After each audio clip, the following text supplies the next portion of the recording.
The poor guy almost jumps right out of his skin when a terrifying magic beast suddenly charges straight at his face.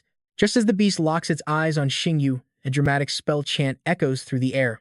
In the chaotic beginning before heaven and earth divided, I draw on blood faith to summon a soul from the void. Let blood be our oath and words be our seal. Obey my command, blazing lion. The moment the chant finishes, the invading magic beast is instantly vaporized. With the magic beast definitely down, Xingyu rubs his eyes, convinced it is all just a wild dream.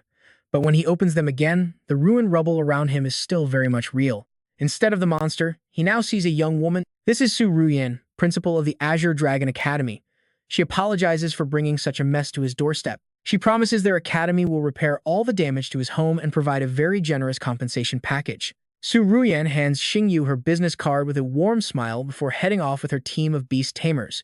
Xingyu looks after his savior with pure admiration and a bitter smile. These days, everyone wants to be a beast master. If only he had that power.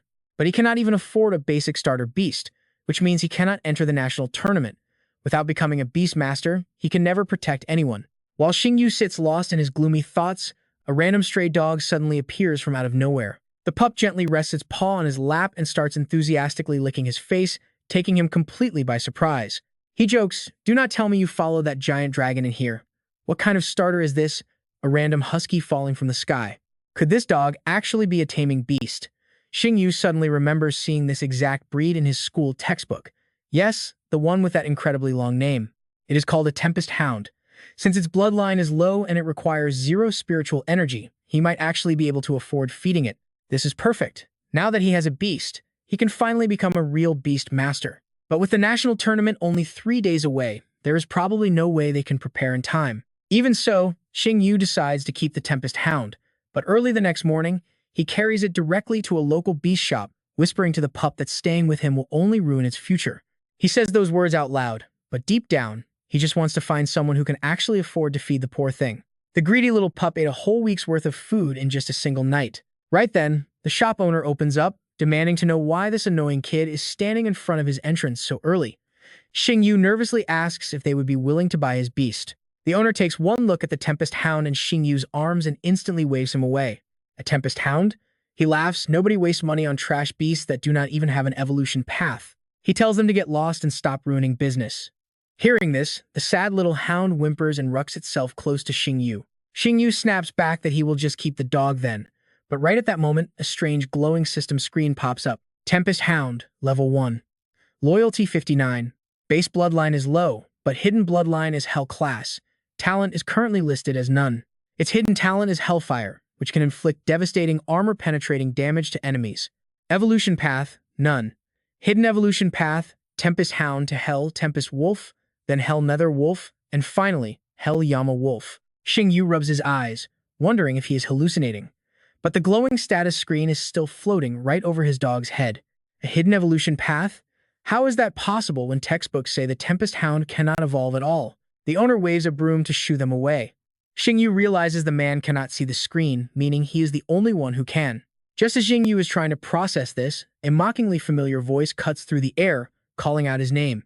The voice sneers, "I thought you skipped the tournament because you were too broke to afford a beast. Where did you steal that one?" It is Sujie, the wealthiest heir in Qingfeng City and Xingyu's former classmate from Shangyan High School. He strutted over, looking down at the cheap Tempest Hound with a mocking smirk. He laughs and mocks him. Looks like what Lena said is true. You have absolutely 0 chance of ever getting into the prestigious Beast Academy, even if you tried. He asks if Xingyu is still clueless about his girlfriend. Your ex, Lena Jiang, has already been by my side and enjoying my wealth. Right on cue, a whiny female voice calls out, asking Sujie where he has been hiding from her. Lena clings tightly to Sujie's arm and pouts, while Sujie smugly points out they just ran into her old acquaintance. That is when Lena finally notices Xingyu standing there. She forces an awkward laugh, telling Sujie not to joke around since she has absolutely nothing to do with him anymore. Internally, she is annoyed that her ex saw her gold digging, especially while holding such a pathetic-looking, cheap dog.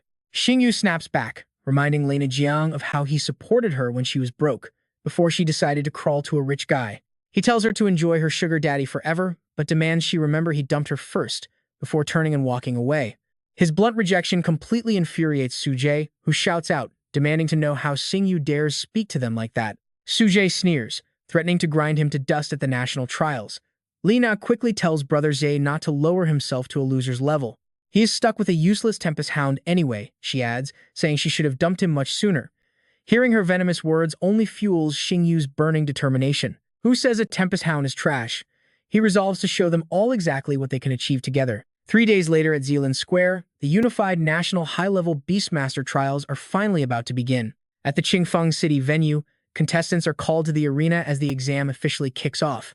But the moment Xingyu steps forward, the crowd starts whispering. Look, it is Xiao Xingyu. Why on earth is a nobody like him even showing up for the national trials? Does he even have a beast? Rumor has it he is too broke to afford one. Yet he registered 3 days ago for the elite Azure Dragon Academy. Is he out of his mind? Azure Dragon Academy is the absolute best among the 4 major schools. Exactly. How does a worthless loser like him even dare to apply? Tuning out the cruel mockery, Xingyu walks right up to the judges and announces he is ready for the exam. Sitting at the table is Chen Kainian, the chief admissions officer for Azure Dragon Academy. Leaning back lazily, Chen Kainian looks up at the sound of his voice and stares, feeling deeply skeptical. Is this kid really the only student in Qingfeng who applied to Azure Dragon? Sujie mocks him again, saying Xiao Xingyu has absolutely no idea how out of his league he is. Over the last 5 years, only 8 elite students in Qingfeng City even dared to try. Not a single one of them passed, yet a nobody like him thinks he can make the cut. If you pass, I will literally crawl and call you father. Unshaken by the pathetic provocation, Xingyu calmly replies, in that case, you better get ready to call me father. He then turns to the examiner saying he is ready to begin. Chen Kainian sighs, warning young Xingyu that he needs to clarify a few things first. Azure Dragon Academy has brutal testing standards, and since he did not select a backup option, failing means he will be barred from every other Beastmaster school. Xingyu nods firmly, he understands the risks, so let the test begin. Seeing his unwavering resolve, Chen Kainian stops questioning him and starts the evaluation. The first round is the spiritual energy test. Chen Kainian points to a crystal orb on the desk, and Xingyu steps up, placing his hand onto it. Chen Kainian reads out a score of 316. Hearing this, Su Jie bursts into laughter, mocking him for failing to even reach the school's bare minimum threshold. Chen Kainian remains silent, but deep down, the examiner is thoroughly disappointed, having hoped for a hidden genius. Just as he prepares to call the next candidate, the unexpected happens. The numbers glowing on the crystal orb begin to spin wildly, jumping to 621, then 711, climbing past 800 and finally freezing at 1028, leaving the entire crowd completely speechless. Spiritual energy directly dictates the caliber and number of beasts a master can contract in the future, with every single 100 points representing a potential beast slot. Scoring over 1,000 points means Xiao Xingyu has the jaw-dropping potential to become a legendary 10-star Beastmaster in the future. Over the past several decades, only a select few in the Dragon Empire have ever reached this height. It looks like a new prodigy is rising. Snapping out of his shock, Chen Kainian loudly announces that candidate Xiao Xingyu has scored 1,028. He recalls that the legendary genius Yi Ningshuang only scored 1,030 last year. To think this kid is a mere 2 points behind her is mind-blowing. Refusing to admit defeat, Su Jie sneers and asks, so what if he has high spiritual energy? The academy exam has 2 parts and Lina quickly backs him up, claiming there is no way he passes the upcoming Beast Bloodline quality test. Candidate Xiao Xingyu, prepare for stage 2. Before Chen Kainian can finish speaking, a technical staff member rushes over and whispers that the testing machine actually had a minor glitch. His real score is 1,032, meaning he actually beat the legendary Yi Ningshuang by 2 whole points. Chen Kainian pauses, ordering the tech to keep the error a secret for now, and the technician quickly nods and slips away. The second phase of the exam evaluating the bloodline purity of Xingyu's beast officially begins. Asked to summon his beast, Xingyu calls out He Feng, telling his partner it is time to perform. The crowd leans in with bated breath, only to gasp in sheer disbelief when a common Tempest Hound steps onto the field. A Tempest Hound? That is literally the absolute lowest tier of beast, and nobody in their right mind would ever contract one in this modern day. On top of spiritual power, Beast Bloodline quality is the ultimate factor that limits a master's growth ceiling, and Xingyu's pet seems to have absolutely no future potential to speak of. Just as Chen Kainian prepares to fail him, a sharp voice suddenly cuts through the crowd, telling everyone to look closer at the beast. Normal Tempest Hounds do not have any evolution paths at all. He Feng transforms from a goofy husky into a massive, terrifying demonic beast. An info panel floats above him, displaying Hell-Gale Wolf. He is at the initial body stage level 1 with an epic Hell Bloodline. His talents include Hell Fire with fire and wind attributes, boasting skills like Hellbind, Hell Roar, and Piercing Strike, though his evolution path remains completely unknown. A 2-star evolution, Xiao Xingyu definitely did not expect his beast to be this incredibly powerful. Chen Kanian smiles with satisfaction and announces that candidate Xiao Xingyu has passed, welcoming him to the prestigious Azure Dragon Academy. Hearing the verdict, Su Ji and Li Na try to slip away quietly, but Xingyu calls them out. Xingyu asks where they are going without greeting their father, but a stubborn Su Ji snaps back that he will never call him that. As Su Jie keeps talking big, Xingyu signals He Feng, who steps forward and effortlessly pins Su Jie to the ground with a massive paw. Xingyu asks if he is ready to speak now, forcing a humiliated Su Jie to squeak out the word father, only for Xingyu to disown him anyway. Telling them to get lost, Xingyu recalls He Feng and walks away, but the shameless Li Na stops him with a desperate plea. She claims she has actually harbored deep feelings for him over the last 2.5 years, hinting at a second chance. Xingyu shuts her down immediately, eager to rush home and share the exciting news of his academy acceptance with his older sister. Xingyu excitedly pulls out his phone to call her, but the moment she answers, he only hears a weak cry calling his name, followed by chaotic screaming before the line suddenly goes completely dead. Fearing the absolute worst, he immediately sprints off to find his sister. While over at a suburban produce market, a rogue magic beast has begun a brutal, terrifying attack. Ruoxu shields a terrified child behind some crumbling ruins, whispering softly for them not to be afraid. But right at that moment, the monstrous beast looms directly over their crumbling shelter, staring down with hungry, menacing eyes. Meanwhile, Xingyu finally reaches the market area where his sister usually shops, but you can bet he is totally unprepared for the chaos waiting for him.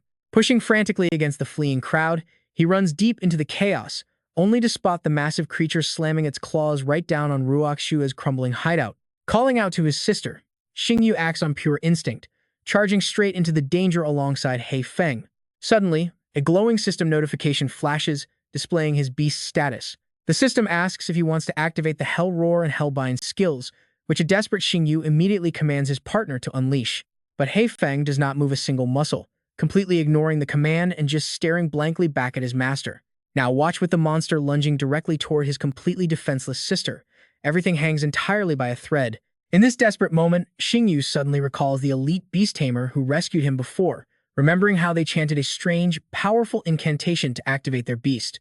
Hoping it actually works, he recites the exact words, chanting for the ancient spirits of the void to heed his blood, obey his voice, and unleash their devastating power. The moment he finishes, He Feng triggers his devastating Hell Roar, launching a colossal blast that completely obliterates the target, leaving even his master standing there in absolute shock at the sheer power. Did they actually win? This is the true power of a beast tamer. Snapping back to reality, he remembers his sister is still in danger and rushes over to ask if she is okay, finally breathing a sigh of relief upon seeing her unharmed. He apologizes for being late, while a stunned Ruoxu asks how he did that. He proudly explains that he got into the Azure Dragon Academy to become a real beast tamer, introducing his new companion, the powerful Hell Gale Wolf named He Feng. Afterward, the siblings walk over to inspect the slain beast's corpse and discover a valuable spirit core inside. It is a poison attribute initial body stage spirit core, which is always dropped after defeating a dangerous, mutated beast. Consuming it boosts a beast's poison attacks, granting +5 attack power and 10 extra experience points. Xingyu does not hesitate to toss the core over to He Feng, knowing that even a low-level poison core is still useful, helping his partner steadily grow stronger and evolve. Later that night, Ruoxu silently watches over Xingyu as he sleeps peacefully in bed. Confirming the dragon-shaped mark on his back remains intact, she makes a secret call to report that the Dragon Cloud seal is still holding. The seal of the Star Soul Dragon King has not loosened, so she wonders how Xiao Xingyu was able to contract a beast. The voice on the other end notes that this defies all logic, but suggests it might be destiny, ordering her to keep a close eye on him. She agrees to keep monitoring him, and soon enough, the day arrives for Xingyu to finally head off and enroll at the academy. The local market crowd gathers to see him off. They pack him food and even pool their money to help with his school expenses, while a grateful Xingyu tells them to go home and promises to visit during his breaks. With that, he and his sister board their train. A few hours later, an intercom warns passengers of a magic beast ahead that might cause some turbulence, followed quickly by a far more urgent announcement. Attention passengers, the train has successfully passed the danger zone. Everything is running smoothly now. Xingwu, Ruo Xie, and the rest of the passengers barely have time to celebrate before a loud crash violently shakes the entire train. Attention passengers, 7 three-eyed giant ape beasts have been spotted ahead, Please secure your personal safety and your belongings. Heavy impacts suddenly dent the metal ceiling above them, and then the entire roof of the carriage gets ripped clean off. A terrifying magic beast drops straight into the carriage, sending the panicked passengers running in every direction. Xingyu quickly pulls Ruo Shui to the safest corner, telling her to hide there and absolutely not come out. She frantically asks what he is doing, but Xingyu stays silent, marching directly toward the giant monster. Just as the beast swings a deadly blow at him, a golden-furred fox leaps out of nowhere. It slams its powerful tail right into the monster's face, completely shattering its attempt to attack. "Hey, idiot, don't just stand there dazed. Get back if you want to live." A fierce red-haired girl steps in front of him, shielding him before commanding the golden fox to use Thunder Flash. Together, the girl and her beast charge straight into battle. Meet the three-tailed Thunder Fox. It is an epic-grade, level 3 transcendent beast holding a Thunder Fox bloodline with both wind and lightning attributes. Its potential evolutions range from the four-tailed state up to legendary nine-tailed and extreme Shadow Crimson electric variations. Its skills include three-tailed Thunder Burst, which sweeps all tails to deal lightning damage and a 1-second stun. The move Thunder Flash is a lightning-fast teleport. It allows her to dodge strikes and retaliate with lightning. Reading Xiao Xiao's stats, Xingyu is quietly thrilled. Between that spear and the three-tailed Thunder Fox, could this girl be Qin Yanren, the daughter of the Tian Qiong guild leader? They are saved. Seeing the three-eyed ape fly into a rage, Xingyu quickly urges the remaining passengers to evacuate. But get this, these apes are pack hunters, so why is there only one here? Right on cue, two more giant apes emerge from the darkness. They sneak behind Qin Yanran to launch a deadly ambush while she is completely distracted. Luckily, Xingyu summons He Feng just in time, using his Hellbind skill to lock down the monsters and save her life. Qin Yanran is incredibly grateful, admitting she had no idea he was a beast tamer too. He waves it off, saying anyone would have done the same. However, Xingyu notices something off and checks the status screen floating above Xiao Xiao. It shows mental depression, sluggishness, and post-traumatic stress disorder. The cure requires steeping soul-soothing flowers in hot water, mixed with a lightning catalyst and a dissolved water beast core. He asks her if the fox has been getting overly aggressive during recent battles, and if it gets sluggish afterward, with a bad habit of hurting itself. Qin Yanran gasps, asking how he could possibly know that. Realizing he cannot reveal his ability to read beast stats, he has to come up with a quick excuse. Xingyu quickly explains that the fox is suffering from combat-related post-traumatic stress disorder. He claims he read about it in a medical handbook, explaining that this specific fox breed is highly susceptible to the condition. Hearing this, she realizes why Xiao Xiao has been so gloomy. She thanks him, promising to treat her pet immediately, then slaps his back so hard it nearly knocks the wind right out of him. Throwing her arm around his shoulder like a brother, she proudly makes an announcement. She proudly declares that he is officially her little brother from now on, completely missing the fact that Ruo Shui is standing nearby, glaring absolute daggers. Ruo Shui steps forward and tightly wraps herself around one of his arms, offering a cold smile. She politely points out that he is her brother, and not anyone else's little sidekick. Qin Yanran narrows her eyes in competitive spirit. She boldly strides forward to grab his remaining free arm, smiling as she claims that he is officially her little brother now. Refusing to back down, the two girls start a frantic tug of war, pulling him back and forth. He silently cries out in panic, praying they do not rip him in half. A few hours later, they arrive at the Qinglong Academy Square. A male instructor holds up a microphone. Smiling warmly at the students lined up neatly in front of him, he welcomes them to Qinglong Academy and asks everyone to wait patiently for the principal's arrival. Standing in the crowd, Xingyu sighs in relief. After surviving his encounter with Qin Yanran, he is just glad to finally be here. Suddenly, a massive roar echoes through the air. Everyone looks up to see a massive beast carrying a woman on its back, landing right on the square. It is Director Su Ruin riding her purple flame lion. Xingyu gapes in utter disbelief. Is that not the legendary woman who single-handedly defeated the terrifying Shadow Demon Dragon? He never expected her to be the head of Qinglong Academy. Meanwhile, Su Ruin guides her majestic lion down to a smooth landing. The instructor quickly hands over the microphone, hoping she will address the crowd. Su Ruin nods, takes the microphone, and looks out at the crowd of freshmen with a serious expression, congratulating them all on making it into Azure Dragon Academy. But she makes one thing very clear: it does not matter if they come from wealthy elite families or poverty. At Azure Dragon Academy, everyone must follow her rules, especially rule number 8. The fresh students immediately start whispering among themselves in confusion. They ask each other what rule number 8 is and why it is so special. Su Ruin goes on to explain the rule. If students have a conflict, regardless of who is right, they must settle it in the arena, and the loser must apologize to the winner. The students instantly lose their smiles hearing this. Xingyu thinks to himself that while Rule 8 seems harsh, it has a purpose. It actually stops rich kids from bullying the weak, giving regular students a real chance to demand justice with their own fists. 2 hours later, inside Xingyu's classroom, the new students are taking turns introducing themselves to everyone. When it is finally Xingyu's turn, the moment he says his name, a classmate named Wu Shenyu suddenly jumps out of his seat. He points at him, shouting in pure excitement that he cannot believe they ended up in the very same class. He asks if Xingyu is really the monster with spiritual energy almost equal to senior Yi Ningshuang.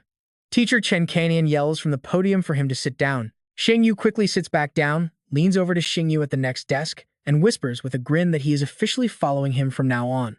Chen Kanian clears his throat and snaps, telling them to shut their mouths immediately. Next, he writes on the blackboard, turns back to face the class, and addresses the gathered students. He introduces himself as Chen Kanian, their homeroom teacher, hoping they will all study hard here at Azure Dragon Academy. He instructs everyone to open the first chapter of the Beast Taming Encyclopedia to start with the core theory of taming. A beast's power depends on two main things. First is the level of the beast itself. The known stages of growth range from infant and adult to perfect, transcendent, and beast king. The second key factor is the quality of their bloodline itself. According to the current records, beast bloodlines are strictly ranked from low to high. A higher quality bloodline makes a beast far more powerful, letting it suppress weaker species. On top of that, elemental attributes can easily counter each other. For example, the 5 elements like metal, wood, water, fire, and earth counter one another. Metal beats wood, wood beats earth, earth beats water, water beats fire, and fire beats metal. Beyond these basic attributes, there are rare variants like spatial and lightning elements. He decides not to list every single one. The lecture continues smoothly from there. While all his classmates are listening intently, Xingyu is completely passed out, sleeping peacefully at his desk. Teacher Chen angrily chucks a piece of chalk at his head, yelling for Xingyu to stand up immediately. Xingyu groggily pushes himself up, half awake. Teacher Chen snaps, asking how he dares to sleep in his class before demanding to know the weakness of a demonic sky lizard. He threatens that if Xingyu cannot answer, he can pack his bags and get out. Xingyu casually replies that it is the venom sac under its belly. Chen suppresses his irritation and fires another question, asking where frost crocodiles are usually found. Xingyu easily answers that they live in Frostfall Lake in the south and the Cold Pool Waterfall under the Kunlun Mountains. The entire class stares at him, their jaws dropped in absolute disbelief. Teacher Chen is equally shocked, but wanting to test his limits, he throws out an even tougher question about how to handle a wild, heaven-tearing demon tiger. Xingyu answers that he would put his ID card in his mouth and lie down under some shade. Teacher Chen is completely stunned and asks why, while the other classmates stare with intense curiosity. Xingyu grins, explaining that since the heaven-tearing demon tiger is a mutated Beast King class, only Beastmasters of 6 stars or higher can actually face it. For mere apprentice Beastmasters like them, encountering one in the wild is basically an instant death sentence. So, keeping his ID in his mouth makes it easier for his family to identify his body, and lying in the shade prevents it from rotting too quickly. Teacher Chen suddenly slams his hand on the desk, shouting out that he is giving that answer a perfect score. He notes that he just tested Xingyu using advanced material from the very end of the curriculum. Before he can even finish, Xingyu pulls out 3 massive textbooks with a grin, explaining he already mastered the whole course. You can't help but feel for his classmates as they start groaning in despair.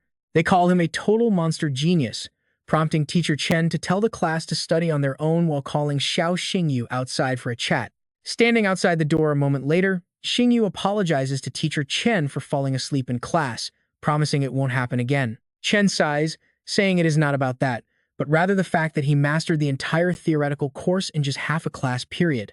Xingyu playfully credits the teacher's amazing lessons, which only annoys Chen, who tells the kid to stop with the cheap flattery. Since he already knows the basics, he should start studying deeper, advanced material. He pulls out a special library card, pats Xingyu on the shoulder, and explains it is an exclusive pass for Azure Dragon Academy. With this card, he can enter the library anytime he wants and even enjoy free book rentals, so he should run along since there is absolutely nothing left to teach him. In the quiet library of the Azure Dragon Academy, Xingyu is quietly reading a book when Wang Yan struts in with his lackeys, loudly declaring that the Azure Dragon Library belongs to him today and ordering all the guys to clear out immediately. Knowing he is the son of Vice Principal Wang Dongsheng, the terrified male students do not dare utter a single word and quickly flee the building. Next, Wang Yan flashes a sleazy grin at the remaining girls, telling them to stay behind and enjoy some reading time with him. The terrified girls beg young Master Wang to spare them, but Xingyu, the only guy who did not run, suddenly hurls his heavy book straight at Wang Yan's head, telling him he is being way too loud. Wang Yan angrily roars, "Who did that?" One of his lackeys points at Xingyu, yelling that this insolent brat is the culprit. Stepping in front of a frightened girl, Xingyu looks right at Wang Yan and tells him that bullying girls is absolutely pathetic. Wang Yan barks back, asking if he is trying to play the hero. The well-meaning girl urges Xingyu to leave, warning him that the guy is the vice principal's son, meaning they cannot afford to mess with him. Hearing this, Xingyu sneers, mocking that having a vice principal for a father explains why he behaves so arrogantly. Unfazed, Wang Yan proudly lifts his chin, telling him to get down on his knees and beg for forgiveness. Xingyu snaps back with a sharp dream on, before delivering a brutal kick right between Wang Yan's legs, sending him writhing on the floor in agony. His panicked lackeys rush over, asking if he is okay. Trembling, Wang Yan points a shaky finger at Xingyu, furiously warning him that he has messed with the wrong person and will not be leaving this library in one piece. He vows to show him who really runs the Azure Dragon Academy, just as Su Ruyan enters the library alongside Chen Kanian and another male student. They catch every single word of Wang Yan's ridiculous threat. Su Ruyan remarks coldly, mocking his arrogance and noting she had no idea he was the one running the entire academy. Startled, Wang Yan wonders how Principal Su found out so quickly as she walks up to him with a dark, stern expression on her face. She tells Wang Yan that she knows exactly what happened, stating that since they have a conflict, they must settle it according to the Academy's Rule Number 8. Talk about instant drama. News of the impending showdown spreads like wildfire across the Academy, with students gathering to watch. They urge each other to hurry up and watch Xiao Xingyu and Wang Yan battle it out in the arena.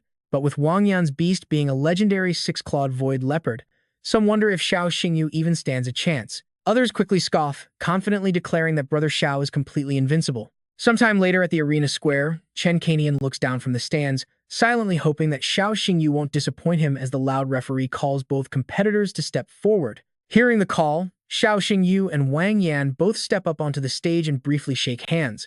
Wang Yan sneers, promising to show Xingyu the painful consequences of crossing him, but Xingyu merely smiles back, asking if that is so, adding that he will be waiting for his apology as the referee officially starts the match and Wang Yan begins chanting his summoning spell. Summoning Bing Yan, a split second later, the powerful icy leopard materializes right beside Wang Yan. Instead of summoning his own beast, Xingyu uses his system to analyze Bing Yan, revealing it as a level 1 infant stage 6-clawed void leopard. It possesses a legendary bloodline, a dual ice wind attribute, and the mystic ice talent. Any of its attacks will deal freezing damage while reducing the enemy's movement and attack speed by 30%.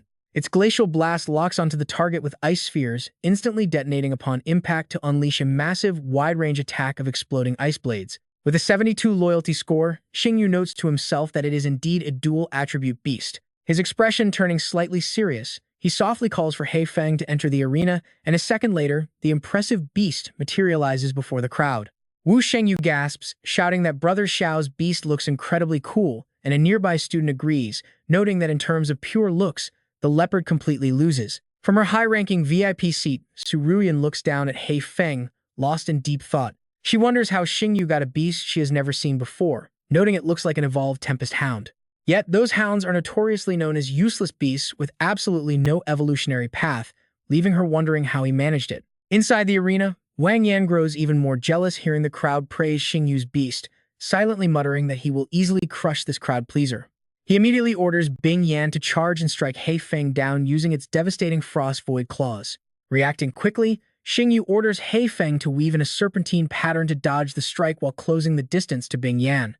But get this, just as He Feng closes in and prepares to retaliate, Bing Yan proves to be much faster. It swiftly circles around to He Feng's flank, clawing his back and forcing the wolf to retreat in obvious pain. Up in the stands, Chen Kanian frowns deeply, noting that Xingyu's Hell Tempest Wolf is a dual wind fire attribute beast, while the 6-clawed void leopard is a dual ice wind type, making him worry if the elemental disadvantage is simply too much to overcome. Inside the arena, Ice Flame presses the advantage, launching a barrage of claw attacks while Black Wind is forced to passively dodge. Wang Yan screams out that he is going to cripple the beast, ordering Ice Flame to release Freezing Heaven Blast. Ice Flame immediately stops the chase and fires a massive frost sphere that explodes directly on Black Wind, freezing him solid inside a giant block of ice. Watching this happen, Wang Yan bursts into a smug laugh. He mocks that it will not take long for the beast to freeze to death, as the entire crowd focuses on Xingyu to see how he will react. Xingyu just smiles. Is that so? He asks, ordering Black Wind to use Night Stealth. Everyone gasps in shock as Black Wind transforms into a cloud of dark mist and completely vanishes from the giant ice block. Up in the stands, Chen Kanian and Su Ruin both frown in surprise, recognizing the rare dark attribute. A Hell-Wind Hound possessing 3 separate attributes is practically unheard of, while a completely bewildered Wang Yan frantically looks around to find his target. He has absolutely no idea that right behind his back, a dark shadow on the ground is rapidly creeping closer. Watching from the stands, Chen Kanian and Su Ruyan immediately realize the clever trick. It turns out the beast cleverly merged with the shadow, explaining how he escaped the ice, as Black Wind suddenly leaps out to strike Wang Yan from behind. Luckily for Wang Yan, Ice Flame rushes over just in time to protect its master. The defensive move successfully pushes Black Wind back to Xingyu, who snorts and declares it is time to show their true power with Silent Claw. Black Wind vanishes once more, instantly reappearing right next to the startled Ice Flame. He unleashes a barrage of high-speed claw strikes, leaving Ice Flame howling in pain, while Wang Yan desperately screams for his beast to fight back. But Wang Yan's panicked shouting is completely useless, because the Silent Claw is a powerful dark attribute skill. Once it lands, the attack inflicts a silence effect on the target for 3 whole seconds, allowing Xingyu to seize the moment and order a final hell roar. The force of the roar sends Ice Flame flying backward, knocking him out cold. Completely incapacitated, Ice Flame is out, ending the battle as the referee walks over to raise Xingyu's hand, proudly declaring him the winner. The entire arena instantly erupts. Excited students jump to their feet, chanting Xingyu's name in unison, while a devastated Wang Yan collapses to the ground in disbelief before Xingyu calmly tells him it is over. Su Ruin steps down into the arena as well, telling Wang Yan to honor the rules, apologize, and end this embarrassing farce. Wang Yan lowers his head in silence, gritting his teeth before finally muttering a tense apology to Xingyu. He immediately storms out of the arena, silently swearing under his breath that he will make Xingyu pay dearly for this humiliation. Su Ruyan turns to Xingyu with a warm smile, praising his impressive performance and noting he is only the 2nd student to ever make her look at them differently. She admits she is highly anticipating his performance in the upcoming freshman ranking tournament in 3 days. Xingyu shyly scratches his head, thanking the principal for her incredibly kind words. When he wonders who that first outstanding student was, Su Ruin seriously explains it is a genius girl whose soul power famously surpassed 1,000. Her name is Yi Shuning, and Xingyu immediately remembers hearing rumors about her during their initial entrance examinations. Su Ruin then pulls out a ring and offers it to Xingyu, smiling as she praises his exceptional talent. She tells him to accept this rare spatial ring as his well-deserved reward for winning the match. These legendary storage items are built using high-tech methods, allowing tamers to effortlessly store and carry all their essential food and medicine. Realizing this incredible item can store almost anything, Xingyu is thoroughly amazed and gladly accepts the gift, thanking her for such a generous and useful reward. After thanking the principal, he quickly rushes out of the academy, worried that Ruoxu is waiting anxiously back at home. However, just as he reaches the main gates, he accidentally bumps straight into a young girl named Shi Meng. Worried, Xingyu asks if she is alright, and a slightly dazed Shi Meng softly replies that she is fine. Crouching down to gently pat her head, he advises her to watch her step and head home safely. Just as he turns to leave, the little girl suddenly clings to his leg, pleading for him to take her in because she has nowhere else to go. Back at the apartment, Ruoxu is completely shocked to see him walk in with a child, immediately pinching his ear and scolding him on their very first day in Longyin City. She furiously accuses him of kidnapping. Xingyu frantically pleads his innocence, begging his sister to listen to his explanation, but an angry Ruoxu snaps back that there is absolutely nothing left to explain. Since the girl is already standing inside their home, he finally explains that Shi Meng suffers from a severe phobia of magical beasts. This condition made it impossible for her to ever become a tamer, leading to constant bullying from her family until she finally ran away. He explains that he brought her home to help cure her fear, while Shi Meng tearfully hugs Ruoxu and begs her to let her stay. Xingyu asks Ruoxu if she can take him in, since he does not want to go home, and she gives a reluctant smile, telling him to stay. Ruoxu immediately adds a serious warning, telling Xingyu that whatever he does, he must never date anyone from the Yi family. The next day at the Green Dragon Academy, Xingyu stands in line waiting for his test to begin. But his mind is completely occupied by Ruoxu's warning from yesterday, wondering why she suddenly told him to avoid the Ye family. Hearing him mutter, Wu Shenyu leans in and whispers, asking Brother Xiao what he means by avoiding the Ye family. He mentions that Teacher Chen plans to assign battlefield roles today, asking Xingyu what those roles actually mean. The boy even asks which role fits his storm butterfly beast, earning an annoyed glare and a call-out from Chen Kanian. The teacher warns Wu Shenyu to stop whispering, sending the chatty student scurrying back to his spot with a quick apology. Chen Canyon then turns his serious gaze to the class to explain the upcoming task. He announces they will summon their beasts in order of student IDs to run tests and determine their combat roles. One by one, the students go up for testing, with Teacher Chen calling out the results immediately, starting with Songhu. Songhu gets designated as a tank due to his beast's high defense, while Xingyu is placed as a mage for his butterfly's area of effect water skills. When Xingyu is called next, he immediately steps forward to take his turn. Chen Canyon explains that the first test is for offensive power, telling Xingyu to begin whenever he is fully prepared. With a nod, Xingyu summons He Feng and commands the beast to unleash its Hell Roar skill directly at the testing machine. The machine instantly flashes a massive triple critical hit of 6,371, making the crowd gasp in shock. Other students cannot believe it since most cannot even land a 1.5 multiplier, while Chen Canyon silently stares at the screen. Under normal circumstances, the offensive output of an initial stage beast's ultimate move caps out between 500 and 1,500 points. Yet this Hellwind Wolf somehow managed a triple critical strike that easily cleared 2,000 points. Xingyu suggests that with this attack power, he is probably suited for the assassin role, hoping he can skip the other tests. Before he can even finish his sentence, Chen Canyon quickly cuts him off, silently resolved to push this kid to find where his true limits lie. With no other choice, Xingyu has to go ahead and complete all the remaining test categories. For the long-range portion, He Feng unleashes Hellfire, prompting an amazed Wu Xingyu to yell that the range is at least 800 meters. He even suggests that Brother Xiao should just become a marksman. During the defense evaluation, Xingyu is shocked to see Xingyu easily block an attack from Teacher Chen's own extraordinary ice armor battle turtle. Honestly, who wouldn't be amazed? He watches as Xingyu transitions to the control test, ordering He Feng to cast Hellbind. Xingyu immediately suggests switching to a mage role, while Chen Canyon keeps his eyes glued to his tablet to analyze the data from the buff test. According to the simulated data analysis, any allied beast that comes within 10 meters of the Hellwind Wolf receives a 30% boost to battle drive, plus 10% attack and movement speed. Wu Xingyu curiously asks the teacher what battlefield role Xingyu is actually supposed to take. Since every role fits him perfectly, it is a tough choice, leaving his friend utterly speechless at how overpowered he is. Chen Canyon raises a single finger to get everyone's attention. He explains that aside from those 5 roles, there is a special category perfect for him, declaring Xingyu an all-rounder and shocking the entire class. Confused, Xingyu asks the teacher what exactly an all-rounder means. Canyon explains that if a master's beast can excel in every single combat role, the tamer receives the prestigious title of an all-rounder. He smiles and proudly announces that Xingyu is the only all-rounder in their class, instantly filling the young man with pride as his classmates stare in absolute awe. They shower him with praise, loudly asking Brother Xiao how he became so insanely talented. Caught under their admiring gazes and endless compliments, Xingyu gets incredibly embarrassed and tries to wave it off, saying it is nothing. But Teacher Chen quickly reminds him not to celebrate too early, warning that while all-rounders are rare, they certainly exist.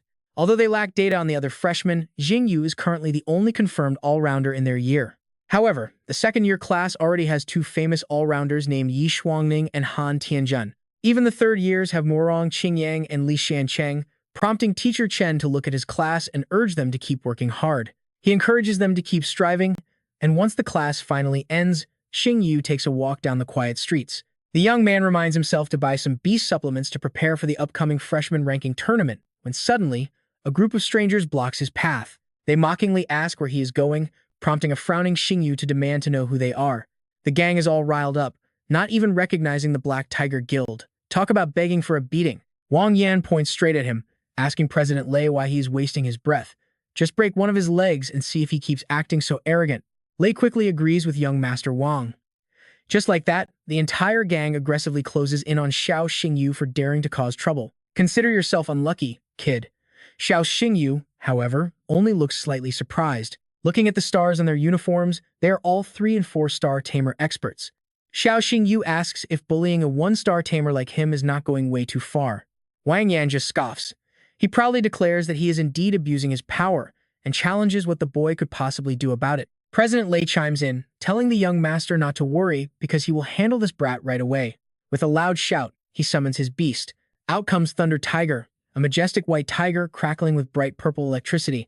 President Lei orders the attack, and the ferocious Thunder Tiger immediately charges straight towards Xiao Xingyu.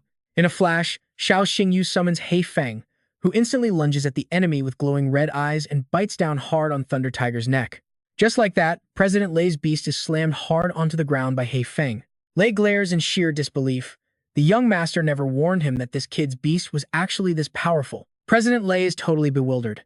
How could a mere growth stage beast tamer go head-to-head against his own extraordinary tier Thunder Tiger? He sneers at Xingyu, mocking him. He wants to see if this one-star brat is stronger than his entire 3- and 4-star Black Tiger guild. Instantly, all of President Lei's comrades summon their beasts at the exact same time.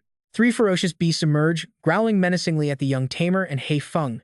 Suddenly, a cold female voice cuts in, asking to see just how powerful this Black Tiger guild really is. This unexpected arrival instantly catches President Lei and his entire guild completely off guard. Standing right in front of Xingyu with hands on her hips, she confidently asks if her own Kankyong guild might be a step higher. Xingyu turns around in complete shock, looking at the squad coming to back him up. Spotting Qin Yanran leading them, he happily calls out to Sister Qin. Now look at that. The Black Tiger members are completely surrounded, sending them into an absolute panic as they realize they are trapped. He stammers at the name of the Kankyong guild. He knows they are the second strongest beast guild in Longyan City. Even the top-ranked Tempest guild would think twice before starting a fight with them. Instantly playing nice, he gently asks Lady Qin what wind brought her all the way out here. She casually drapes an arm over Xingyu's shoulder, smiling as she wonders what they plan to do to her dear little brother. President Lei's jaw drops. Isn't she the only child of President Qin? Before he can finish, Qin Yanran cuts him off, declaring that Xingyu is her officially recognized adoptive brother. Looking straight at him, she makes it clear that bullying him means making an enemy out of her. President Lei is instantly silenced, his face showing a look of absolute defeat. She then unleashes an incredibly powerful aura, adding that it also means declaring war on her entire Changqiang guild. Lei quickly switches to his most flattering tone, begging Lady Qin, claiming it is all just a big misunderstanding. Pointing straight at Wang Yan, he blames the kid for hiring them to cause trouble. Terrified to be put on the spot, Wang Yan raises his hands in absolute surrender. He stammers out that he really had no intention of going against Xingyu. Completely ignoring his useless pleas, she looks at President Lei and asks if he knows how to handle this. Sweating bullets, he nods frantically in agreement. Lei immediately orders his men to teach the punk a lesson for daring to bully young Master Xiao. Getting beaten black and blue, Wang Yan weakly protests, reminding them that he was the one who hired them in the first place.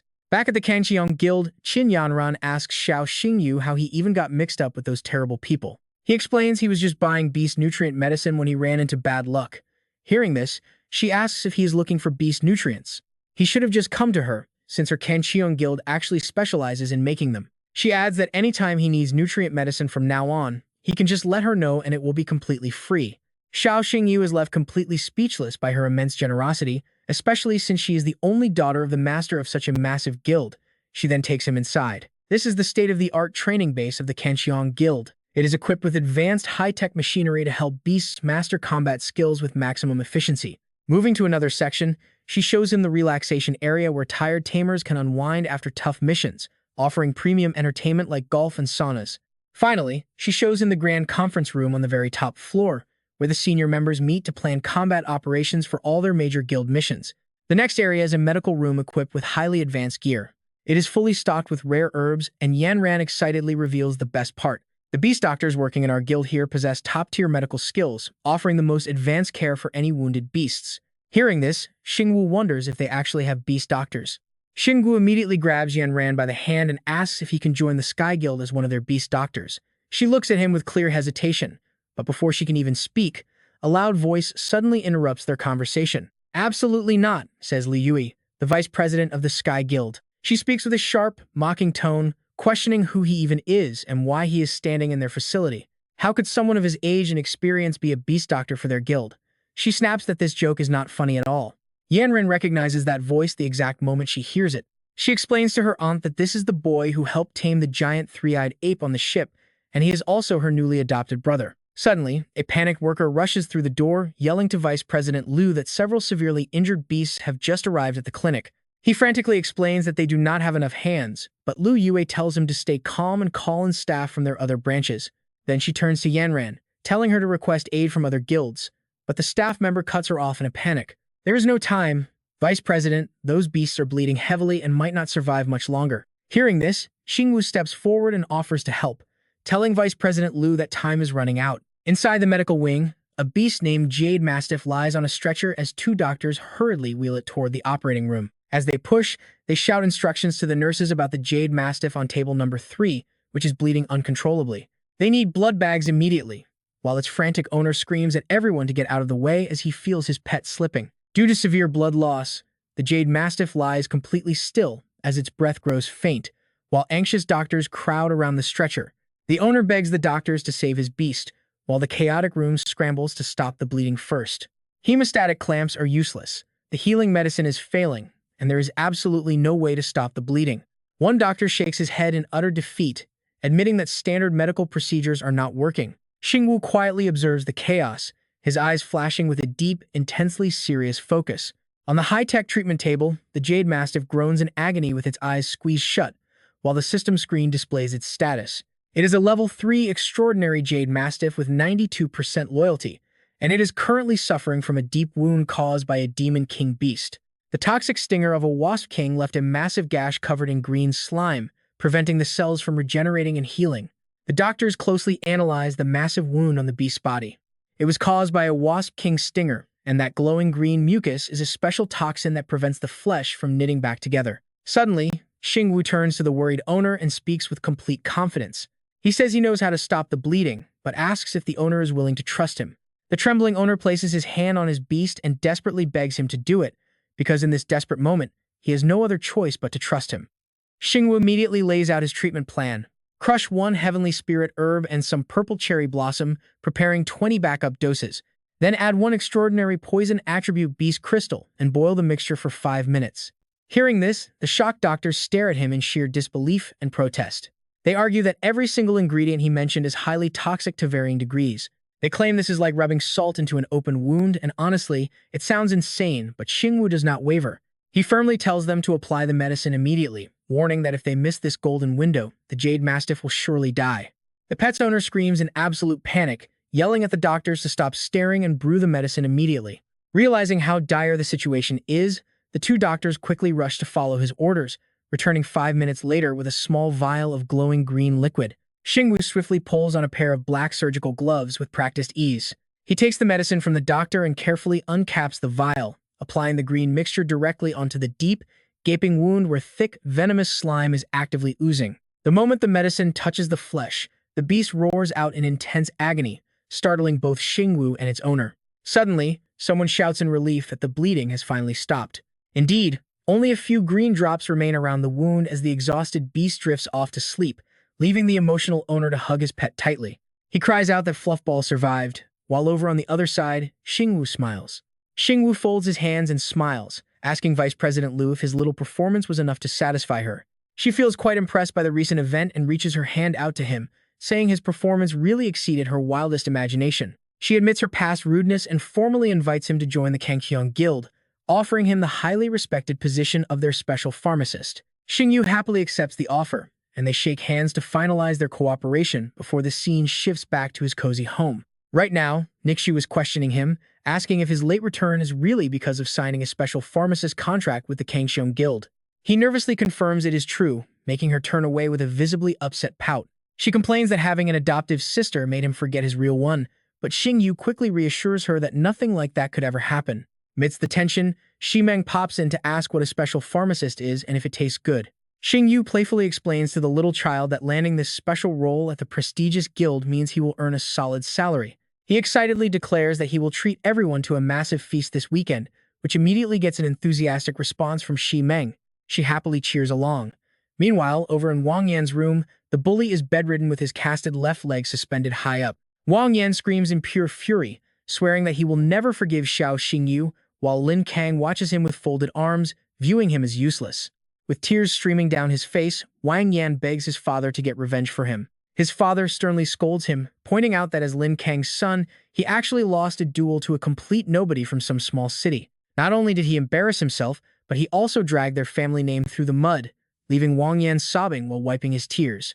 He begs his father to stop yelling, wondering how on earth Xiao Xingyu managed to forge a contract with a triple attribute beast. Sitting beside him, Lin Kang grits his teeth, noting that the kid now has the powerful Kangqiong Guild fully backing his back. This means getting payback won't be easy, and the father agrees that their family indeed cannot afford to mess with a giant like the Kangqiong Guild. But if Xiao Xingyu faces an accident and dies to wild beasts during the upcoming Mount Yinam trial, won't that have absolutely nothing to do with them? Lin Kang sneers with a wicked smile, pushing his glasses up in absolute confidence.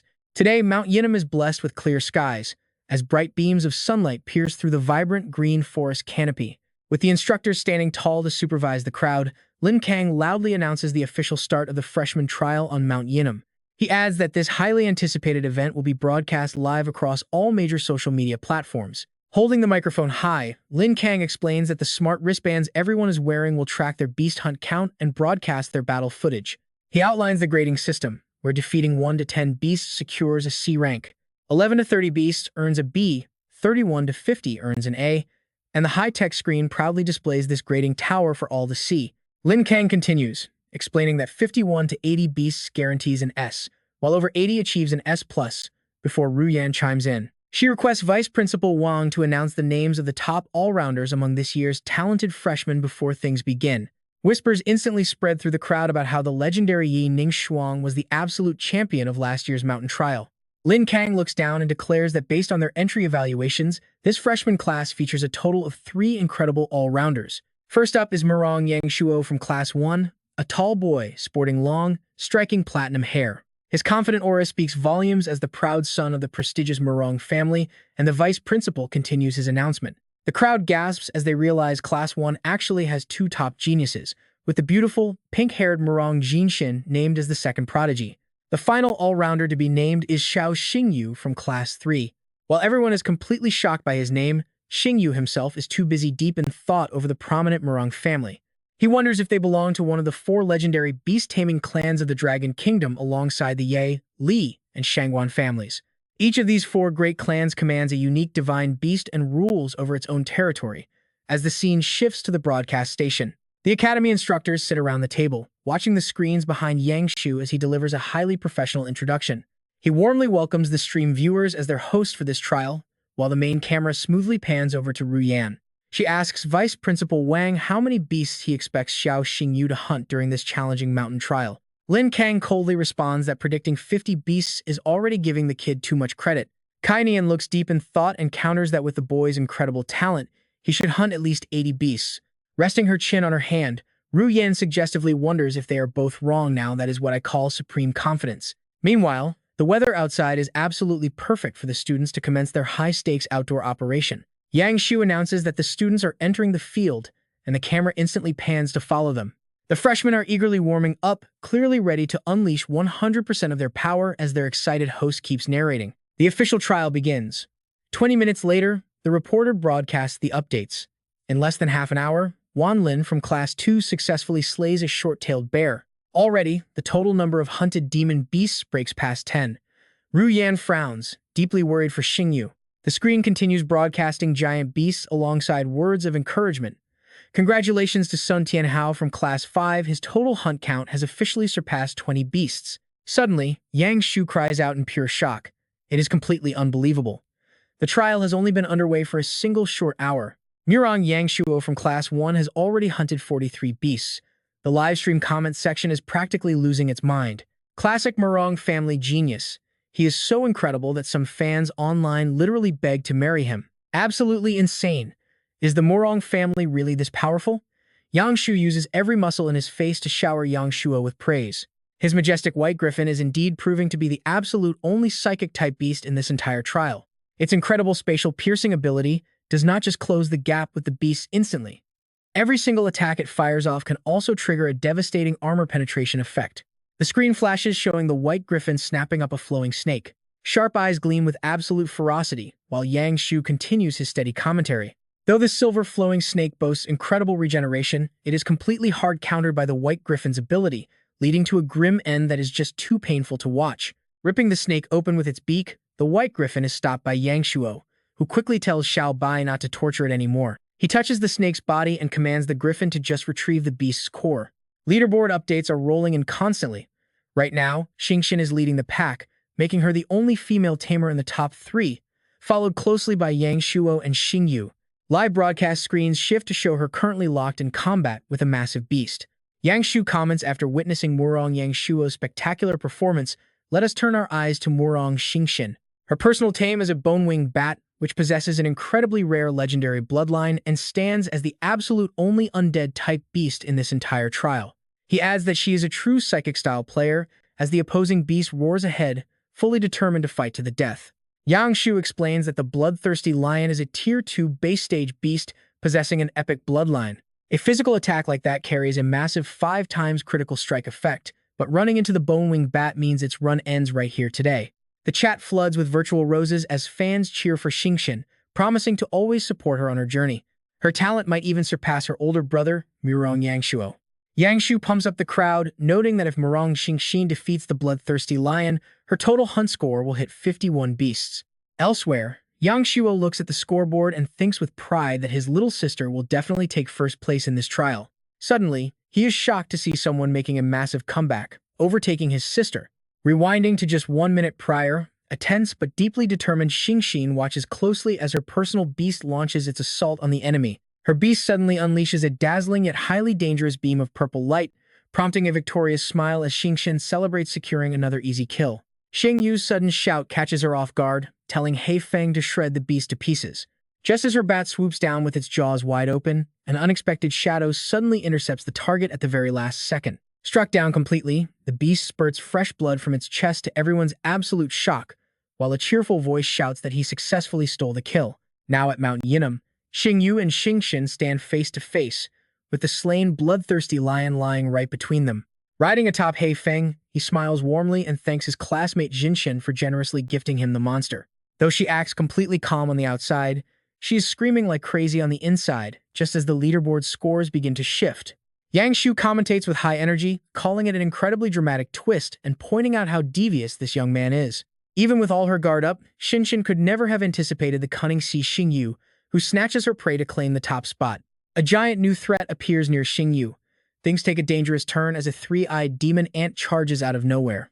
He quickly gets ready for battle, while the passionate commentary never stops. Even through the live broadcast screen, their burning desire to win is completely palpable, and Xingyu refuses to back down with eyes full of absolute resolve. Who will get the final kill on the 3-eyed demon ant? Riding He Feng, Xingyu commands his beast to strike. He Feng uses its hellfire trap as Yangshu details the clash in real time. Xingyu leads the charge, but the outer shell of the 3-eyed demon ant is famously thick and durable. Fire torrents blow out from He Feng, wrapping around the ant like burning ropes, while the wolf's hellfire completely ignores heavy armor to directly burn the foe. Calculating the perfect timing, Xingyu issues his next command. Harvest mode activated. He Feng blasts an incredibly powerful roaring blaze directly at the target, but a sudden gust of wind effortlessly pushes the wildfire right back. Xingyu Murong makes her move, sending her bone-winged bat beast to unleash a sonic wave that halts the Hellwind Wolf's final strike. She quickly orders a finishing strike, and her ice-fire bone spirit completely incinerates the 3-eyed magic ant. As the beast dissolves, a massive shining crystal is left behind, and she reaches down to scoop it up from the pool of blood. Xingyu approaches with a bitter look, teasing her for holding such a grudge, while this sudden turn of events turns up the heat on their race. Ladies and gentlemen, things out there are getting way more interesting now. Right now, Xingyu and Xingyu are neck and neck with first place still completely up for grabs. With less than an hour left on the clock, who's going to walk away on top? We will have to wait and see, as Xingyu heads off to hunt down his next target. He tells Black Wind to get ready, but before he can even make a move, Xingyu swoops in and steals the kill in a heartbeat. Xingyu and Xingyu clash again as she snatches yet another beast right out of his hands, leaving him absolutely furious as he stares down at his stolen kill. It seems like wherever Xingyu goes, Xingyu is right behind him, ready to swipe his prey. Her total count now sits at 89 kills, and Yangshu comments that she has safely secured first place by constantly stealing from Xingyu for the past half hour. Xingyu starts to feel a bit awkward about this situation. He admits he was wrong to steal her prey before, but begs her to stop stalking him, though Xingyu is not about to let him off that easily. The host hypes up the crowd, questioning if Xingyu can widen her lead or if she will slip up. Or can Xingyu find the spark to mount a massive comeback, all while the camera pans in to show her dark, incredibly annoyed expression. Xingyu lays down a direct challenge, warning her that he will not be holding back anymore and she had better watch out. The cameras capture his smug grin as the host points out that he has been holding back this entire time, but there is now less than 30 minutes on the clock. Can he really pull off a miracle and reclaim that top spot in time? Riding on Black Wind, he searches for another target, but she stays glued to his tail, neither of them willing to give an inch. Every second counts as they both absolutely smash the tournament record with their insane kill counts. This intense rivalry quickly becomes the absolute highlight of the show, and he feels pretty smug taking out low-flying targets with ease. He doubts she can steal from him while she is stuck flying so high up. She keeps trying to steal his kills but misses several clear opportunities, forcing her to ride her beast in a fury while calling him a total scoundrel. Xingyu shoots back with total confidence, reminding her that with less than 30 seconds left, she has already lost. She just keeps calling him a jerk, while the commentator Yang Shu practically calls the match in his favor. Unless something completely unexpected happens, first place is officially his, but he is still highly annoyed at how she keeps calling him names. He asks if that is the only word in her vocabulary, but a massive energy signature suddenly flares up nearby. Stalking them from behind a massive boulder, the beast unleashes a deafening roar and lunges straight toward him at breakneck speed. Yang Shu is completely caught off guard, shouting out in disbelief about how a level 3 mature beast got in there. Xingyu quickly scrambles onto Black Wind, but the creature is already on top of them, radiating a terrifying pressure. His eyes widen in pure terror as both he and Black Wind are blown right off the cliff by its sheer force. Xingyu freezes in utter horror before sprinting over to the edge of the cliff, spotting him barely hanging onto a fragile branch while Black Wind desperately clings to his leg. She orders her beast to stall the monster while she tries to help. Reaching down to grab him, she begs him to take her hand, but as he hangs over the edge, he spots the unmistakable figure of Wang Yan lurking far below.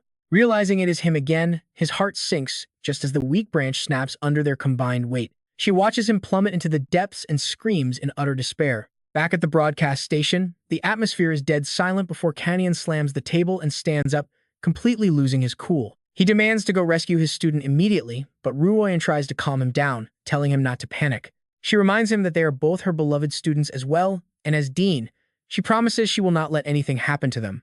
They both leave to take action, with Canyon calling the security team to initiate an emergency rescue protocol immediately. Lin Kang sits there silently, deeply pleased with how his scheme worked out. He scoffs at the kid being a genius, knowing a simple trick was all it took to send him straight to the grave. Sometime later, deep beneath the steep southern Yin cliffs, harsh sunlight filters through the dense canopy as Xingyu slowly opens his eyes, his entire body screaming in absolute agony. Wondering how he is still alive, the image of Wang Yan grinning wickedly from the cliff top flashes in his mind. Knowing this was definitely Wang Yan's doing, he vows that he will not let the traitor get away with it this time. Suddenly, Xingyu remembers he hasn't seen Hefeng yet and panics, frantically searching around for his loyal beast. He realizes he is lying right on top of it and feels incredibly guilty, quickly petting the beast. He asks if it used its own body as a cushion to save him. It whimpers in pure agony. Fortunately, Xingyu is a pharmacist who always keeps some emergency medicine on hand. He gently pops the cap and feeds it the liquid, urging Haifeng to drink this nutrient medicine to ease the pain. Right then, the sky turns gray as heavy storm clouds roll in, pouring down rain. Xingyu looks up in absolute frustration at the terrible timing. With the rain pouring, he quickly recalls Hefeng to save its energy, promising to find a dry shelter. After wandering around for a bit, he luckily finds a spacious cave. Staring outside at the worsening storm, his heart sinks as he wonders when the rain will finally stop. Being unable to contact anyone only feeds his anxiety, knowing his sister must be worried, sick right now. He also recalls that terrifying moment when Xingxin screamed for him to take her hand, leaving him wondering how she is doing now. Suddenly, the sound of snapping twigs echoes through the cave. Xingyu instantly freezes in panic, realizing someone else is in here. Just as he turns his head, a hand darts forward and tightly grips his throat. Dalu glares at him like a mortal enemy, coldly declaring that since he saw her face, she has no choice but to eliminate him. As her grip tightens, he pushes his powers to the absolute limit. Instantly, all of Dalu's hidden details flash right before his eyes. Her profile reads, Nine-Tailed Demon Fox, a level 1 Beast Emperor, Mythical Nine-Tailed Fox Bloodline. First talent, Pupils of Disaster. Once activated, this powerful ocular skill can instantly petrify any enemy of a lower level than her. Second talent, Nine-Tailed Fox Form, which burns the enemy's soul and inflicts terrifying mental attacks. Attributes, Beastkin, Psychic, and Fire. Loyalty, 0. Wait, her hidden evolutionary path lists 9-Tailed Demon Fox, 10-Tailed Celestial Fox, and 10-Tailed Dragon Fox. He realizes she is actually a mythical beastkin, the 9-Tailed Demon Fox. Seeing his reaction, Dalu is completely caught off guard. She is shocked, a mere human recognized her true form. Unable to speak, he desperately tries to use his mind to reason with her. Even if I recognize you, I still stand no chance. Fighting a Beast Emperor is impossible, but Dalu has absolutely no intention of letting him go, muttering that she cannot let him live. Xingyu struggles with all his might, coughing and gasping for air. He desperately warns her that she was wounded by a pure-blooded dragon and will die in less than 30 minutes. She is stunned that he knows so much, But suddenly, the searing pain of her injury surges, causing her to stagger. Seizing the brief moment her guard is down, he thinks to himself that this is his only chance. Xingyu instantly unleashes his magic energy, blinding Dalu with a brilliant flash of light that completely throws off her vision. Before she can even recover her senses, he quickly leaps back several steps to keep a safe distance. Rubbing his sore neck, Xingyu points out that since he already knows she is a nine-tailed demon fox, this tiny detail is nothing to him. Watching Dalu cough up blood, he scans her critical condition. Status: heavily wounded and near death, with less than 30 minutes to live. Diagnostic analysis: injured by a pure-blooded dragon with its destructive energy actively ravaging her body. Her heart vessels are severely damaged, causing her blood flow to reverse, which deeply shocks Xingyu. Although he has no idea how a pure-blooded dragon thought to be extinct for 300 years is here, he needs to calm her down first. Without a second thought, he firmly declares that he can save her life. Extremely weakened by her injuries, Dalu still refuses to easily trust him. She asks how a mere one-star tamer could possibly heal her. He simply nods, knowing she is fully aware her life is hanging by a thread. She reminds him that her wound was inflicted by a pure-blooded dragon. Even the most skilled beast-taming doctor among humans would fail, yet Xingyu's face remains absolutely confident as he stands his ground. He reassures her it is easy, but he has already calculated a way out, stating he will not heal her just to be killed right after. To guarantee his safety, Xingyu proposes a strict condition: she must sign a blood covenant with him. While the rain outside shows no sign of stopping, the tension inside the cave escalates as a furious Dalu releases her raw power.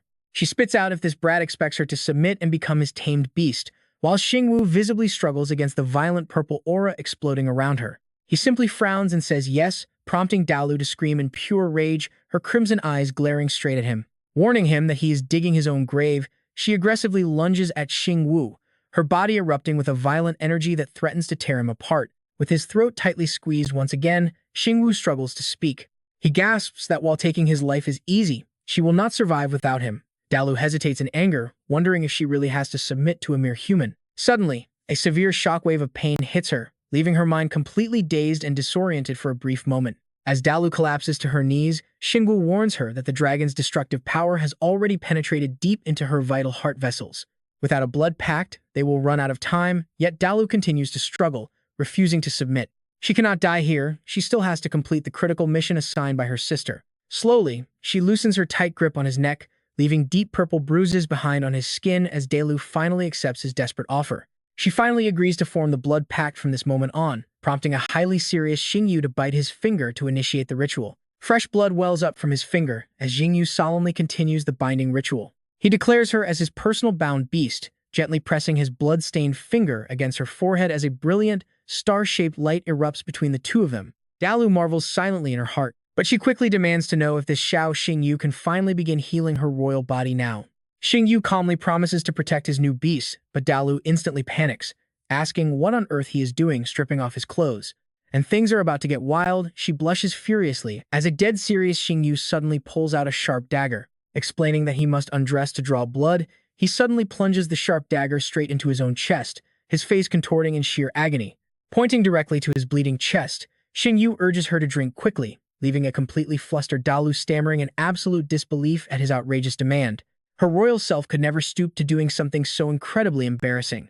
Ignoring her deep bashfulness, Xingyu explains that his heart's blood will protect her core vessels, sending her mind into a completely chaotic tailspin. Throwing all caution to the wind, she shyly leans in close and begins drinking his pure heart's essence to heal her vital vessels. Her beautiful face quickly washes over with pure satisfaction as she drinks. She feels as if a sudden wave of immense power is completely enveloping her entire body. Once her healing wraps up, Xingyu gently asks if she will finally share her actual name. After all, he has officially become her designated Beastmaster. With a noticeably softer expression, she quietly reveals that her royal name is Dalu. She hesitates for a moment before adding that since he is officially her master, there is one crucial thing he must explain to her. Her face suddenly darkens as she aggressively demands to know how he knew her wound was caused by dragon power, a highly sensitive question that Xingyu had fully expected to face eventually. Realizing Dalu is connected to the extinct dragon clan, he knows she is far from an ordinary beast. Believing she might understand his current bizarre condition, he sighs and decides not to hide anything from her anymore. He explains that 2 months ago, his eyes were splashed with dragon blood, and right as he speaks, Xingyu's eyes glow a bright orange.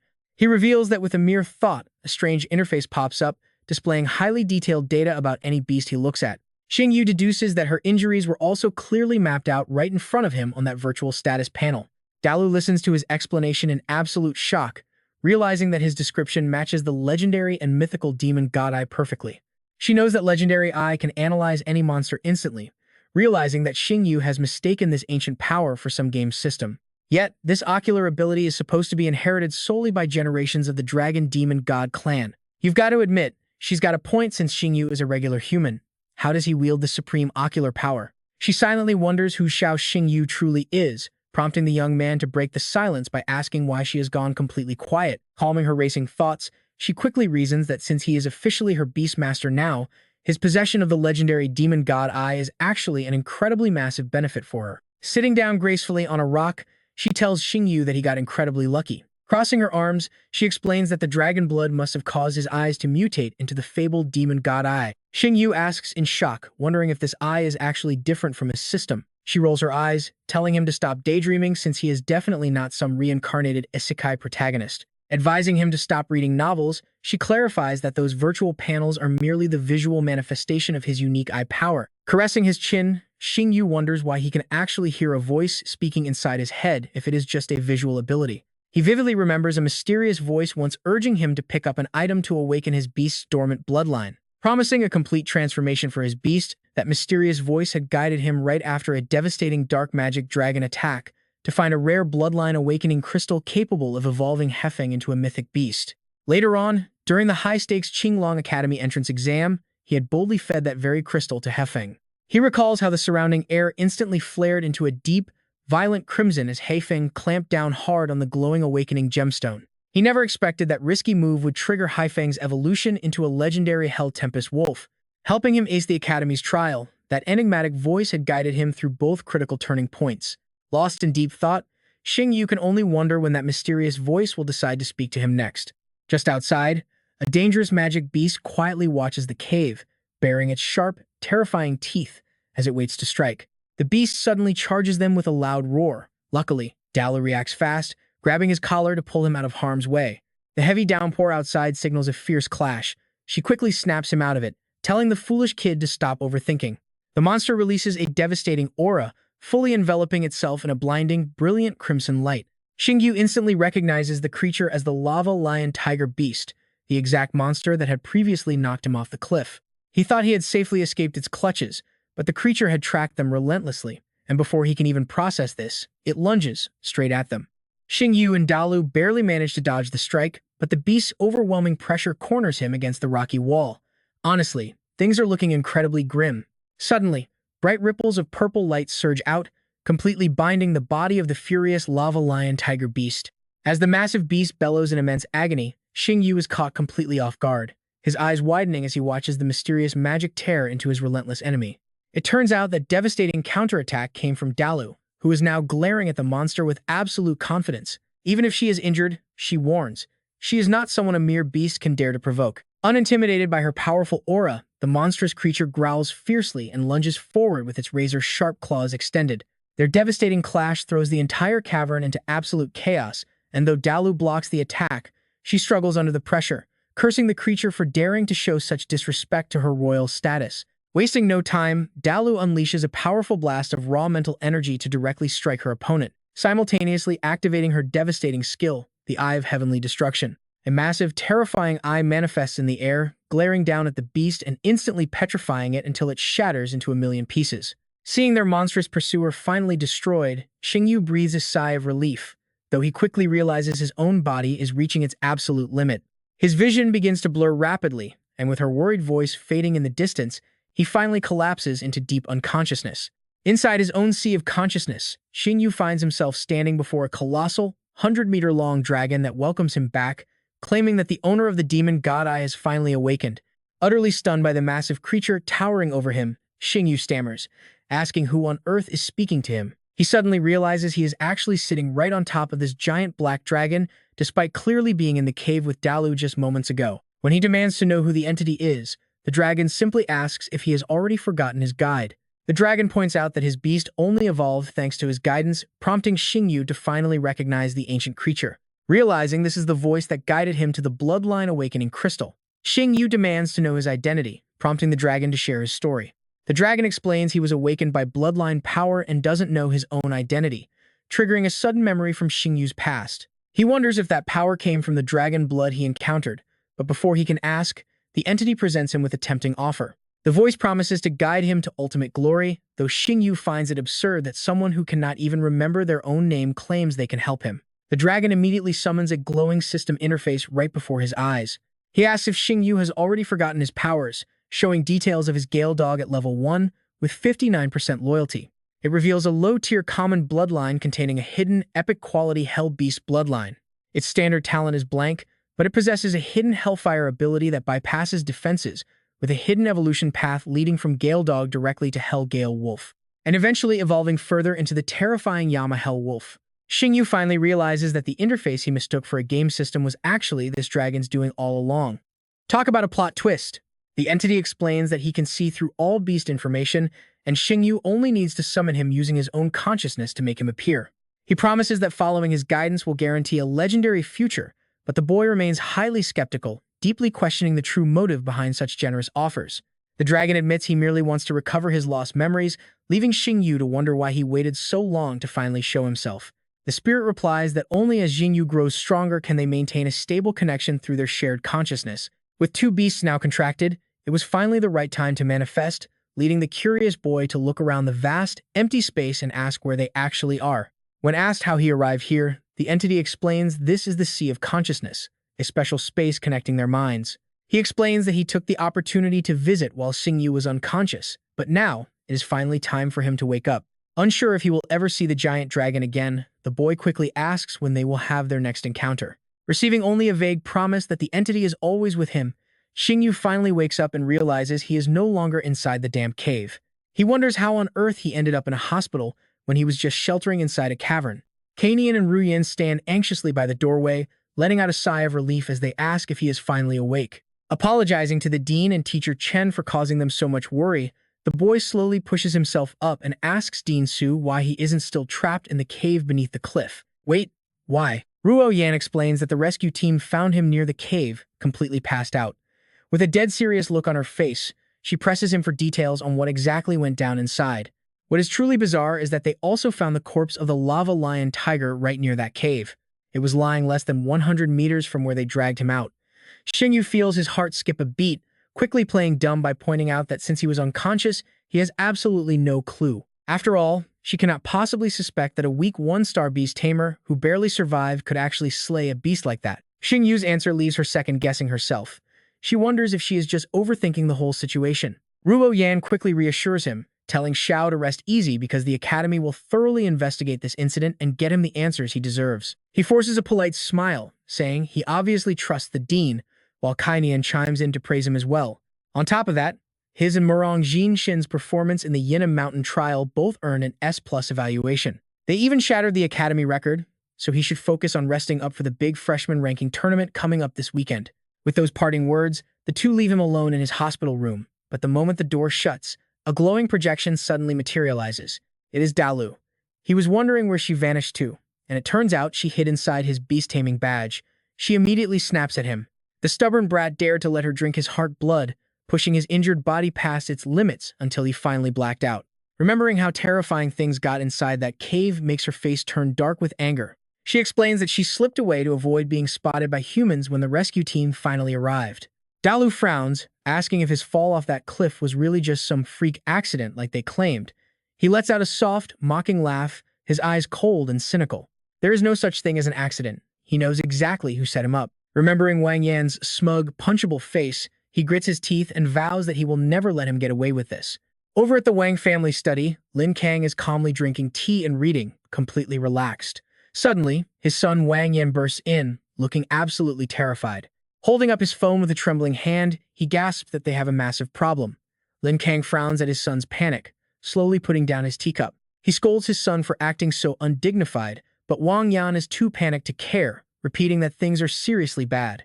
Shoving the phone into his father's hands, he blurts out the terrifying news Xingyu is still alive. Wang Yan is practically shaking, terrified that because they failed to kill Xiao Xingyu, the boy is going to come back for blood, especially with the Kangxiong Guild backing him.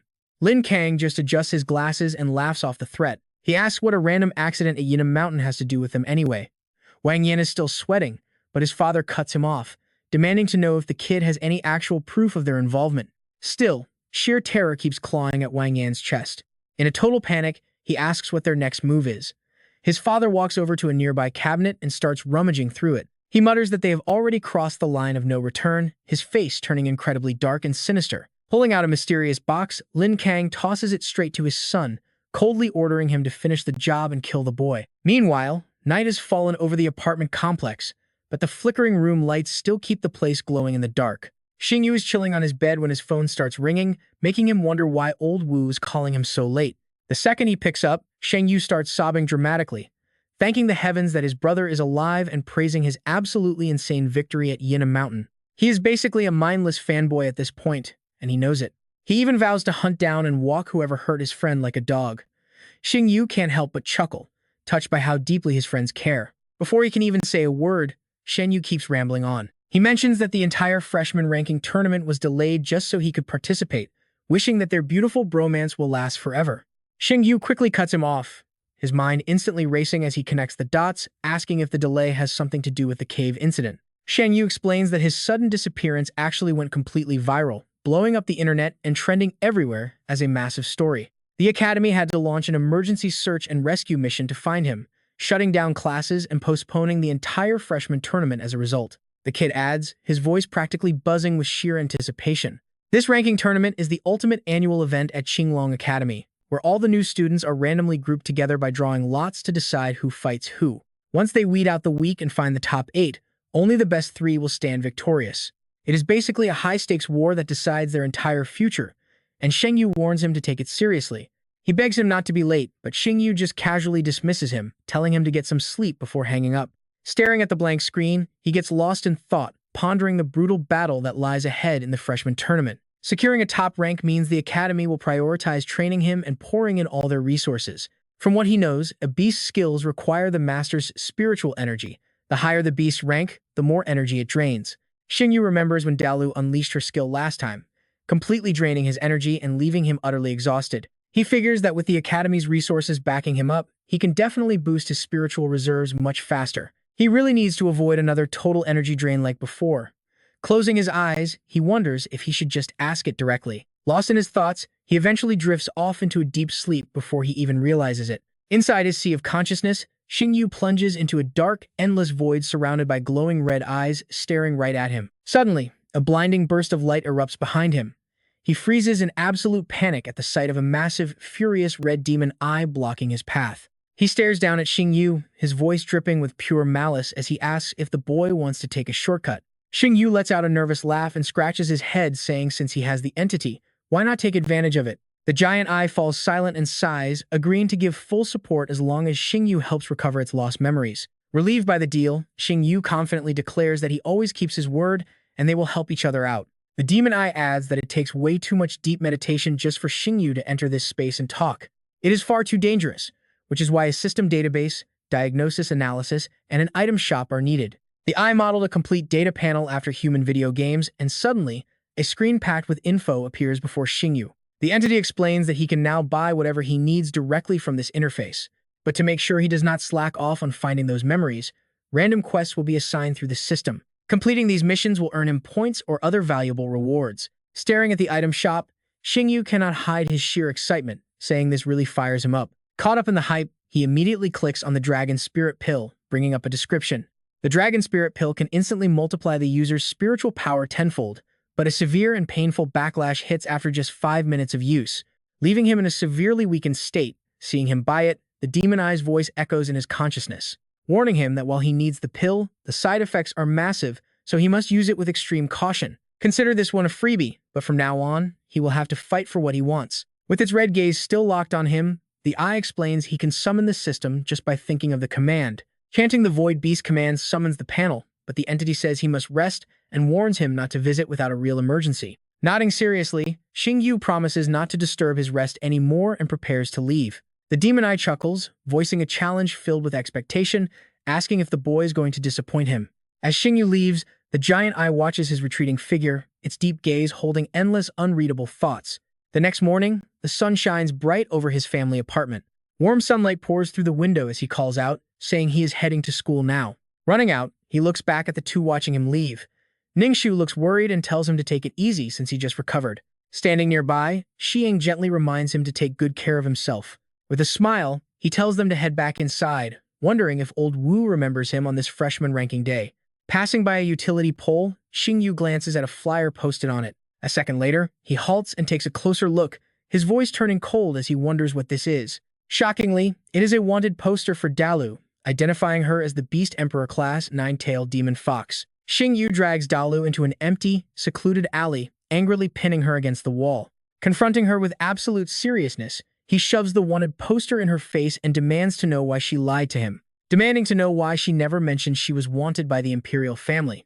Dalu sighs and avoids his piercing gaze, muttering that she was not hiding it, he just never asked. Furious, he points at the poster and snaps, reminding her that she is a criminal wanted by the Empress herself. How could she not bring up something so huge?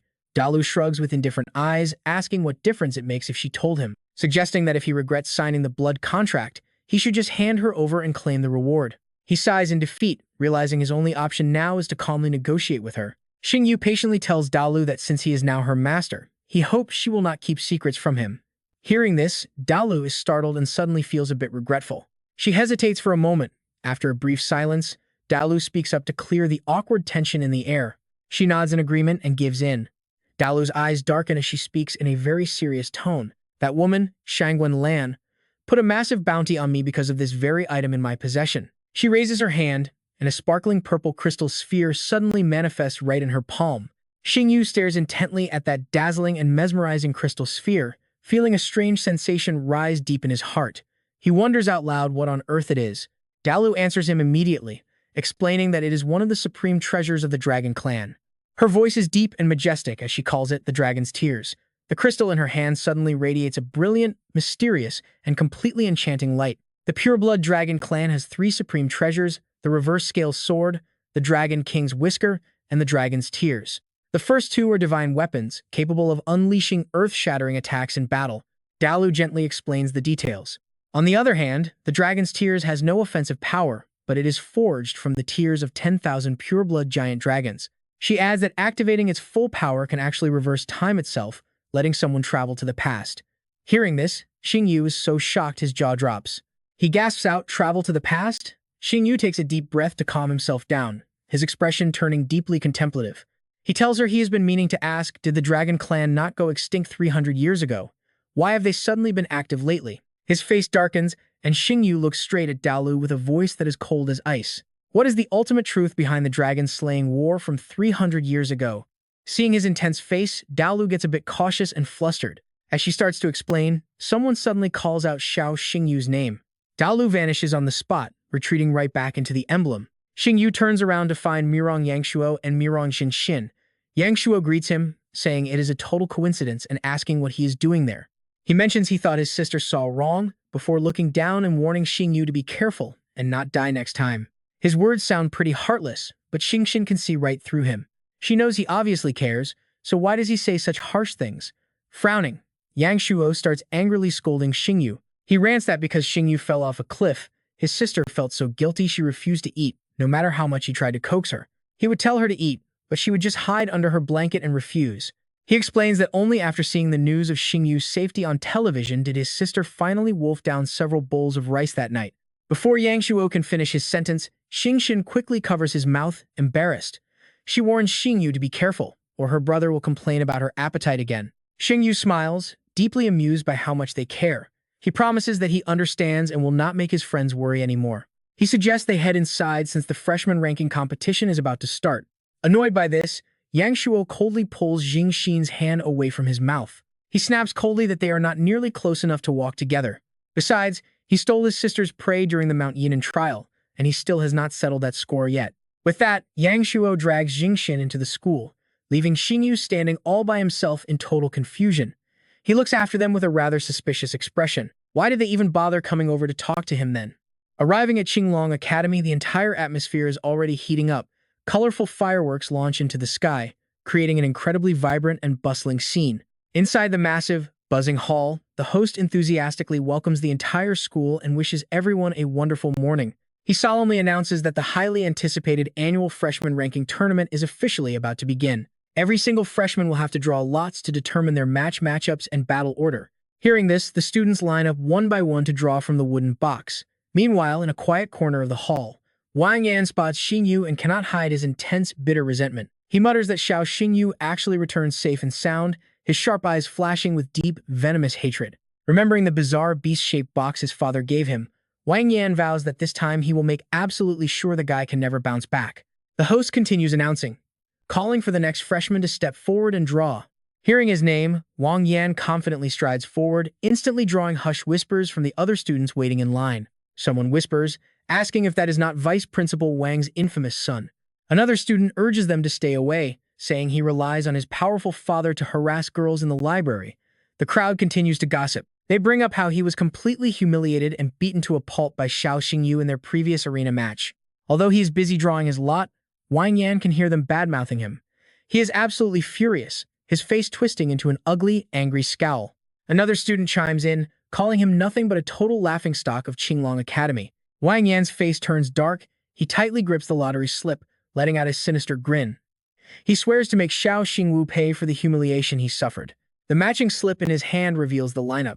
Round 1, Match 7, Xingyu versus Wang Yan. This is his perfect chance for payback. Wang Yan sneers inside, promising to return the humiliation 100 times over. The matchboard flashes, sending a massive wave of shock through the entire crowd. Is that real? Is Wang Yan actually fighting Xingyu? Oh man, talk about a wild coincidence. These two rivals just cannot escape each other. Remembering the rigged slip placed on top of the box, Wang Yan smiles. Don't worry, Dad, he thinks, I won't let you down. Wang Yan struts over arrogantly, pointing his finger straight at his rival's face. Hey, Xingyu, just wait until we step into the arena. He grits his teeth, glaring as if he wants to tear Xingyu apart, before declaring that he will personally cripple his beast. Hearing this, Xingyu merely responds with a look of pure disdain. Oh really? Then I will be waiting, Xingyu replies. With that, both of them step onto the combat stage. Facing each other with intense pressure, they prepare to fight. A sharp gust of wind sweeps across the arena as Xingyu steps forward with total calm, his eyes glowing with confidence. Up in the stands, young Shuo looks at his sister with confusion, asking why she keeps staring so intently at Xingyu. Xingxin does not answer right away. Instead, she asks if he can feel it too. Yang Shuo looks completely lost, having no idea what she is referring to. Xingxin remains quiet for a moment before giving her answer. Ever since Xingyu fell off that cliff and was rescued, his overall presence has grown significantly stronger, and Ruoyan can sense this change as well. She silently wonders what exactly Xingyu went through in just a few short days to change this much. Back on the stage, Yang Shu raises his flag high and calls out the first match of round 1, featuring Xingyu versus Wang Yan. He excitedly swings the flag downward to signal the start of the battle, shouting for the match to begin. Hearing the referee call, Wang Yan immediately takes a defensive stance and leaps backward to create space. At the same exact moment, Xingyu sidesteps, taking his own stance to maintain a safe distance from his opponent. Determination burns in Xingyu's eyes as he summons his beast, Black Wind, who instantly gets ready to strike down their foe. Wang Yan summons his beast with a fierce drive to win. Ice Flame, a leopard covered in a thick layer of frosty ice, emerges onto the field. The giant digital screen flashes with the stats of both beasts, starting with Black Wind. He is an epic tier Hell Wind Wolf, currently at initial level 1, possessing the deadly Hellfire talent. It bypasses all armor to burn the enemy, boasting wind and fire attributes. On the other side is Ice Flame, a level 1 green claw void leopard. His bloodline is legendary, possessing the Ice Freeze talent. Every single strike inflicts freezing damage, which cuts down the enemy's movement and attack speed by 30%, utilizing both ice and wind attributes. Yang Shu explains the matchup to the crowd as the official scanner displays the precise beast stats on the screens. Take a look, everyone. But up in the stands, Xinxin's face suddenly turns dark as she senses something unusual about Black Wind. That energy does not feel right. The screen clearly displays Black Wind as an epic-grade Hell Wind Wolf at initial level 1, but she is not convinced. Xingxin grows highly suspicious because the beast standing before them cannot possibly be at such a low level. Judging by the sheer pressure coming from the Hell Wind Wolf, its true strength must far exceed level 1. And yet, she knows the official beast scanner is never wrong, meaning the wolf is indeed registered at initial level 1. Xinxin rests her chin in her hand, trying to puzzle out the mystery behind this bizarre reading. It is too strange, unless she gasps as she realizes the truth. Xingyu is intentionally suppressing his beast's level, planning to trigger a massive breakthrough right during the tournament. Back down on the arena floor, the battle begins. Ice Flame lunges forward with relentless speed, baring its sharp fangs to tear into Black Wind.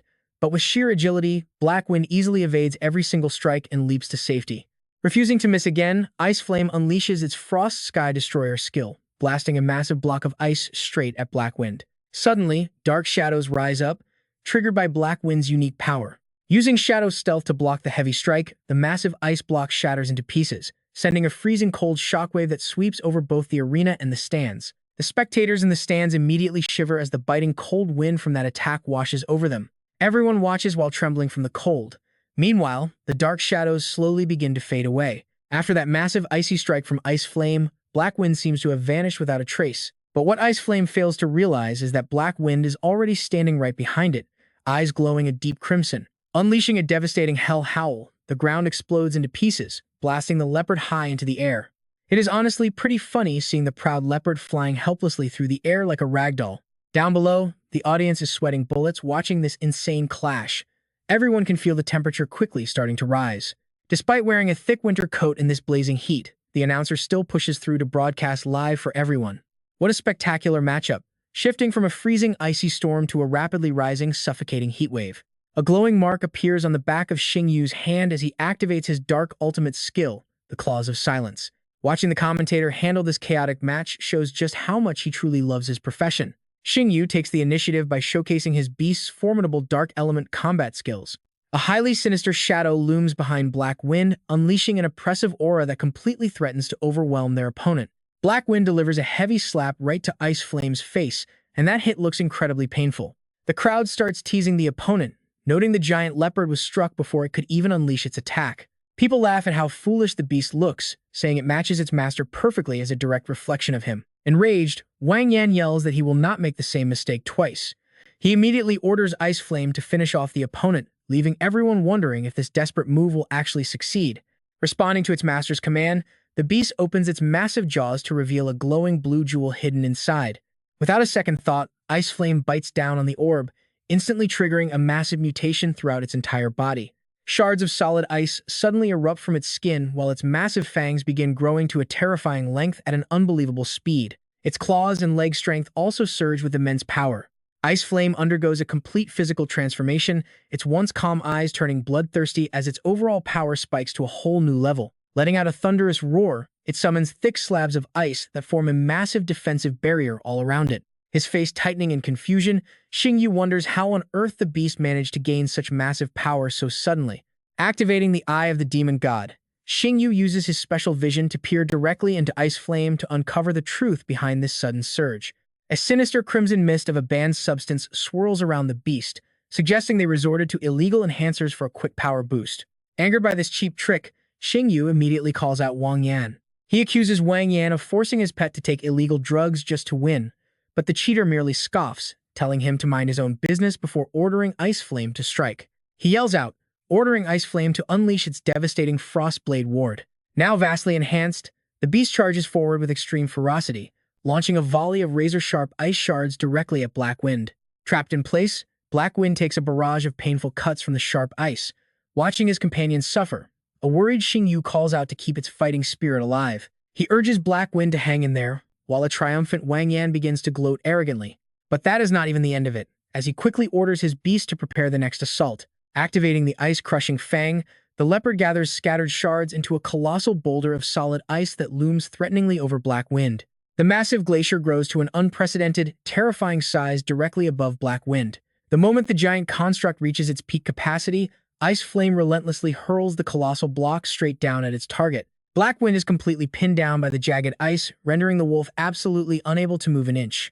The crowd gasps in absolute shock at this sudden turn of events, wondering how on earth the leopard suddenly became this insanely powerful. It looks like it is all over, as Xingyu is completely cornered and on the verge of losing the match. Gloating with immense pride, Wang Yan begins to mock his opponent, claiming he only let Xingyu win during their previous battle in the arena, but this moment represents his actual supreme power. Up in the VIP seats, Lin Kang turns to strike up a conversation with Su Ruyan regarding Wang Yan's performance. He asks Su Ruyan if his son's talent is not far superior to Xingyu's, but she completely ignores his bragging, keeping her eyes glued to the arena. Her expression grows cold and her eyes burn with irritation. She realizes the leopard's sudden surge of power is highly suspicious, believing foul play is definitely involved and labeling the family as absolute fools. Back on the field, Black Wind remains in deep trouble as the referee notes that Xingyu is facing a highly unfavorable and dangerous situation. If things continue like this, the Hellwind Wolf will not only lose but could also suffer permanent, severe physical damage. Observing the intense battle, Yang Shu wonders aloud if the outcome is already decided or if Xingyu still has one last trick up his sleeve to turn the tide. Everyone in the audience watches with bated breath, their anxiety spiking as they wonder if this is truly the end of the road for the young prodigy. Facing his opponent's absolute arrogance, Xingyu merely smirks, silently questioning if they truly thought the hundreds of fierce monsters Black Wind hunted in the dark Yin-Nam Mountains were weaklings. Raising his hand to point directly at Wang Yan, he commands Black Wind to prepare for an all-out counterattack. Calling out to Black Wind, he orders him to activate the Hellfire Lotus, instantly shattering the ice as a blazing fiery lotus blooms beneath the wolf's paws. Sensing that the tide of battle has completely turned, panic-stricken, Wang Yan frantically screams for Ice Flame to retreat, but Black Wind is already closing the distance while radiating an unbelievable, scorching heatwave. Any attempt to escape is entirely futile as Black Wind corners the beast, slowly lowering its head to draw a deep breath as intense flames begin to gather inside its jaws. Right after that, Black Wind unleashes a blazing fire lotus, bursting with intense and terrifying power. Kai Nian seems thrilled by this sudden twist, muttering in awe at the fire attribute's skill, Hellfire Lotus. Ruoyan is absolutely stunned, noting how incredible it is to pull off a skill meant only for fully matured beasts. His future is blindingly bright. Lin Kang certainly did not expect this shocking outcome, realizing that with such terrifying growth speed, he cannot let the boy survive. Meanwhile, the fiery lotus relentlessly pursues Ice Flame.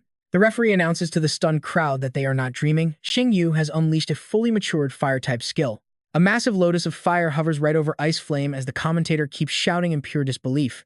The Hell-Swift Wind Wolf is still in its base form, yet it somehow mastered a high-level skill. Yang Shu confidently declares that at this rate, Xingyu might surpass Ye Shuning, as Xingyu channels everything to unleash the final strike. The commentator declares that the boy might actually become the #1 genius of Qinglong Academy. In an instant, Black Wind completely overwhelms and incinerates Ice Flame. After that devastating fatal blow, a massive cloud of dust and smoke blankets the arena. As the flames slowly clear, Ice Flame is seen lying motionless on the ground, with Xingyu standing calmly right beside it. The entire arena falls dead, silent, completely paralyzed by that display of power.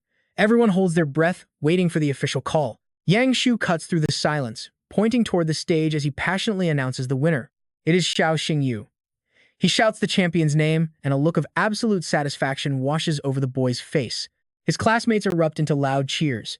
This guy is a straight-up monster, and that Hellfire Lotus was absolutely terrifying. Suddenly, the electronic screen flickers to life, and the crowd begins pointing and telling each other to look at the display. The stats of the Hell-Swift Wind Wolf are actively changing. Black Wind's profile lights up, showing a massive leap from level 1 to level 3, all from just a single battle. Wang Yan collapses in despair, completely shattered by this outcome. Yang Shu gasps, announcing that Xiao Xingyu has just shattered an unprecedented record, before continuing. Never in the history of the Qinglong Academy, freshman rankings has such a miracle ever occurred. A beast leveling up twice mid-battle. The architect of this miracle is Xiao Xingyu. Hearing this, he and Black Wind grin triumphantly. Ice Flame lies defeated as Wang Yan watches in utter despair, while Black Wind lets out an excited, victorious howl. The wolf dashes over to Xingyu, who smiles proudly and pats its head, praising Black Wind for a job well done while reflecting on earlier. He remembers how, after hunting dozens of beasts in Yinam Mountain, they were suddenly ambushed by a lava giant tiger. That life-or-death struggle had pushed Black Wind right to its absolute limit, triggering the fierce evolution process. This time, he used the opponent's ice skills to suppress his own beast, forcing Black Wind to evolve through sheer survival instinct. As those thoughts fade, Xingyu notices a heated argument breaking out in the stands, led by Ruoyan's voice. She demands proof for their claims, prompting a frown from the boy as he wonders what Lin Kang is planning now. Stepping closer, he hears the man yelling about the rules requiring students to hold back and stop at the right moment. With the leopard dead on the arena floor, he demands if more proof is needed, provoking angry murmurs from the faculty. They turn to the dean, arguing that despite the boy's talent, his vicious methods cannot be tolerated. Others chime in, demanding expulsion if the boy's character is truly this rotten, warning the dean not to shield him. They are cut off as Ruoyan calms the crowd, promising a thorough investigation while casting a warning look at Lin Kang. She warns that until the truth is revealed, anyone who dares frame her student will face her absolute wrath. Ruoyan immediately orders the staff to bring the leopard's carcass over for an official medical examination. Shortly after, the expert beast doctors arrive and begin conducting a highly detailed autopsy directly on Ice Flame's body. Various advanced scanning devices are hooked up to the beast as Ruoyan steps forward and asks for any findings. The lead doctor reports that severe internal bleeding was likely caused directly by the Hellfire Lotus. The medical report leaves Ruoyan completely stunned, while Lin Kang sneers silently to himself, celebrating the fact that he had already bribed the Academy's doctor to counter her moves. He smugly asks the dean. Lin Kang demands if she heard the doctor, but Xingyu cuts him off, asking why a real killer would strike so openly. He calmly explains, furthermore, his beast's Hellfire Lotus is a soul-burning strike, yet this leopard clearly died from massive blood loss inside its internal organs. The instructors begin whispering among themselves, realizing he has a point no one would commit murder under everyone's watchful eyes. Xingyu demands a direct confrontation, asking if the doctor is absolutely sure about his diagnosis.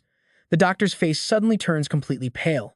As the doctor stammers, Xingyu leans in and whispers right into his ear, warning him not to ruin his beast-taming medical career over some cheap bribe. He tells him to think carefully before speaking, leaving the doctor in a total panic. Is their scheme about to be exposed? Xingyu turns to the instructors and earnestly appeals to the dean, stating that this matter is of utmost importance. He requests a blood test on the six-clawed void-tearing leopard before any final decision, and Ruin immediately orders them to get to work. 5 minutes pass as the medical team works frantically on the body of Ice Flame, while Wang Yan stands frozen in utter shock. The trembling doctor hesitantly informs Ruyan that the leopard is dead, causing her to lose patience and demand he stop stuttering. She orders him to speak up, and with a trembling hand, the doctor points to the results proving it died from a berserk pill. Hearing the verdict, Wang Yan snaps and tries to attack the doctor, yelling that it is slander before dropping to his knees to beg Ruyan. He pleads with the dean to believe him, claiming he never gave Ice Flame any berserk pill. But the doctor presents the final report, confirming beyond a doubt that the beast had indeed ingested the forbidden berserk pill. The drug triggers a violent state that temporarily boosts a beast's power, but it always ends with a fatal backlash. Ruin grabs the report and glares down at the trembling boy, asking how he could possibly deny such concrete evidence. He stammers in panic before turning to Wang Chang to beg for salvation, while the nearby instructors whisper about how cruel the Vice Dean's son truly is.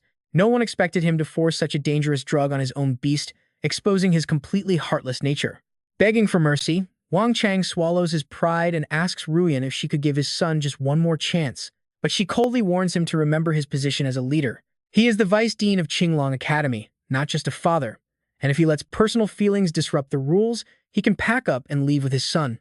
Seeing that she will show no mercy whatsoever, Wang Chang realizes he might get dragged down too, so he loudly declares that Wang Yan violated the rules by drugging his beast, announcing his immediate expulsion from the school. These words strike Wang Yan like lightning, and he stares at his father in absolute shock.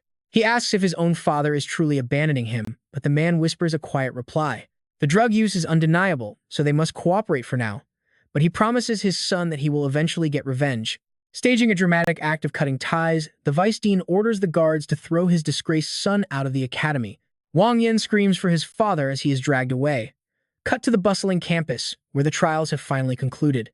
Rumors spread that the top 8 list is out, drawing a crowd to the bulletin board. The official billboard proudly displays the top 8 freshmen, featuring Xingyu Morong, Xingyu Xiao, Yangshuo Morong, Tianming Zhao, Rui Fan, Xiu Zhou, Wanpeng Sun, and Enzuo Lin. Students gossip right in front of the Morong siblings, calling Xingyu Xiao the most terrifying contender among the top ranks. Despite having zero backing or influence, he managed to secure a spot in the elite top 8 purely on his own. After witnessing his brutal match against Wang Yan, other opponents forfeited, while Yang Shuo tries to comfort a silent Xingxin. He promises to get payback for his sister during tomorrow's duel, reminding her of how Xingyu shamelessly stole all of her prey during the intense trials at Mount Yinnam. Meanwhile, Xingxin keeps her eyes locked on Xingyu's name. She whispers her hope to personally defeat him tomorrow, while across campus, Xingyu's friend excitedly runs up with the news of his top 8 placement. Xingyu calmly shrugs it off, asking why his out-of-breath companion is getting so worked up over a simple top 8 spot. His friend insists they throw a celebration, unaware of the furious Wang Kang glaring at them from the shadows. The Vice Dean sneers, telling Xingyu not to celebrate too early, while the scene cuts to Xingyu's completely trashed and looted apartment. He wonders if the kid will still be smiling once he gets home, revealing a secret deal made earlier between the father and son. Wang Yan had begged his father not to expel him, promising to steal Xingyu's victory tokens, but his father just called him an absolute fool. He warned him that leaving quietly for now was a necessary sacrifice to avoid suspicion. Walking back, Xingyu feels highly satisfied as he reflects on his victory. After being dragged out late at night by Old Wu to celebrate, he finally arrives home only to freeze in absolute panic at the sight. Finding his front door completely shattered, Xingyu rushes inside calling out for Mengmeng Shi, who looks up at him with tear-filled eyes. She weeps that Sister Xu was dragged away by a masked kidnapper who left a ransom note behind. The little girl clings to him while a wave of pure dread washes over his face as he gently comforts her. He promises her that Xu will be safe before opening the letter to read the threatening demand head back to Mount Yannam. The scene shifts to Mount Yan'an. Under the cover of darkness, a worried Xingyu arrives in a flash. Thoughts race through his mind as he runs. Whoever dared to touch his sister is going to pay. Soon, Xingyu spots Nuaxu fast asleep under a massive tree. The surrounding area is completely deserted. Suddenly, a mysterious black-cloaked figure emerges from behind the trunk. He tells the boy not to shout because his sister is merely unconscious. Xingyu snaps back, ordering him to release her immediately. The stranger asks if he is not even curious about his identity, but Xingyu already has it figured out. He reasons that only Wang Yan holds a grudge against him lately. Yet, that coward lacks the guts for kidnapping. That means the kidnapper is the kid's father. Lin Kang pulls back his hood with a sly grin, praising Xingyu's sharp mind. He boasts that if Xingyu were his own son, he would easily make him the strongest young beast tamer in the country. Then his expression turns icy. Since Xingyu hurt his actual son instead, he declares the boy must disappear forever. With that threat, he immediately summons his beast. The earth shakes as his massive rock demon bear descends. Lin Kang boasts that his beast is a true king-tier creature. It can enter an ironclad state, unleashing devastating attacks without ever being interrupted. It also shrugs off any enemy crowd control. A mere one-star tamer standing against a monstrous king-tier beast. Lin Kang sneers that Xingyu's life ends tonight. The giant bear bares its massive fangs, growling fiercely. Xingyu calmly smiles, telling Vice Dean Wang that he is in for a major disappointment. Lin Kang adjusts his glasses in confusion. He mocks the boy, asking if that weak wolf of his is supposed to be a snack for the giant bear. Xingyu simply smirks. He raises his hand, calling out to Lulu that it is her time to shine. Suddenly, a massive, pitch-black cloud blots out the entire sky. A terrifying energy fills the air as a soft fox ear emerges. Twitching lazily, the gorgeous fox spirit asks why her master summoned her, complaining about her beauty sleep being cut short. She demands compensation. Xingyu simply points at the enemy bear, commanding Lulu to take the giant beast down.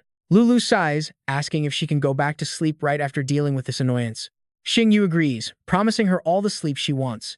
Sensing her overwhelming power, Lin Kang realizes he must strike first. He commands his giant bear to launch a sudden, devastating strike directly at Xingyu. The incoming sparks startle Lulu slightly. Wide awake now, she glares back with absolute coldness. As the giant bear raises its heavy weapon to crush her, Lulu casually activates her Eye of Calamity skill. Within a single second, the massive bear completely turns to stone, frozen solid in midair. Lin Kang points a trembling finger, stuttering that she is the notorious Emperor Tier 9-tailed fox from the National Wanted list. Lulu merely stares back, completely unbothered. Terrified, Lin Kang warns Xingyu that harboring the country's most wanted beast is a capital crime. He warns that if anyone finds out, but before he can even finish his sentence, Xingyu chuckles darkly and honestly. Summoning his secret trump card means he never planned to let the old man leave this mountain alive. Furious, Lin Kang curses him as an arrogant brat. He snaps that a single beast cannot bridge the massive gap between a 1-star and a 6-star tamer. Chanting fiercely, he shatters the stone encasing his beast's head, letting the bear use its own raw strength to break the remaining shell. As the rock crumbles, the beast's fury explodes. It lets out an earth-shaking roar, its eyes burning with pure rage. Realizing the stakes, Xingyu promises to treat Lulu to an incredible feast if she finishes off the rampaging bear. A tense silence suddenly falls over the desolate, dark mountain forest. The only sound left is heavy breathing. Lin Kang laughs, admitting the legendary fox is indeed powerful. However, he sneers that even an Emperor-tier beast cannot change one crucial fact. Xingyu is still just a low-level 1-star tamer. Suddenly, a bright purple flame erupts around the elder. He vows to show the boy the absolute despair of facing a 6-star master. The giant bear slams the earth, shattering the terrain and sending massive chunks of rock flying. Roaring with rage, the monster wields a massive, razor-sharp weapon, sending a deafening shockwave echoing through the valley. Its deafening growls roll across the peaks, conjuring a thick, oppressive mist that blankets the entire battlefield. Watching the destructive storm unfold right before his eyes, Xingyu grimaces as the situation grows incredibly tense. This thick darkness is a deadly shadow attribute, and the crazed beast's power is reaching its absolute peak. He immediately realized it was a dark attribute beast, needing human blood or other beast's blood to nourish its body. Xingyu's eyes darkened as he realized the truth. For 5 years, low-level beasts had vanished from Longyan City, and it was all this man's doing. Adjusting his glasses with a smug grin, a skull crest quickly materialized on Lin Kang's right cheek. His voice dripped with malice as he sneered that dying by his demon giant bear's jaws was their ultimate honor. Xingyu gasped in absolute shock that Mark belonged to the notorious Red Skull Guild. Known as a vicious terrorist organization, this guild gathered ruthless outlaws and specialized in training dark attribute beastmasters, standing as one of the 5 major dark guilds. He calmly stared back at Lin Kang, unfazed. He casually asked what would happen if the world discovered the vice principal of Qinglong Academy was a Red Skull member, but the villain showed no fear. Since he had exposed his true identity, he had absolutely no intention of letting them leave the mountain alive. Dalu turned to warn Xingyu, reminding him that with his current spiritual energy reserves, she could not unleash any of her combat skills. He reassured her, "Don't worry. Xiao Xingyu never fights a battle unless his chances of winning are 100%. With that, Xingyu popped the dragon's spirit elixir into his mouth, lowering his head and exhaling a heavy breath charged with spiritual power. Vast spiritual energy surged violently through his entire body, forcing a painful roar from his chest. Seeing this, Lin Kang ordered his beast to strike, laughing that he would personally visit Xingyu's grave next year to burn some incense for him. The spiritual elixir containing massive energy dissolved and absorbed into Xingyu's body, bringing a freezing sensation that chilled him straight to the core. Calling out to Dalu, she felt his rising energy and immediately charged forward to execute his command. Dalu stood ready. At that moment, Lin Kang's demon bear advanced with its weapon raised, its body dripping with dark spiritual energy as it rushed towards them. Faced with extreme danger, Xingyu shouted for his bloodthirsty bronze crossbow skill. Instantly, a massive beast with burning eyes appeared, transforming into Dalu's true beast form, the 9-tailed demon fox. In her magnificent beast form, she threw her head back and let out a piercing howl. A giant eye opened in the dark sky above, instantly scanning the battlefield and locking onto the bear's heart. The demon bear rushed ahead, completely unaware of the threat, until the giant eye unleashed a devastating beam of spiritual energy. The powerful beam tore clean through the beast's massive frame. Its thick protective armor shattered, and the energy even pierced straight through Lin Kang behind it, making him scream out in agonizing pain. The villain writhed in pain, cursing the Dark Guild's failure, before fierce flames erupted and burned him to ashes. From the cliff of Yina Mountain, Xingyu and Dalu watched the threat vanish, but his body began to sway from the elixir's backlash. Dizziness washed over him, and he could barely hear Dalu's frantic voice calling out to him. She knelt beside him in worry, begging him not to fall asleep as she slapped his face, telling him to wake up immediately. Suddenly, the sound of approaching footsteps echoed nearby, and the fox's sharp ears caught it instantly. She spun around, demanding to know who was there, but a powerful hand choked her mid-sentence. A sudden flash of lightning illuminated the dark mountain, finally revealing the face of the mysterious intruder.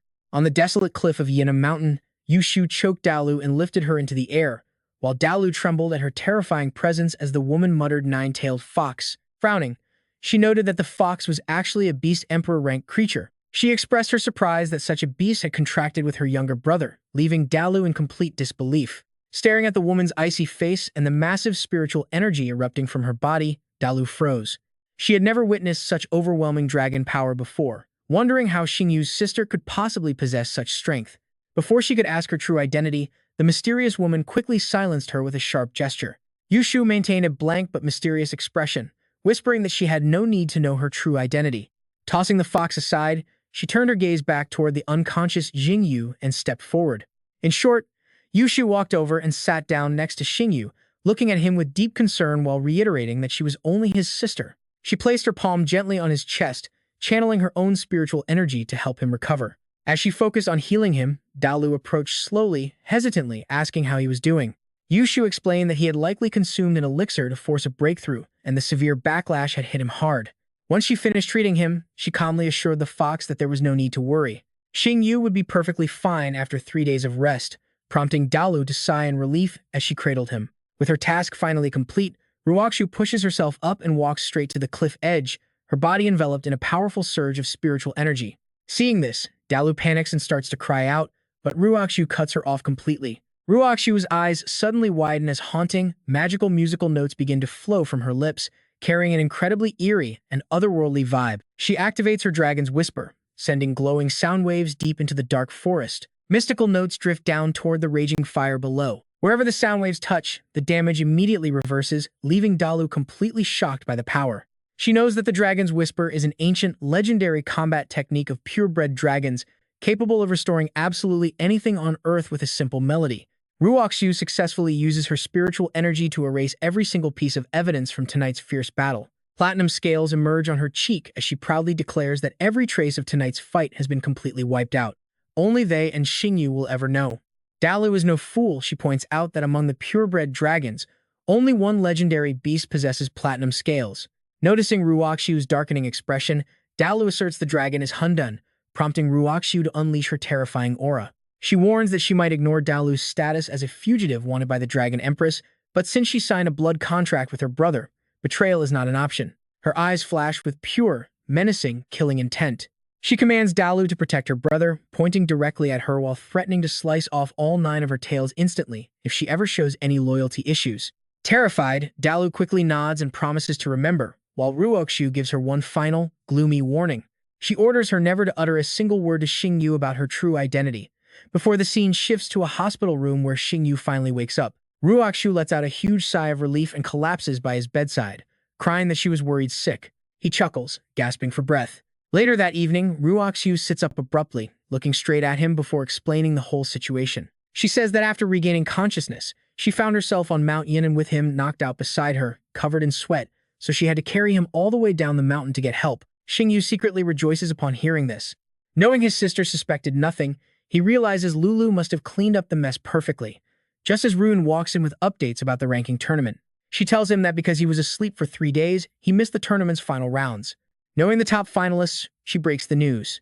The top spots went to Murong Jinshen and Murong Yangshuo, meaning his absence was officially treated as a direct forfeit from the event. Ruin flashes a fake smile to comfort him, but Xingyu immediately senses her hesitation and quickly cuts her off. With a very tense and anxious expression, he asks Dean Su if she finds it strange that he randomly ended up on Mount Yinan. They wait anxiously. After a brief silence, she sighs heavily and reveals that Vice Dean Wang also disappeared 3 days ago. His heart races as he fears his secret is about to be exposed. Talk about intense, while Ruoxu stands beside him, glare locked onto Ruin with intense hostility.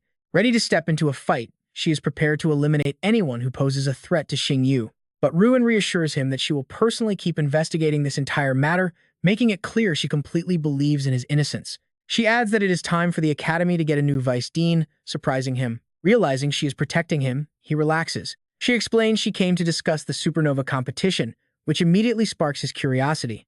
Ruin explains that the Supernova competition is a massive, highly anticipated event co-hosted by the 4 great beast-taming academies Azure Dragon, White Tiger, Vermilion Bird, and Black Tortoise. Each of these elite academies will select 3 of their top freshmen to compete. All the competitors are exceptionally gifted prodigies, and when it comes to their own Azure Dragon Academy, she notes that the absolute #1 genius is Yi Channing.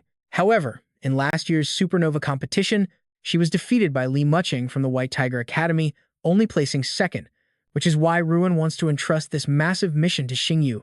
She sincerely hopes he will agree to become one of the Academy's official tournament representatives. She urges him to lead their academy to reclaim its former glory, presenting it as the perfect chance to make up for his missed opportunity in the freshman ranking tournament.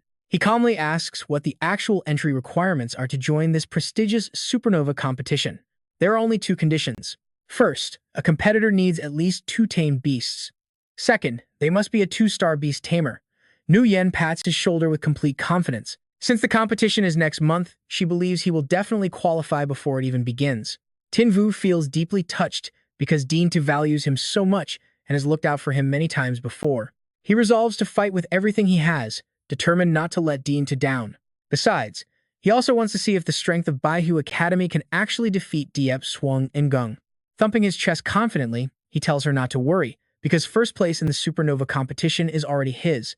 That night, Tinvu plans to head deep into Yin Nan Mountain. He knows that every competitor in last year's Supernova competition had contracted at least 2 tamed beasts. Brainstorming strategies for the upcoming tournament, he faces a major issue. Although he has 2 beasts, Dai Lo is a nationally wanted criminal and cannot be summoned in public. Even worse, Hak Fong is currently only a level 3 juvenile Hellwind Wolf, making it incredibly difficult to survive a high-level stage like the Supernova. Stopping at a clearing, Tinvu decides tonight is the perfect time for Hak Fong to break through. He summons the beast, and it leaps out roaring through a burst of crimson flames. The ring on his finger glows as various colorful evolution materials and items begin to drift out. Tin Vu smirks, incredibly glad he prepared all of this beforehand. After leaving the hospital, he used his salary as a beast doctor at the Firmament Guild to buy fire attribute nutrients and evolution items. But that is not all. He also looted several items from previous fights, while others were rewards from the freshman ranking competition and the Yinnan Mountain trials. Staring at the massive pile of resources, Tin Vu grins and mutters that this should definitely be enough for the evolution. He tells Hak Fong to swallow them, and the wolf immediately opens its maw to vacuum up every single item. Once finished, the wolf's body rapidly transforms, completely engulfed in a raging inferno. Tin Vu cheers it on, urging Hak Fong to hang in there. Having already materialized, Dai Lo listens to Tin Vu's instructions. He warns Lo that Hak Fong might go berserk during the breakthrough, so she must protect them. She quickly nods in agreement, just as Hak Fong's eyes turn wild and his breathing grows dangerously violent. Urging Hak Fong to stay calm, Dai Lo quickly constructs a barrier matrix to halt the wolf's sudden charge. Knocked down by the crushing pressure radiating from Hak Fong, Tin Vu can feel the absolute agony his beast is enduring right now. Struggling to sit up, he summons the void-piercing beast system. The screen responds immediately as he commands it to check how much time is left for the evolution to succeed. The system rapidly updates the progress bar, hitting 30%, then jumping to 58%. It climbs to 73%, then 79%. The bar keeps ticking up to 87%, 90%, 92%, and finally 99%. The screen suddenly freezes at 99%, making Tin Vu panic that the evolution might fail. But right then, Hak Fong's massive paw steps out from the purple flames. The transformation is finally complete, and Tin Vu cheers happily that Hak Fong has successfully evolved. The wolf's new stat panel appears, displaying its new species as a level 1 adult netherworld hell wolf with a pure demonic bloodline. Boasting an epic bloodline, its first talent is Hellfire, which deals true damage to enemies while completely ignoring their defensive armor. Its second talent, Demon Force, massively boosts attack and defense, converting 50% of all damage dealt into its own health. Its new master attributes now include Fire, Wind, Darkness, and Demonic elements. For skills, it boasts Hell Entanglement, Hell Roar, Shadow Sneak, Silent Claw, and the Decisive Blade. Stunned by the sight, Dai Lo mutters in disbelief that it actually awakened a demonic attribute from the gates of hell. Marveling at Tin Vu's sheer talent, she realizes he is truly an extraordinary beast tamer. He runs over to embrace Hak Fong, thrilled that the wolf has grown so much stronger. Dai Lo then asks how he plans to contract his second required beast for the upcoming tournament. Tin Vu seriously considers his options. Meanwhile, Yan learns about his dilemma during their conversation and immediately steps up to offer her help. She tells him she heard he's entering the Supernova competition. Since he cannot compete without another beast, she insists on buying him one, while Tin Vu shyly thanks her for the generous offer. She excitedly waves off his thanks, declaring him as her younger brother, meaning his problems are hers to solve, especially for a single beast. Generously leading him into the store, Yan tells him to choose freely on her tab. Tam Nuong immediately welcomes them with open arms. Welcoming Miss Chin warmly, the shopkeeper cheerfully asks if she wants to purchase lightning attribute nutrients or beast cores today. Yan calls out to Tam Nuong. She explains her brother is competing next month and needs to contract a new beast, prompting Tam Nuong to happily tell them to leave everything to her. Leading Tin Vu to the selection, Tam Nuong enthusiastically offers to recommend an excellent beast for the young man. First up is a spider-type beast, the evil pink spider, boasting an attack power far superior to others of its rank. Next is a tiger-type beast, and this shadow purple striped feline is quite impressive too, offering highly agile combat and critical strike damage. She's about to introduce another one when Yanren suddenly cuts her off. Yanren directly demands premium options, telling Sanyang she has no need for budget beasts and to show only the highest quality stock. Since I am paying, Sanyang gets the hint. If Lady Qin insists, she will not hide her treasures anymore. Opening a private room, she invites the young master to pick from their finest collection. They step inside the special chamber filled with elite beasts. What will he choose? Sanyang shows Xingyu around, asking if any catch his eye. She points out that the Earthblood Super Pangolin has exceptional stats across the board. The burning damage and lethal toxins of the three-eyed Overlord Serpent are also incredibly outstanding. Meanwhile, the legendary bloodline of the Icebone Eagle makes it highly competitive in every aspect. Xingyu remains hesitant because none of these beasts possess a hidden bloodline. Watching from behind, Yanren asks if he dislikes them all, promising that Sanyang will fully accommodate his choices. Even with such high-quality beasts, the young master seems unsatisfied, leaving Sanyang wondering what exact type he is actually looking for. She tells him to name his requirements so she can source them later. But right then, A shout from outside announces that a new shipment has arrived. A sinister, burly man enters carrying a cage, boasting about his fresh delivery. Inside the cramped cage are two tiny elf girls. Xingyu quickly inspects the elf-type beasts. He immediately questions Sanyang, noting that from what he knows, elf-type beasts are generally considered useless in battle. He asks Sanyang why she would ever bother importing elf-type beasts.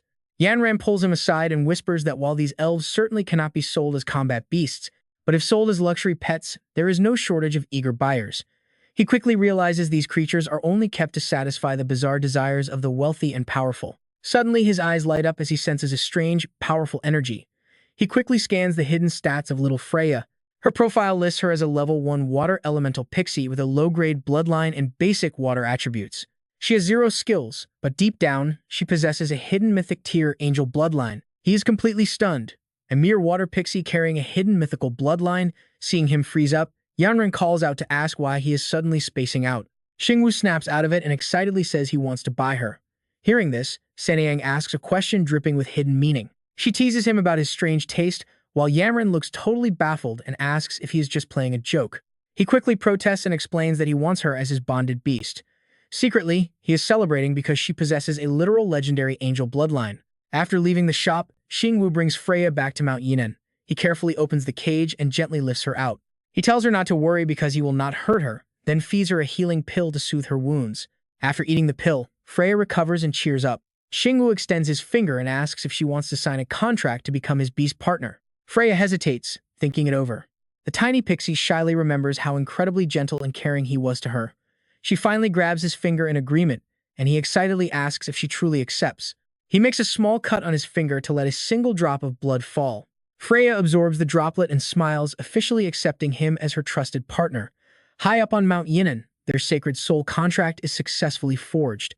Xingyu happily asks the little pixie if she finally trusts him now that their blood contract is sealed. He gently taps her, noticing how a blood contract truly creates a deep, unbreakable bond between a tamer and his beast. Remembering something important, he opens his hand to reveal a glowing, tiny crystal resting in his palm.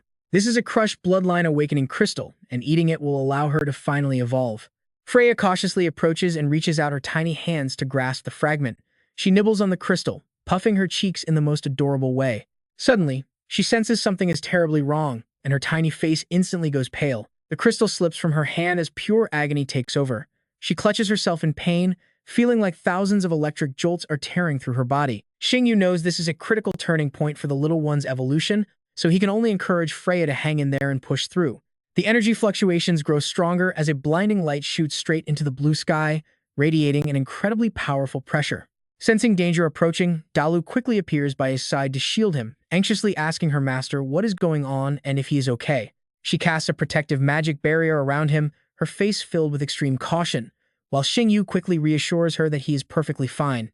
A massive vortex of light now surrounds Freya as the air itself violently trembles, signaling that her evolution has finally reached its final stage. Suddenly, the figure of a young girl with pure white angel wings spreading wide emerges from the vortex, glowing brilliantly amidst a shimmering halo. At last, it is finally complete. Freya appears looking absolutely stunning, her long blonde hair flowing down as she radiates a majestic aura that makes her seem completely untouchable. The system screen flashes before him as Xingyu gasps in awe the hidden bloodline has activated, revealing the Holy Light Angel Beast in its initial form. Bloodline Tier 1. The legendary Angel Bloodline. Its mythical quality talent, Holy Light Protection, dispels all enemy debuffs while granting a powerful protective shield to his entire team. An angel attribute with Holy Light skills, including the Holy Light Cross Slash, which unleashes cross-shaped energy to deal triple critical damage. At the same time, it stacks Holy Light shields for both himself and his allies. The flowing light sword array allows her to flap her wings and unleash feather-like swords, dealing massive area damage. The evolution path spans from the 4-winged angel to the 6-winged archangel, and finally the Holy Archangel as he slowly walks closer to her. He speaks softly once he becomes a 9-star beast tamer. She will surely evolve into a glorious 12-winged seraph. Xingyu realizes he hasn't actually given her a proper name yet, so he speaks up to change that. Since she was a water elemental spirit before awakening her hidden bloodline, he decides to officially name her Freya. Choosing a name inspired by ancient myths, he links her new identity to the essence of a water spirit. Freya lands gently on the ground right in front of Xingyu and Dalu, dropping to one knee to bow respectfully before her master. He looks down at her with a warm smile, promising that they will fight shoulder to shoulder from this moment on. Dalu can't help but admire her, pointing out that Xingyu is now one step closer to the supernova competition, which he confidently confirms. Xingyu wears a proud, subtle smile that carries immense determination, because his absolute next goal is passing the 2-star Beast Tamer exam. But over at the school office, a hand suddenly slams hard against the desk, radiating pure irritation. Upon hearing about Xingyu's crazy new goal, Kanian loses his temper completely, utterly unable to believe the words coming out of the kid's mouth. He asks if the boy really wants to register for the 2-star Tamer exam, and Xingyu just laughs sheepishly while scratching his head. Xingyu explains that with the supernova competition starting soon, he has to pass this 2-star exam as fast as possible, leaving Kanian frowning with deep anxiety. He wonders how these kids are growing up so fast, especially since the Murong siblings already passed their Tamer exam 3 days ago. Rumor has it that Xiao Xingyu's Black Wind has already evolved into its first-level mature form, meaning the kid might actually meet the requirements for the 2-star Beast Tamer trial. Calming down slightly, Kanian makes a promise if the boy's spiritual power score meets the required standard, he will officially allow him to take the test. Hearing this, Xingyu immediately grabs the spiritual power meter from his hand, happily telling Kanian to make sure he keeps his promise. The surrounding teachers lean in with excitement, eager to see if this famous young genius can actually live up to his massive reputation. The numbers on the screen rapidly climb to track his rising spiritual energy, finally locking in at an unbelievable 2583. Every teacher in the room is completely stunned, and let's be real, who wouldn't be shocked by a score like that?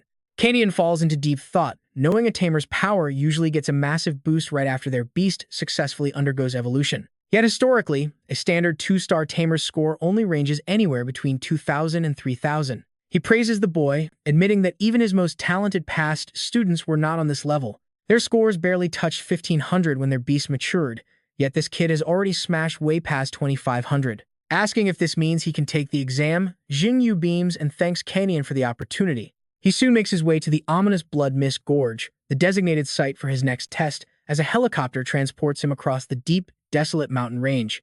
Xingyu slides the helicopter door wide open, standing tall as the wind rushes past. He looks down calmly at the dangerous landscape below, tapping his earpiece as Ruin's voice suddenly crackles through the radio. She informs him that he has reached the gorge entrance and the 2-star exam is officially starting, warning him to get ready. Kanian chimes in with a warning, highlighting the sheer number of dangerous magic beasts roaming the gorge. He tells the boy not to be stubborn if things get out of hand and to send a distress signal immediately. Poised right near the open cabin door, Xingyu takes a deep breath and calmly confirms he is fully prepared, while Dean Kanian and Ruyan closely watch him from the safety of the control room. They instruct him that simply making it from the entrance of the gorge to the exit in one piece counts as a pass. The 2-star exam is now officially underway, and they wish him the best of luck. Without hesitation, Xingyu skydives right out of the helicopter, plunging toward the massive, bottomless gorge stretched out below him. Back in the control room, Kanian turns to report the live update to Ruin, confirming that Xiao Xingyu has officially entered the Blood Mist Gorge. He speaks with absolute gravity, picturing a dark and terrifying nightmare in his mind.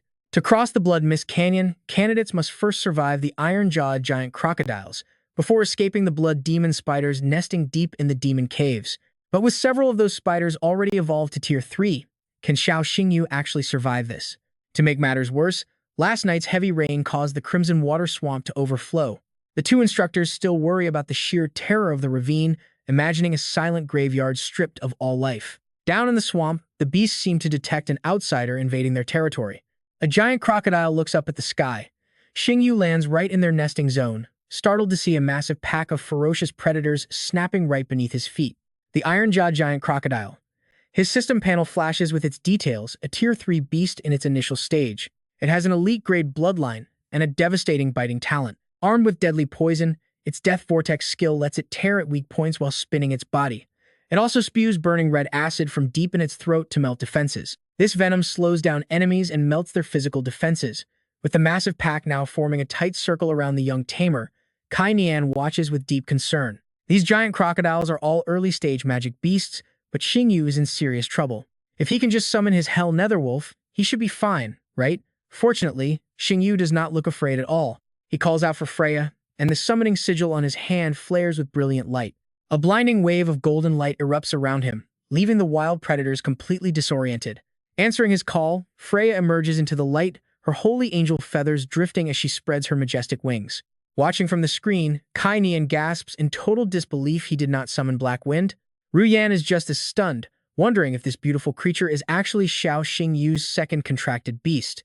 Meanwhile, the boy holds his ground against the massive swarm. Freya immediately casts her holy protection skill, wrapping his body in a gentle, glowing shield of light. Kai Nian is completely floored, never imagining the boy's second beast would be something this ridiculously rare. He looks at the academy director, noting how bizarre it is for a student to contract a mythical angel-type beast. Turning to Yan, he asks how on earth this kid got his hands on an angel, since they haven't seen one in Dragon Hidden City for ages. She thinks back, remembering rumors that Xiao Xingyu bought a low-tier water elemental spirit at a pet shop 2 days ago.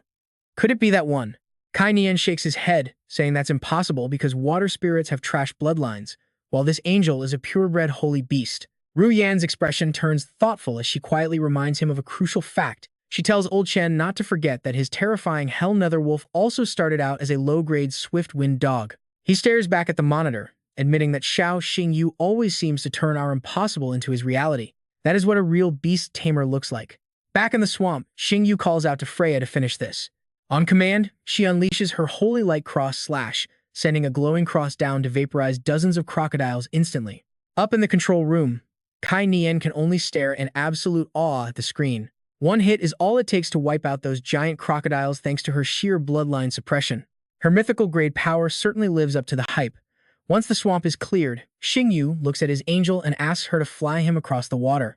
The moment he finishes speaking, a pair of slender arms gently wrap around his waist. Before he can process what is happening, Freya scoops him up and blasts straight into the sky. Completely flustered by her sudden action, he nervously asks her what she is doing. But ignoring her master's protests, the beautiful angel carries him swiftly across the entire swamp. Mortified by the Princess Carrie, he begs her to put him down, claiming this is way too embarrassing. Who knew this powerful guy could get as shy as a schoolgirl? He covers his blushing face in shame, while Freya maintains a totally serious expression. Landing at their next destination, she finally sets him down. Right ahead of them is a massive rift radiating dense, suffocating dark energy. He mutters about how thick the demonic energy is. Suddenly, thousands of tiny spiders swarm out of the crevice, multiplying at an insane rate. Sticky webs spread rapidly with their arrival, growing thicker and more claustrophobic by the second. Things are looking even worse than their last encounter. Sensing the danger, Xingyu warns his angel companion to stay alert. Freya does not back down. Gripping her greatsword with both hands, she carves a massive, burning cross of pure holy light in the air. However, the thick layers of spider silk are hindering her movement, wrapping tightly around her blade to slow down her spell. But she is far from finished. Her twin slashes cross together, igniting a wave of absolute, terrifying destruction. Even Xingyu is left completely stunned by the sheer power. At that moment, a massive spider emerges, dripping with a dark aura as thick red webbing sprays from its fangs. It lets out a furious roar, ready to devour the two of them alive. The system screen flashes to display its detailed stats. Species: Blood Demon Spider. Growth stage: Mature. Bloodline Tier 3 Elite. Innate talent: Absolute Resilience. Highly resistant to water and fire. Immune to swords, poison attribute. Special skill: Web Prison. It spins a massive web to trap enemies inside. They suffocate to death. Reading this, Xingyu frowns, deeply troubled by the blood demon spider looming right in front of him. Dozens of malicious eyes glare right at him. These beasts hunt in packs, which means the number of spiders in here could easily exceed 20. Before Xingyu can even react, the spider lets out a piercing screech and lunges straight at him. Over in the observation room, Kai, Nian, and Ruoyan closely monitor their every single move. This holy light messenger is only an initiate beast, yet it somehow bridged the level gap to damage a mature stage blood demon spider. Back on the battlefield, the massive spider launches a vicious, relentless assault on Xingyu. Forced to dodge, Xingyu triggers his glowing summon crest and softly calls out Heifeng. Instantaneously, the beast materializes by his side, sending a powerful wave of energy rippling through the air. Freya and Heifeng immediately step forward, shielding Xingyu and bracing for the clash. They are ready to fight. From the comms, Ruoyan quickly warns him, Xiao Xingyu, do not get greedy. The goal here is to reach the end, not to slaughter every monster. Xingyu merely flashes a calm, confident smile and barks out a command to his beast. Heifeng, unleash Hellish Howl. Sensing the sudden, deadly threat of the incoming attack, the blood demon spiders instantly brace themselves. They launch a coordinated counterattack, spraying thick webs at Heifeng until he is completely surrounded by a sticky matrix. Caught off guard, Heifeng struggles to break free. Seizing this perfect opening, another spider spits a thick web right at him. The sticky thread wraps tightly around Heifeng's hind leg, completely pinning him to the ground. Rendered completely helpless, Hefeng lets out an angry, frustrated roar. Capitalizing on this, the entire spider army moves in, unleashing a relentless barrage of webbing to completely bind him. Realizing they are in a tight spot, Xingyu quickly orders Freya to back Hefeng up. Freya casts Holy Light Shield on Hefeng, while he spins to release Hellish Black Lotus. Freya provides instant backup. Her skill merges perfectly with Hefeng's, creating a powerful barrier around him that completely nullifies the oncoming spider silk. The swirling defensive vortex gains massive power, sweeping directly toward the spider horde. Within seconds, the entire pack of blood demon spiders is completely wiped out. Lowering his guard, Xingyu clicks his tongue next to Hefeng. Is that all these blood demon spiders have got? But the peace is short-lived. The ground beneath their feet begins to shake violently, and Xingyu instantly realizes something is terribly wrong. Sensing a terrifying pressure, he watches in shock as the front wall suddenly explodes, showering them with debris. Before he can even move, a colossal, terrifying spider slowly emerges from the dust and ruins right in front of him. Xingyu gasps at the creature's massive size, sensing the aura of a perfect stage beast as the screen pops up. Species Pit Demon Eye Spider. Level Perfect Stage. Bloodline Tier 1. Quality Elite. First talent, Supreme Resilience, making it completely immune to water, fire, and blades. Second, talent Burrowing, with psychic attributes. Kai Nian's voice suddenly crackles over the comms with a warning. He screams for Xiao Xingyu to run, explaining that yesterday's storm evolved this monster, making it impossible to defeat. Caught off guard, Xingyu asks in utter confusion, "Run. But Teacher Chen, what about my exam?" Knowing the boy is in deep danger, Kai Nian shouts that he can simply retake it next time and easily pass. Refusing to back down, Xingyu fires back angrily, waiting for the next exam is just a massive waste of time. He is going to pass this 2-star exam, even if he has to slay gods and Buddhas. Understanding his resolve, Hefeng and Freya immediately launch a coordinated strike on the Pit Demon Eye Spider. Yet, even after taking the combined blast head-on, the beast remains completely unscathed. At this point, even Xingyu begins to realize just how dire his situation is. Kai Nian barks out that he cannot afford to be reckless and promises to retrieve him immediately, while Dai Lu also tries to talk him down. She begs him to give up, warning that he stands absolutely no chance against this monster with his current level of power. Xingyu's expression only grows more resolute, a fearless grin spreading across his face. Stunned by his sheer arrogance, Dai Lu can only stare in disbelief as Xingyu clenches his fist. He is absolutely determined to pass this 2-star Beast Tamer exam. He wants to conquer this monster and test his absolute limits, leaving Dai Lu to gasp at his terrifying madness. Facing the terrifying demon-eyed blood spider, Xingyu does not back down. He orders Hefeng to sneak behind the beast and strike with Silent Claw. Hefeng completely vanishes from sight, preparing a deadly surprise attack from the shadows. The massive spider wastes no time, launching toxic silk directly at Xingyu, who immediately tells Freya to shield him. Suddenly, Hefeng strikes, reappearing right behind the creature's massive back. He plunges his claws into the spider's back, but the beast senses him instantly and fires back a brutal counterattack. The heavy blow sends Hefeng flying. Xingyu cries out in panic, screaming his companion's name. Hefeng crashes straight into Xingyu and Freya, slamming all three of them hard against the stone wall behind them. Even after taking such a heavy hit, their spirits remain completely unbroken as the spider growls menacingly. Xingyu doesn't show a hint of fear. Instead, he gives a cocky thumbs down, openly mocking the monster. He taunts the beast, asking what a monster with a human face has to be so smug about, which completely enrages it. The spider spits out venomous silk in a blind fury. Xingyu quickly leaps onto Hefeng's back to regroup. Xingyu warns Hefeng that the silk is highly toxic and tells him to move, as the massive spider relentlessly chases them down.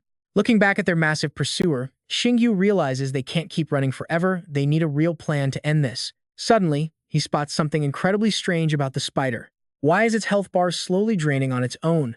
The beast keeps attacking, despite the bleeding wound on its back. Riding on Hefeng's back, Xingyu quickly realizes that the wound itself isn't actually that deep. Yet, the silk it spits is losing its dark color.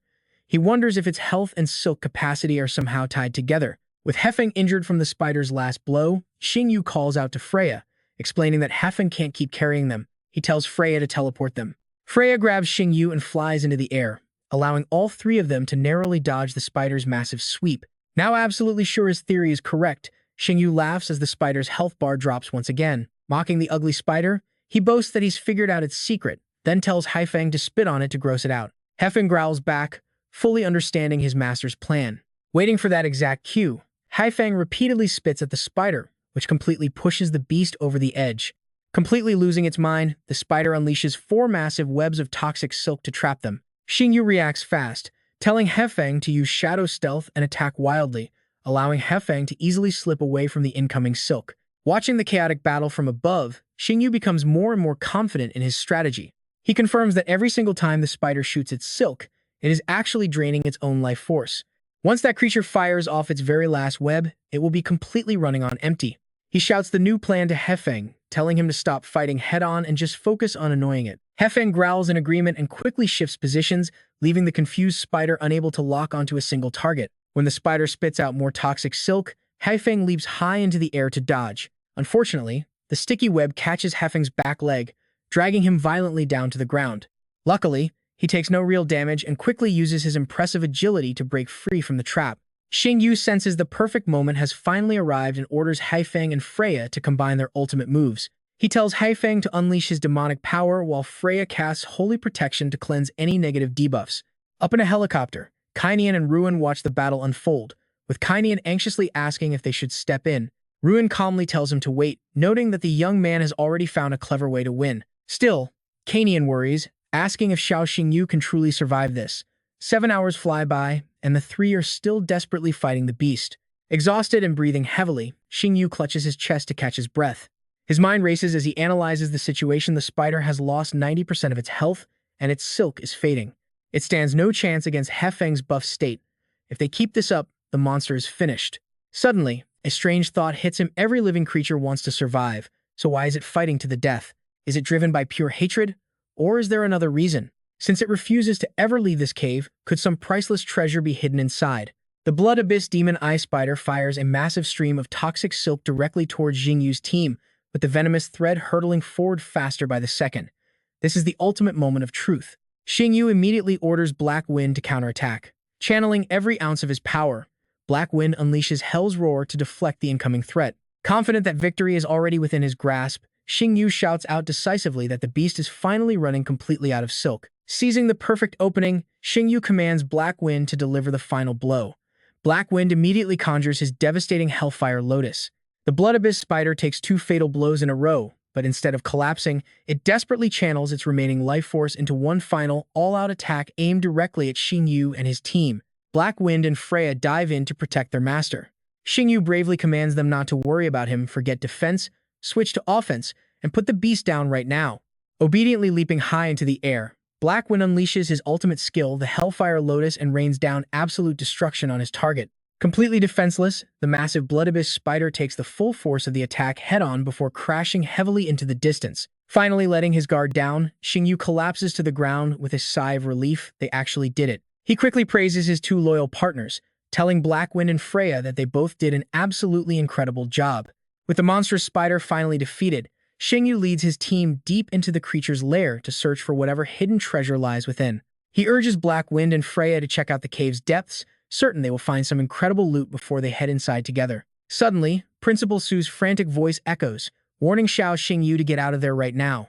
Still excited about the potential treasure, a confused Xingyu asks Principal Su why they need to leave when the Blood Abyss Spider has already been defeated. Principal Su cuts him off with a grim warning, explaining that even after dying, this spider can continue to move for a short time. Hearing this, Xingyu freezes as absolute terror washes over his face. He spins around in shock, demanding to know what she meant, only to be greeted by a terrifying sight he never saw coming. The Blood Abyss Spider, which he was sure had just died, has somehow crept right up behind him, ready to unleash a deadly ambush. Summoning its very last breath, the dying beast lets out a colossal roar that shakes the entire cavern. Xingyu and Freya sprint toward the exit, but panic sets in as the massive beast blocks their only path out of the cavern. The deep wounds covering the spider's body split wide open, making it howl in agonizing pain. Xingyu quickly orders Freya to retreat into his taming emblem, a command that instantly triggers her memory of his original promise to her. Recalling how he promised to cherish and protect her, Freya doesn't hesitate for a second, charging straight at the beast as a panicked Xingyu screams for her to stop. Ignoring his desperate cries, she moves with blinding speed, striking the monster head-on in a sudden flash of brilliant light. Freya's impact is so unbelievably powerful that it sends the massive spider sliding far back from the exit. Without missing a beat, she launches the beast into the air, where it shrieks in agony before exploding into nothingness right before her eyes. Xingyu rushes up from behind, eagerly asking if she just managed to unlock a brand new skill right on the spot. Giddy as a child, he scoops Freya up into a massive hug, leaving the little fairy feeling a bit overwhelmed by his excitement. Heading back inside to search, they finally spot the mysterious item that the Blood Abyss spider was desperately guarding with its life. Pointing at it, Xingyu asks Lulu if she recognizes the seed, which turns out to be the precursor to the legendary celestial fox vine. Holding the ancient seed with sheer joy, he realizes this rare find might even possess a mythical grade lineage. Knowing that such a powerful bloodline must be incredibly difficult to cultivate, he asks Lulu if she knows how to grow it. Lulu pauses to think, recalling that the requirements are extremely complex, starting with rare frost phoenix tail grass. You also need ghost firefly, flower nectar, and divine beast fertilizer. Hearing this, Xingyu sighs that this single seed is more high maintenance than a pampered princess. Lowering his voice to negotiate, he points out that she is a royal-grade beast after all. As a legendary artifact feared even by the Dragon Country's empress, a big shot like her surely knows where to find divine beasts. Lulu snaps back, asking if he expects her to pick up manure, but Xingyu just gives a mischievous grin and tells her that begging is pointless anyway. Just then, a loud noise from outside the cavern interrupts them, prompting Xingyu to quickly rush out. A helicopter suddenly descends outside, with a voice shouting to ask if Xiao Xingyu is all right. He yells back to Principal Su that he's fine. 2 weeks pass in a flash, and Four Spirit City is now packed with people. Surrounded by roaring cheers, Xingyu marvels at how lively the national competition is, living up to all the hype. A voice teasingly asks if the great genius arrived early, revealing the Murong siblings walking toward him. Xingyu casually greets Yang Shuo before complimenting Lu Jin on looking even more beautiful than before. Yang Shuo spits out his drink in shock, angrily demanding to know what the kid just called his little sister. Xingyu casually explains that writing Murong Xingxin's name is too much work, so he just nicknamed her Lu Jin. This immediately sends Yang Shuo into a rage, crushing his soda can and shouting, demanding to know when the heck Xingyu was even writing his sister's name. And what kind of childish, trashy nickname is Lu Jin anyway? He vows to beat him to death today, but Murong Xingxin quickly steps in and tells her brother to sit down. Hearing his sister's voice instantly cools Yang Shuo's temper. Yang Shuo sits. Xingyu asks Xingxin how she is and how her beast taming is going. She smiles and shares that her first beast has already evolved into a second stage mature form. Plus, her second beast has awakened lightning attributes. Seeing this, Yang Shuo completely freezes in shock. His sister is actually talking to another guy and willingly accepting that ridiculous Lu Jin nickname. He clutches his head as tears stream down. His precious little sister is growing up and drifting away. He remembers calling her by her childhood nickname once, and she ignored him for days. Yet when Xiao Xingyu uses a silly nickname, she just accepts it without a second thought. Talk about double standards, Yang Shuo groans, staring up at the ceiling in total despair. He laments to the heavens that the world has gone mad and his own sister has fallen for someone, constantly siding with an outsider. The two of them just stare blankly at his dramatic breakdown. What is his deal? Xingxin completely ignores him while Xingyu simply asks who their opponents are today. The draw results are not even out yet, but suddenly, a familiar voice cuts in to drop a total bombshell. Everyone turns and gasps in unison at the newcomer. Director Su Ruin steps up to deliver the news, announcing that their first opponent is White Tiger Academy. She strictly commands them to completely dominate the solo battles today and crush their rivals without mercy. But then, a mocking voice sneers from behind, asking why Director Su is getting so incredibly worked up. It is Director Zhu Qingyu, teasingly asking if Su Ruin is just terrified of losing to her White Tiger Academy. Su Ruin glares back with icy eyes. Su Ruin coldly asks why Director Zhu is not over with her own team instead of loitering around Azure Dragon Academy's territory. Zhu Qingyu retorts that she could easily check her phone, but she wanted to come see Azure Dragon's highly rumored trump card in person. Rumor has it he commands a terrifying, fully evolved demonic beast, and that he can summon both hellish and angelic beasts simultaneously, just like that legendary man. Su Ruin snaps back, telling her she will just have to watch the match to find out. Zhu Qingyu scoffs, admitting the kid has some talent, but claims he is nothing more than the next Yanning Chang. Just a lucky brat, she sneers, asking if Su Ruin truly believes her student is invincible. Sensing the explosive tension, Yang Shuo quickly steps in to tell his director to watch her public image. Xingyu sits back, observing and analyzing the fierce rivalry. Word is that Zhu Qingyu and Director Su have been bitter rivals since childhood, constantly trying to outdo each other in everything from academy grades to family background. Neither is willing to back down an inch. Suddenly, Kai Nian rushes over with urgent news. The Empress has arrived. Zhu Qingyu spits out a final threat, promising to send Azure Dragon Academy packing, but Su Ruin just coolly tells her she is welcome to try. Still fuming, Su Ruin barks out orders for Xiao Xingyu, Yang Shuo, and Murong Xingxin to follow her to welcome the Empress. High above, the sky slowly parts as a brilliant beam of light shines down. A colorful, radiant cloud appears in the heavens with a massive figure looming inside it. As the cloud drifts closer, it reveals the silhouette of a gigantic beast, with a highly majestic figure standing proudly upon its head. The crowd below erupts into wild cheers, chanting that the Empress has finally arrived, praising her as both the most beautiful and the absolute strongest woman in the entire Dragon Kingdom. This is Shangguan Lan, the revered Empress of the Dragon Kingdom, and her primary beast is a ferocious-looking white Qilin. Empress Lan is a stunningly beautiful yet incredibly powerful woman, casting a sharp, commanding gaze over the gathered crowds below. Even Xingyu is left completely speechless by this sight, wondering if this is truly the single strongest beast tamer in the country. Her sheer presence is absolutely terrifying. As her legendary beast touches down, Empress Lan gracefully steps off, both of them radiating an overwhelming sense of authority. Xingyu spots the badge on her chest and gasps, noting her 11-star rank. As a beast emperor standing far above all 10-star tamers, the massive gap between them is definitely not just a difference of a few stars. At that very moment, his system eye identifies her beast as the 7-colored Holy Qilin, a fearsome 3rd-stage god-slaying class beast. It possesses a pure Qilin bloodline, but details on its creation-grade quality, talent, attributes, loyalty, and skills are completely blank. Xingyu nods, realizing the gap is indeed too wide for his demon god's eye to scan. He smugly turns to ask Lulu about it. "Hey Lulu, with the Empress putting a bounty on you, how did you even survive? Aren't you lucky you ended up meeting me? Without me, you would have died 800 times over."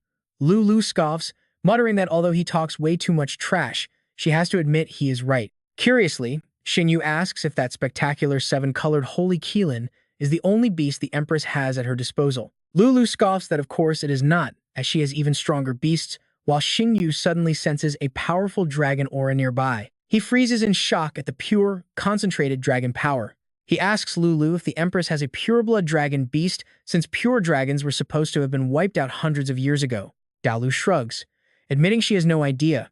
She explains that, according to historical records, only pureblood dragons, phoenixes, and Qilins possess a creation-grade bloodline.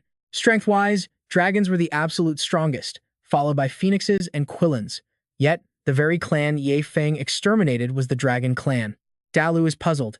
If pureblood dragons are truly extinct, where on earth did this woman encounter one?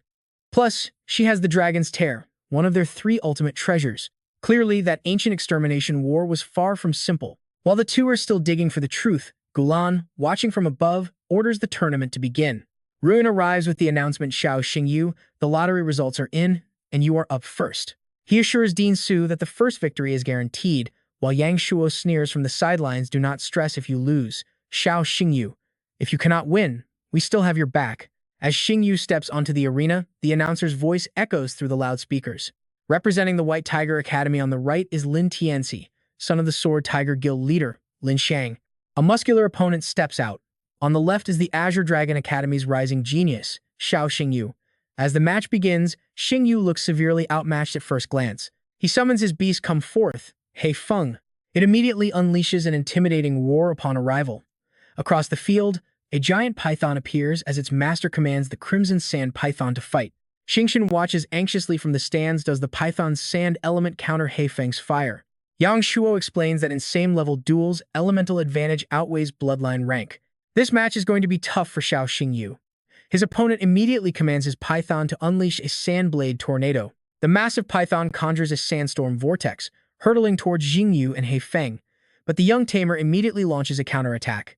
Hei Feng, Hell's Howl. A devastating purple light erupts from its jaws.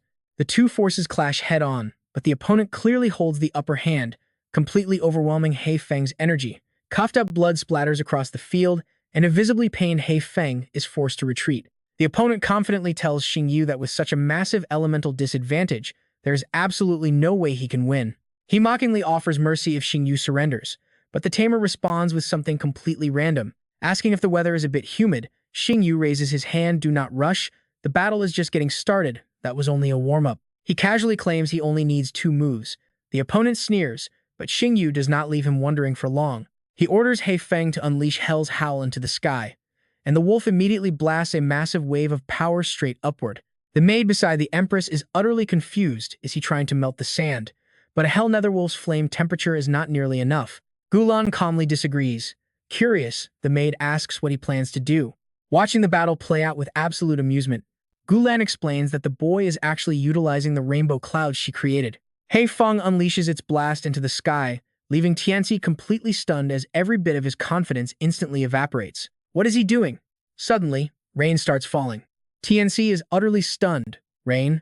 Finally realizing Xingyu's brilliant strategy, he frantically orders his python to counter. He desperately orders the python to stop it, but Xingyu smugly retorts that it is already too late. But it is too late. He curses in frustration as his sand gets completely soaked. With the sand soaked, the python cannot execute any of its signature moves.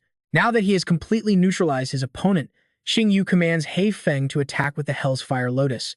Hei Feng leaps into midair, unleashing a devastating strike at Tianxi's python.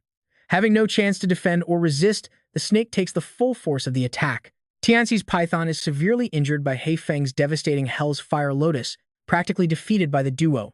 As the giant python finally collapses, the referee announces the results while highly praising the young tamer's raw talent. He actually did it. Xiao Xingyu really pulled it off. He truly used only 2 moves to completely turn the tide and win. Both Tianxi and his python lie unconscious on the ground after that devastating blow. The referee cannot help but express his deep admiration, noting that this artificial rain technique is truly incredible. The Empress of the Dragon Kingdom watched the entire match, and only now does she offer praise, noting his timing is perfect and his brain is not bad. Her trusted maid respectfully reports, Xingyu's background has been thoroughly cleared with absolutely no issues found, making Gulan quite pleased. She commands her to hand him this year's very first invitation to the Imperial Soul Training. The maid is shocked to see the first invite go to a commoner, but bows in obedience, acknowledging the command. Yang Shuo immediately praises Xingyu the moment he returns. He compliments his skill in finishing the match so quickly, while Xingxin happily applauds, shouting that it was a great fight. Xingyu looks quite pleased with himself. He is thrilled with the result of his recent battle, confidently declaring that there is absolutely no way he would ever lose. Principal Su stands up and cheers, shouting that Xiao Xingyu did an amazing job and will get a massive reward once they return. Xingyu waves casually back at Ruin, teasingly shouting to Principal Su not to forget about that promise when they return. Dalu suddenly alerts Xiao Xingyu that she can sense the presence of the phoenix tail herb. Confused, he asks her if that herb is only supposed to grow on the distant borders. Is it here in Four Spirit City? Xingxin stands beside him and softly asks if he is staying for the next match. Xingyu quickly makes up an excuse, saying his solo battle is finished, so he is just heading to the restroom. Hearing his response, her face instantly falls into a sad expression. With his own match up next, Yang Shuo suddenly flies into a rage, asking the kid what on earth he just said to his little sister. Xingyu quickly reassures her, telling Lu Jin to do her best because she will definitely win and he will be supporting her from behind. Xingxin softly calls out to him. Seeing Xingxin looking so down, he rubs his head sheepishly, apologizing and saying he genuinely has some urgent business to attend to. He explains he has no time to watch the match. Xingxin turns her face away, whispering that he absolutely must hang out with her after the tournament is over. Xingyu takes that as his cue and instantly bolts away, promising to see her later, just as the referee's loud announcement echoes through the arena. The second round features General Murong's daughter, Murong Xinxin of Azure Dragon Academy, facing off against the son of the Huangyan City Lord, Zhou Ye from Baihui Academy. The scene now shifts to Tangyu Peak in Four Spirits City. A massive crowd has gathered around to loudly cheer in celebration, thanking Zhou Chenggong for his incredibly hard work guarding the dangerous borders day and night. Welcoming the city lord home, a grateful citizen offers a basket of fresh eggs from their own hens, begging him to accept the gift. Nearby, another group eagerly showers him with praises, calling him a magnificent hero who brought glory to Four Spirits City and the entire Dragon Nation.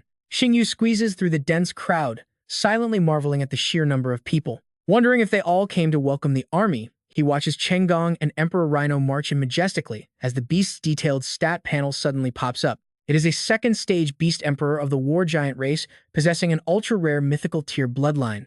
Its unique talent is War Roar.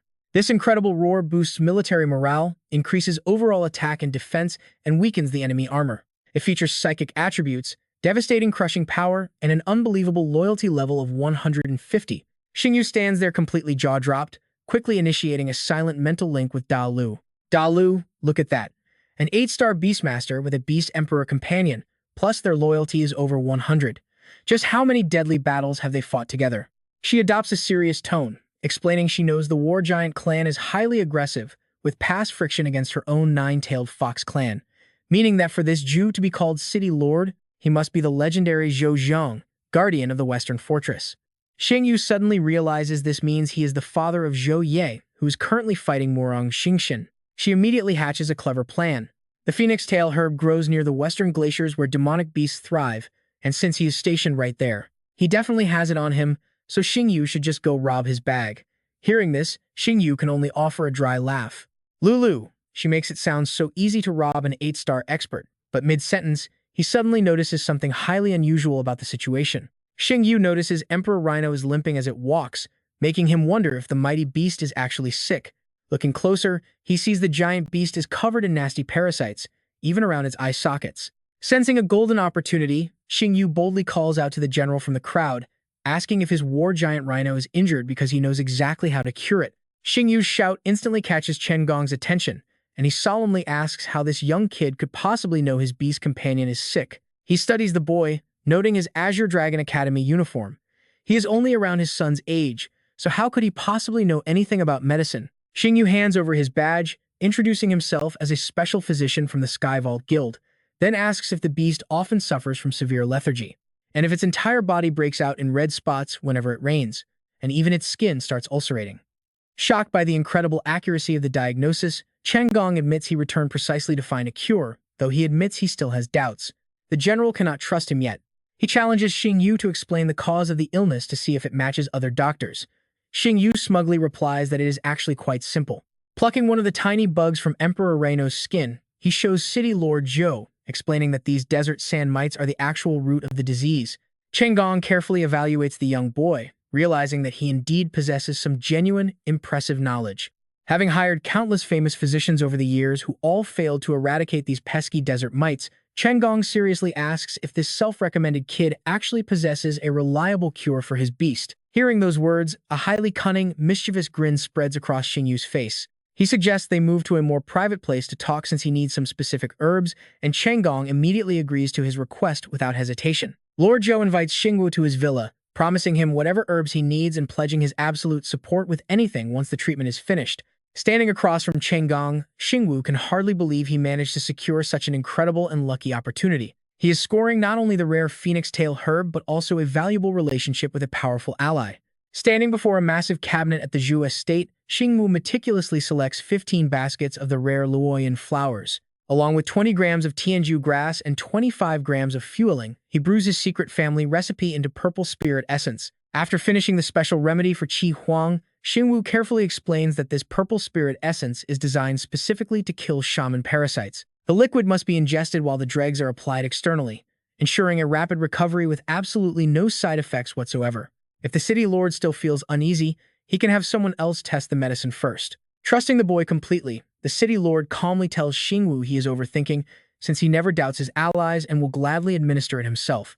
Sitting beside Qi Huang, Chen Gong gently brings the vial close to the creature while stroking its head and whispering to drink up. Xingyu's medicine works like an absolute miracle, putting Qi Huang to sleep instantly while the disgusting shaman parasites begin crawling out of its skin one by one. Amazed by the medicine's rapid efficacy, the city lord realizes his beast has not slept this peacefully in a very long time.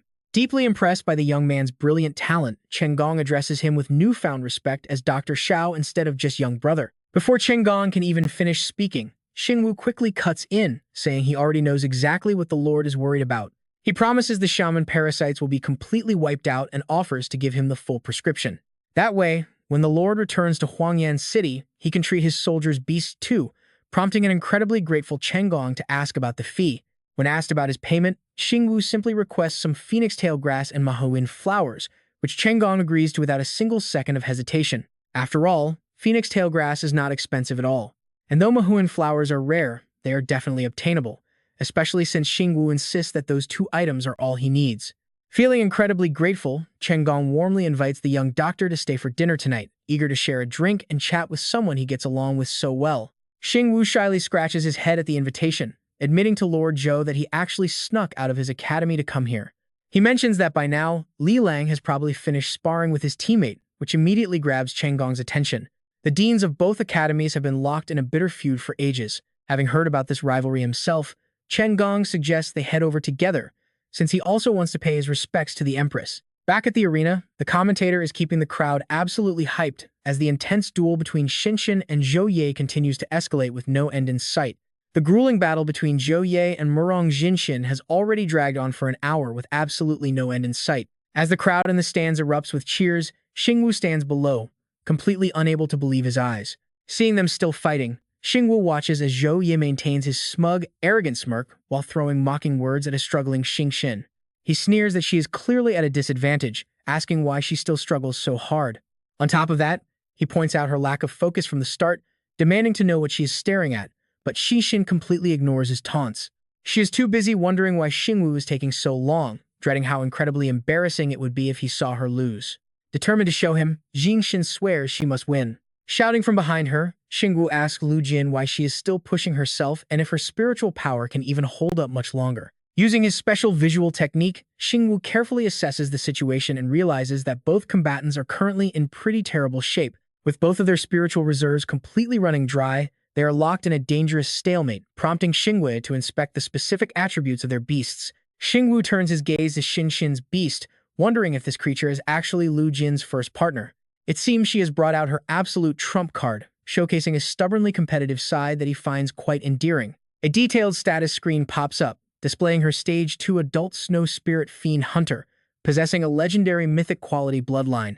Its first talent is One Eye, granting incredible vision to spot blind spots and weaknesses, while its second talent is Polar Blizzard. When hit, icy shockwaves erupt around its body to strengthen its shield, showing ice and flying attributes with 99% loyalty. Shifting his focus to Zhou Ye's beast, Xingyu was quite surprised by its highly unusual special abilities. Spawning 12 phantom clones explain why the fight had dragged on, as the system identifies the beast as a mythic evil-eyed demon wolf. Boasting a mythic tier bloodline, its first talent is Wolf Head, which allows it to significantly reduce incoming frontal damage. Its second talent, Shadow Clone Eye, consumes mental power to generate 12 identical duplicates. These duplicates deal real physical damage, though their defeat drains massive amounts of mental energy from this psychic attribute creature. 87. Xingxian's her move, Winter Descent, firing sharp ice shards directly at the evil-eyed demon wolf. Zhou Ye counters immediately, using his Shadow Clone Ocular technique to dodge Xingxin's strike. The evil-eyed demon wolf easily dodges her ice shards, charging forward with a defiant roar. Sensing danger, her snow spirit demon hunter flies high into the air. Even so, it still takes a hit from the demon wolf.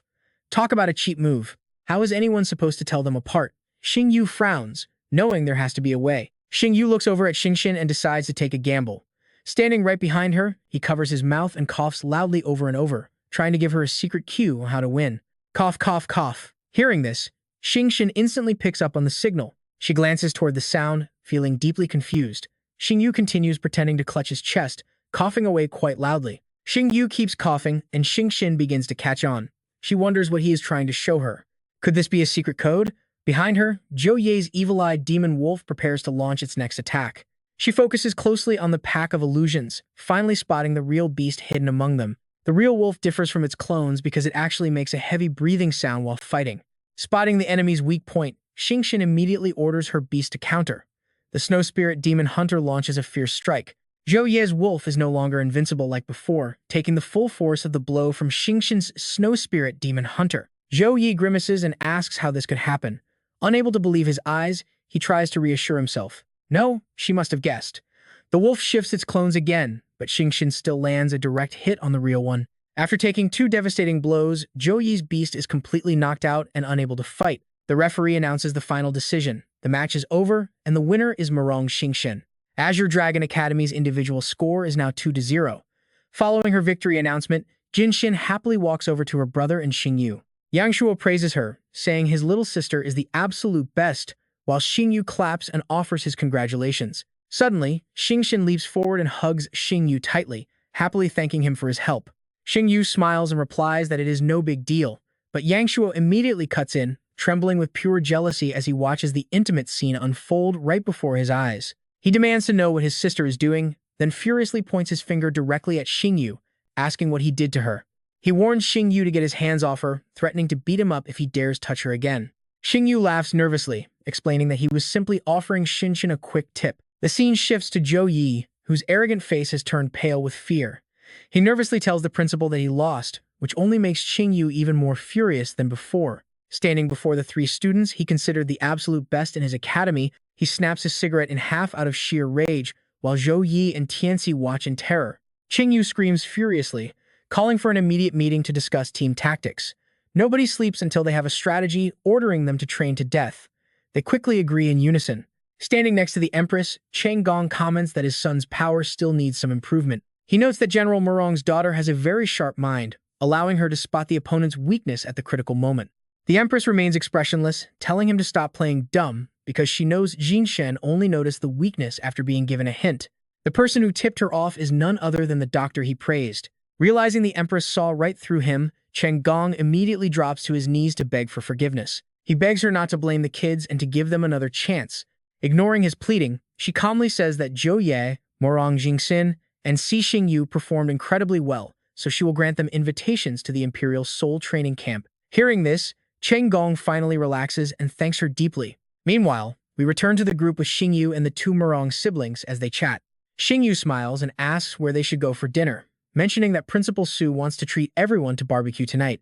Yang Shuo snaps back, telling him to get lost and refusing to be called his brother. Just then, an organizer arrives to deliver letters to Xingxin and Xingyu. The messenger hands the letters to Xingyu and Xingxin, explaining that the Empress recognized their outstanding performances in the arena. These are invitations to the Imperial Soul Training Camp. Xingyu accepts the letter and immediately turns to ask Yang Shuo for more details. He asks Yang Shuo what this Imperial Soul Training Camp actually is. Yang Shuo explains that it is an exclusive training camp created by the Empress for the 4 elite academies, where she will personally serve as the instructor. He adds that everyone who graduates from the camp eventually becomes a top-tier powerhouse for the Dragon Kingdom. Yang Shuo crosses his arms and replies that the Empress personally taught her, making Xingyu break out in a cold sweat as the reality finally sinks in. He knows staying by the Empress has massive perks, but he and Lulu signed a blood pact, and if anyone finds out, while he is deeply lost in thought, Xin quietly walks up next to Xingyu, gently placing her hand on his worried face and taking him completely by surprise. Xin softly nudges him, telling him to stop spacing out since he was the one who wanted to get barbecue. She tells him to worry about the future later. Xingyu sighs in agreement, and soon they are at the restaurant where juicy, marinated meat sizzles on the grill. Xingyu, Xin, and Yang Shuo sit together and happily dig into the delicious grilled skewers. Mouthful of food, Xingyu turns to ask Yang Shuo a question. How can elites from the 4 great families like him and Lu Jin enjoy eating at a cheap street food stall? Yang Shuo immediately replies that people from elite families are not saints who survive on air, adding that he and his sister happily eat hot pot and cheap spicy snacks. Xin is far more polite than the boys, covering her mouth while chewing as she quietly glances between her brother and Xingyu. The street food makes Xingyu think of little Shi Meng back home, fondly remembering the first time she ever saw fried dough sticks. The little girl had blankly asked him what they were, leaving Xingyu utterly shocked that she had never even heard of such common street food. Xingyu laughs, admitting he assumed the elite families lived in a completely different world, while Xin just sighs beside him, exhausted by his teasing. Noticing her mood, Xingyu asks if she is okay, but she lazily rolls her eyes and tells him he is just being incredibly annoying. He jokingly asks if it is that time of the month, teasingly offering to give her a medical checkup since he is a doctor. Yang Shuo instantly spits his food out in pure shock, while a terrifying, murderous aura erupts from a furious Xin. Yang Shuo snaps, pointing his chopsticks like weapons and yelling that he will murder him, forcing a laughing Xingyu to quickly back away. Xingyu tries to calm him down, promising to chug 3 drinks, but Yang Shuo just crushes his beer can and screams in his face. Yang Shuo rants that this weak beer is like boiled water and does not count, so Xingyu confidently calls the owner over. He orders their absolute strongest alcohol, and the owner cheerfully promises to bring it right out. Moments later, a whole crate of heavy liquor lands on their table as Yang Shuo fiercely challenges Xingyu to a drinking duel. He vows to make Xingyu crawl drunk under the table, swearing he will take his last name if he loses. But after talking a big game, Yang Shuo ends up outside the restaurant throwing up, while a perfectly sober Xingyu asks if he is all right. Asked if he can handle more, a stumbling Yang Shuo slurs that he can still drink. He warns Xingyu to treat his sister right once they get married, making the young man burst into amused laughter. Xingyu teases Lu Jin that her brother is totally wasted since he just approved of him as a brother-in-law, while Yang Shuo keeps barfing. Blushing deeply, Lu Jin quietly asks if he would like to hang out with her another day since her brother ruined their fun tonight. Scratching his cheek, a flustered Xingyu suggests the day after tomorrow, since his team has a big match scheduled for tomorrow. Yang Shuo, now passed out on the pavement, childishly whines that he wants to tag along with them too. Later that night, Xingyu looks at the seed in his hand, noting he has the phoenix grass and the firefly demon flower is coming soon. Staring at the glowing rare seed, he sighs that he only needs the dung of a divine beast emperor now. But getting his hands on something so incredibly rare is going to be a massive headache, and he has no ideas. Shrugging it off, he decides to sleep on it, completely unaware that his hand crest is glowing in the dark, and before he knows it, the morning sun is high. While Xingyu is still fast asleep, a soft hand gently presses onto his face and begins shaking him awake. A voice calls out for him to wake up, prompting him to sleepily open his eyes and murmur Lulu's name. Seeing her standing right there in the flesh jolts him completely awake, and he leaps up in shock, hastily pushing Dai Lu flat against the opposite wall. He frantically asks why she sneaked out and if the Empress's scouts managed to spot her. Dai Lu calmly reassures him, explaining that she only came out to gather information on a highly critical matter. Xingyu finally lets out a sigh of relief, patting his chest to calm his racing heart after getting scared half to death. Dai Lu gives him a highly judgmental look, pointing out that patting his own chest is fine, but he is currently squeezing hers. Xingyu quickly pulls his hand back, frantically apologizing for the awkward mistake before finally sitting down in his chair and seriously asking about her findings. He wants to know what she found out after leaving his taming crest without permission. She reveals that the Dragon Kingdom's Navy Admiral Murong Jin captured the Calamity Python Medusa, and she knows far too much. Based on what she knows of the kingdom, they will undoubtedly execute her during the full moon in 3 days. A highly surprised Xingyu wonders what this has to do with her, since Murong Jin is actually Lu Jin's father, prompting Dai Lu to finally confess their secret history. Dai Lu reveals that she and Medusa are friends, with the latter being a god-tier beast form magical beast. Xingyu is shocked, leave it to the Dragon Kingdom's Navy Admiral to capture a god-tier beast. Then it hits him, wait, is she planning a rescue? Seeing his hesitation, Dai Lu starts offering Medusa's deepest secrets as leverage. She knows secrets about Empress Shangguan Lan's role in the Great Dragon Slaying War, prompting her to beg her master for help. No way, he absolutely refuses to go, even if she calls him master. He breaks down the fortress layout where Medusa is locked up, pointing out it is deep inside the Navy headquarters' underground prison. The prison is guarded by thousands of high-level beast tamers constantly on patrol. Xingyu points out that Admiral Murong Jin is stationed right there, a powerful 9-star beast tamer who commands a beast carrying the legendary sea god bloodline. Breaking it alone is suicide, leaving Dai Lu visibly disappointed. Lifting Dai Lu's chin, he firmly states that he will not throw his life away, and she is forbidden from going too, reminding her that their blood covenant binds her to his command. Right in the middle of their argument, the system suddenly sends Xingyu a notification. Talk about perfect timing, a special mission screen pops up, tasking him with a daring Navy prison break. He must rescue the Calamity Python Medusa, earning a purebred dragon egg. Added to the egg is 10,000 tokens, but failure means the Empress learns of Dai Lu's location and his identity as her master. Xingyu curses the system for rarely giving out missions, only to throw a literal suicide quest at him. Cursing his luck, he forces himself to calm down, realizing that exposing his identity would put his sister in grave danger. Realizing he must accept it, Xingyu decides to gamble on this crazy quest. If he pulls this off, he gets the reward and a shot at forming a contract with the god-tier beast Medusa. Plus, Medusa's waist can feed his heavenly soul beast, making this crazy risk completely worth it. Changing his tune, Xingyu puts on a cool act, telling Lulu that she is his beast and basically family. He promises to help her unconditionally and declares they will break into the prison to rescue Medusa together, causing Dai Lu to cry out in pure joy and thank her master. A notification pops up immediately after, showing her loyalty has jumped all the way to 90. Right on cue, his phone buzzes with an official Navy alert detailing Medusa's upcoming public execution. In a shocking move, the Navy headquarters announces they will publicly execute Medusa on Ice and Fire Island in 3 days. The official press release proudly boasts about Admiral Murong Jin successfully capturing this highly dangerous, god-tier beast form magical beast during a major military operation. Subduing the Calamity Python Medusa is a massive win for the Navy, but Xingyu finds the timing extremely suspicious. Why execute her in exactly 3 days? Dai Lu explains that the Divine Python clan has a very unique and special bloodline. Severing a Divine Python's head on the night of a full moon is the only way to harvest a perfect beast core, whereas killing her any other day ruins it. Xingyu sighs at his own low rank, a mere 2-star beast tamer attempting to break into a high-security base filled with top-tier experts. Telling Lulu to return to her beast emblem, he plans his next moves. Though deeply worried, Dai Lu agrees to step back and leave everything in his hands. Xingyu must finish today's match first, as the scene shifts to a smoky, lava-filled arena. Red-hot magma boils below while the fighters face off.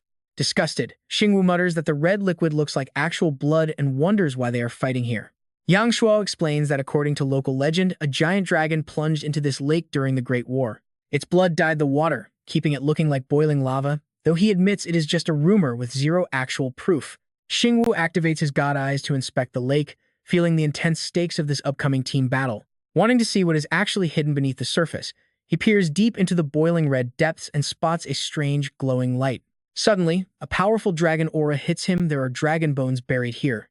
If his beast could absorb those dragon bones, it would trigger a massive evolution, but figuring out how to retrieve them is the real challenge. Seeing him space out, the Murong brothers quickly warn him to snap out of it and focus. The match is starting and they need to take this seriously, especially since the entire country is watching them live right now.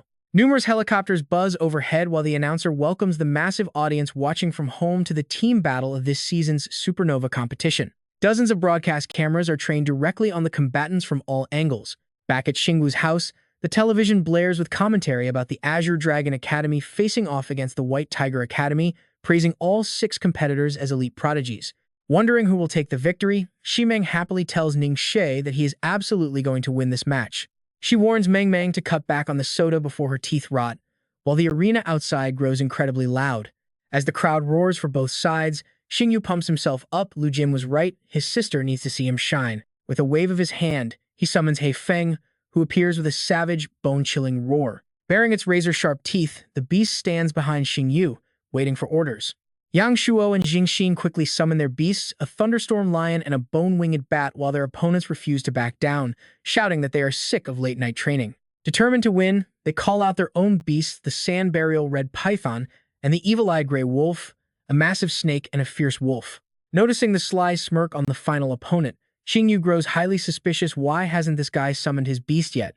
Deciding to strike while the enemy is unprepared, Yang Shuo takes the lead, commanding his thunderstorm lion to charge forward. The quiet opponent does not move a muscle, but a sudden dark shadow shoots out from right beside him. Xingyu shouts a warning for Yang Shuo to watch out, who instantly senses the danger himself. What is that? Before Yang Shuo can react, a dark blur tears past by Meng, leaving a massive trail of blood before landing to reveal a monkey-like beast radiating toxic gas. Getting back on its feet, the powerful lion beast bares its muscles, looking ready to rip its attacker to shreds. Shinshin cries out in panic, recognizing it as the deadly ninja shadow ape. Yang Shuo grows anxious, knowing this beast can teleport multiple times in a set area, making this opponent a serious threat. Seizing the momentum, the other 2 opponents unleash their red python, which spits out a massive, whirling sand blade tornado. The evil-eyed gray wolf activates its clone technique, instantly creating 3 identical wolves that are nearly impossible to tell apart. As the tornado rushes toward the Murong siblings, they quickly huddle. The brother asks Jinner if she has experience fighting this wolf. Can she handle it? Last time, the beast only struggled because it had been exhausted from a long battle. But now, the thick sandstorm is blocking her vision, making it impossible to spot the real body among the clones. Meanwhile, Zhou Yi orders his evil-eyed gray wolf to focus its attacks on the Hell Netherworld wolf first. Left completely isolated, He Feng takes heavy damage, and seeing his companion wounded like this makes Xingyu furious. But the beast stays completely focused, charging right through the blinding sandstorm and slamming itself straight into the raging tornado's core. It struggles fiercely to break the vortex, roaring with pure determination, but the opponent orders the ninja shadow ape to throw its spinning shurikens. 3 sharp blades slice clean through the wind, biting deep into He Feng's flesh and making the poor beast howl in agony. Reacting quickly, Xingyu orders shadow form, allowing He Feng to sink into a shadow puddle and evade the remaining blades. Xingxin calls out in concern, but Xingyu reassures her that he's fine and has already prepared for a scenario like this. An angry Yang Shuo calls out their opponents for pulling a cheap stunt by ganging up on Xiao Xingyu. Agreed, Xingxin snaps, telling Yang Shuo they cannot let the enemy get away with trying to knock Xingyu out first. Yang Shuo commands his thunderstorm lion to call down heavenly lightning to wipe out the gray wolf's annoying illusions. With lightning-fast strikes, the lion easily dispels the clones, forcing them to fade away into nothingness.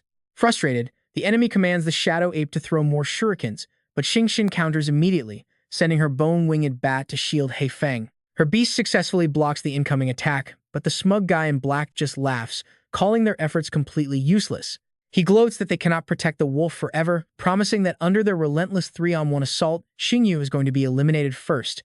Acting like he does not have a care in the world, Xingyu simply smiles before gritting his teeth and issuing a command. He unleashes He Feng's demonic energy, and the beast stands tall, radiating a heavy, terrifying aura that chills the entire arena. Staring into the wolf's sharp eyes, the black-clothed opponent gasps in disbelief. How is it already fully healed? Xingyu just grins confidently. With the battle only just beginning, He Feng stands tall once more, sending the commentator into an absolute frenzy. The announcer screams that this is the self-healing effect of demonic power, as every single one of the wolf's wounds vanishes, restoring it to peak condition.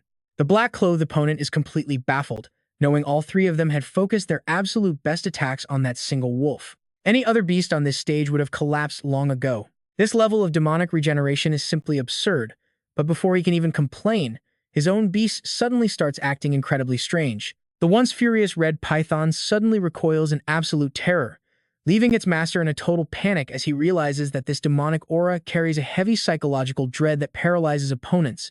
Channeling its energy, Heifeng triggers Hellfire Lotus, throwing its head back to unleash a massive blast of fire. Yang Shuo watches in absolute shock, unable to believe a single beast can channel 4 separate attributes: fire, wind, shadow, and demonic power. The Hellfire Lotus is definitely a signature move that easily guarantees success. Heifeng unleashes a torrent of fire from his mouth at the enemy. The crew cut guy counters with his sand burial red python, using Sandstorm Dragon Fist to extinguish the flames while his beast conjures another massive tornado. This tornado is so massive it practically vacuums up everything in the vicinity. As it collides with the fire, the flames suddenly erupt violently and completely swallow the giant tornado whole. The crew cut guy stands completely frozen in shock, wondering how this is even possible when his sand element should clearly counter fire. Countering attributes? Against absolute stat superiority, that is nothing but a joke.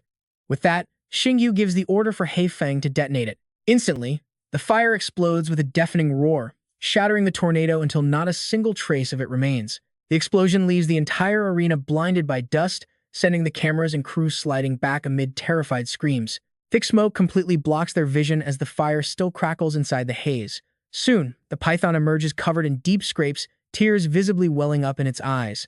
The other two beasts do not escape this miserable fate either, looking completely battered and tattered. Meanwhile, Xinjin glares at Xingyu in pure frustration, realizing that Xingyu definitely was not using his full strength during their clash yesterday. He taunts his opponents, mockingly asking if this is really the best White Tiger Academy can do. In that case, he can easily take down all three of them alone. The crew cut guy curses while the black-clothed youth calmly holds him back. Warning him not to let emotions cloud his judgment, they stick to the plan and go all out, silently launching a coordinated assault as the python uses Sandblade Dragon Fist. The black-clothed guy's beast leaps high into the air, throwing a relentless barrage of shurikens forward. Refusing to back down, the evil-eyed gray wolf also lunges with razor-sharp claws, putting Heifeng in a highly precarious situation. All three of the enemy beasts are now converging on him from 3 different directions. The crew cut guy feels victory is within grasp, gloating that even demon power cannot withstand an attack of this scale. Is that so? Xingyu chuckles softly, completely unfazed by the threat. In a flash, a blinding light erupts, completely illuminating the entire combat arena. Debris flies in all directions, and as a massive silhouette looms behind the thick dust, the crew cut guy's face turns pale. Stuttering in absolute disbelief, he watches the dust settle to reveal Heifeng, now colossal and clad in heavy armor made of pure fire. The black-clothed youth immediately recognizes the technique. This is the solar armor, an advanced skill that only extraordinary fire-type beasts can master. The crew cut guy frantically asks what that means. The black-clothed youth explains that the solar armor can withstand multiple explosive attacks, even converting the absorbed impact energy into additional defensive shield power. This skill heavily tests both the beast's comprehension and the master's spiritual energy reserves. How could Xingyu possibly know this move? Xingyu then calls out, asking them why they are just standing there dazed. Have they not noticed anything strange? They quickly look around, only to realize that the Morong siblings' beast has completely vanished. The black-clothed youth looks up, realizing it is coming from the sky, while their oblivious beasts continue to growl with fake confidence. The Shadow Ape Ninja senses the danger, but it is already too late as Xingxin's beast pins it down directly before soaring back up to unleash a gathered blast of raw power straight from its mouth. Clenching his fists in anger, the black-clothed youth curses that the Shadow Ape Ninja's power is simply not enough. It is about to be knocked off the arena, leaving him with no choice but to summon his second beast. He calls upon his rock giant to rescue the ninja ape, but this play was completely predicted by Xingyu, who notes that he has finally forced out the enemy's 4th beast. As Freya spots the massive fist of the rock giant crashing down, Xingyu orders her to strike back with Colossal Fist. Freya calmly raises her weapon, conjuring a translucent protective shield, successfully blocking the colossal downward strike of her opponent. The black-clothed guy stutters that he has seen this creature in books before, recognizing it as a Saint Light Angel, but wonders how an infant beast can block his adult-stage rock giant. Xingyu calmly warns him that his beasts are far stronger than they could ever imagine. The fierce battle continues to rage as the intense heat radiating from the lava turns the surrounding air into complete chaos. Yang Hang's beast gets dropped straight into the lava by Shin's Bone Wing Bat. The referee quickly calls it the first beast is eliminated, and it is the Shadow Ninja Ape. Unfortunately, Xiao Xingyu's constant interference blocked Yang Hang from saving his partner in time. Xingyu stands there proudly. Flanked by two incredibly powerful beasts radiating massive pressure, he turns to give his beast Blackwind a quick instruction. Blackwind, sit this next battle out and let Freya handle things, and the beast nods in understanding. Yang Hang fumes at that sheer arrogance. A tiny base form rookie trying to challenge our fully matured beasts is just pure madness. Without warning, Tianxi orders his Sand Burial Crimson Python to launch a direct strike on Xingyu. He wants to teach the reckless Xingyu a hard lesson, but Freya vanishes from his side instantly. Xingyu just smirks, and honestly, we all know these guys totally underestimated his partner. That is when Yang Hang senses something is horribly off. He screams out for the rock giant to quickly protect the python, but it is already too late as Freya appears. She moves so incredibly fast that her body blurs, leaving nothing but faint after images in the air. A devastating direct kick sends the massive snake flying dozens of meters back. TNC's beast cannot even react before taking the full force of her blow, crashing right toward the waiting rock giant. No one expected her kick to pack such power, forcing the massive giant back several steps upon impact. Everything happens too fast, leaving the camera crew completely unable to track the action. What just happened? The director demands a replay, but the screen is still a total blur. They have to slow it down 1,000 times just to see. Even Yang Shuo is wide-eyed, asking Xingyu what kind of skill that was. Was that a light-speed kick? Xingyu proudly explains that Freya unlocked this skill herself, calling it light-speed flash. Zhou Ye frowns deeply that beast is way too strong if even the massive rock giant is getting pushed back. He asks Yang Hang what their next move is, but he has no clue. Xingyu stands opposite them, pointing directly at Yang Hang and asking if his beasts have ever been kicked at light speed. Yang Shuo's lips twitch, and honestly, you cannot blame him for fuming at that level of disrespect. That quote is definitely going down as the most legendary show-off line of the entire year. The opponents try to calm down, assuring themselves that she cannot possibly spam that insane light speed move repeatedly. With two beasts left, Yang Hang admits his mistake and promises full support. Zhou Yi summons his next beast, calling out the powerful War Drum Rhino. A massive blue rhino emerges instantly, its entire body wrapped in a surging dark blue aura. TNC's beast crest flashes as he shouts that he refuses to lose twice, summoning his frenzied gray fox. The agile beast quickly joins the fight, while Xin urges her brother to move. Yang Shuo tells her not to worry, there is no way he is letting Xingyu fight this alone. Xingyu wastes no time, commanding Freya to kick the smallest beast, the frenzied gray fox, straight down. Receiving the order, she charges ahead, but Yang Hang shouts that he won't let them have their way. He commands his rock giant forward, while the Murong siblings scream out as they push through heavy strikes to intercept them. Freya clashes head-on with Tianxi's summoned beast, delivering another blinding light-speed kick directly to its stomach. The surrounding beasts quickly lock into intense individual duels. Meanwhile, Yang Shuo's Thunderstorm Lion is struggling hard to defend against the crushing weight of the rock giant. Zhou Ye's War Drum Rhino is also taking heavy damage from a fierce lightning-infused counterattack. These three exhausted tamers are rapidly wearing down, gasping heavily as their energy depletes. Sensing the tide turning, Zhou Ye warns Yang Hang that his energy is running dangerously low. Yet Xingyu still looks fresh. Tianxi admits he is also hitting his limit, with barely enough energy for one final strike. Yang Hang pushes them forward, yelling to unleash their ultimate skills for one last push. He calls it their only shot at a comeback. Spotting their fatigue, Xingyu warns the Murong siblings that an all-out desperate strike is coming. A comeback? Not happening. Xingyu rallies the Green Gold Eagle and Yang Shuo, telling them to unleash their absolute strongest ultimate moves in this final clash. He orders his rock giant to gigantify, instantly ballooning in size and becoming heavily armored. Xianxi lets out a loud roar, unleashing the Sand Burial Scarlet Python. Under its power, a massive wave of yellow sand and green spiritual energy wraps tightly around the giant rock golem. Zhou Yi commands the demonic Eye Grey Wolf to activate its illusion ocular technique on the rock golem. Dozens of identical phantom clones immediately begin to materialize. A smirk plays on his lips as he calls out to Lu Jin and Yang Shuo. Xin nods in response, seemingly reading his next move perfectly. Understood, he shouts back, ordering the immediate strike. In an instant, dozens of rock golems charge straight toward He Feng, completely surrounding the beast. The clones lock onto their target, slamming their massive fists down like heavy sledgehammers crashing into the dirt. The sheer force of their brutal assault kicks up a massive cloud of dust, completely blinding everyone on the battlefield. Suddenly, a piercing howl echoes through the air, catching Yang Heng by surprise and forcing him to look up at the sky. Hovering high in the sky, Xingxin's bone-winged bat flies alongside the thunderstorm lion, which is tightly clutching He Feng in its claws. Without wasting a second, it preps the next strike, gathering immense magical energy to form a swirling red and gold vortex. Unable to hide his grin, Xingyu looks up and commands He Feng to finish their opponents off with one final blow. This battle is hitting its absolute, thrilling climax. Xingxin shouts, commanding her bone-winged bat to channel its powerful undead flames. Murong Shuo also shouts orders to his thunderstorm lion, telling it to funnel all its surging lightning power straight into the Hell Netherworld wolf. Following his command, both beasts immediately transfer their elemental attributes directly into He Feng.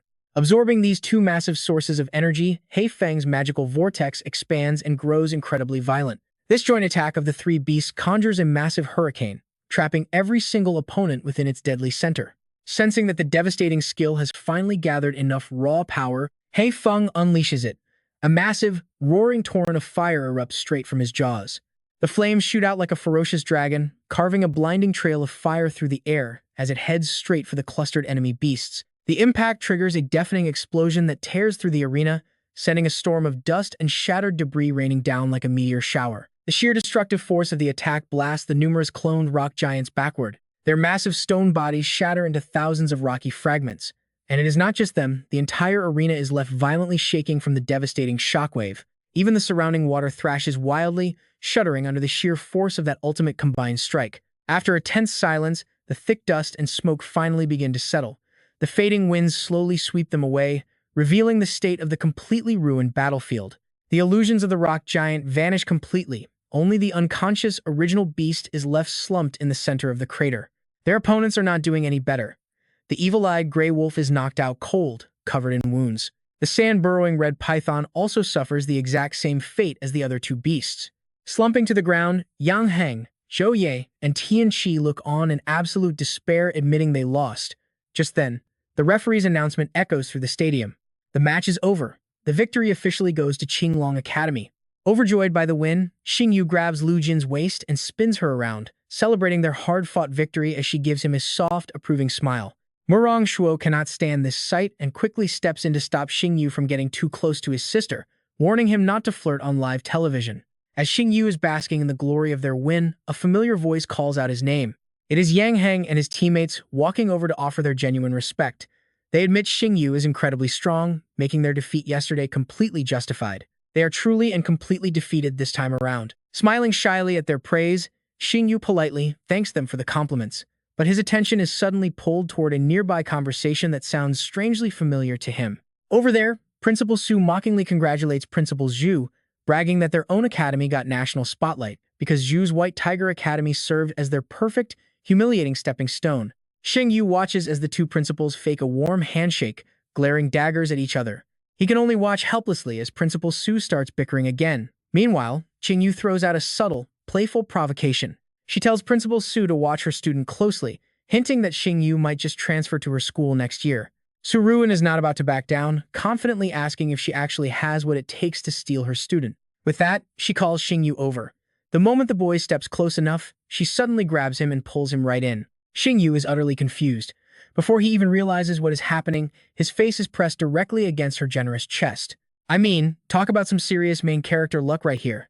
She smugly looks at Xingyu, declaring that since she saved his life, he will always stand by her. Blushing, Xingyu quietly begs Principal Su to stop, reminding her they are still on live television. She casually brushes it off. Meanwhile, the scene transitions to Ruoxie's cozy apartment, where she is currently watching this exact, frustrating broadcast of Xingyu on her television. Absolutely furious at the sight, Ruoxie snaps the TV remote clean in half. Cursing that shameless woman, she completely terrifies Shi Meng, who is sitting right next to her. As night falls on the city, the streetlights and windows slowly flicker to life, painting the bustling streets in a warm, vibrant glow.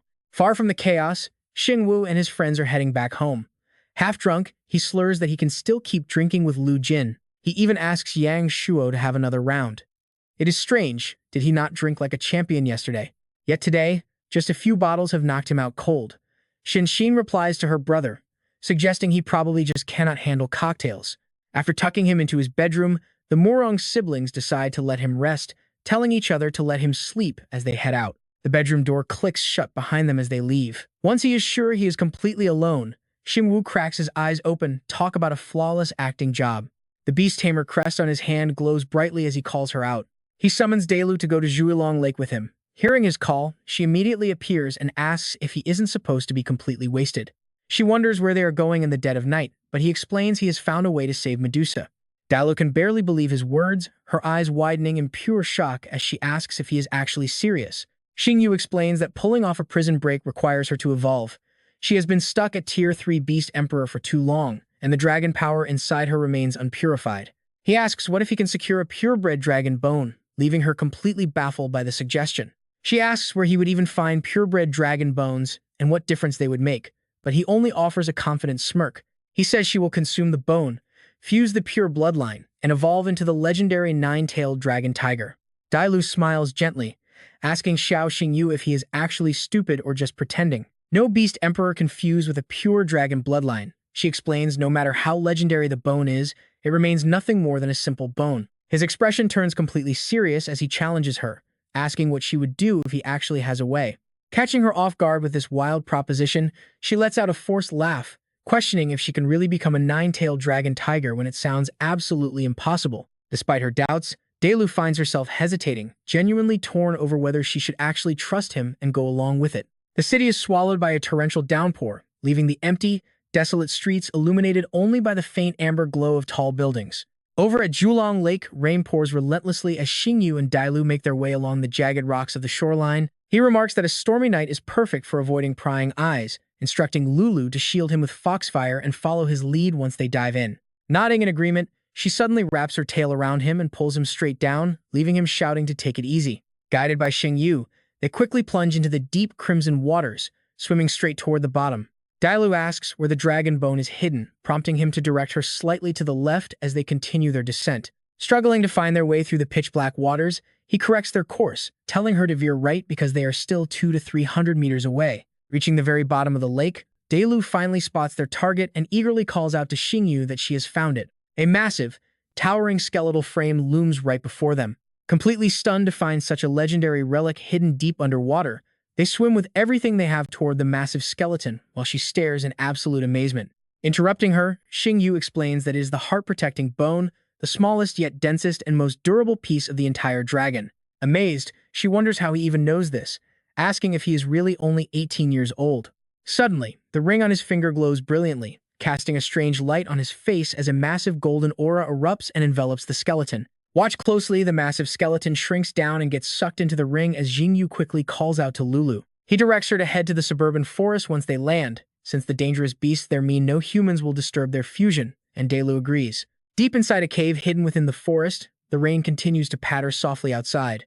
Inside, Delu wrings out her soaked tails, asking him how exactly he plans to help her evolve into a nine-tailed dragon tiger now that they have the bone. Handing her a glowing red stone, he tells her to stay calm and presents her with a rare treasure. Staring at the glowing red stone in her hand, she asks in complete shock what this treasure is and if it is actually real. As the stone glows intensely, he tosses her an additional spirit pill, playfully asking who is supposed to be the master here anyway. He tells her to stop questioning his business and explains that this heart-protecting pill will significantly boost her chances of success. Xingyu quietly realizes he can never reveal that he bought the fusion crystal and pill from the system shop, or she will think he is completely insane. He quickly pushes the thought aside as his expression becomes incredibly serious. When she responds to her nickname, he warns her that this evolution is highly risky, and failing to fuse the dragon bloodline could trigger a lethal backlash. Gently grabbing his hand, she asks if he is actually worried about her, reminding Xiao Xingyu of his dream to become the strongest beast master in the world. So why is he suddenly hesitating now? Dailu confesses that she made her choice the moment she followed him to the lake, determined to save Medusa and ensure the Dragon Kingdom's empress can never touch her again. To finally live freely under the sun, she wants to become truly powerful, meaning she is ready to risk it all. Smiling as he places a hand over his chest, he admits he was being too indecisive, calling on Lulu to prepare for the fusion. With a nod, he activates his glowing ring, while Delu shifts into her massive beast form, fully prepared to receive the power. Xingyu releases the giant skeletal frame from his ring directly toward her. As the skeleton expands back to its original towering size, he commands her to draw in the bones, the red stone, and the heart pill all at once. Opening her jaws wide, Delu swallows everything in an instant and immediately focuses all her energy on absorbing the massive power. Within seconds, a massive change occurs. Dailu's body begins to shake uncontrollably, burning up with a fierce heat that is quickly becoming too painful to bear. Driven mad by the unbearable pain, she bolts straight out of the cave. Lulu charges forward, tearing through the dense forest without minding the trees in her way. She blasts them aside to clear her own path, while Xingyu chases closely behind, desperately trying to calm her down. He urges her to hang on, telling Lulu that the blood fusion crystal is taking effect and she can definitely push through this. But suddenly he skids to a halt. A massive wave of raw power erupts right in front of him, physically blocking him from getting any closer. From her vantage point, Dailu spots the glowing lights of the city below. As she stares at a distant screen, her face twists with pure hatred. Flashing on a massive skyscraper screen is Guanlan, the Empress of the Dragon Empire, the exact person Dailu is sworn to destroy. Dailu's eyes dilate as a violent storm of long-repressed fury finally bubbles up to the surface. Seeing her lose control, Xingyu rushes in to stop her from doing something reckless, pleading with her to suppress her beastly urges because now is not the time for revenge. He reminds her of her own words, warning that if she cannot stay in control right now, all their hard work will go down the drain. Dailu softly mutters the word master, her wild eyes softening as she realizes Xingyu is the only one who can anchor her. Xingyu tells her to hold on, promising they will grow stronger together, get their revenge, and that he will find a way for her to live under the sun again. He swears to stand by her side forever, but Dailu suddenly screams for him to get away. With a furious roar, Dailu unleashes a powerful shockwave of wind that blasts him backward.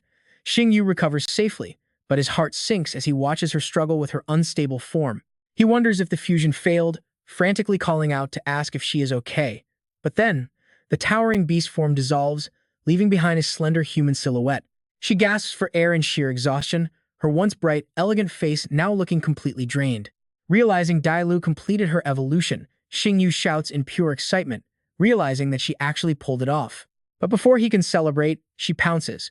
Dailu tackles Xingyu to the ground, pinning him flat beneath her as she sits on top of him, leaving him completely dazed and confused. Panting heavily, she calls Xiao Xingyu an absolute jerk. She demands to know why he had to say those things like a marriage proposal, leaning in so close that he starts stuttering too.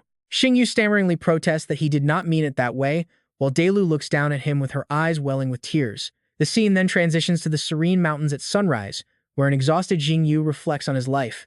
On this sunny 20th of the 20th month of year 20, I might not be a loose guy, but there is absolutely no way I can claim that mythical archmage title at 30 years old anymore. His internal monologue sounds exactly like a tragic diary entry. Sitting on a rock with hollow, dark-ringed eyes and a completely drained face, he wallows in deep despair, constantly cursing himself for being so incredibly foolish. He only focused on how dragon blood boosts a tamer's power, entirely forgetting one critical, notorious trait. Dragons are notoriously wild in their desires, and as a mere human, he stood absolutely zero chance against a nine-tailed dragon fox, and if you are wondering why he did not send other beasts to stop her, well, even if they all teamed up, they would not stand a chance against Lulu. As for why a guy could not control himself in that situation, he can only blame natural instincts, though it still feels way more ridiculous than making a mistake while drunk. While Xingyu is lost in his exhausted thoughts, a pale, slender hand suddenly reaches out from the shadows toward his face. Suddenly, Dailu is choking him, calling Xiao Xingyu shameless. Xingyu gasps out, yelling that he was actually the one who suffered the most. She immediately lets go, cursing her lack of self-control and wondering how she could let things go that far. She dreads going back to face the others, knowing they will mock her. Rubbing his sore neck, Xingyu pulls a cloak from his storage ring and tells her to cover herself up. Dailu laughs mockingly at him. She points out that he has already seen and done absolutely everything anyway, calling him a massive hypocrite for trying to act like a perfect gentleman now. Helplessly wrapping the cloak around her shoulders, Xingyu notes that they are both adults anyway. He adds with a dead serious face that if she ends up pregnant, he will take full responsibility for raising the little fox, catching her completely off guard. Blushing furiously, she hurls a rock at him and screams at him to get lost, sending Xingyu running for his life while protecting his head. He stops a short distance away, rubbing his head and checking his phone with a gentle smile. Xingyu excitedly holds up his screen, telling Lulu that despite their little accident, he still wants to congratulate her on successfully completing her breakthrough evolution. The screen shows her reflection, and as she gazes at her completely transformed appearance, she cannot help but stare in absolute shock. She asks if those are actually dragon horns on her head, while Xingyu, his eyes flashing with a strange look, confirms it. Dailu excitedly inspects her body, gasping in surprise as she notices that all her old wounds have completely vanished. Meanwhile, a glowing system status screen floats directly in front of Xingyu, detailing her new status as a level 1 god-tier beast named the Nine-Tailed Dragon Fox with a legendary mythical bloodline, complete with pure dragon lineage, creation, blood, and her first unique talent. With the Pupil of Doom, activating this eye technique allows her to petrify any lower-level enemy with just a single glance. Her second talent, Nine-Tailed Fox Fire, burns her target's soul with terrifying mental damage. Her third talent, Dragon Strength, grants her constant crowd control immunity. This prevents enemies from disrupting her spellcasting or locking her down with any crowd control abilities. It also inflicts both physical and mental damage. Her fourth talent, Dragon Soul, triggers automatically whenever she suffers heavy damage. It unleashes a protective spirit to block lethal attacks from Dragon Fox, Beastkin, Psychic, and Fire-type enemies. Currently, her loyalty stands at 88%. She possesses powerful skills like Tailed Beast Bomb and Dragon Breath, aiming for the 10-tailed Dragon Fox evolution. Curiously, her favorite hobbies are just eating wild mangoes and sleeping in. Xingyu gives her an admiring thumbs up, saying that Lulu is the very first beast in the world to successfully fuse with pure dragon blood. It really is pure luck, though he wonders if pregnant beasts always get this moody. Lulu snaps back, threatening to end him if he keeps talking nonsense.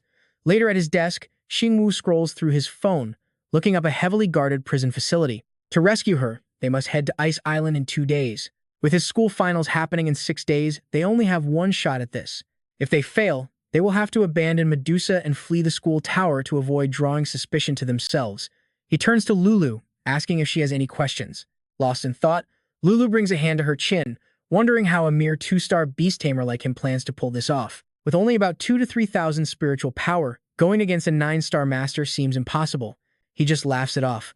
He reassures her that he has a plan, though he needs to craft a dragon elixir himself this time. Since she now possesses pure dragon blood, he casually asks her for a small sample of it. Hearing this, she slices her own finger without a moment of hesitation just to help him out.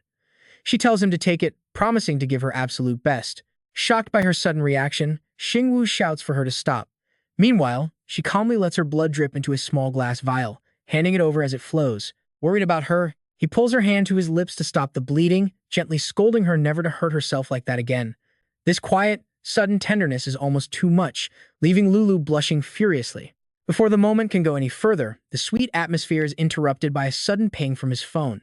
Glancing down at the screen, he completely misses the adorable, crimson blush still lingering on Lulu's face beside him. It is a text from Lu Jin, asking him to meet at the night market's north gate at 7 tonight for some barbecue with her brother. Night falls quickly, and Yang Shuo is already waiting. Spotting him in the crowd, he waves and calls Xingyu over to their spot. Xingyu asks why they arrived so early, and Yang Shuo can only offer a tired, defeated sigh in response. He blames his sister's demands, just as Xin, looking lovely in a pretty dress, shyly scolds Xingyu for being late. As both guys stare at her, a flustered Xingyu quickly stammers out an apology and makes up a quick excuse.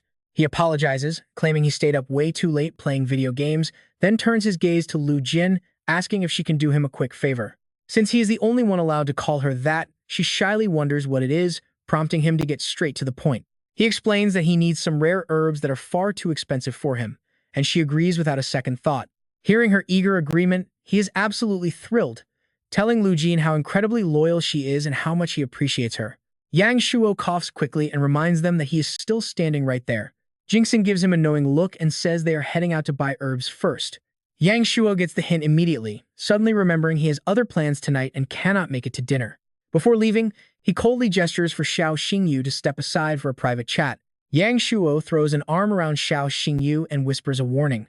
He tells him that if he tries anything funny with his little sister, their friendship is officially over. While he is away, they should keep their distance. A little clumsiness or accidental touching can be ignored, but they must keep things respectable. But if he dares to take her to a hotel room, he will absolutely lose a friend. Xiao Xingyu replies that he has no such intentions for now. After speaking, Yang Shuo bids them both goodbye as if nothing happened. He wishes his sister and Xiao Xingyu a fun time. Jingxin gently reminds her brother not to return to the hotel too late tonight. The scene shifts to a traditional pharmacy where the two are chatting inside. She tells him that all of these herbs are a gift for him. Hearing this, Xiao Xingyu's eyes instantly light up with joy.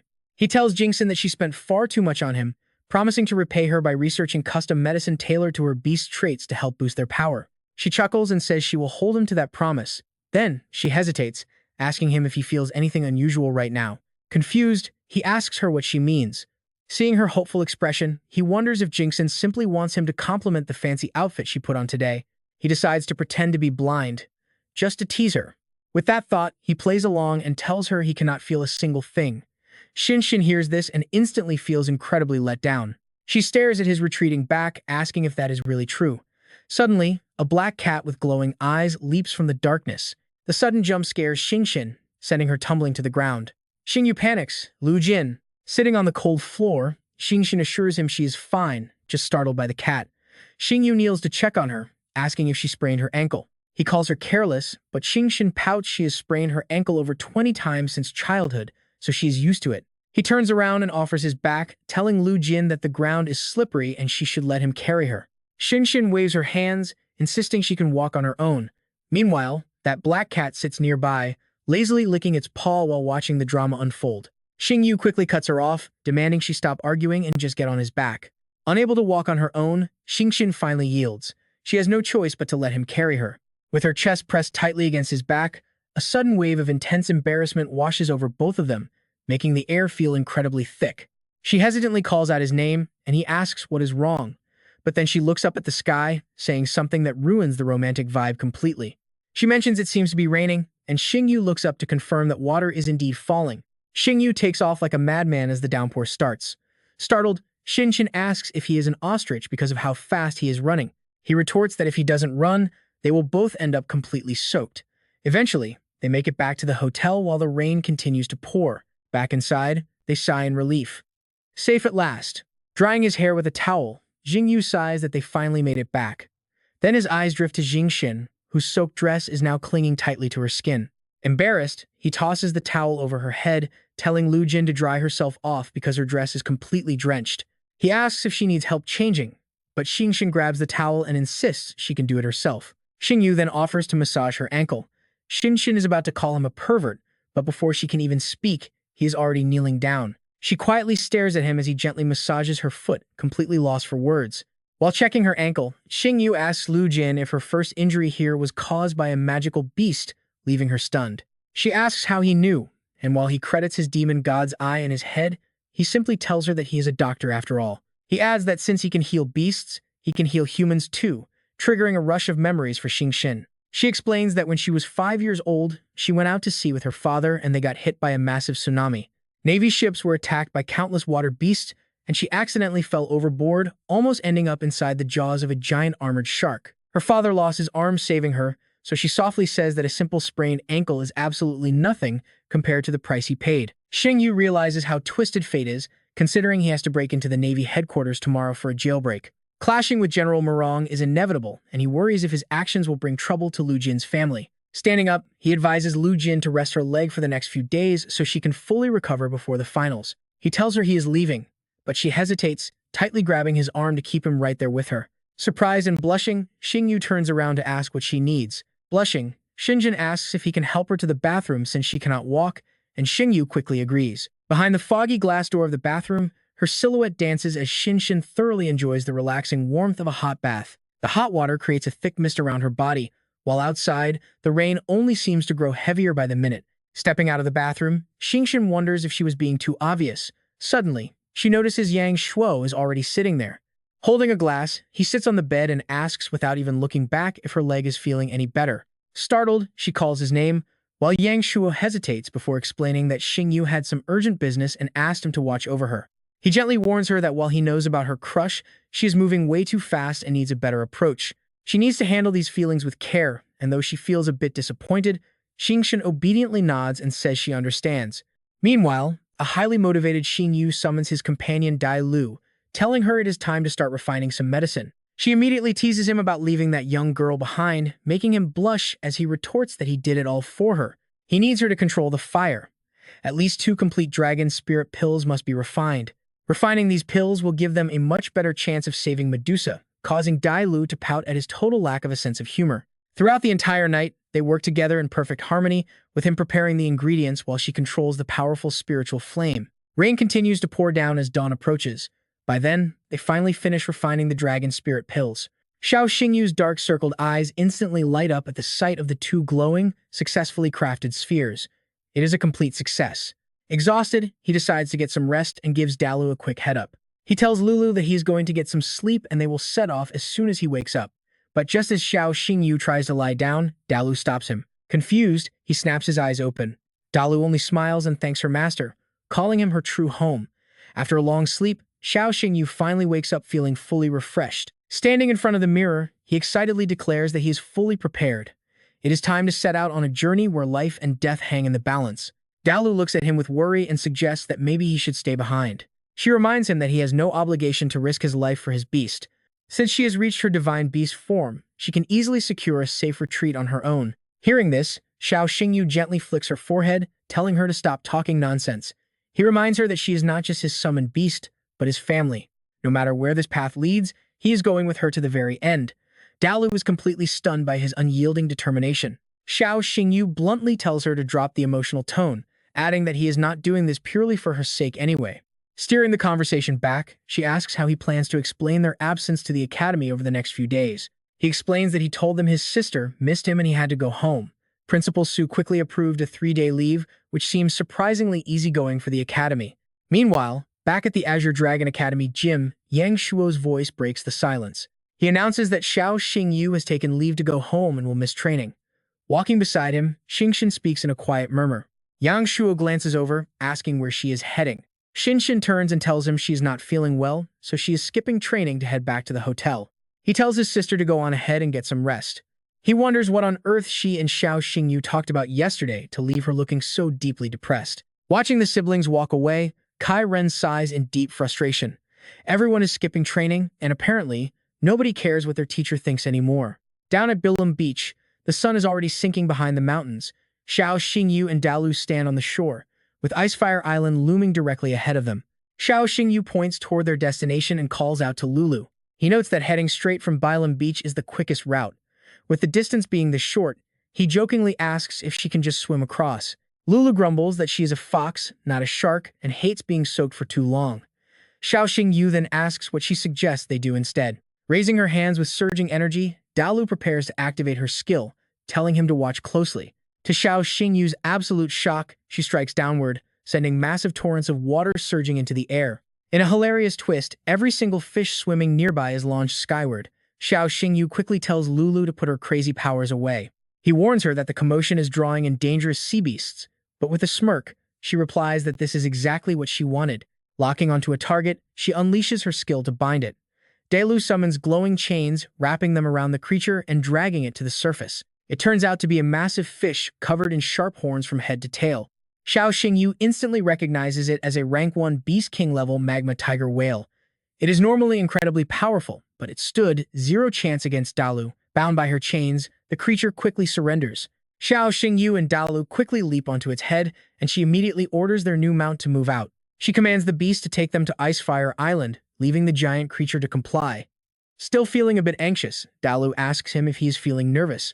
Sitting cross-legged on the creature's back, Xiao Xingyu chuckles and asks if pretending to be completely calm would make him sound too cocky. She teasingly points out that he still has time to turn back, but he simply stretches out on the beast's back, declaring that he never regrets his choices.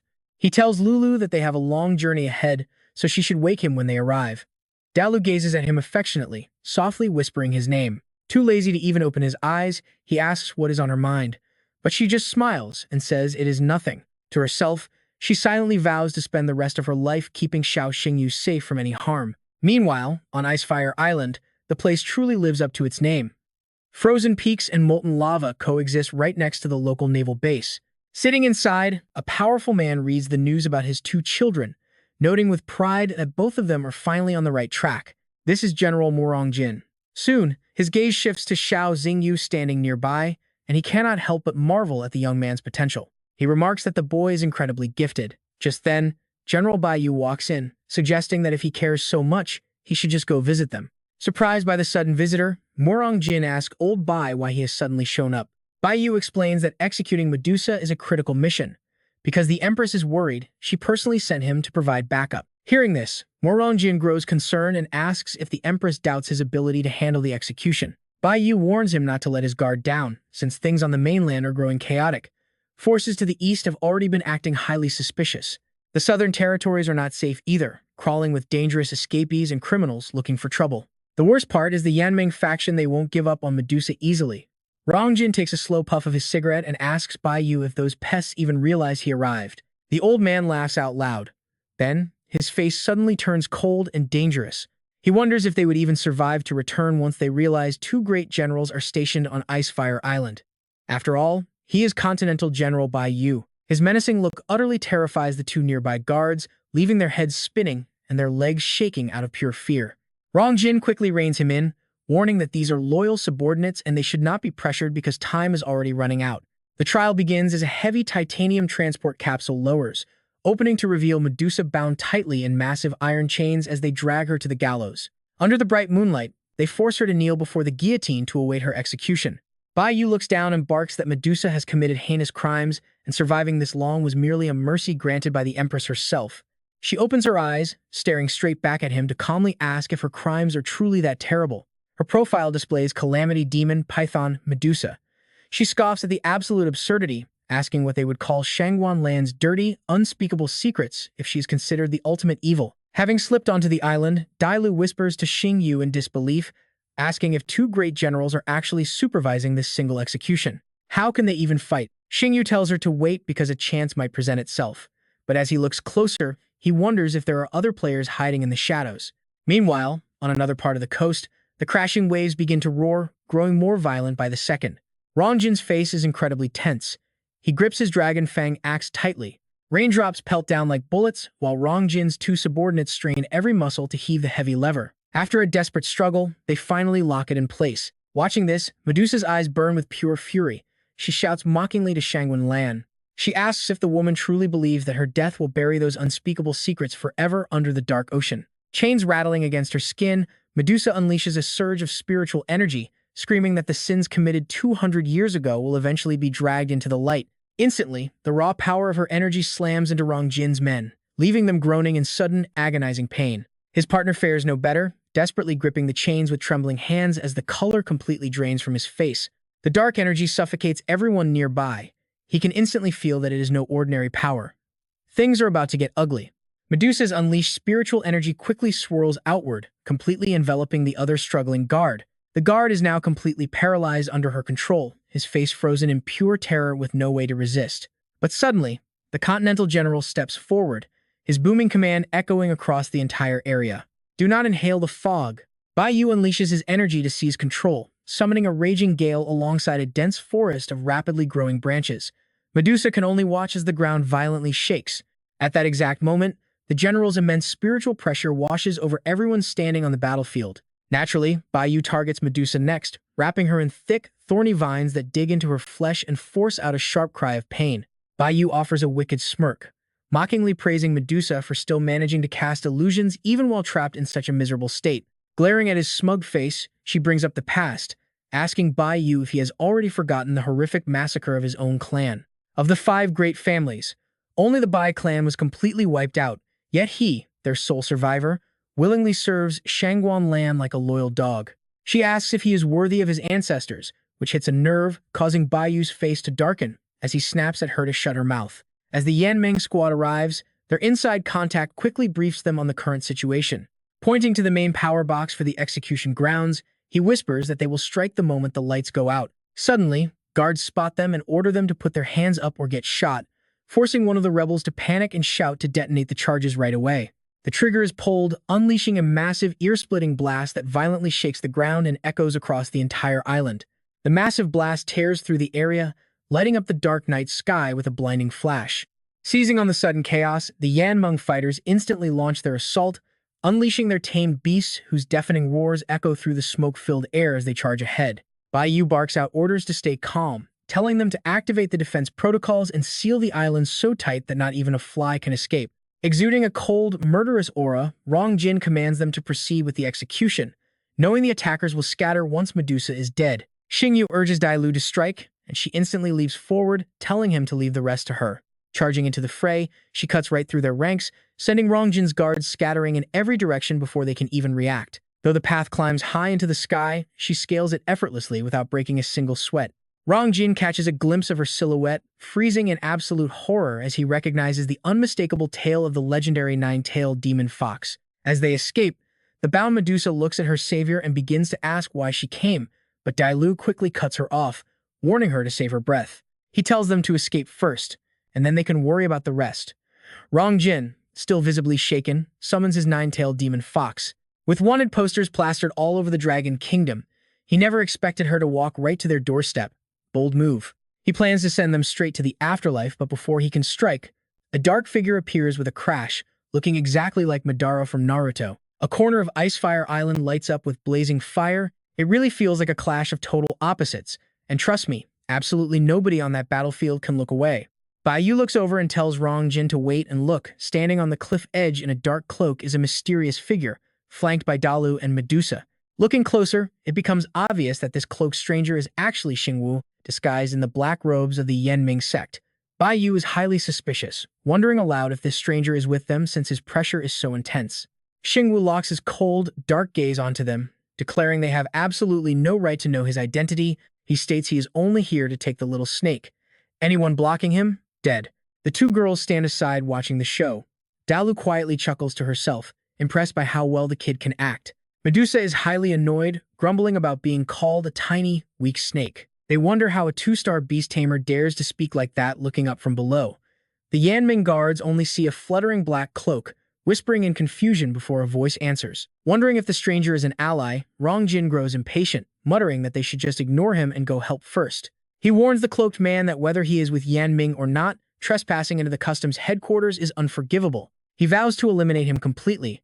Baiyu, he is just quietly enjoying the show. Hearing that capturing him alive will fetch a massive reward, Xingyu simply sneers, completely amused by their arrogance. His spiritual energy suddenly erupts with insane, burning force, startling even Medusa beside him as his aura inexplicably spikes to 10 times its original strength. Looking down at the enemy, Xingyu quietly warns Dalu that his body can only hold out for 10 minutes.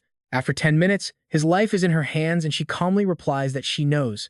Rongjin channels 100% of his energy and orders his men to charge, and they rush forward alongside their beasts, eagerly scaling the cliff toward Xingyu. The soldiers and their beasts aggressively close in, cornering the three of them right against the edge of the abyss.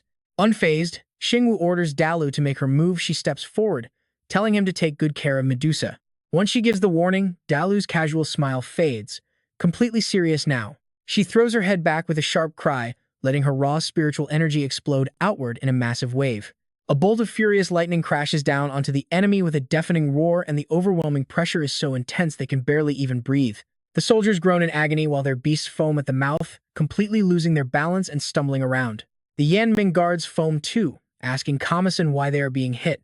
He weakly snaps back that this collateral damage actually proves the stranger is on their side. Witnessing Dalu's terrifying power, Rongjin instantly realizes this divine fox has somehow broken through and evolved. Baiyu watches in horror, recognizing the legendary dragon trait's power thought to have vanished over 200 years ago. Rongjin warns him that the intruder is too dangerous to ever leave Icefire Island alive, causing Baiyu to clench his fists in rage. He snaps back that he already knows, and the moment he speaks, the very ground beneath them begins to fracture. Xingyu watches in shock as the cliff crumbles, sensing something massive, shifting deep beneath the earth. In a flash, a colossal plant beast erupts from the ground. Massive and terrifying. Caught completely off guard, the three find themselves standing directly above a gaping mouth lined with razor-sharp teeth. The monster doesn't wait for a reaction, snapping its jaws shut. Just like that, they are gone.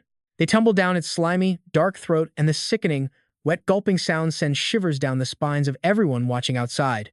Rongjin's subordinates stare in awe at the legendary beast, the terrifying cursed demon Flower King. One of them marvels at the sight, noting how incredibly massive the ancient plant beast truly is up close. He praises General Baiyu, calling him a true master of plant beasts for taking down the intruders in one shot. Meanwhile, Xingyu and his friends crash land into the stomach, pushing himself up despite the thick, disgusting slime.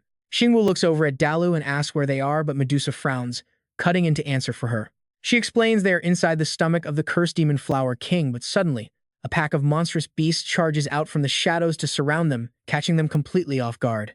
Game over? Medusa stares in pure shock at the massive swarm of beasts surrounding them with absolutely no way out, while Xingyu's eyes flash with a sharp crimson light. Quickly assessing the situation, Xingyu watches as Dalu unleashes her purple spiritual energy, forming a protective barrier to shield all three of them. Suddenly, his eyes light up as he spots a weak point deep inside the beast's belly. Xingyu immediately points to the spot and shouts for Lulu to use her dragon breath and strike the weak point on the right flank. Right on cue, Dalu summons a dragon surging with spiritual power and sends it blasting toward his target.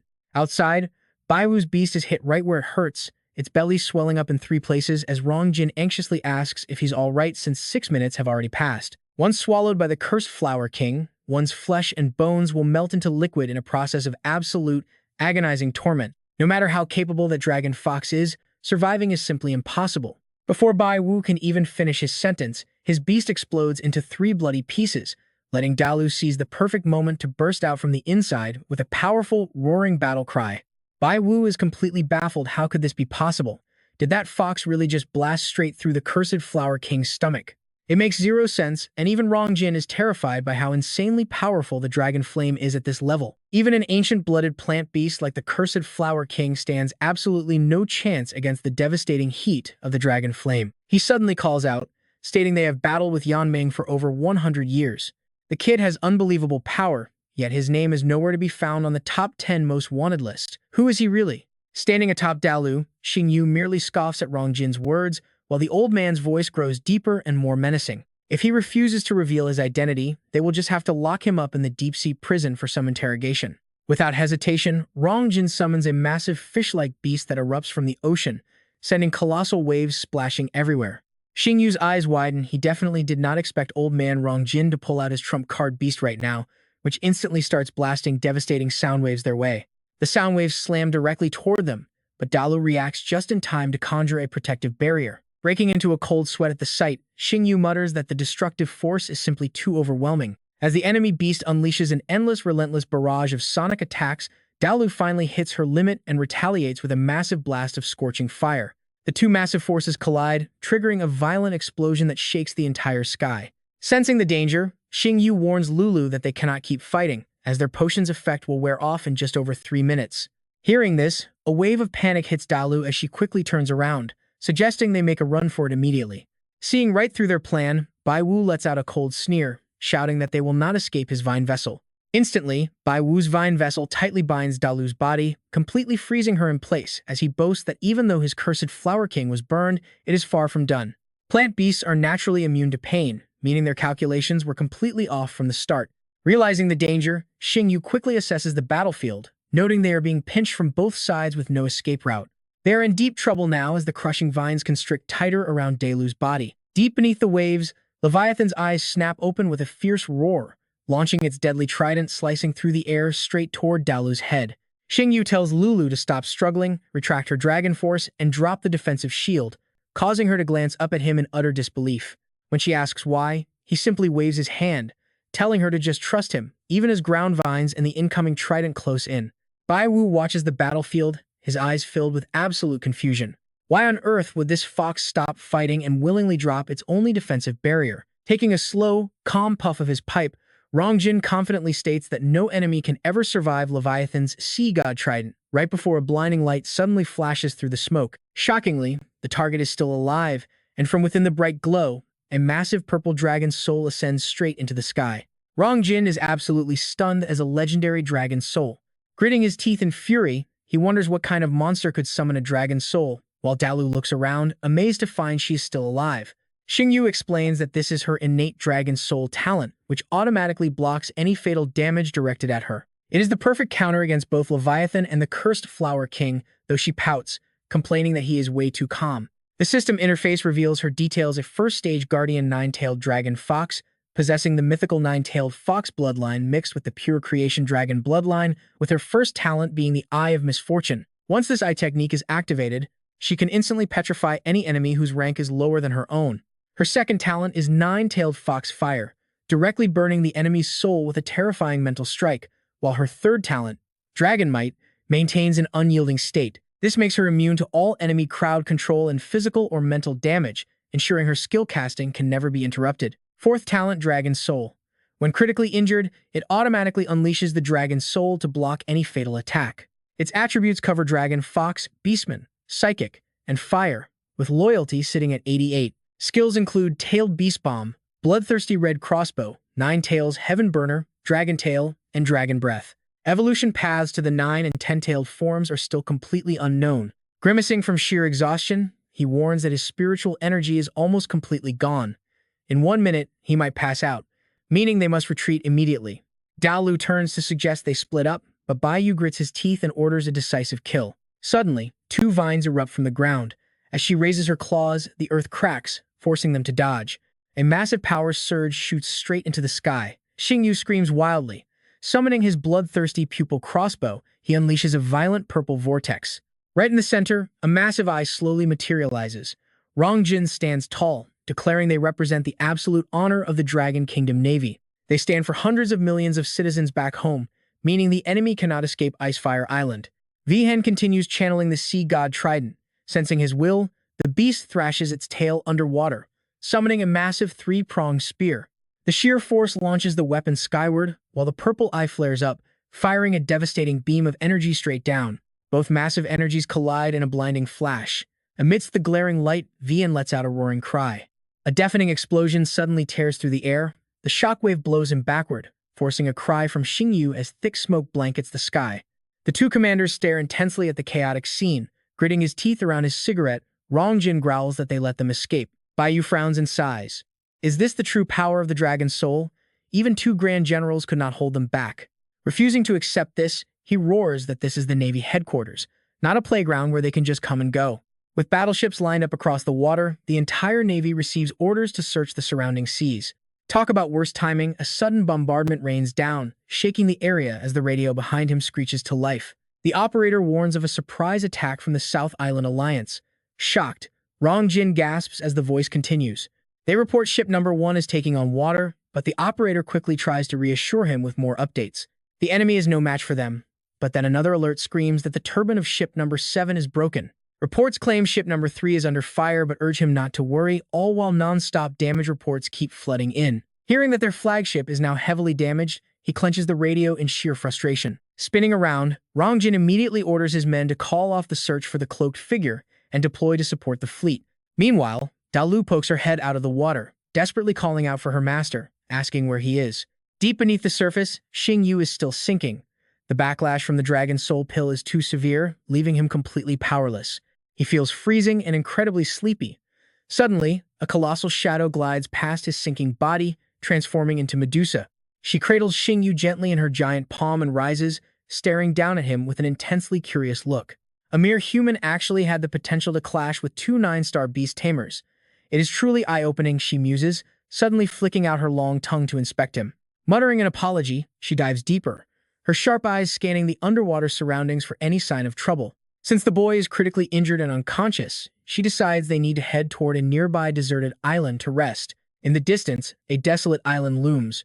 Back on the ship, Rongjin frowns, his eyes filled with absolute disappointment. Sighing, he groans that 2 grand generals like them completely lost face in this battle.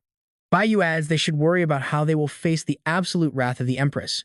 But look, a bright light suddenly tears through the sky. The 7-colored sacred Kilin descends majestically, standing tall above the clouds like the true master of the heavens. Seeing the figure standing atop the Kilin, both generals panic, saluting the Empress.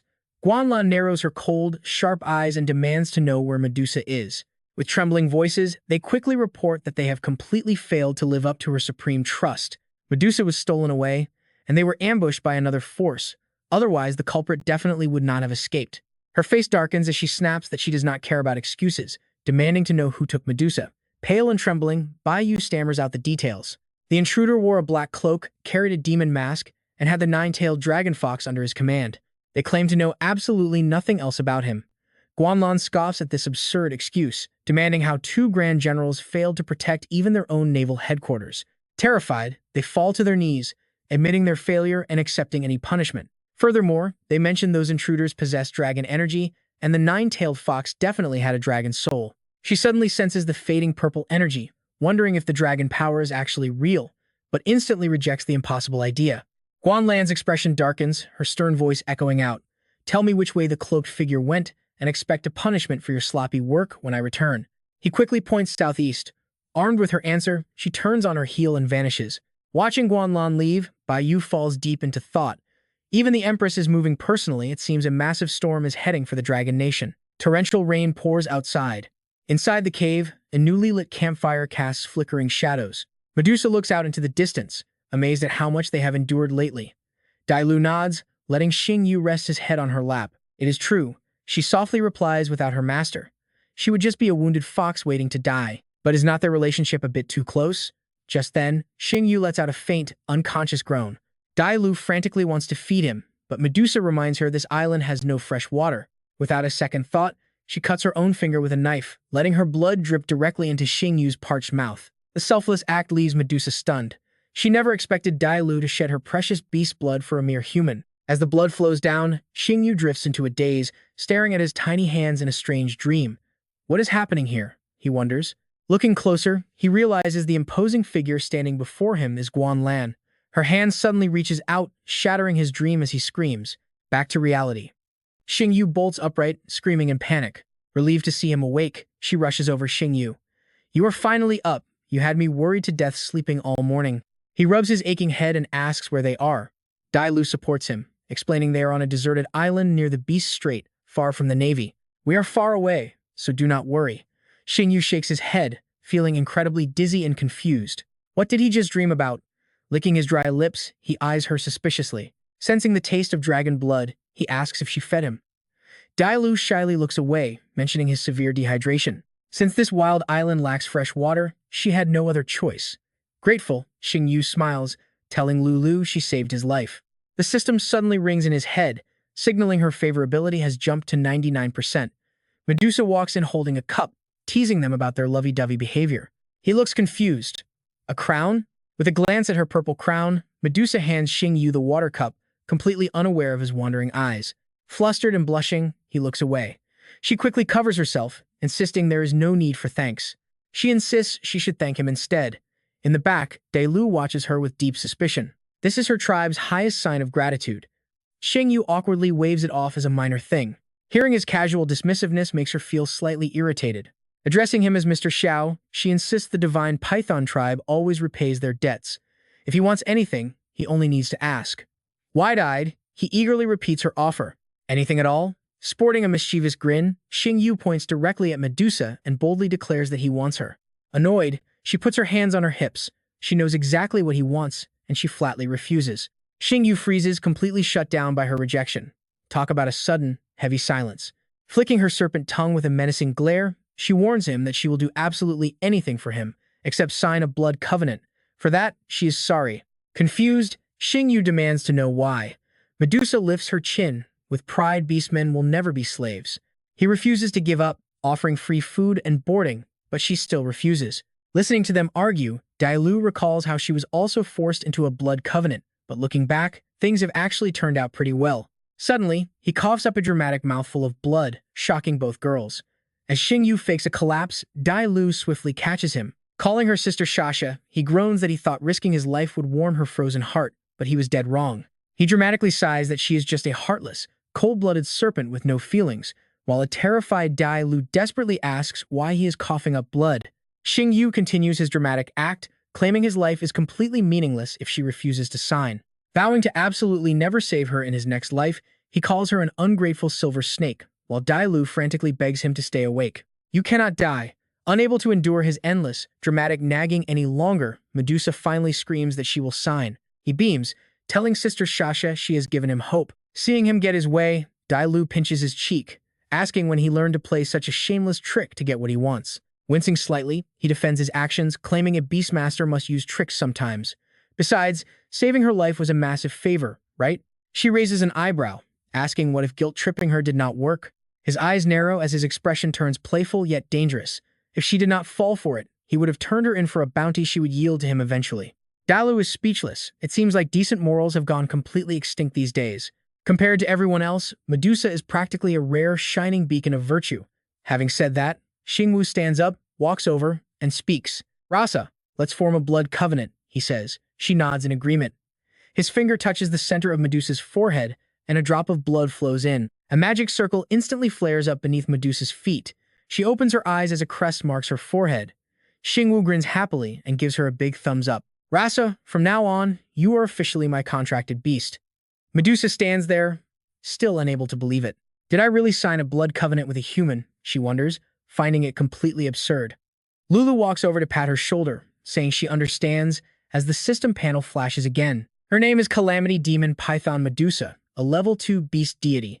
Her bloodline is mythical grade divine Python, and her first talent is the advent of Calamity. When her massive true form appears, it triggers devastating disasters like tsunamis, raging thunder, storms, and volcanic eruptions. Her second talent is Nightmare Entanglement. Any enemy caught in Medusa's gaze who is of a lower rank than her will have their soul dragged into an endless nightmare. Her attributes are Beast Deity, Superpower, and Water with a loyalty level of 10.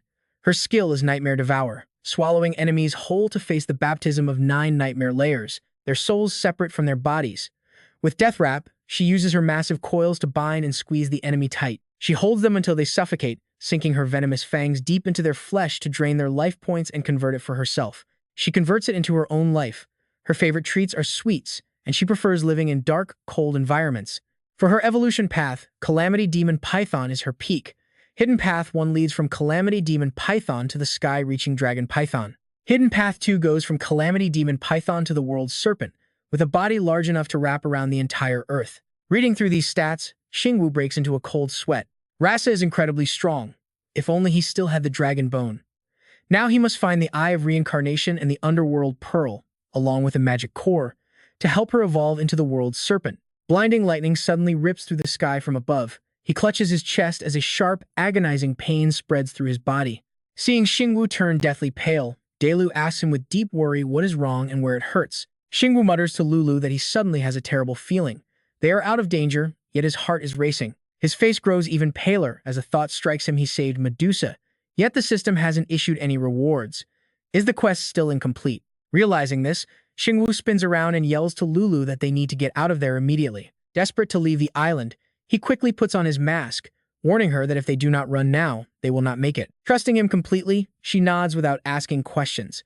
She urges him to climb onto her back since she is a fast swimmer. The lightning strikes grow increasingly violent, blasting the water and shattering the ground.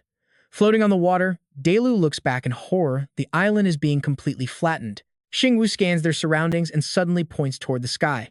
A majestic Qilin approaches with Quan Lan, whose face is dark with intense power. She sneers that the black robe and demon mask prove she found the right person. She immediately recognizes the figure in the air, the 7-colored Holy Qilin. Damn it, it is her. Medusa looks up, her eyes tight with tension. She warns them that since she followed them here, escape is impossible. Xingyu stares back in tense silence. Is she not the strongest expert among all beast tamers? Why on earth is the Beast Emperor here? His spiritual energy is completely depleted, and he is out of dragon spirit pills. His beast cannot use any skills. What is he supposed to do now? Dailu steps in front of Xingyu, raising a protective barrier.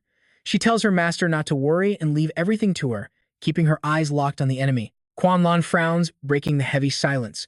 She remarks that the little fox has incredible luck to fuse pure dragon blood, wondering if it was because of him. She demands the black-robed boy reveal his identity, promising him an intact corpse in return. Dailu hastily raises her hand, shouting for her to wait. Quan Lan raises an eyebrow with curiosity.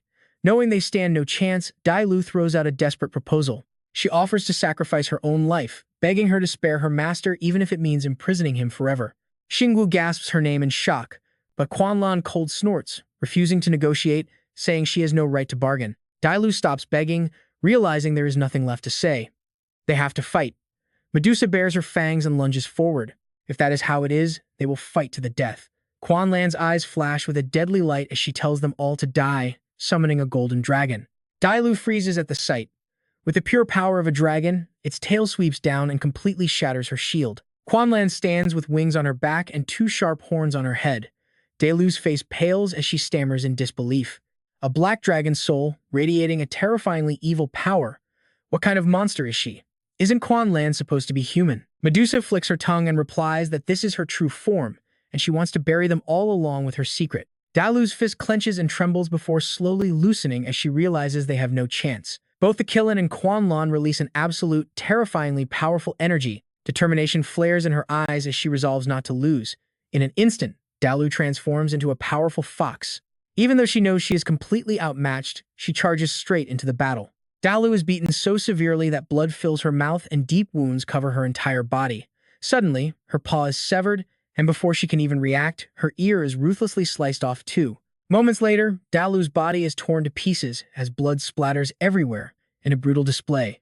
Xiao Xingyu's eyes widen as he screams in panic. Lulu cannot hold her beast form any longer and reverts to human. Medusa quickly carries him over to her side. As Lulu falls into the water, Xiao Xingyu pulls her up, frantically asking if she's okay or if the injuries are too severe. He begs her not to scare him. With a bloodied mouth, Dalu looks at him weakly and raises a trembling hand, calling out to her master. She wonders why they met so late, wishing they had more time. She expresses deep regret for dragging him into this mess in the first place. Xiao Xingyu shakes his head, tears streaming down. He assures Lulu that he has absolutely no regrets and did everything of his own free will. Dalu gently caresses his face, pulling him slightly closer as tears stream down both of their cheeks. She softly kisses his cheek, a gentle smile on her face, as she asks him to forgive her for leaving first. Her hands slowly go limp as she takes her final breath. Xiao Xingyu's pupils contract, and he screams out in sheer despair. Clutching Dalu tightly, he weeps uncontrollably as precious memories of their journey flash through his mind. The villainous woman frowns, having absolutely no patience for this emotional drama. Declaring it is time for them to die too, Guanlan begins unleashing her immense power. She swings her hand, sending a swirling ring of fire into the air. Medusa coils up protectively, promising to shield him with her life until the end. She says they will wait for him in death, but Xiao Xingyu fiercely shakes his head. Her eyes widen in pure disbelief at his response. Holding Dalu's cold body, he looks up and lets out a deafening roar. He refuses to accept this tragic end, shouting that he only wants a living Lulu. Suddenly, a mysterious glowing orb appears before him, slowly floating up into the air to everyone's utter shock. The orb soon splits into several smaller, radiant gems. They encircle the trio and unleash a blinding force, making Guanlan gasp in disbelief, recognizing the legendary dragon's tear. An illusory clock slowly turns backward as time itself reverses, rapidly healing the wounds on his hands. As time rewinds, Guanlan's deadly spell is completely undone. Even the shattered ground begins to piece itself back together perfectly. His eyes go wide when he sees Dalu standing completely unharmed right in front of him. Relieved that the time reversal worked, he sighs happily, while a confused Dalu asks him what he is thinking about. Suddenly, her cheeks flush red in utter confusion. Before she can say a single word, he completely silences her with a sudden, passionate kiss. Medusa stands nearby, covering her face and awkwardly looking away, asking what they are doing.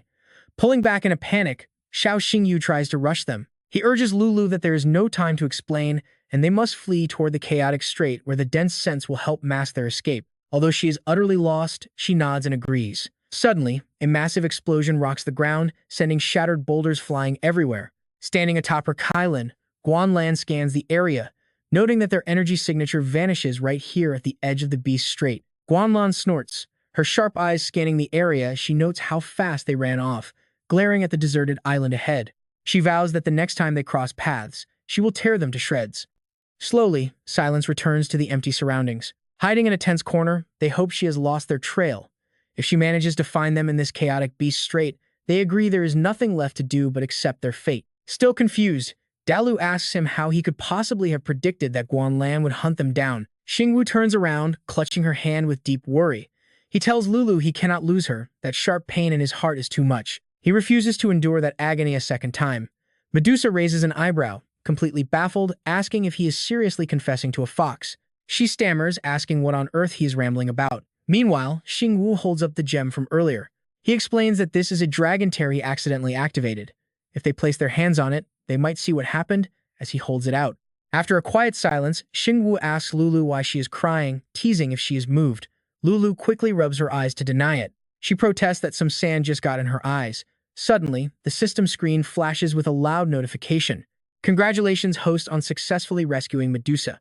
The mission rewards of a dragon egg and 10,000 points have been sent. Please check and claim them. Staring at the screen with absolute joy, he realizes the sent rewards mean they are finally out of danger. Pondering for a brief moment, Xingyu turns towards Shasha. He mentions that Lulu told him she knows the secrets of the dragon-slaying war from 200 years ago, asking if Guanlan is human. Medusa sighs deeply, noting the dragon slayer eventually became the evil dragon. She begins to reminisce, explaining that 90% of the Dragon Kingdom's top experts participated in that legendary war 200 years ago. Back then, the Empire recognized only two supreme powerhouses, one being Guanlan and the other being Li Yan. In those days, Guanlan had not yet become the Dragon Empress, and Li Yan had not yet led the rebel Yan Alliance. Back when Medusa was just a little girl, she used to sneak peeks. Back then, she was only a tiny snake hiding inside the lava cracks.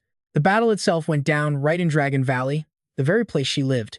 Because of that, she witnessed the entire war with her own eyes. It was a horrific sight she could never forget. After Guanlan slaughtered countless giant dragons, she stood right in the center of Dragon Valley. Drenched head to toe in dragon blood, she let out a blood-curdling laugh before turning into a massive black dragon that towered over all other species. Bloodthirsty by nature, attacking friend and foe alike, wiping out the entire valley, Medusa shrugs, sighing as she snaps back to reality. Once the war ended, the dragon race was destroyed, and nearly all the beast tamers perished. The sole survivor of that nightmare was Li Yan, who now leads the Yanming faction. As for Medusa, she was watching from afar and barely managed to escape. Even though she was harmless, Guanlan still wanted her dead. Hearing this, Xingyu realizes why Li Yan betrayed the Dragon Kingdom to form Yanming. Rubbing his chin, he falls deep into thought. Why did Guanlan turn into an evil dragon? Was it her physique, or something else? Just how many dragons did Li Yan kill back then? In the end, Medusa was just an onlooker. If he wants real answers, he has to ask Li Yan himself. Suddenly, Xingyu remembers something. No, that cannot be right. He is just a 2-star tamer from Azure Dragon Academy, while Li Yan is a rebel leader. If he really had some connection to a rebel like that, what would happen to him and his sister? Seeing his blank stare, she asks what the master plans to do now that he knows Guanlan's true identity. Xingyu can only offer a forced smile. Does she expect him to play the hero and expose crimes committed 200 years ago? It would be suicide to go against a monster like her. Dailu looks at him worriedly, warning that Guanlan has eyes on him now. Xingyu smiles. Guanlan is after the man in black. What does that have to do with him? She raises her eyebrows. Is he not that man? He cuts her off, telling the silly girl to stop thinking and prepare to slip back to Four Spirit City. Suddenly, the dragon tear in Xingyu's hand glows and his body sways. Dailu screams his name as his vision blurs into darkness. Where is this dark place? The moment Xingyu opens his eyes, Guanlan is standing right there. He turns and runs for his life. That black dragon actually tracked him down here, but mid-run, he smashes straight into a mirror. Suddenly, his eyes widen in complete and utter shock. Seeing his own body covered in dragon scales, he panics, screaming in despair that he does not want to become a man-eating monster. Wings sprout and horns push through his forehead as he screams in denial. Nearby, Dailu anxiously asks how he is doing. Medusa replies that his body is extremely weak with a raging fever, noting how fragile human immune systems really are. Hearing this, she grows increasingly worried, asking what they should do before Medusa drops a suggestion. Beast milk can boost his recovery, Medusa explains, while staring intensely at Dailu. Fuming, Dailu snaps at her gaze. How could she possibly produce beast milk? Under Medusa's unyielding stare, she can only nod in pure embarrassment. She leaves to get it. Inside a dark cave, Xingyu wakes up, trembling and muttering that he is no monster. He sighs in relief, glad it was just a nightmare, before nervously asking if he really slept for 3 whole days. Medusa, sitting nearby, confirms they are still at the Beast Strait and that he indeed slept for 3 days. Xingyu panics, realizing it has already been 4 or 5 days since they first set out. He needs to rush back to Four Spirit City for the finals, or else the Academy will definitely get suspicious. If the Empress catches wind of this, he is doomed. Just then, Dailu returns and gasps happily upon seeing him awake. Medusa tries to calm his trembling body, telling him she understands his worry but urging him not to rush. Xingyu holds his tongue on the worst-case scenario. How could he possibly keep his cool right now? If he fails to make it back, but then, he spots what Dailu is holding and asks what that flask is. She shyly offers him some beast milk, but Xingyu immediately recoils, claiming he only drinks regular milk tea. He complains it smells too gamey, but Dailu firmly insists that he must drink it all. Medusa chimes in, asking if he knows how he even managed to survive these past 3 days. This milk kept him alive by boosting his immunity, and that smelly fox sacrificed quite a lot to get it. Realization hits Xingyu, and he cannot help but curse internally while staring at the container. Medusa quickly urges him on. She tells him to drink up, since that smelly fox went through so much trouble to milk this just for him. Dailu softly adds that she painstakingly gathered every single drop of it herself. She begs him to drink every last drop. Faced with her absolute sincerity, Xingyu grits his teeth and agrees fine, he will drink it. Xingyu reminds himself that Dailu has already sacrificed so much for him, so he absolutely cannot disappoint her again. He finally closes his eyes and chugs down the entire bottle of Silver Moon Tiger Emperor milk, immediately feeling a strange power surging inside. Staring at his completely blank eyes, Dailu asks him what else he thought it could be. Xingyu takes a quick sip of water and asks Medusa how long it will take to reach the Dragon Kingdom coast. She smiles, saying half a day is plenty. Looking at them, he calmly suggests that since they have some spare time, they should hunt a magical beast so they can roast it up. They agree right away, telling him to wait there for their return. As soon as they leave, Xingyu pulls out a mysterious egg, eager to examine his latest reward from the system. He opens up the glowing interface to inspect it. The screen reads, Dragon Egg, Pureblood Dragon Race, with unknown attributes. Its talent is currently unknown, requiring regular dragon energy to grow. To accelerate the hatching process, he needs rare materials like dragon bone, snow lotus, dragon heart, and earth flame fruit. The taboo is exposing it to any evil energy, which would trigger a dark genetic mutation. Demonic transformation is a real threat. Xingyu sighs while staring at the egg. With items like dragon, bone, snow lotus on the list, he can barely grow regular seeds, let alone raise an actual high-maintenance dragon. But wait, raising a legendary creature was never going to be easy, right? Suddenly, a rustling sound echoes from the cave entrance. Dailu marches back inside carrying a massive pile of prey, proudly announcing their return. Xingyu can only laugh at how incredibly fast they were. They quickly start a campfire to roast the meat, devouring it like they have been starving for weeks. Medusa takes a huge bite of a roasted leg with a look of pure bliss, eating an insane amount despite her elegant human form. Noticing his distracted look, she asks if something is bothering him. Xingyu looks up and asks how she truly views their relationship. Medusa replies that since he saved her life, he can tell her absolutely anything. He chuckles and bluntly asks if she can give him some of her droppings. Medusa freezes in utter disbelief, demanding to know what he just said. Xingyu calmly repeats his bizarre request, causing Medusa's eyes to flash with absolute rage as her sharp claws slide out, asking if he has a death wish. Dailu quickly steps in to break them up, begging her sister to calm down. But Medusa screams at her to stay out of it because she's going to end him. Xingyu makes the tension even worse by turning to Lulu and saying Medusa clearly is not interested. He suggests that Lulu should do it instead, prompting her to snap back, asking if he actually thinks she would want to do that. She calls him an absolute pervert with a disgusting hobby. Both girls grit their teeth and scream at him to get lost. Xingyu holds up a small planting pot with a cheerful grin, wondering why they are making such a massive deal over some basic fertilizer. Dailu sighs in frustration and reminds him that they are proud beastkin, not wild animals. They have female pride to protect. Looking at the pot, she asks if it is for a plant-type beast, and Xingyu nods as he pulls it back. He admits he was pretty rude and disrespectful, but explains he is in desperate need of some special fertilizer. To make it work, it has to come from a god-tier beast specifically.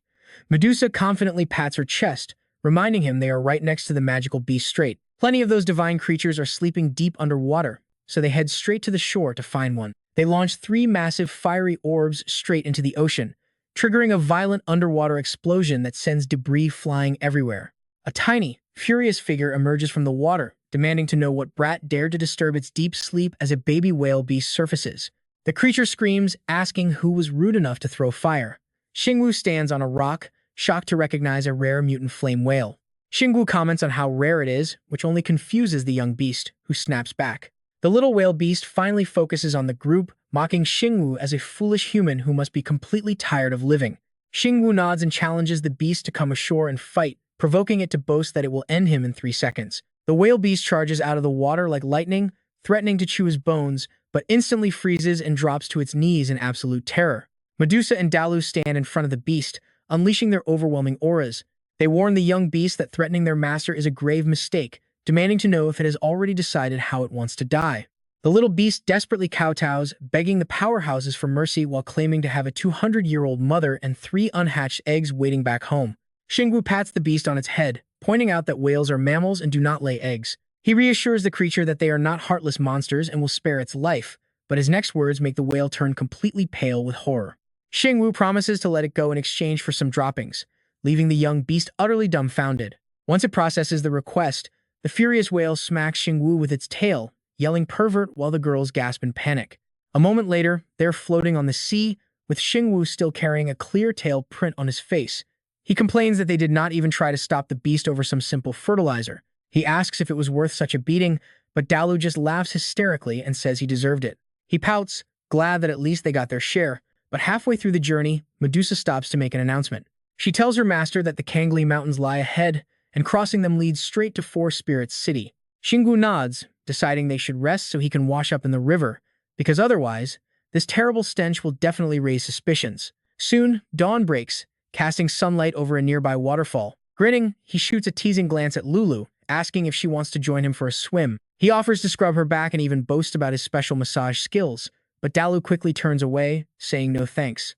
Instead, her eyes are locked onto Xingwu's six-pack, thinking to herself how great youth is and how this vigorous kid looks full of energy. Unable to listen to any more teasing, she covers his mouth, telling him to shut up because they are too close. She mentions hearing great things about the Beast girls from Silver City, prompting Medusa to snap out of it and brush Dalu's hand away. Medusa tells her to get lost, denying any weird interests, while Xingyu shakes his head and asks if they actually know each other. Heading deep into the forest to search for something, he is caught off guard as a small creature leaps out from the bushes. It lands on Xingyu's head, and Dalu identifies it as an electric-eared rabbit, just as a pack of wind wolves rushes out. The wolves growl menacingly at them, forcing Xingyu to look between the rabbit and the pack with a heavy sigh. It seems like these beasts view him as a rival who's trying to steal their prey. Xingyu smirks and gestures for Lulu and Medusa to handle the situation, and both girls immediately leap into action, ready to strike. Watching the wind wolves get completely scorched, Xingyu clicks his tongue at how brutal Lulu is for leaving no room for escape, but she just raises an eyebrow. She asks if he is unhappy about being saved, right as the rabbit leaps from his grip. He tells the little creature that only the fittest survive, warning it that he will not help next time, so it should run along. The rabbit hops down and disappears like lightning, only to immediately sneak straight up his pants. Xingyu yanks his waistband open and frantically yells at the creature to get out before things get highly inappropriate. He yells that his lower half has a legal right to sue for home invasion, leaving Dalu standing there in absolute disbelief at his antics. She sighs that arguing law with a rabbit is ridiculous, but Xingyu finally grabs the clingy little brat by the ears. He threatens to turn it into a spicy braised dinner as he holds the struggling creature up to his face, completely ignoring its desperate wiggles. He decides to give it a chance, opening his system panel to inspect the electric-eared rabbit and see if they are meant to be. It is a mutated species stuck at its base form, meaning it can never level up. Its bloodline is low-grade with a weak electric talent barely enough to charge a phone, and it has 0 standard skills. However, its hidden skill can refresh teammate cooldowns up to 3 times in a row. It loves carrots and stormy weather, but the cooldown refresh is what instantly brings a massive, excited grin to his face. Believing he has hit the jackpot with the ultimate support companion, Xingyu cradles the rabbit and tells the girls he is keeping it. He wants to sign a contract with it, but Medusa frowns, asking if her master has lost his mind. She argues that a beast that cannot evolve is even more useless than a common Tempest Hound. However, Lulu shrugs and says they should trust his decision before the scene shifts to the bustling streets of Four Spirit City. Crowds gather inside a massive outdoor arena as the host welcomes everyone to the final stage of the prestigious Supernova tournament. The tournament announcer proudly displays the current brackets on the massive screens inside the arena.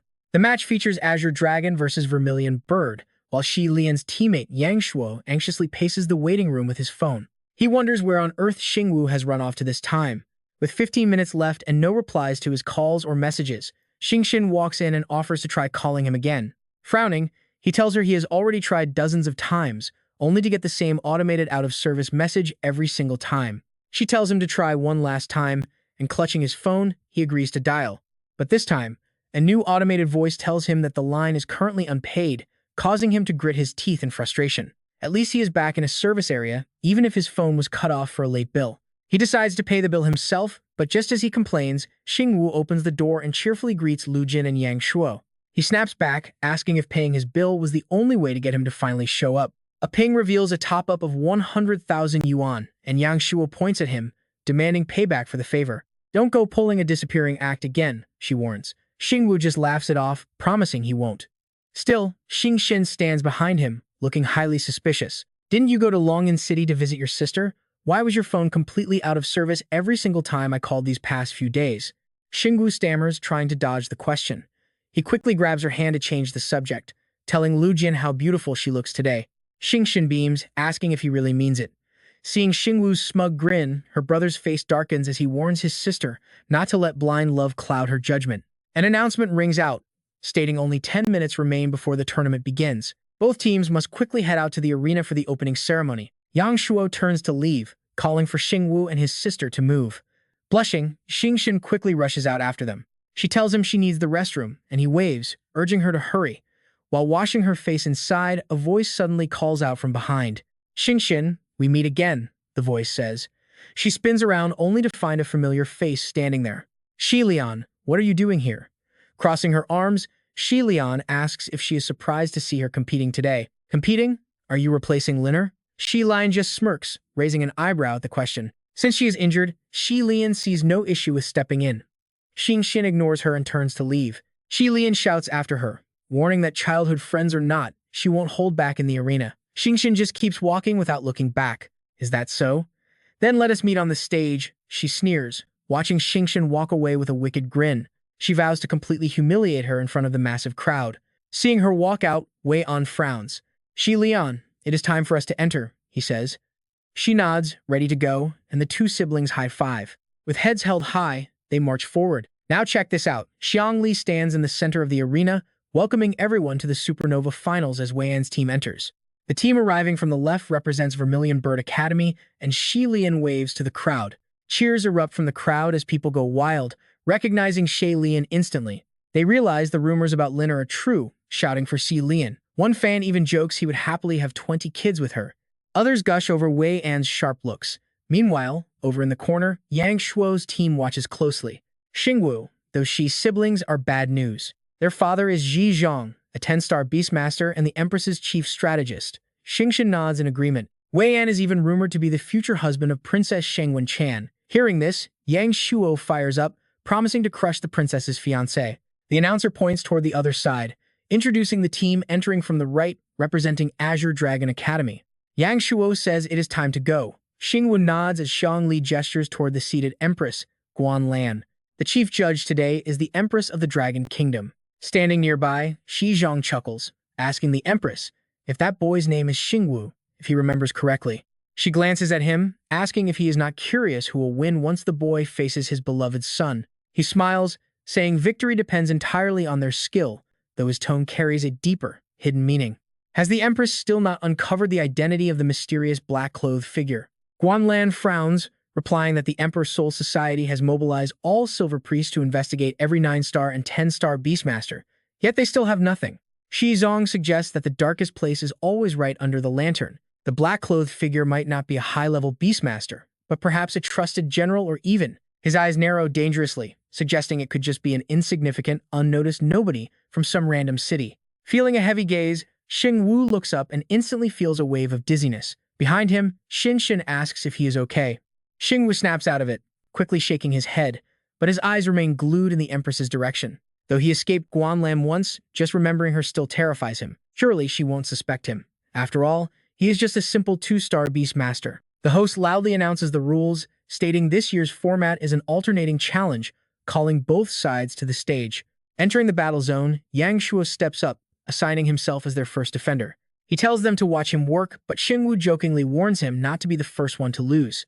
Yang Shuo snaps at him to get lost as Yang Li calls the first attacker and defender to step forward. Cracking his knuckles, his opponent grins. In the stands, the crowd gasps. The first fighter sent out by the Vermilion Bird Academy is their trump card, Wei An. Yang Shuo feels a wave of anxiety, having fully expected to face off against either Fang Jing or Shi Lian. He never expected such a powerhouse right at the start.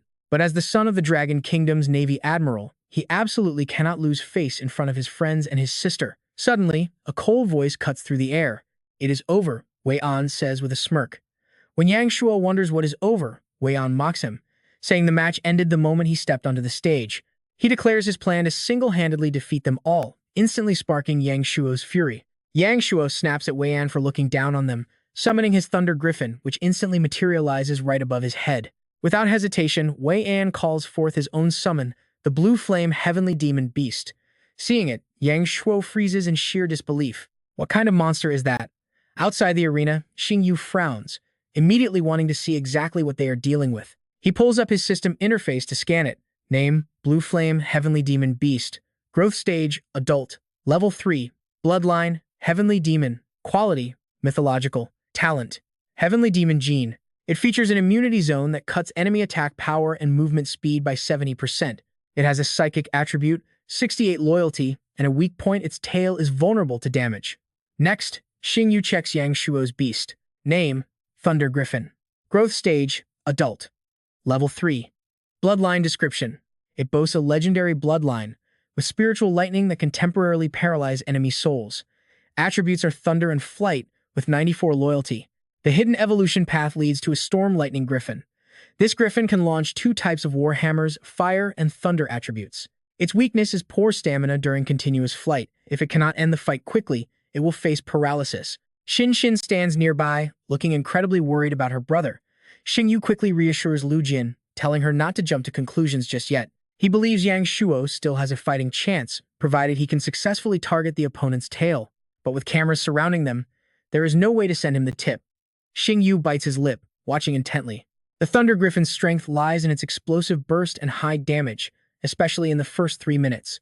If it fails to capitalize on this, its poor flight endurance will be exposed. He makes a mental note to find a way to help Yang Shuo evolve his beast later. Back on the field, Yang Shuo launches an attack, commanding his Thunder Griffin to unleash its Sky Lightning Spear. But the Heavenly Demon Beast effortlessly blocks it with its bare body. Xiangli excitedly commentates, pointing out the spectacular scene unfolding right on stage. The Blue Flame Heavenly Demon Beast has easily withstood the Thunder Griffin's signature move. It took 0 damage, and Wei An did not even use spiritual energy. Talk about a brutal wake-up call. Naturally, Yang Shuo can only clench his fists in frustration. Yang Shuo stands frozen, analyzing the situation. The opponent intentionally used its physical body to block his beast's proudest attack. This guy is clearly mocking him. Seeing Yang Shuo's silence, Wei An raises his chin arrogantly. Addressing Murong, he notes that the Thunder Griffin relies heavily on early advantages, and its peak strength will fade incredibly fast. Frowning, Yang Shuo snaps back that he knows his beast's limits better than anyone, ordering another immediate strike. The Thunder Griffin ramps up its power and presses forward, while Wei En just smirks, calling him incredibly stubborn. He commands the Heavenly Demon Beast to use Hungry Tiger Pounce. It stomps the ground, shattering the earth before leaping forward to clamp its jaws tightly onto the Griffin's wings. Sweating bullets, Yang Shuo grits his teeth as the beast refuses to release his Griffin. It relentlessly slams the Griffin into the ground. Honestly, this is hard to watch, but the bloodthirsty crowd is screaming for even more. What an incredibly powerful beast, befitting the son of Commander Ji, pointing 2 fingers at Yang Shuo. Wei En orders his summon to release the battered Griffin. As it backs off, blood completely coats its vicious jaws. With the Griffin collapsed on the ground, Wei En smirks mockingly, telling him it is just a match and he should forfeit. Yang Shuo boils with rage. He yells that he will never lose to the Xie family in front of his sister, demanding to continue. Wei An laughs at his recklessness. Xin tries to speak, but Xingyu covers her mouth. Confused, she turns to Xingyu, asking why he is stopping her from calling out to her brother. Xingyu gently pats her shoulder. Lu Jin. At this very moment, Yang Shuo is not fighting as a regular competitor, he is standing there as an older brother. Back on the field, Yang Shuo clenches his fists in deep thought. The Griffin's wings are severely damaged, requiring far more spiritual energy to execute any skills. He cannot lose to the Xi family in front of his sister, forcing him to gamble everything. Refusing to back down, he summons another beast, the iron-armored giant ape. Along with the injured Griffin, the giant ape lets out a thunderous roar. The moment it appears, Yang Shuo barks an order, telling the ape to use its steel giant staff. Instantly, 2 massive arms manifest on its torso, slamming one heavy fist onto the ground. He then commands his Griffin to strike with full lightning power. Together, both beasts charge forward in perfect unison as the giant ape swings its massive arms downward with crushing force. Wei En frowns at the sudden danger, quickly commanding his beast to absorb the impact. The beast instantly opens its mouth and unleashes a surge of energy, with fierce lightning striking down to block the giant ape's attack. Yang Shuo grits his teeth, his knees buckling. Was it absorbed? How is that possible? It is a skill he practiced countless times. On the other side, his opponent shouts with sheer arrogance. The match is over, use Blue Demon Roar. With those words, a blue blast erupts from its mouth, striking straight at the giant ape and the Griffin. Xiangli shouts out the match is over, and the winner is Wei An of the Vermilion Bird Academy. It lies in a pool of blood with blank eyes, right next to the motionless Griffin. The victor turns and leaves, glancing back with pity. You are too weak, carry him out. Next, Xingyu stands on the sidelines, calmly sizing up the situation. For Wei An to have such a broken beast, it must be his father's doing. Xin nods. Is his father really a master beast tamer?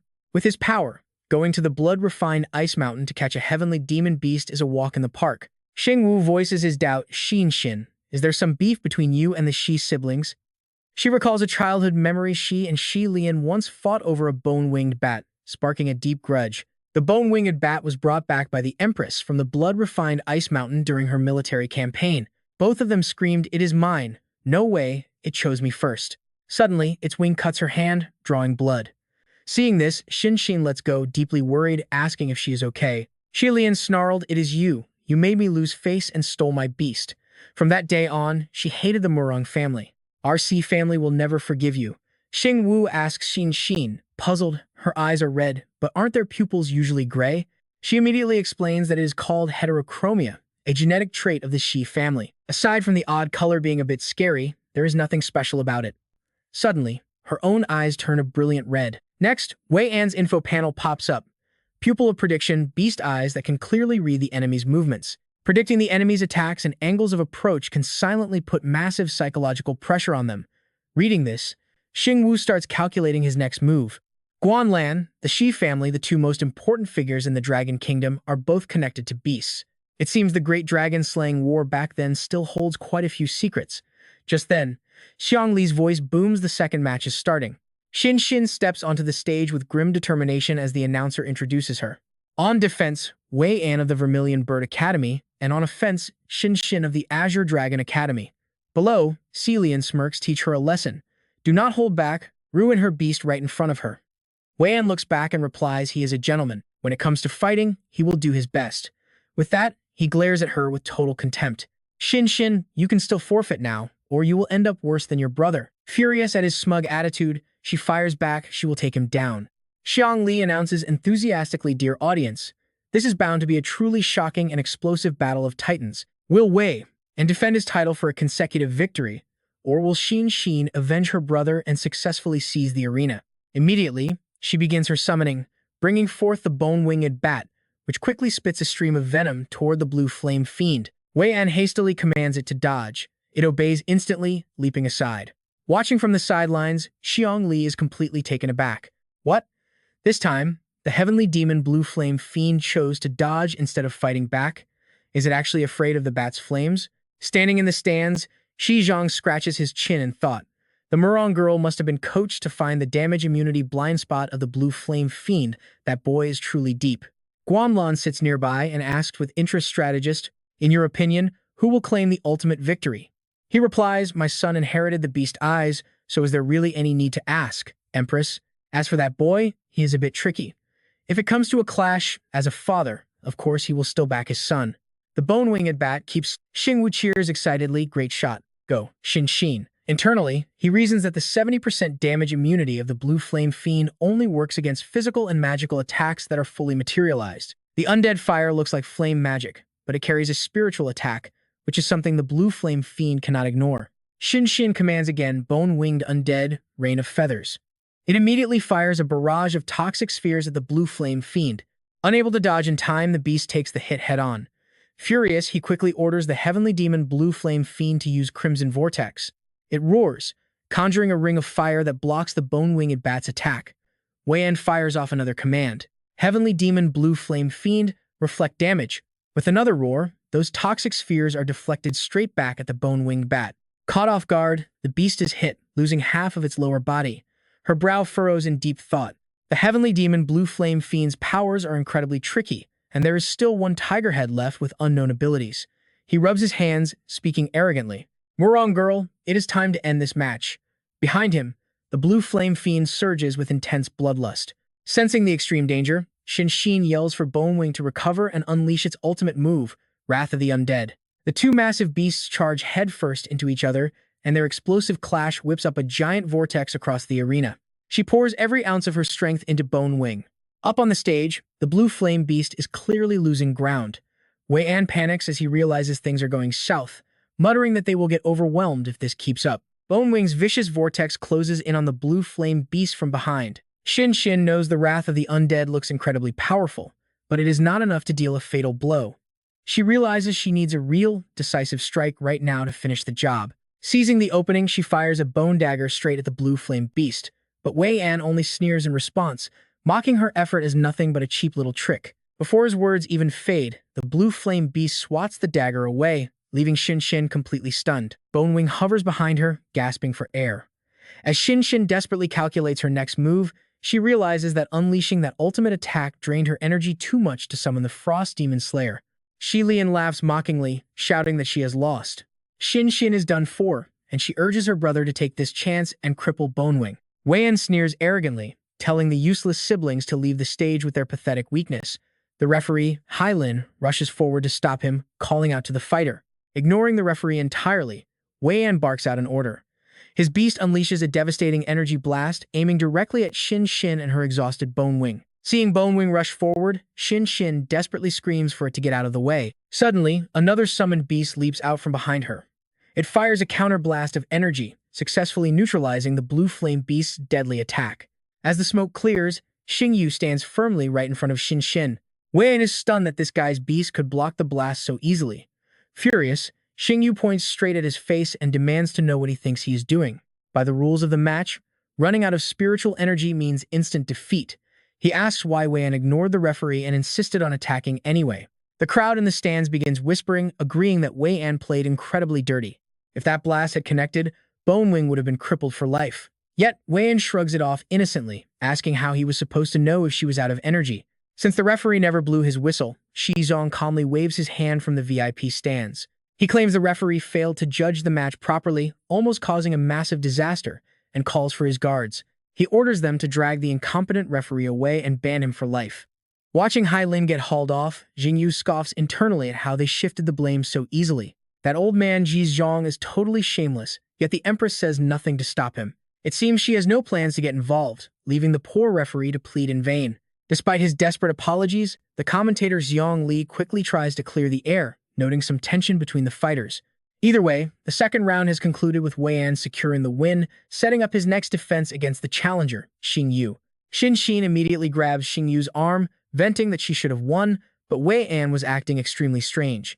He anticipated her every move, but Xingyu reassures her with a serious nod, telling her to leave the rest to him. Down below, Shi Lian glares at him, furious that Xingyu ruined her brother's chance to ruin Bone Wing. Is this guy supposed to be their toughest opponent? Against her brother, she believes he will only end up begging for mercy.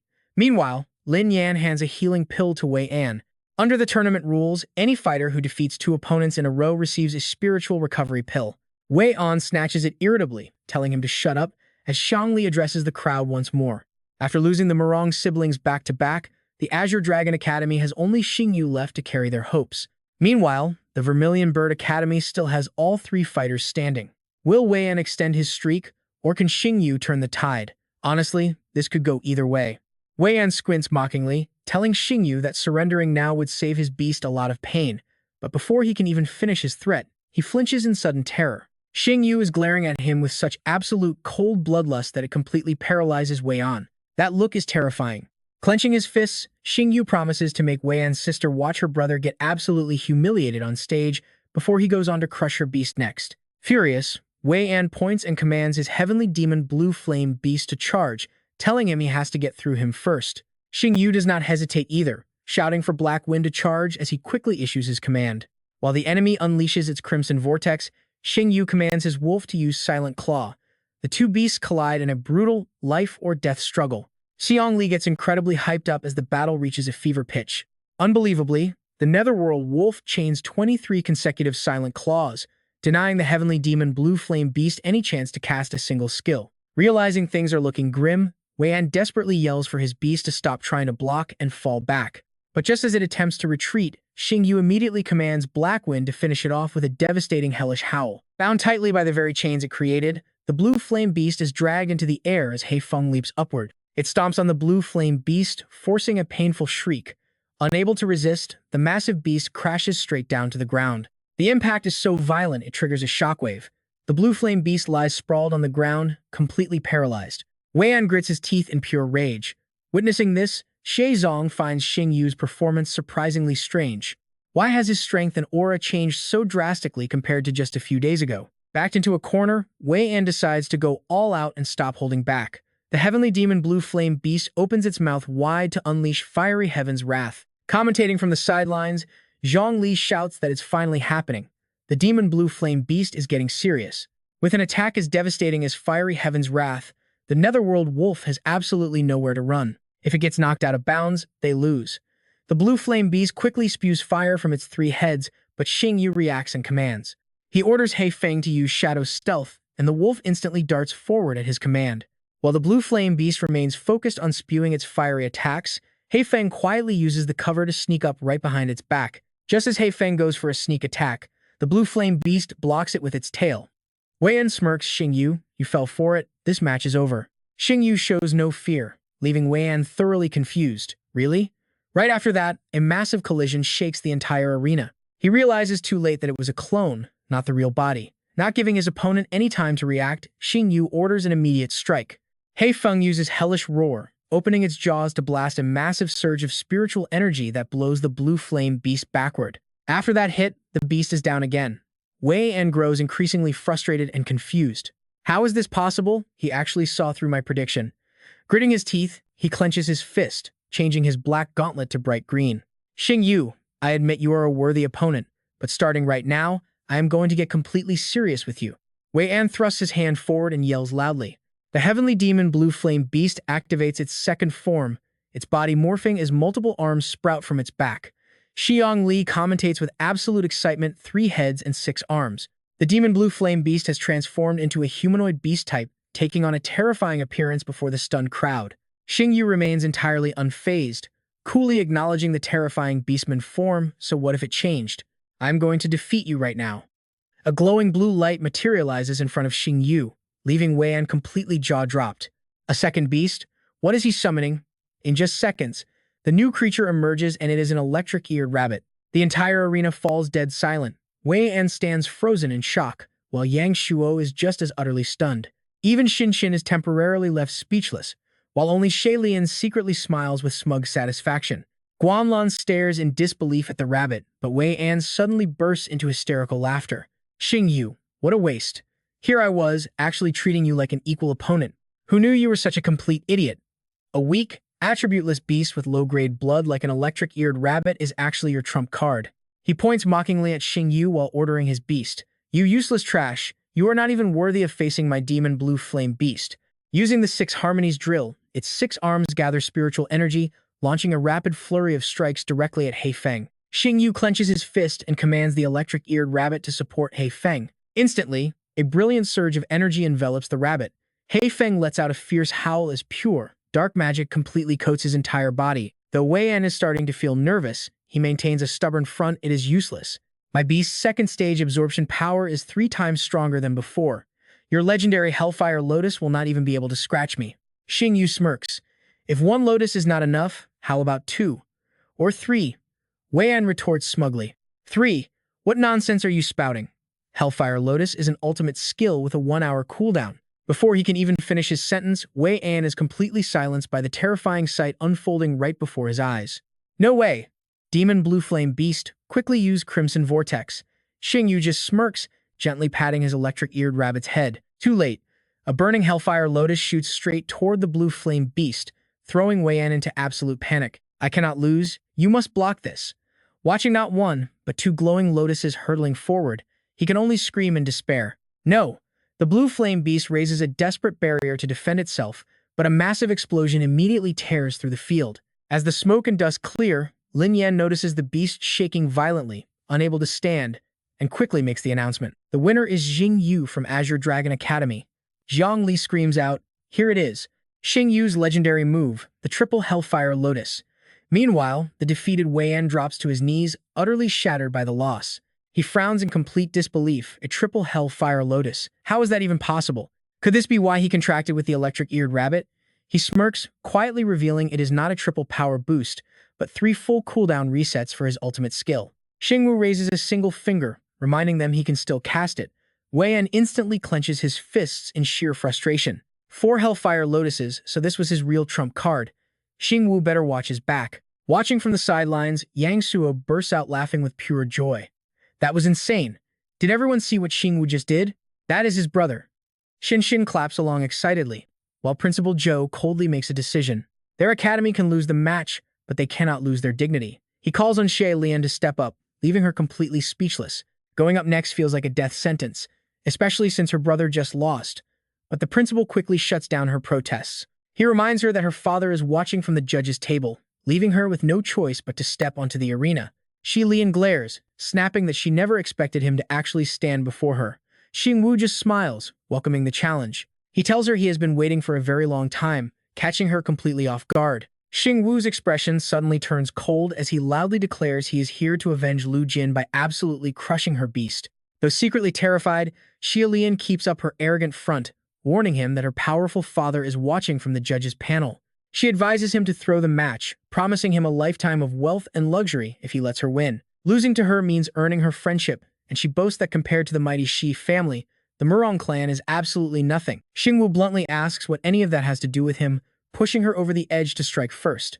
She orders her shadow peacock to teach him a lesson, but the beast is instantly blasted straight into the wall. Horrified, Shi Lian turns to look at her fallen beast, while Xingyu coldly repeats his promise to utterly destroy her partner.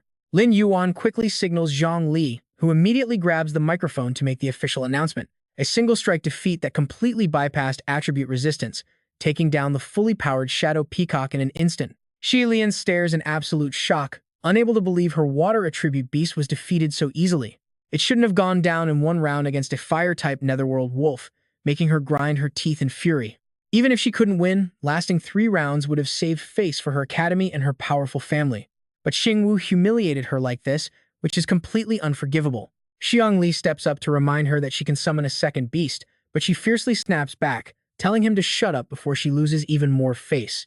Wei An quickly steps in to diffuse the tension, declaring that his sister concedes and urging them to start the next match. Though slightly confused, he agrees, and Xiang Li quickly regains his composure to make the next announcement. With the match officially over, Xingyu successfully defends his spot for Qinglong Academy as they await the next challenger. Fang Jing watches the final opponent approach, realizing this is the last line of defense. This mysterious challenger has not fought yet, raising worries that he might be their real trump card. Fang Jing steps onto the arena, determined to give this final battle everything he has got. With a loud shout, he charges straight into the arena. Fang Jing summons his 3 beasts in quick succession, but only moments later, he has to raise both hands in defeat. Xiang Li quickly shouts out the final result. Qinglong Academy's Jing Wu is declared the winner, leaving Principal Zhou nursing a massive headache over the utter embarrassment. With an awkward grin, he asks if his opponent was holding back. Fang Jing shrugs helplessly, admitting that since their top fighter lost, a regular guy like him stood absolutely no chance. Yang Suo finally gets his chance to rush over and congratulate him, shouting that Xingyu made them incredibly proud, while Xin Xin leaps up with absolute joy.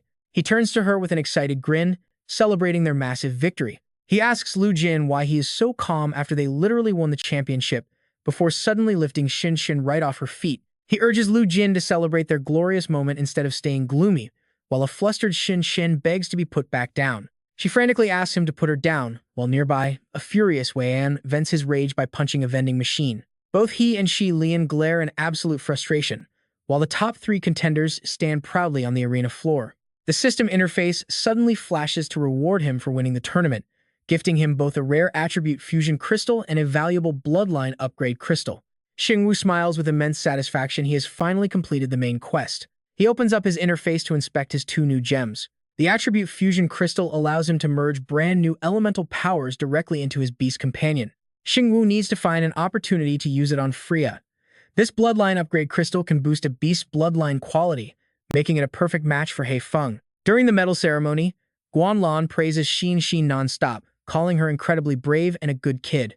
Once she accepts the reward, her heart fills with pure joy. After thanking the Empress for the praise, Xingyu shifts his stance as he notices her approaching. His turn is finally up. Suddenly, Guanlan grabs the back of his head, freezing Xingyu right in his tracks. She smirks and softly asks if they have met somewhere before. Those words make him break out in a cold sweat. He wonders what she means, terrified that his cover has finally been blown. Xingyu's entire body starts to tremble. Seeing this, the girl holding the medal nervously calls out to the Empress. The Empress waves her hand, signaling for the flowers and medal to be brought over. Before presenting it, Guanlan playfully teases that he seemed so brave earlier. Why is he so nervous now? Xingyu is sweating like crazy, feeling the pressure of facing the Empress at such a close distance for the very first time. He watches her walk away, his mind swirling with doubts. What could she possibly have meant by those words? Is she letting him off, or does she really not know? She simply says the new generation must rise, and she highly values his potential. Despite those words, Xingyu remains deeply anxious. Is he truly safe? Up on the building, a wave of loud cheers suddenly erupts. Hey there, Mr. Xiao. I am a scout from the Tuangu Guild, currently ranked 30th on the charts. A massive crowd instantly swarms Xingyu. A scout from the Ice Soul Guild asks if Mr. Xiao would be interested in joining their ranks. Hey handsome, our Sword Dance Guild has a roster where 2/3 of the members are beautiful girls. Even our guild leader is a stunning, mature beauty. But Xingyu barely cares and simply turns away, coldly stating he has zero interest since he has already especially recruited alchemist for another group. Walking away, Xingyu can only sigh to himself. Fame really does bring endless trouble. Standing right beside him, Yang Shuo is incredibly curious, pointing out those are all top 50 guilds nationwide. Why on earth did you refuse them? He honestly replies that Yan Ran and her aunt from the Kangqiang Guild treat him incredibly well, and he cannot bring himself to betray them. Yang Shuo hesitates, staring at him. What aunt? Seeing the sudden change in Yang Shuo's expression, Xingyu feels completely lost. What are you even thinking? To him, those people are just like real family. Suddenly, Ru Yan approaches with a bottle of wine in her hand, waving them over to drink to their heart's content. Seeing this, Kai Nian quickly reminds her that she was the one who personally drafted the school rules. Students are strictly banned from drinking during the tournament. Hearing that, Ru Yan immediately turns around and points aggressively. What a load of garbage rules. Just change it and tell the disciplinary office back at school to delete that stupid rule entirely. He can only helplessly agree, acknowledging that whatever the principal says goes. Ru Yan quickly moves in and wraps her arm around Xingyu's shoulder. Xingyu, you are the champion and our hero, so do not be so reserved. Noting that he seems to have a lot on his mind, she asks about his heavy pressure, making him laugh awkwardly. He is surprised she noticed. Ru Yan tells him to spit it out so she can help him ease his heavy burden. Without holding back, Xingyu asks to see her legs. Hearing this, Ru Yan immediately grabs him by the collar and drags him away, demanding he follow her. In absolute panic, Xingyu cries out for Teacher Chen to save him. But Lu Jin, Yang Shuo, and Kai Nian just close their eyes and ignore his plight, leaving him to his fate. Even Xin stays back, calling him a pervert. Xingyu is dragged into a room as the door slams shut behind him. Once inside, Ru Yan suddenly pins him against the wall, calling him an incredibly bold brat. Left with no choice, Xingyu begs for mercy. He pleads that the pressure is just too much, asking her to grant his final wish before he dies. To his absolute shock, Ru Yan slowly pulls up her skirt. She warmly smiles, telling him that this is his reward. If he can pass the 4-star Beast Tamer exam before the semester ends, he will get to do much more than just look. And what if he becomes a 9-star tamer within 10 years? Xingyu hesitates, completely stunned. Suddenly, a dry cough interrupts them, asking the two not to carry on their flirting inside the room. They turn to find Xiao Ni standing there looking incredibly awkward. She politely bows, addressing Xingyu as Mr. Xiao. She explains that the Empress has invited him to the Wenchuan Palace. The round trip to the Imperial City takes 4 hours, and she wonders if he is free. A sudden chill runs down Xingyu's spine. Does he even have the option to say no to this? He agrees to go, crying internally that whatever is bound to happen will eventually catch up to him. The scene shifts to the Imperial City at the center of the Dragon Kingdom. Standing before the golden sacred Kailan Gate, Xiao Ni bows and tells Mr. Xiao that the Empress is waiting inside. Standing before this majestic sight, Xingyu is completely blown away. Knowing the golden sacred Kailan Gate itself is a literal beast god, he wonders if he would even stand a chance at escaping if a fight broke out. Following her instructions, he slowly makes his way deep inside the palace. Upon entering, Xingyu spots Guanlan sitting and waiting for him. She asks if he knows why she summoned him all the way here alone. He nervously replies that he has no idea, asking the Empress to enlighten him. With a wave of her hand, she quickly gets straight to the point. Recently, a major incident occurred in the Dragon Kingdom where a mysterious figure broke a death row prisoner out of custody right before a crowd. Coincidentally, he was not in Tulin City during those exact days. Hearing this, Xingyu's smile instantly freezes as he nervously asks if such a massive incident really occurred. But what does this have to do with a lowly tamer like him? He gets a massive headache. She already tracked his movements, knowing he did not go home or tell his sister. Even the Illusion Guild could not reach him, leaving his alibi completely full of holes. Leaning forward with her chin resting in her hand, Shangguanlan mentions General Xie has a theory that anyone can hide their true strength and identity if they try. Xiao Xingyu scratches his head with a strained laugh. That conclusion seems rather arbitrary. Following that logic, could any random worker, teacher, or student actually be the mysterious black-cloaked figure? Suddenly, rising from her chair, Shangguanlan slowly paces toward where he is standing and glides right past, making Xiao Xingyu look more uncomfortable by the second. With a sudden spin, Shangguanlan demands to know if he is the black-cloaked figure. The question leaves Xiao Xingyu completely speechless. Panicking, he wonders if he has really been exposed and whether he should run. But can he even escape? Even a mystical dragon tier cannot turn back time and return the world to yesterday. Fight her to the death? No, his older sister would suffer. What about the Illusion Guild who helped him win the championship, or the Qinglong Academy? But right then, Shangguanlan reaches out and gently pats his head. She laughs and tells him not to be afraid. Her people already made the call, telling him to go home for 2 days to catch a new beast, the electric-eared rabbit.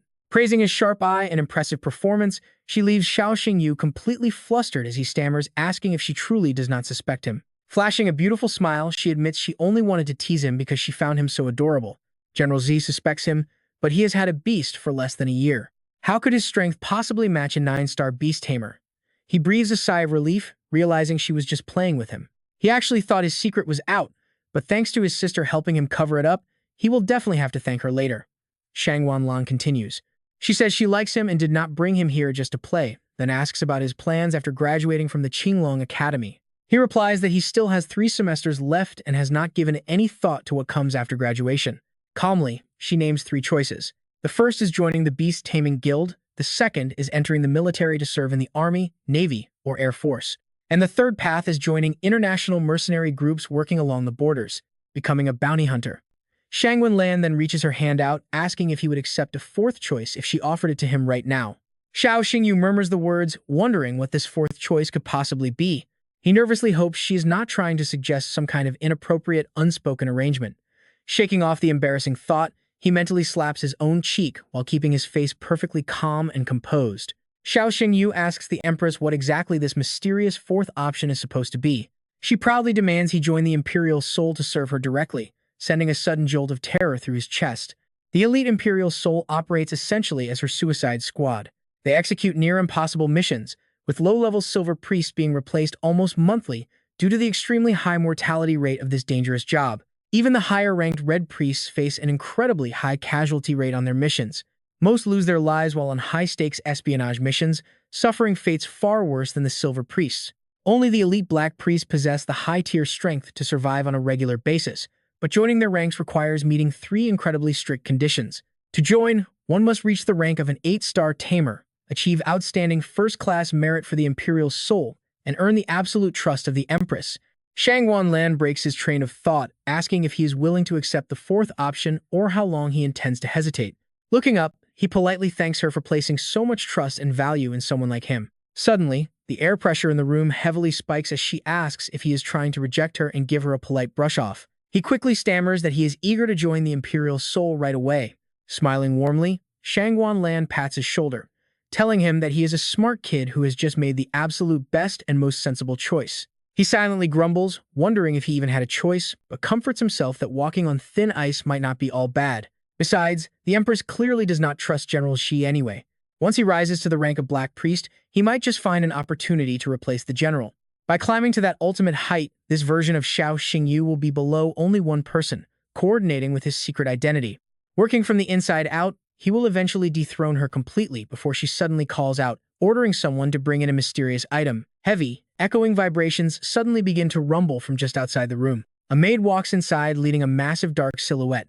As the dust settles, a cute, bright blue baby Qilin hops right in front of him. Seeing this, Xingyu's eyes instantly light up as he activates his system's scanning interface. Reading the pop-up details, he marvels at the beast. It truly lives up to its name as one of the 3 major Qilin bloodlines, perfect stats with absolutely no weaknesses. The Qilin is the exact beast Shangwan is best at taming, a creature reserved strictly for royalty. Even though its overall level is extremely low, the creature is clearly just a newborn cub. Lan suddenly breaks the silence. Do you like it? Startled, Xingyu listens as she asks again. This Empress asks if you like this beast. He quickly gathers his thoughts. Honestly, no beast tamer in the entire Dragon Kingdom could ever resist the sheer temptation of a royal Qilin. Satisfied with his answer, Lan smiles. If you like it, I will give it to you. Xingyu points to his own shocked face. What did you say? As she repeats herself, he awkwardly rubs his head. Sorry, I am just too nervous. Forgive my slip of tongue, Your Majesty. Deep down, he secretly thinks the Qilin is a creature reserved solely for royalty, yet the only ones with the Shangwan name are Lan and her daughter Chan. Giving him this Thunder Jade Qilin means she holds him in incredibly high regard. She smiles warmly beside him. Xingyu, this beast is not going to be given to you for free. You must fulfill one crucial condition. In next month's Supernova trial, you have to accept a dangerous S-rank mission and successfully complete it. Xingyu quickly realizes that this mission is going to be incredibly difficult. No wonder. He silently recalls that the Supernova trial is meant for competitors who fought in each round, taking place exactly 1 month after the main tournament concludes. The trial's difficulty is split into 4 ranks, from C, B, A, up to S, and most competitors usually choose B rank. Only those highly confident in their own abilities will ever attempt A rank. He remembers asking the Academy Dean earlier about the previous Supernova trial. Only 8 competitors actually chose the S-rank difficulty, and 6 of them miserably failed. Only 2 barely managed to pass the S-rank. It seems Her Majesty really wants to test his ultimate potential to see how far he can go, to see if he truly qualifies as a candidate for the exclusive Imperial Soul Organization.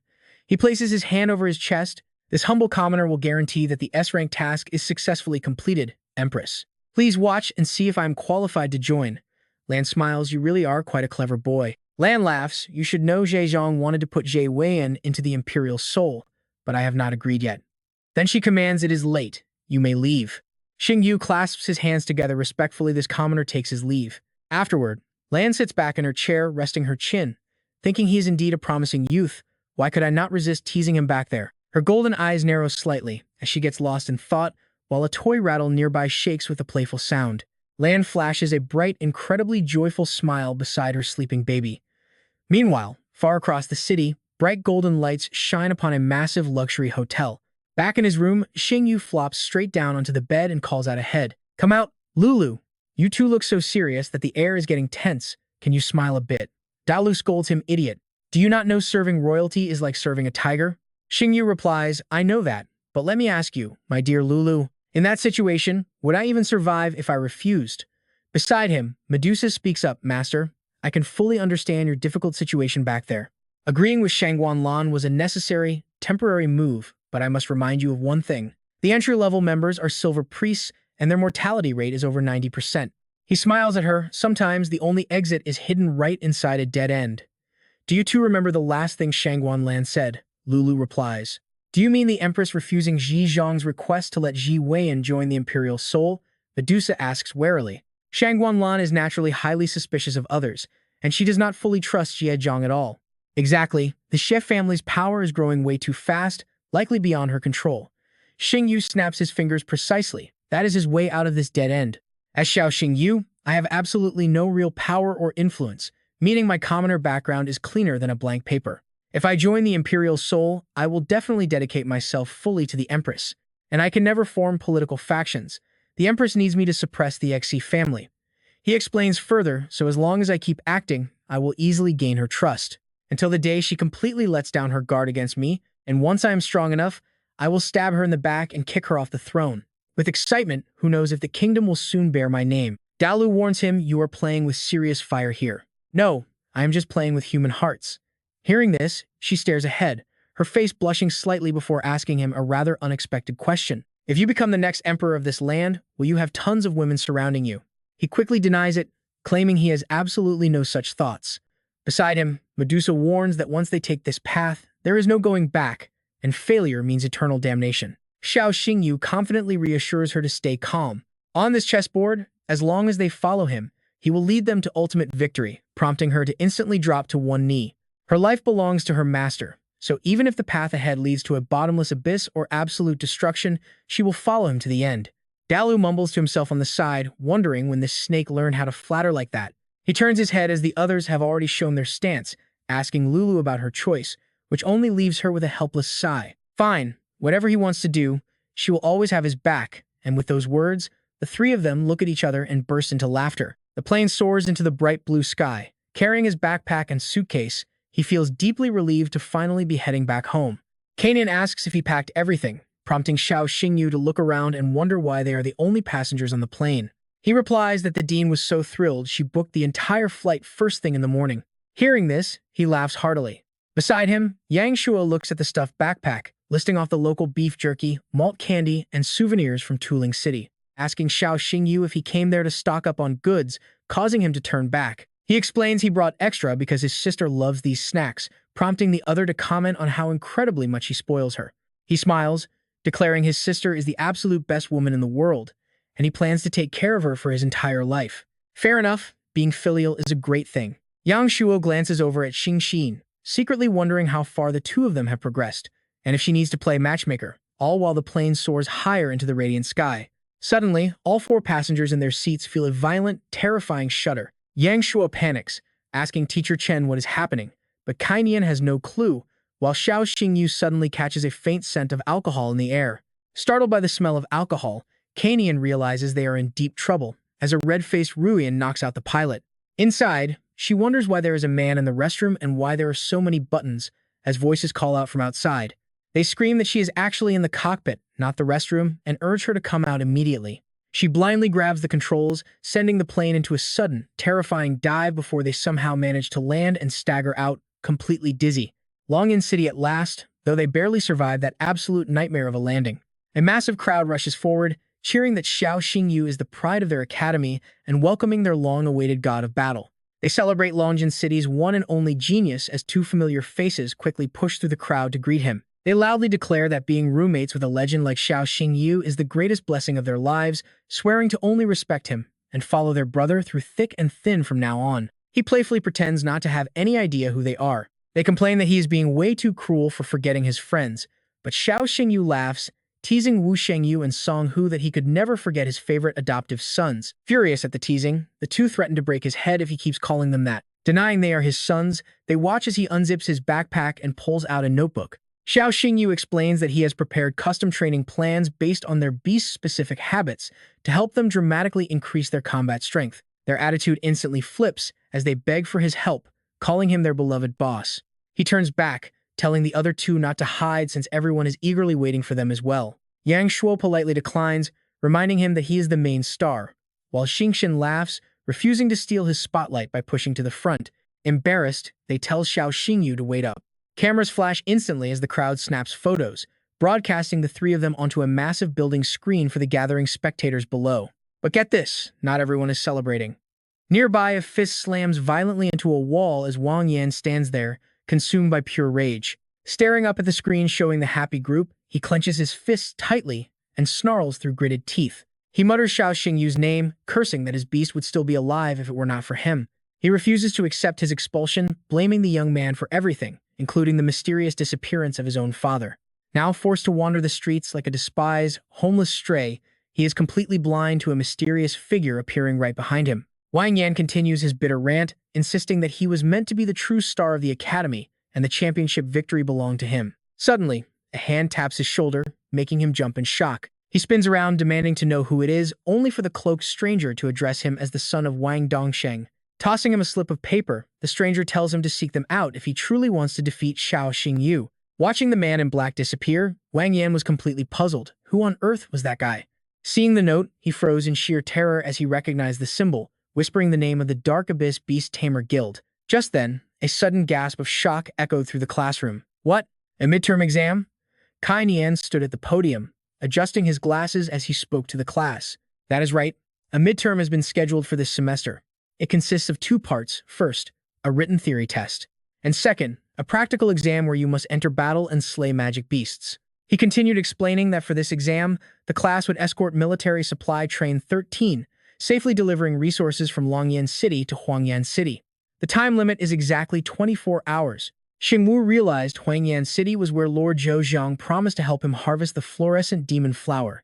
With that, he would finally satisfy the sprouting conditions for his heavenly soul vine. Down below, a student raised their hand. Excuse me, teacher.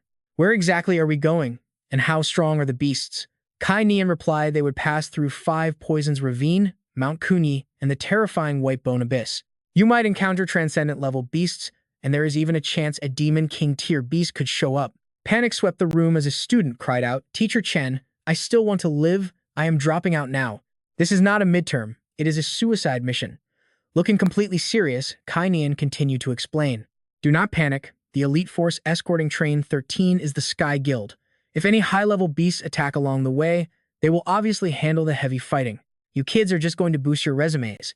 Sitting in the back, Xingyu checked his phone, wondering if Sister Yanran would also be there with the Sky Guild for such an important military escort. He sent a text and got an instant reply, but suddenly Kai Nian called his name. Xingyu flinched. He was only sending a quick text. Turning around, the teacher ordered Xingyu to follow him outside. The other students quietly snickered, expecting him to get a harsh scolding. Once outside, Xingyu nervously asked Teacher Chen if he was going to receive some kind of punishment. Kai Nian scoffed, Punish him. The academy director would wring his neck. He then reached into his coat to pull out a strange object. This is a complete magic beast core from a blazing demon lizard. The director sent it to help his netherworld wolf break through and level up. Xingyu happily took the glowing core and asked Teacher Chen to convey his gratitude to the director. Kai Nian then mentioned that during his last leave, his sister confirmed he never went home. Xingyu simply grinned, realizing his cover was blown. The teacher warned him not to pull any more stunts and told him to head straight home after class. Xingyu agreed with a helpless nod, but suddenly, his expression grew incredibly serious as he sensed something. He quickly slid the window open, feeling a strange surge of draconic power. Standing beside him, Kai Nian asked what was wrong. Staring up at the sky, Xingyu realized this pure, holy draconic energy definitely did not belong to Shang Wenlan. Could a purebred dragon still exist in this world? High above the clouds, a massive dark shadow sliced through the air, beating its powerful wings and tearing across the sky. Atop the dragon, a figure looked down and spoke. To think little Wu has grown this much in under half a year. Beside him, Yemei suggested they disguise themselves to go see the boy in the city below. Lai Yan shook his head. It was not yet time to meet him. Hearing that, she asked what kind of perfect moment the leader was actually waiting for. He replied that the boy was growing incredibly fast, meaning their reunion would happen very soon. He then commanded his majestic mount to fly onward. Down below, Xingyu furrowed his brows in deep confusion. He clearly felt that draconic presence, but now it was completely gone. At least it was not Shang Wenlan. Night quickly fell over the quiet residential building. Xingyu pushed the front door open, calling out to his family, and little Meng Meng immediately rushed over to hug him. The little girl cried that she missed him terribly after 2 weeks away. Smiling, Xingyu patted her head, saying he missed her too. Shi Meng proudly declared that when she grew up, she would marry someone just like him. Xingyu burst out laughing, telling her she was way too young and he was not interested in little kids. He preferred mature women, but Meng Meng pouted, claiming she would have everything those older women had anyway. Just then, Yu Shui stepped out of the bathroom, telling Meng Meng to let go since Xingyu was still holding all of his heavy bags. Dropping his heavy backpack immediately, Xingyu rushed forward to pull his older sister into a tight hug. He told her how much he missed her, and Yu Shui gently patted his shoulder, saying she missed him too. Watching them, Shi Meng wondered why their sibling relationship seemed so much closer than hers with sister Yanning Xuan. Their bright window glowed against the dark night as Xingyu asked if he could sleep in her room tonight, causing Yu Shui to turn. She flatly refused, pointing out he was already 6 feet tall, but he desperately begged, reminding her they always slept together growing up. She laughs, explaining that they did not have any spare rooms back then and had no other choice. She adds that now that they live in an apartment with Meng Meng, it could set a bad example for her. She refuses, but Xingyu begs, pointing out that Meng Meng is already asleep in the car and asking for just this once. Nixu finally gives in, saying she can never say no to him and letting it slide just this once. Before we know it, night falls as a crescent moon hangs silently over their peaceful home.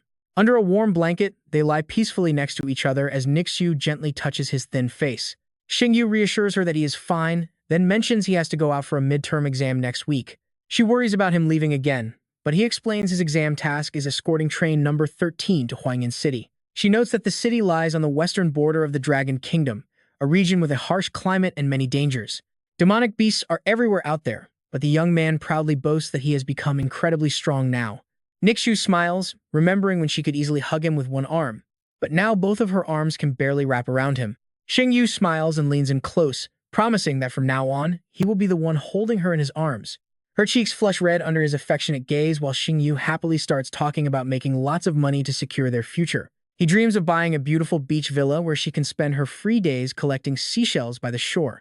He envisions coming home victorious every single day just to enjoy a warm meal that she has personally prepared.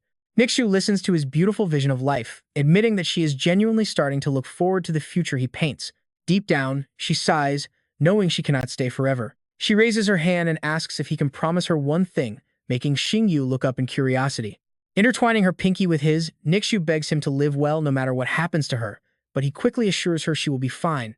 As he makes the promise, memories of their past flash back, showing them walking hand in hand under a fiery crimson sunset. The next morning, the first rays of warm sunlight cover the academy, where Xingyu is already whining about the tough test. Failing is a minor issue, but losing his life during the exam is his real fear, prompting Xingyu to ask if he needs a will.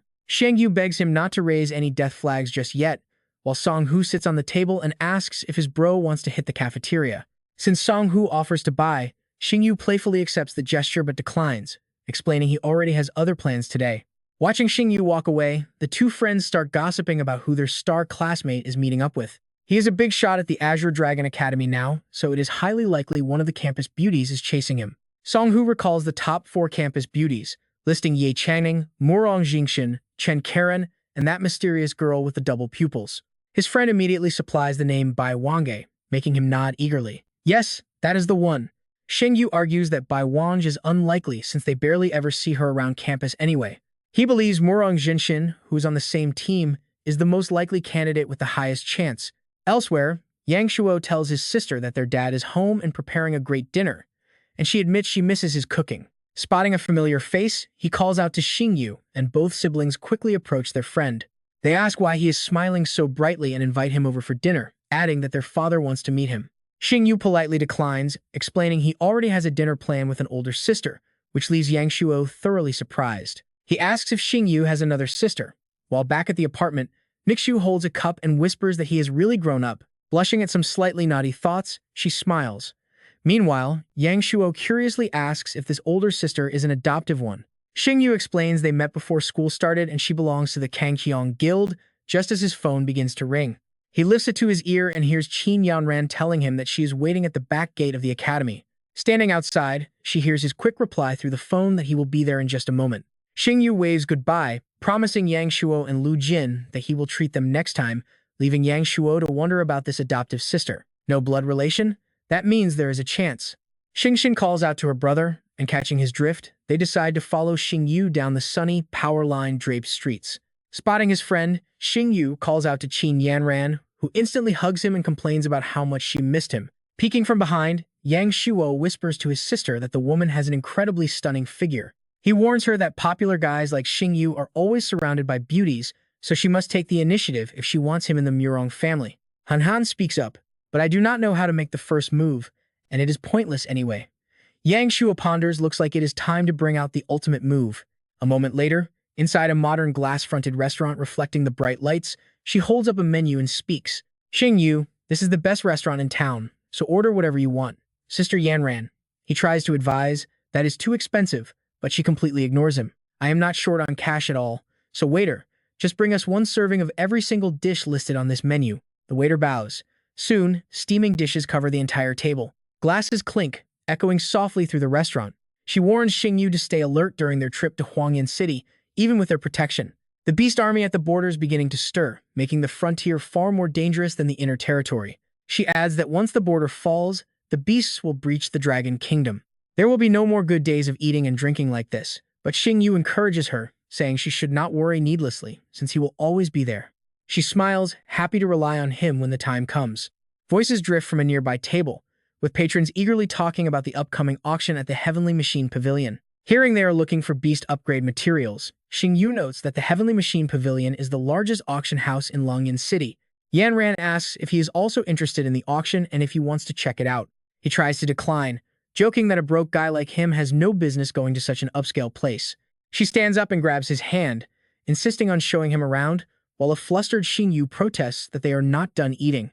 Yanran laughs and tells him to pack the leftovers as they head out into the brightly lit city night. The manager bows and leads them to the VIP entrance, making Xingyu realize how great it is to have a wealthy friend. Standing under the grand dome of the massive hall, Xingyu looks around at the incredible items displayed on the walls. He spots the feather of an eagle king and the skull of a black Kong, prompting Yanran to explain the collection. She tells him these ground floor exhibits belong to the personal collection of the pavilion master, Jiang Shueru, and are not for sale.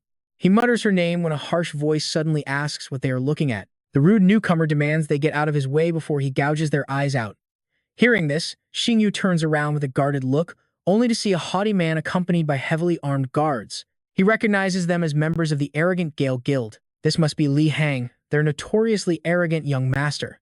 He struts right over, calling it a massive coincidence to run into Yanran, which only makes her visibly angry. She snaps at him to stay away since they are not close, but Li Hang just sneers.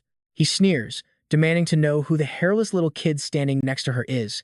Yanran immediately fires back, telling him to watch his mouth because Xingyu is a supernova champion. Li Hang just scoffs. He mocks Xingyu as a mere 2-star beast tamer from some small backwater town with zero backing, before mocking Yanran for having such terrible taste. He threatens the kid to leave immediately if he knows what is good for him, but Xingyu cuts him off, coldly asking what he plans to do. Suddenly, a commanding voice echoes through the room, telling them that this is the Heavenly Machine Pavilion, and any personal fights must be taken outside. Onlookers whisper, recognizing the famous mistress of the pavilion. Rhythmic footsteps echo down the staircase as a gorgeous, incredibly graceful woman slowly descends, instantly captivating everyone in the room. Raising her paper fan, Jiang Shueru politely asks if they can show her some respect. A suddenly terrified Li Hang stammers an apology, pleading with her not to take his clumsy behavior to heart. Though her polite smile never wavers for a second, a sharp and incredibly dangerous aura radiates from her, keeping everyone in the room completely on edge. Xingyu watches her with confusion and awe as Jiang Shueru smoothly turns around, announcing to the crowd that the main auction is about to begin on the top floor. They quietly watch her walk away, completely captivated by her overwhelming presence. Yanran nudges him playfully, teasing that men always lose their focus around beautiful women, forcing a flustered Xingyu to quickly apologize for being so distracted. He was actually studying her legendary snow-stepping bright mink. It is a Tier 3 Beast King, meaning she is at least a 6-star tamer. Meanwhile, Li Hang glares at him, whispering another threat. Xingyu calmly fires back that he is ready for whatever comes. Yanran then sighs, asking if he knows how truly despicable Li Hang is. He admits he knows a little. She explains that the bitter rivalry actually started when her Firmament Guild clashed with the Gale Guild for the top spot in the city. She continues explaining, the Gale Guild is completely tyrannical. They have held the top spot for years, yet they constantly screw over their clients. They charge 5 million gold coins to slay a beast worth barely 100,000. Even when they failed 2 S-rank missions in a single month, they still demanded full payment. Because of this, more and more clients are switching over to her Firmament Guild. Knocking Gale off its throne is practically a done deal. As they head up the stairs, Yanran's voice turns sharp with anger. And yet, the Gale Guild came up with a dirty plot to have that lustful beast Li Hang obsessively hunt her down. He wants to force her to be his 8th wife, constantly trying to ruin her reputation. Xingyu promises her on the spot. He had no idea Li Hang was such trash and vows to teach him a brutal lesson the moment he gets the chance. Right then, a voice calls out from behind them. Mr. Xiao turns around and stops in surprise, recognizing her instantly. Xiao Ni offers a soft smile, asking if he has a moment to step aside and speak with her. Xingyu wonders if this is about the Empress again. He turns to Yanran, telling her to wait for him just a moment. He follows her into a private room where she pulls out a small object, explaining that since he left so quickly, Her Majesty wanted her to deliver this personally. Xingyu asks what it is, and Xiaoni reveals it is the Emperor's Soul Token. He takes the heavy token from her hands, repeating the name. The Emperor's Soul Token. She explains that possessing it is like meeting the Empress herself, an honor almost no member of the Emperor's soul has ever received. Although he did not quite meet the criteria, Her Majesty decided to grant him this token anyway, officially recognizing him as part of her elite force. She hopes this token will clear any obstacles in his path, keeping him safe and ensuring he enjoys a peaceful life at the academy. Deeply grateful, Xingyu thanks the maid and asks her to convey his utmost gratitude to the Empress for going to such lengths. But Xiaoni shrugs it off, admitting she was just passing through because she is currently escorting another high-ranking official to the border. He points awkwardly toward the back room, asking if she really should have brought him in while that official is busy taking a bath. She just laughs, pointing at the closed door.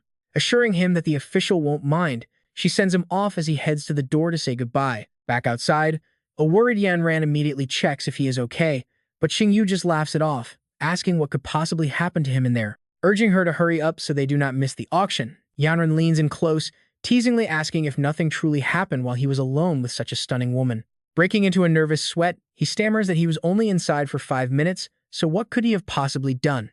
But Yanran keeps teasing him. She asks him point-blank whether he prefers a woman like Jiang Shueru, the maid from earlier, or someone like her. Without missing a beat, Xingyu flatters her, declaring he absolutely prefers a brave and heroic woman like his dear sister Yanran. Satisfied with his high emotional intelligence, she finally turns around, pleased. Meanwhile, elsewhere, Li Hang slams his fist onto his chair in a blind rage. He fumes, cursing the kid for getting so close to Yanran. Seeing his anger, his butler leans in and quietly offers a wicked suggestion. He proposes waiting until the auction ends, then sending some thugs to drag the boy into an alley and beat him half to death. But Li Hang snarls back, asking why on earth he would wait that long.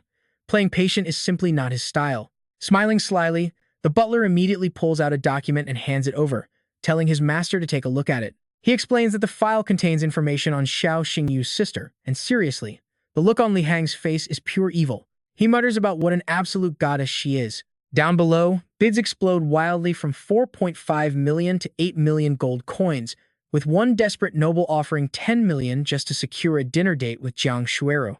Xingyu sighs at the madness. A heavenly eye skull is barely worth 3 million, yet they drove it up to 10 million. He wonders if these rich fools have too much cash to burn. Yanran chuckles, telling her naive little brother that he is looking at this all wrong. They are buying a chance to get close to the gorgeous boss, not the item. Xingyu quickly sweet-talks her, insisting that no matter how great Jiang Shuiru is, she cannot compare to his young and beautiful sister Yanran. She beams, admitting she absolutely loves hearing him say things like that. Xingyu looks up at Jiang Shuiru standing on the high stage, his eyes flashing with a strange, piercing light as if trying to read her every deep secret. While he has no romantic interest in her, she is clearly wrapped in a thick, unreadable shroud of mystery, making him realize it would be wise to befriend her if given the chance. Jiang Shuiru speaks up again from the stage. She announces the 9th auction item as the staff brings it forward. Unveiling the cloth, she presents a rare 100-year treasure capable of bringing a dying beast back from the brink. It is the Dragonhorn Ginseng, starting at 80 million. Gasps ripple through the crowd as people realize what they are looking at. Some desperate bidders declare that they will buy it even if the price climbs to 800 million. Watching the chaotic bidding war, Xingyu's eyes gleam.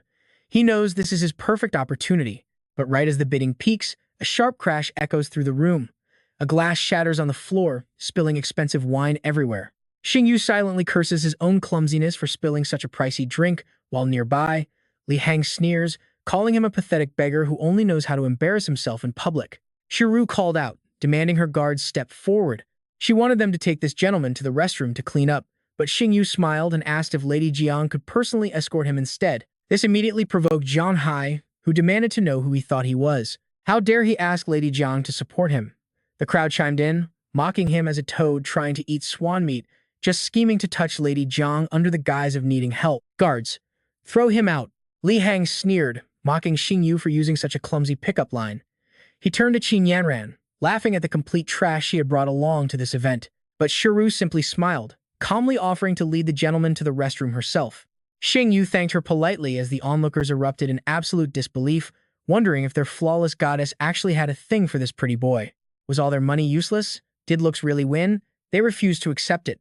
Meanwhile, Yanran thought to herself that her little brother Xingyu had deliberately broken that glass just to get close to Jiang Shiru. Did he like Qiangsams? She immediately decided to buy one next time. The high-slit kind, preferably.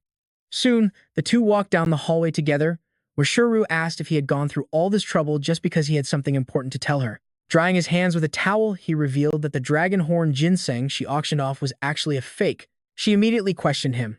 Warning him that TNG Tower always maintained absolute integrity, she urged him to watch his words, or she would have to ask him to leave. Xingyu spread his hands, pointing out that he was just a 2-star beast tamer while she possessed a king-level snow-treading mink. Offending someone so powerful would bring him absolutely no benefit. Recognizing the mink shocked her. What sharp eyes he had. She then asked him to explain how he knew the Dragonhorn Ginseng was fake. He explained that real Dragonhorn Ginseng grew in the Ice Empire and emitted a subtle grassy scent. Hers lacked that entirely, meaning it was likely a clever counterfeit made from flood dragon blood root. Since the blood root looked almost identical to the genuine herb, she muttered in disbelief, wondering if she had really been fooled. She immediately ordered its withdrawal. A moment later, Shiru confirmed the truth, realizing she had been set up by someone in Lingnan. Expressing her deep gratitude to him, Xingyu simply shrugged it off as a minor matter. She presented a token of appreciation, offering him the exclusive Supreme VIP gold card of TNG Tower as a thank you gift. He quickly shook his head, declining the incredibly valuable gift, but he immediately snatched the card anyway, jokingly promising to return it when he had the time, which made Shiru cover her mouth and chuckle. Chuckling, she invited him back to the hall, promising to join him shortly. Xingyu nodded and headed back. Watching him walk away, she quietly murmured in deep admiration that he was indeed the son of their leader. Outside, the crowd gossiped about why Lady Jiang was taking so long with that kid, even wondering if they had hooked up. Meanwhile, the Dragonhorn Ginseng was abruptly withdrawn from the auction. Xingyu quietly slipped back into his seat next to Yanran, who immediately pressed him on what exactly he and Jiang Shuru had been talking about over there. He calmly replied that they were simply establishing a completely healthy and innocent friendship.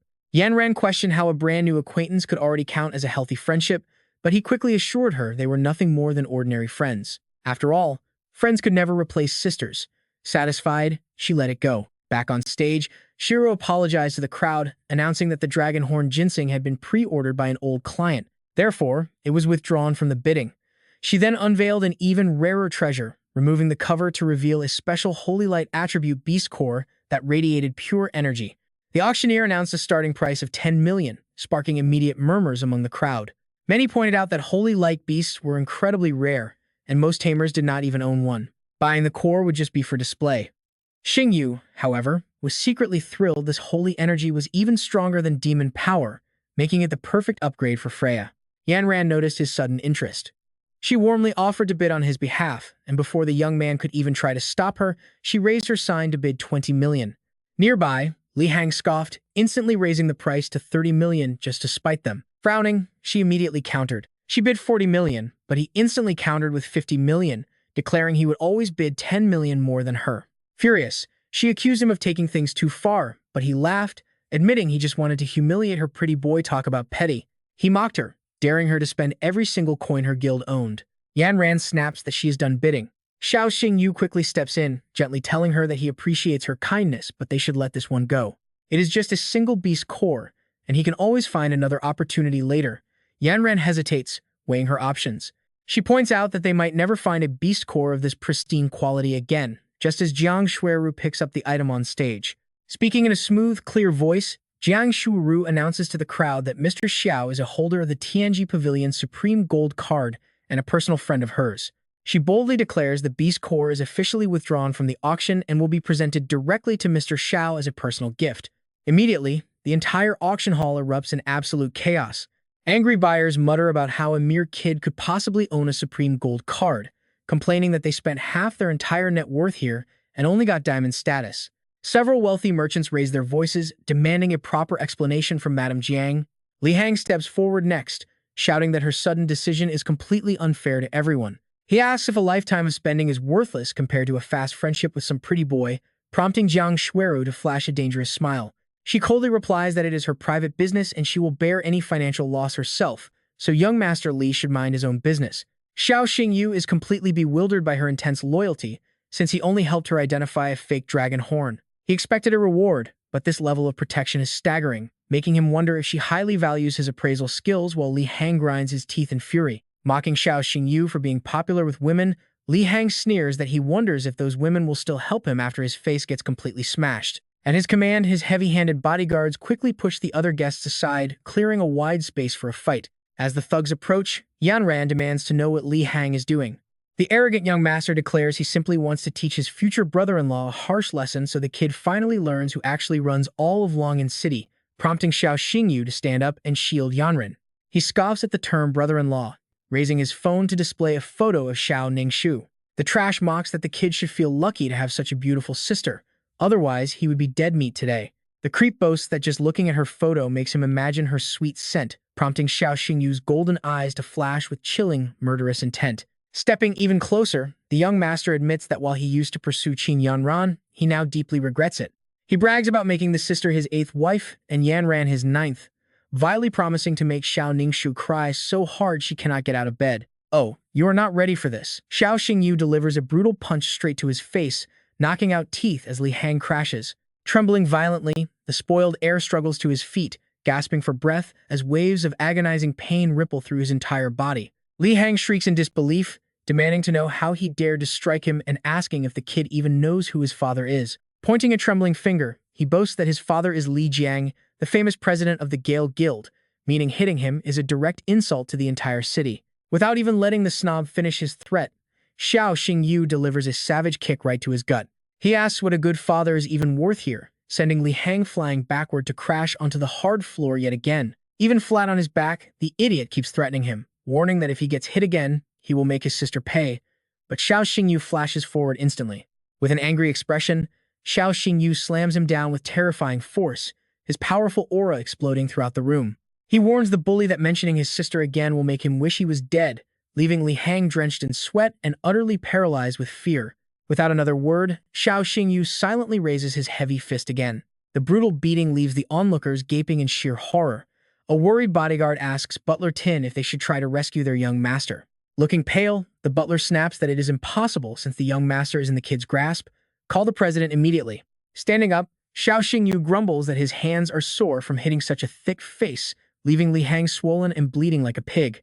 Two terrified lackeys quickly scramble forward, desperate to drag their broken young master out of harm's way. Screaming in agony, Li Hang orders his men to kill the boy, prompting the butler to echo the demand and yell at the guards to charge. Before they move, a thunderous voice booms out, demanding to know who dares to strike his son. A relieved subordinate yells out that the guild president has finally arrived, as a majestic elder in a purple robe steps out with sunglass-wearing guards, prompting the battered Li Hang to desperately whine for his father to save him. Shocked by the sight, Li Jiangge gasps and asks if this swollen pig's head is truly his beloved son Hanger. He then glares at Xiao Xingyu, asking if he was the one who did this, while Li Hang frantically nods in agreement. Xiao Xingyu casually responds, admitting he did it and asking what of it, while Jiang Shiru quietly observes the dramatic standoff. Enraged, Li Jianghe barks orders at his men to immediately break the brat's arms. Stepping forward to shield him, Yanran warns President Li that Xiao Xingyu is not only her brother, but is also a specially recruited doctor for their Sky Guild.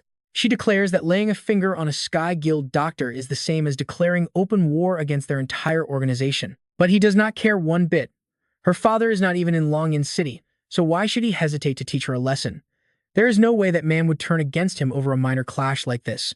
Xingyu gently pushes Yanran aside to face the threat himself.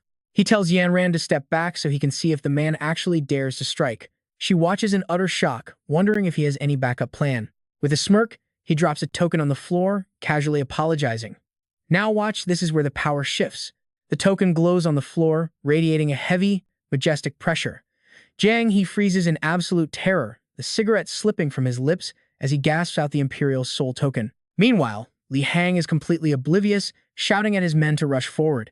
He yells that his father cleared the path, so they must cripple Xingyu right now. Before he can finish, a heavy slap sends him spinning. He looks up in total confusion, crying out for his dad. But he ignores his son, carefully picking up the token with trembling hands and gently blowing the dust off its surface. Cold sweat pours down Jianghe's face as he begs for forgiveness, hoping his stupid son has not ruined the young man's mood. He even offers to buy every single auction item tonight as an apology. Now, while top strategists like Xi Zhang and the powerful generals are Guanlan's elite forces, they still do not hold the ultimate trust. They might be pillars of the empire, but they are not the ones the Empress Guanlan trusts the most. To secure her iron grip on the Long Kingdom, she formed a shadow organization known as the Imperial Soul, loyal only to her. These elite members are trained as absolute shadow warriors, which is why the Empress grants them unmatched status and authority. There is an unwritten law on this land showing the token is equivalent to the Empress standing there herself. Yet, Li Hang still whines in frustration. He demands to know why his own father is hitting him instead of ordering the execution of this brat, prompting Jianghe to scream in fury. Telling the idiot to shut up, he disowns him instantly, but Xingyu is not done demanding answers. The young man demands to know if they truly intended to kill him, forcing the guild president to bow his head in fear. He desperately tries to de-escalate, claiming it is all a huge misunderstanding and admitting the Gale Guild is completely in the wrong. To make things right, he offers to cover the cost of any item the young master desires as a humble peace offering. But Xingyu simply scoffs at the bribe, declaring that money does not interest him at all before presenting a brutal condition. He notes that since the president is the one asking for forgiveness, the terms of that apology should be decided by the victim. Cornered, he reluctantly asks what it will take for him to finally put this matter to rest and accept their apology. Xingyu calmly lays out his term. The fool insulted his sisters and tried to take his life, so he wants one of his arms broken. That is a fair price. He asks if it is too much, leaving the president speechless. When the old man hesitates, Xingyu pressures him coldly, asking if he wants to take the punishment himself, or if the Gale Guild wants to perish. Swallowing his pride, he bitterly relents and asks which arm of his foolish son needs to be broken to satisfy him. Xingyu smiles, choosing the right hand, and warns that if he ever sees that arm move again, the consequences will be severe. Terrified, Li Hang screams in panic, warning the young man not to do anything crazy, but his threats fall on deaf ears. Without wasting a second, the father strikes his own son. Talk about a brutal reality check, as he suppresses his rage. He asks if the young master is satisfied, and Xingyu simply tells them to get lost, prompting a grateful nod and a hasty retreat. Bowing deeply, the president promises to personally discipline his foolish child the moment they set foot back home. He then barks a harsh order at his remaining men to quit staring and drag the screaming idiot out of the venue. With a soft smile, Xingyu turns back to Yanran. Let's go. Right then, Shuiru steps up and solemnly addresses the crowd, reminding everyone to keep their mouths shut and pretend absolutely nothing happened tonight, which they quickly agree to do. Absolute silence. They nod in agreement, claiming they did not witness a single thing. Once they are safely alone, Yanran scolds him out of pure worry, pointing out that he would have been completely doomed without the power of that Imperial Soul token. He just grins. It was all an act to make them lower their guard. Stunned, she asks why he would do such a thing, and he calmly explains that leaving a deliberate weakness is part of his plan. Meanwhile, in a private room nearby, Guan Qian quietly asks her assistant if the entire confrontation has been captured on video. The assistant confirms that everything has been recorded, prompting Guan Qian to order the footage sent directly to her mother without a single moment of delay. Understood. On the other end of the line, a curious voice asks Suishu if she met the master. Watching him from above, she admits with a smile that the young man is actually far more clever than she had initially expected. Elsewhere, Li Hang is still whining, blaming his father for breaking his own son's arm just because of some fancy imperial token. This only makes Jiang. He explode in anger, screaming at his idiot child for still not understanding the sheer gravity of his mistake. Grabbing him by the collar, the old man warns that he will only say this once that kid has the backing of the empress herself. Jiang, he warns his son that surviving is a miracle, so next time, avoid Xingyu entirely or just behave. He tells his son to swallow his pride, but the boy bitterly protests, claiming he cannot stomach that. Jiang, he drops a final, desperate warning. If you oppose Xingyu, and they are cutting ties forever to protect the Gale Guild. Hearing this, Li Hang bitterly wonders if some guild is more important than his own flesh and blood. Nursing a deep grudge, he blames everything on Xingyu. He became a cripple and lost all his value because of him, claiming he was pushed to the absolute edge. Soon after, Li Hang is sobbing bitterly over a phone call. He whimpers to Uncle 3 that someone broke his right arm. Cut to a towering high-rise amid a heavy winter snowstorm. Just as Xingyu is sound asleep, his phone suddenly starts buzzing on the nightstand. He sleepily picks up the phone and asks who is calling at this hour, only for Yang Shuo to warmly announce that he is already waiting downstairs. Xingyu asks what is wrong. Yang Shuo demands he come over for lunch, explaining that his legendary military father is eager to meet him. Xingyu bolts upright in shock. General Murong wants to meet me? He awkwardly tries to ask if he can skip it. Yang Shuo jokingly threatens to tie him up and drag him over, forcing Xingyu to quickly agree. Saying he will be right over, Xingyu prepares to leave, prompting Yu Shui to ask where he is heading in this snow. Xingyu smiles, saying he is having lunch at a friend's place. Cut to Yang Shuo's grand mansion, where Miss Li respectfully awaits. She respectfully welcomes the young master home, and Yang Shuo warmly guides Xingyu inside his incredibly massive house. Yang Shuo welcomes him inside. Xingyu is amazed by how luxurious the place is. Yang Shuo shrugs, explaining it was a reward from the Empress, admitting that with only 6 people in the household, it is far too big. Walking inside, Yang Shuo calls out to his father and sister. Hearing his voice, Murong Qin joyfully tells him to wash his hands while he finishes stir-frying their last dish. Xingyu watches in confusion. Is that really his dad? He asks if an esteemed naval general actually cooks his own meals, but Yang Shuo proudly replies that his father has cooked for them since they were 6. The general warmly welcomes him, noting he has heard much about his talent, prompting Xingyu to politely greet General Murong. He says it is his absolute honor to finally meet the legendary general. Murong Qin insists on being called uncle, chuckling that Yang Shuo described him as an outgoing kid, so there is no need to be so incredibly stiff. Xingyu smiles weakly. He fought this man to the death on Icefire Island, after all. Once they sit down at the beautifully set dining table, the general praises him, mentioning he watched video clips of his incredible performance during the Supernova competition. Calling him a rising star, Murong Qin is met with a polite wave from Xingyu, who claims it was pure luck.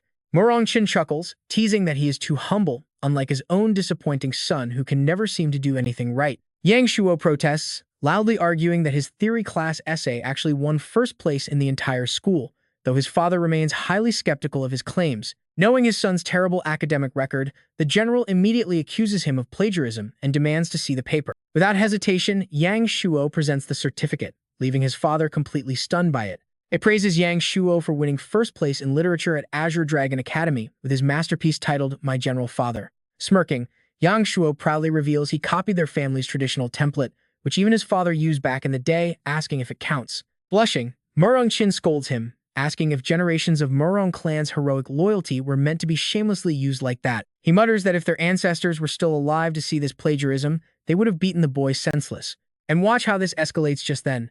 Xingxin sweetly places food into Xingyu's bowl, leaving her father completely frozen in absolute shock. Yang Shuo quickly stuffs meat into his dad's mouth, telling him to hush. Covering his mouth, Yang Shuo whispers that he set this up for his sister's future marriage, urging his father to play along, which completely startles the old general. The father quietly reflects on his daughter's tragic past. Ever since Xingxin witnessed her mother die, she developed severe psychological trauma, shutting herself off from the world and avoiding all strangers. Even he and Yang Shuo could barely get a few words out of her, yet she had only just started school. And here she was, happily exchanging dozens of words with this new boy. That was more than she spoke to her father in months, and she is serving him. She softly urges Xingyu to try the sweet and sour pork, making Rongqin panic internally over whether his daughter has a crush. Suddenly struck by an intense overprotective panic, the father's eyes turn razor-sharp as he prepares to fire off a relentless barrage of interrogation questions. He demands to know how many people are in his family, how much land they own, and what his parents do for a living. He even asks about his grandparents and ancestors, forcing Yang Shuo to frantically jump in and stop his dad's crazy interrogation. "Stop asking, Dad. You are scaring him away," Lu Jin protests. But General Rongqin is adamant he refuses to let his daughter suffer even a single grievance. As his father bites his arm, Yang Shuo screams in agony, "My hand." Meanwhile, inside the meeting room, a strange, heavy silence fills the air. Confused, Yang Shuo speaks up, "Dad, it is rare for my sister to actually care about a guy, so why on earth are you still opposing him?" General Rongqin sternly reminds him Xingyu has plenty of good qualities, but the kid is honestly dirt poor. "If we marry my daughter off to him, what if she ends up suffering?" Yang Shuo casually shrugs, "Do not the two of us have more than enough to support her?" His father hesitates, but Yang Shuo eagerly cuts in with no excuses. As a special ops pharmacist for the Kangkyong Association, Xingyu might not even fall behind our family in the future. Hearing that, Rongqin frowns in deep thought before we snap back to the present. He frowns and stares intensely, making Xingyu feel quite self-conscious. Lu Jin warmly tells him to eat more, while the boy cautiously whispers a question to her. "Lu Jin, your dad is looking at me. Weird, is he about to chop me up?" Right then, Rongqin asks with a serious tone, "Xingyu, I am pretty curious. You only recently entered the Azure Dragon Academy, so how are you already a special pharmacist for Kangkyong?" Smiling humbly, the boy replies, "I would not call myself a master, but I have a knack for medicine, creating formulas that help injured beasts recover their peak strength." The general laughs, praising him before asking more questions. The kid is quite young, but he definitely does not lack confidence. Special pharmacists are incredibly rare assets for any of the major associations. If you only had basic knowledge, how could you win the respect of the Kangkyong Association? Xingyu cleverly turns the question back on him. "So, Uncle Rong, are you saying I got in through the back door?" Rubbing his chin, Rongqin confidently agrees, "Of course. Developing this little blue bottle must have taken a lot of effort," Rongqin notes. Cleverly, the boy suggests that actions speak louder than words. Xingyu gets straight to the point. "Uncle Rong, as a Navy general, you must know that naval beasts easily suffer from cracking syndrome. Beasts with this disease suffer from severely reduced blood clotting, making it extremely hard to stop the bleeding once injured. And as of now, there is still no effective cure on the market, right?" Finding this interesting, the general presses further, "Are you saying you can actually cure it?" Honestly presenting his creation, he says, "I would not claim to be a genius, but this is the medicine I developed specifically for cracking syndrome. A high-energy antioxidant herbal essence designed for advanced skin protection." Rongqin takes the bottle, completely stunned. High-energy skin-protecting herbal. What? This little blue bottle? Realizing its value, he quickly barks an order. "Xiao Lu, summon your beast and let it soak in that fountain." The subordinate loudly obeys the command. Understood. The scene cuts outside to a grand fountain, where Xiao Lu focuses to summon his battle pet. The stormy fury fang beast appears. In less than a second, a seal covered in painful-looking scars emerges from the water. It crawls onto land with an innocent look. Xingyu steps forward to give instructions, apply it to the wounds, then let it soak for a bit. Hearing this, Xiao Lu quickly reassures his pet. Yeah, relax. Soaking for a bit will fix you right up." Next, Xiao Lu carefully drops the liquid onto each cracked wound, and the cuts instantly begin to close. Ya happily realizes that all the pain has vanished. It wiggles its adorable body, returning to its former cute self as it happily splashes the water around. Watching this, Xiao Lu's eyes light up with joy as he reports, "General, Ya's cracked skin has completely healed." Rongqin clenches his fists in shock. This is unbelievable. It is even more effective than the Imperial Hospital's SK-92 potion. Xingyu quickly asks with a pleased smile, "Uncle Rong, do you believe in my medical skills now?" Excitedly, he pats the boy's shoulder. "Xingyu, let me ask you, can this little blue bottle of yours be mass-produced?" With a confident grin, he explains, "As long as you give me a pharmaceutical factory, I can absolutely mass-produce it." Getting exactly what he wanted, Rongqin praises him proudly. "Xingyu, you are a once-in-a-century genius. The future of our Navy will be much stronger with you. I really like you." The boy then cautiously asks about the next step. "Uncle Ron, should we discuss the technology licensing fee now?" Dumbfounded, he repeats, "Technology licensing fee?" Rongqin asks with a mix of excitement and confusion. "Kid, are you actually trying to do business with me? You cheeky brat. You are basically my future son-in-law, and yet you still have the nerve to ask me for money? Xingyu firmly fires back, of course. Developing this little blue bottle took a massive amount of effort. At that moment, the boy freezes as the second half finally sinks in. I did not quite catch that half-what part. Yang Shuo quickly pipes up with a smirk, telling his dad to chill out before people think he is selling his own daughter. He jokes that even if his dad does not care about saving face, his sister still has her dignity to think about. Hearing that, Rongqin clears his throat and calmly asks about the price. He admits that Xingwu makes a good point, so how much does he want for the licensing fee? Xingwu smiles and drops a massive price tag, saying he only wants 100 million. Rongqin completely loses his mind at the insane number and angrily threatens him. He asks if Xingwu is trying to rob him, threatening to hit him with a brick, but Xingwu calmly breaks down the numbers. The patented medicine from the Royal Dragon Hospital cost 500 million and still could not cure the disease, so is 100 million really that unreasonable? After all, his little green clam is the only true cure for this paralysis.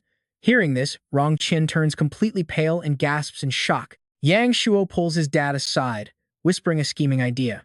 He suggests his dad just view the 100 million as Xin's future dowry to make the pain disappear. By then, they can just slip a few sneaky tricks into the final contract anyway. Rongqin looks at his son, utterly amazed and impressed. He praises his son for being a clever little rascal. Watching the two of them huddling together and whispering, Xingwu scratches his head in total confusion. He wonders what on earth they are plotting, feeling a strange vibe that he is about to get played, while the father and son share a smug, knowing grin. Xin caringly asks if he needs her brother to drive him home, but Xingwu quickly waves off her concern. Telling Lu Jin that he has got some errands to run, she nods and tells him to be safe.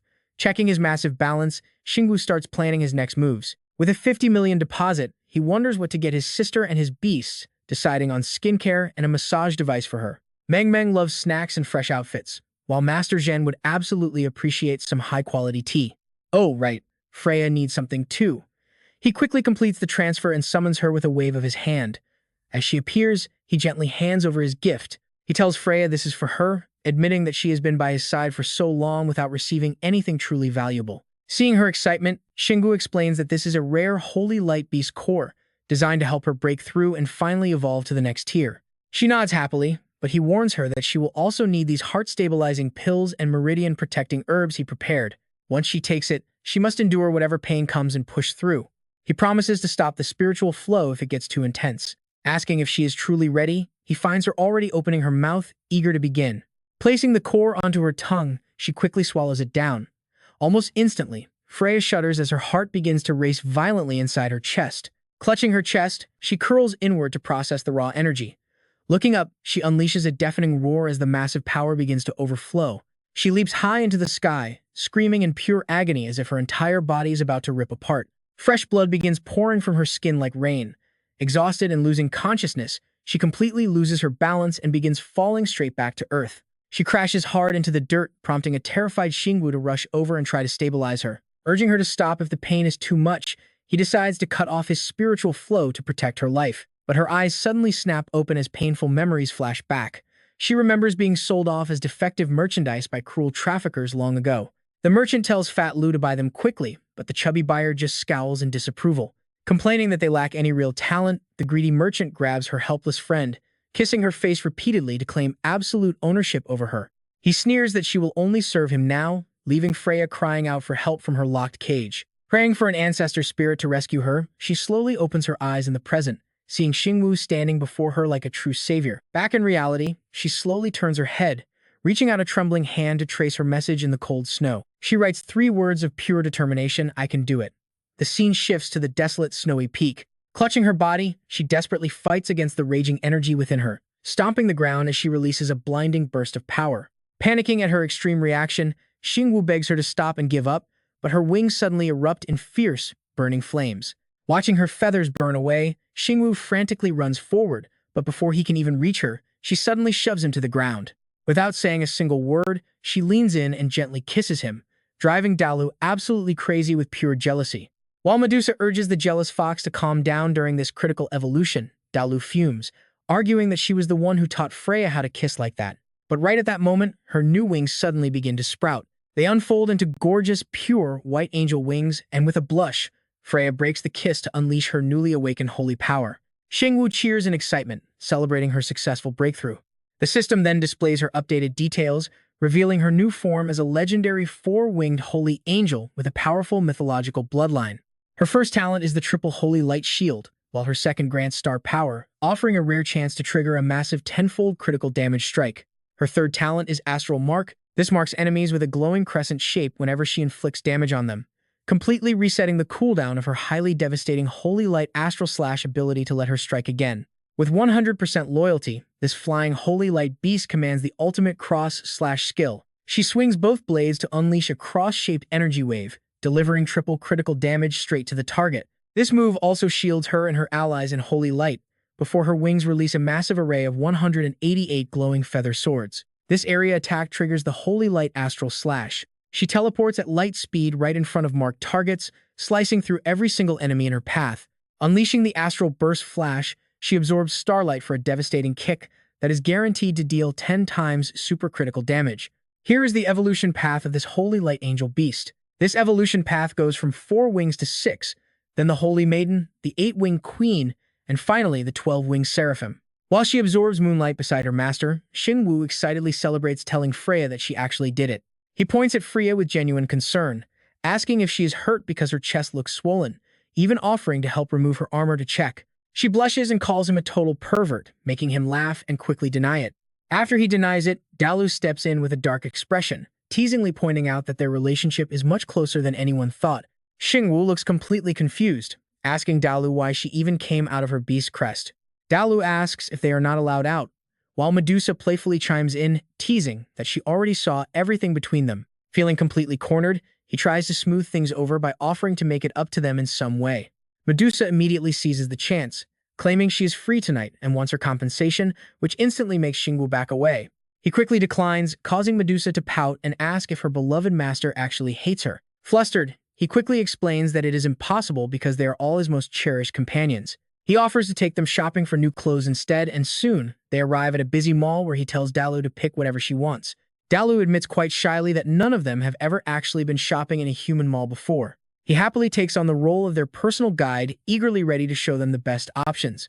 The first option is a sleek office outfit, but she blushes instantly, complaining that the skirt is way too short. Next up is a classic Q-Pow, which Medusa actually approves of, prompting Xingyu to excitedly reveal his ultimate favorite. It is a classic-made outfit, and yes, that is his absolute favorite, but right then, the wall suddenly blows wide open. The girls turn on him in pure anger, demanding to know if he brought them here just to satisfy his weird fantasies. Calling him a total creep, Xingyu desperately defends his honor, arguing that he is only looking for normal clothes they can wear daily. Dalu leans in very close and whispers that his antics only make her want to claim him for herself even more. She insists on dressing him up instead, ignoring his panic as he tries to beg her to stop. He pleads with her to stop since the shop staff are watching, but she completely ignores his cries for help. Watching the chaos, Shuling anxiously wonders if they should rescue him, but Hulin dryly suggests they stay completely out of rich people business. Back in the classroom, Kanian announces that the midterm exam begins today, with Train 13 departing at 2 p.m. sharp. They should arrive at Huangyan City by tomorrow noon, prompting him to hand out further instructions. Every single stop and detailed route is printed in their map booklets, with grades ranging from a passing C to an S, prompting Xingyu to turn around in curiosity. He asks what is wrong with Xingyu, who looks completely drained, while Songhu looks just as puzzled. They assume he is just exhausted from midterm prep, right before the teacher reveals an incredible reward that gets the whole classroom cheering. He explains that if anyone survives a major crisis and serves the country, their grade can go even higher. They can reach double or even triple S, just like their legendary senior Yi Qingfeng, who currently serves as deputy general at Huangyan City. Clearing his throat, the teacher promises a special reward for anyone who secures a coveted S rank. He will personally buy them a rare Thunder-type Beast Core, before suddenly spotting someone dozing off in the back and frowning in disapproval. Xingyu wakes up with a start, while a classmate quickly whispers what the teacher just promised. His friend tells him about the rare Thunder Beast Core promised to anyone who scores an S rank. Xingyu confidently boasts that he will easily secure that S rank, leaving his worried classmates praying they can just make it back alive from this exam. With the final lecture finished, the students head over to the crowded, snow-covered train station to wait for their official departure. The excited students chatter back and forth, comparing their platform numbers as they prepare to board Train 13. Shivering in the freezing cold, Xingyu grumbles about the weather until Xingxin suddenly calls out his name with a bright smile. He turns around in surprise, asking Lu Jin why she is here instead of her own station, while she shyly hands him a gift. Xingyu takes the item out, staring at it with confusion and questioning what it is. The scarf is knitted kind of poorly. She stutters awkwardly, explaining she meant to give it to him sooner but kept delaying. Xingyu wraps it around his neck without hesitation, warmly thanking Lu Jin for the cozy gift just as the train horn blares to announce its arrival. As the train halts, Xingyu tells Lu Jin with a touch of regret that they must board, promising to take her to a movie once they return. With a bright smile, she happily agrees, and Xingyu waves goodbye, wondering if the deal is officially sealed. Song-Hu immediately teases them about the sugary sweet vibe, while Shang-Yu complains about the sickeningly sweet scent of romance. Shang-Yu even jokes about why their boss Xingyu looks so completely drained, making a confused Xingyu ask what they are whispering about as they play it cool. The three friends then board the train together, where Yanran approaches them with a professional smile, welcoming all the students aboard train number 13. She serves as the team leader transporting vital supplies. As the vice president of the Firmament Guild, she explains that their faction is the main force handling the cargo. Telling them their only job is to provide support, she leaves the students in absolute awe of her high position. They whisper that Vice President Qin is a 5-star beast tamer, feeling incredibly safe as she calmly explains the danger ahead. Yanran points out that carriages 2 through 5 are highly vulnerable to sneak attacks, while carriages 6 through 10 are quite safe. However, carriages 11 through 15 are the absolute most dangerous, facing heavy enemy attacks and even a high risk of derailing entirely. After she asks the students to choose their support cars based on their exam goals, Xingyu immediately steps forward and volunteers for the risky rear carriages 13 to 15. Since higher risks mean better grades, his friends eagerly tag along, declaring they will follow their leader Xingyu anywhere. Highly impressed by his courage, she praises him as an outstanding student and tells him to show off his skills. Yanran quickly gives out assignments, telling the 3 boys to follow her directly to the dangerous rear carriages.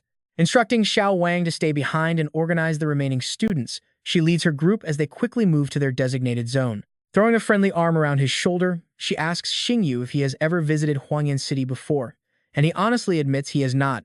Yanran winks playfully, promising that she will personally show him around and broaden his horizons. Hype builds as she praises Huangyan City's legendary scorpion wine, and as they step into the carriage, Shihao excitedly greets them. Once they reach the final stop, he tells Xingyu they must grab a drink together. Chen Yuan chimes in with excitement about the incredible food and wild entertainment waiting in Huangyan City, reassuring him that the guild covers all expenses so he should just relax and enjoy.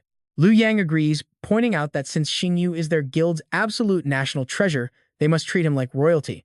Xingyu chuckles awkwardly, pointing out he did not come here for a vacation. Hearing this, Xingyu jokingly interrupts, saying their boss Xingyu did not come for an exam, but rather for a team-building retreat. Song-Hu adds with sheer admiration that if Xingyu was not wearing the Azure Dragon Academy badge, anyone would mistake him for a founding veteran of the Firmament Guild. Yu Fu proudly speaks up to explain that Xingyu actually matches their status, considering he is the officially appointed, specially recruited pharmacist of their Firmament Guild. Right then, Lin Yue sneers in jealousy. With a sneer, he questions how a kid that young could have any real talent, dismissing it all as a back-alley deal. Vice Captain Li immediately snaps at him, saying if Lin Yue cannot measure up to a special pharmacist, that is his own problem, so he should drop the attitude. Lin Yue merely smirks, asking if he's wrong. An outsider like Xingyu, he argues, would never have landed this special pharmacist position without Captain Qin pulling strings. An angered Yanran immediately fires back, telling Lin Yue to stop slandering her adoptive brother because her evaluations are always entirely fair and objective. Stubbornly, he lists his achievements, pointing out that he has risked his life for the Firmament Guild for 8 long years. Having tirelessly completed several S-rank missions over the years, he finds it incredibly hard to accept that a complete newcomer like Xingyu just took his spot. Xingyu calmly replies to him, Dr. Lin. Xingyu insists that a special pharmacist is judged on actual medical skills rather than years of service, prompting an annoyed Lin Yue to ask what he means. Lin Yue aggressively asks if Dr. Xiao is truly that confident in his skills, challenging him to a bet, which a relaxed Xingyu shrugs off while asking what the stakes are. With absolute pride, Lin Yue declares the bet will test their medical skills, promising to leave the Firmament Guild if he loses. But if Xingyu loses, he must pack his bags, and the young pharmacist confidently accepts the challenge.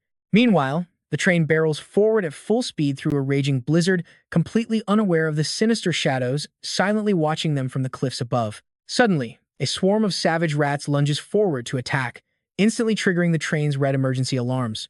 An urgent battle order rings out.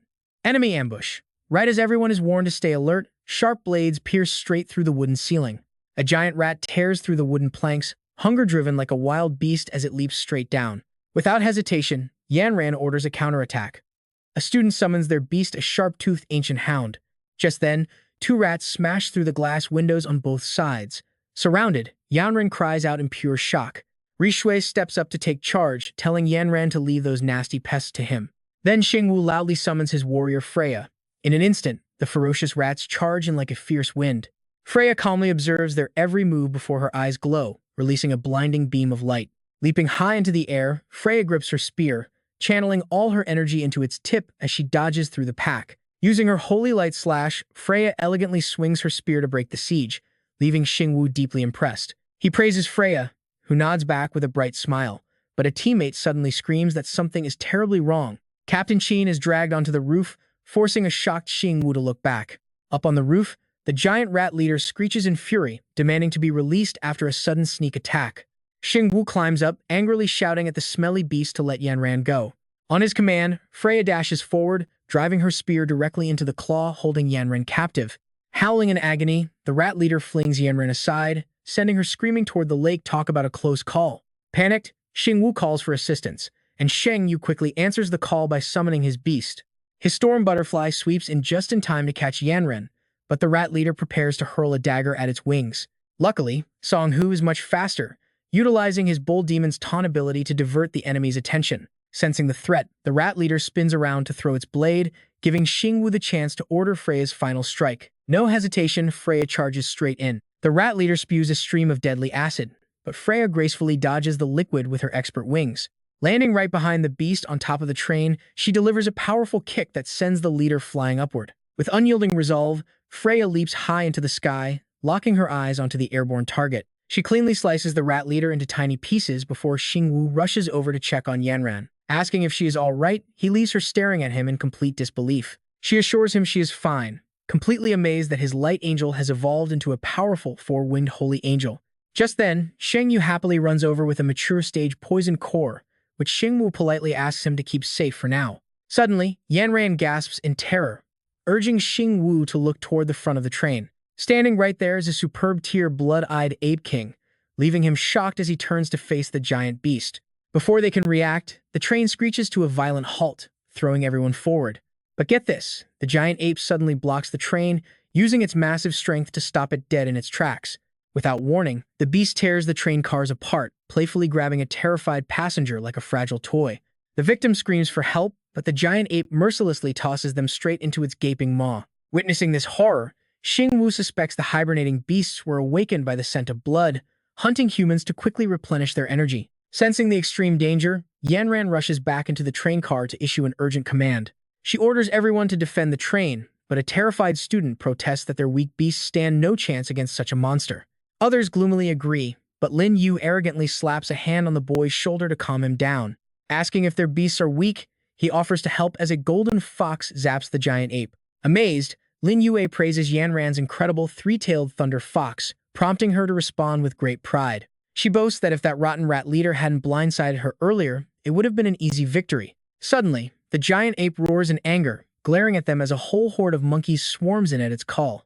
They surround the survivors on the cliffs, with the ape leader smugly acting like their king.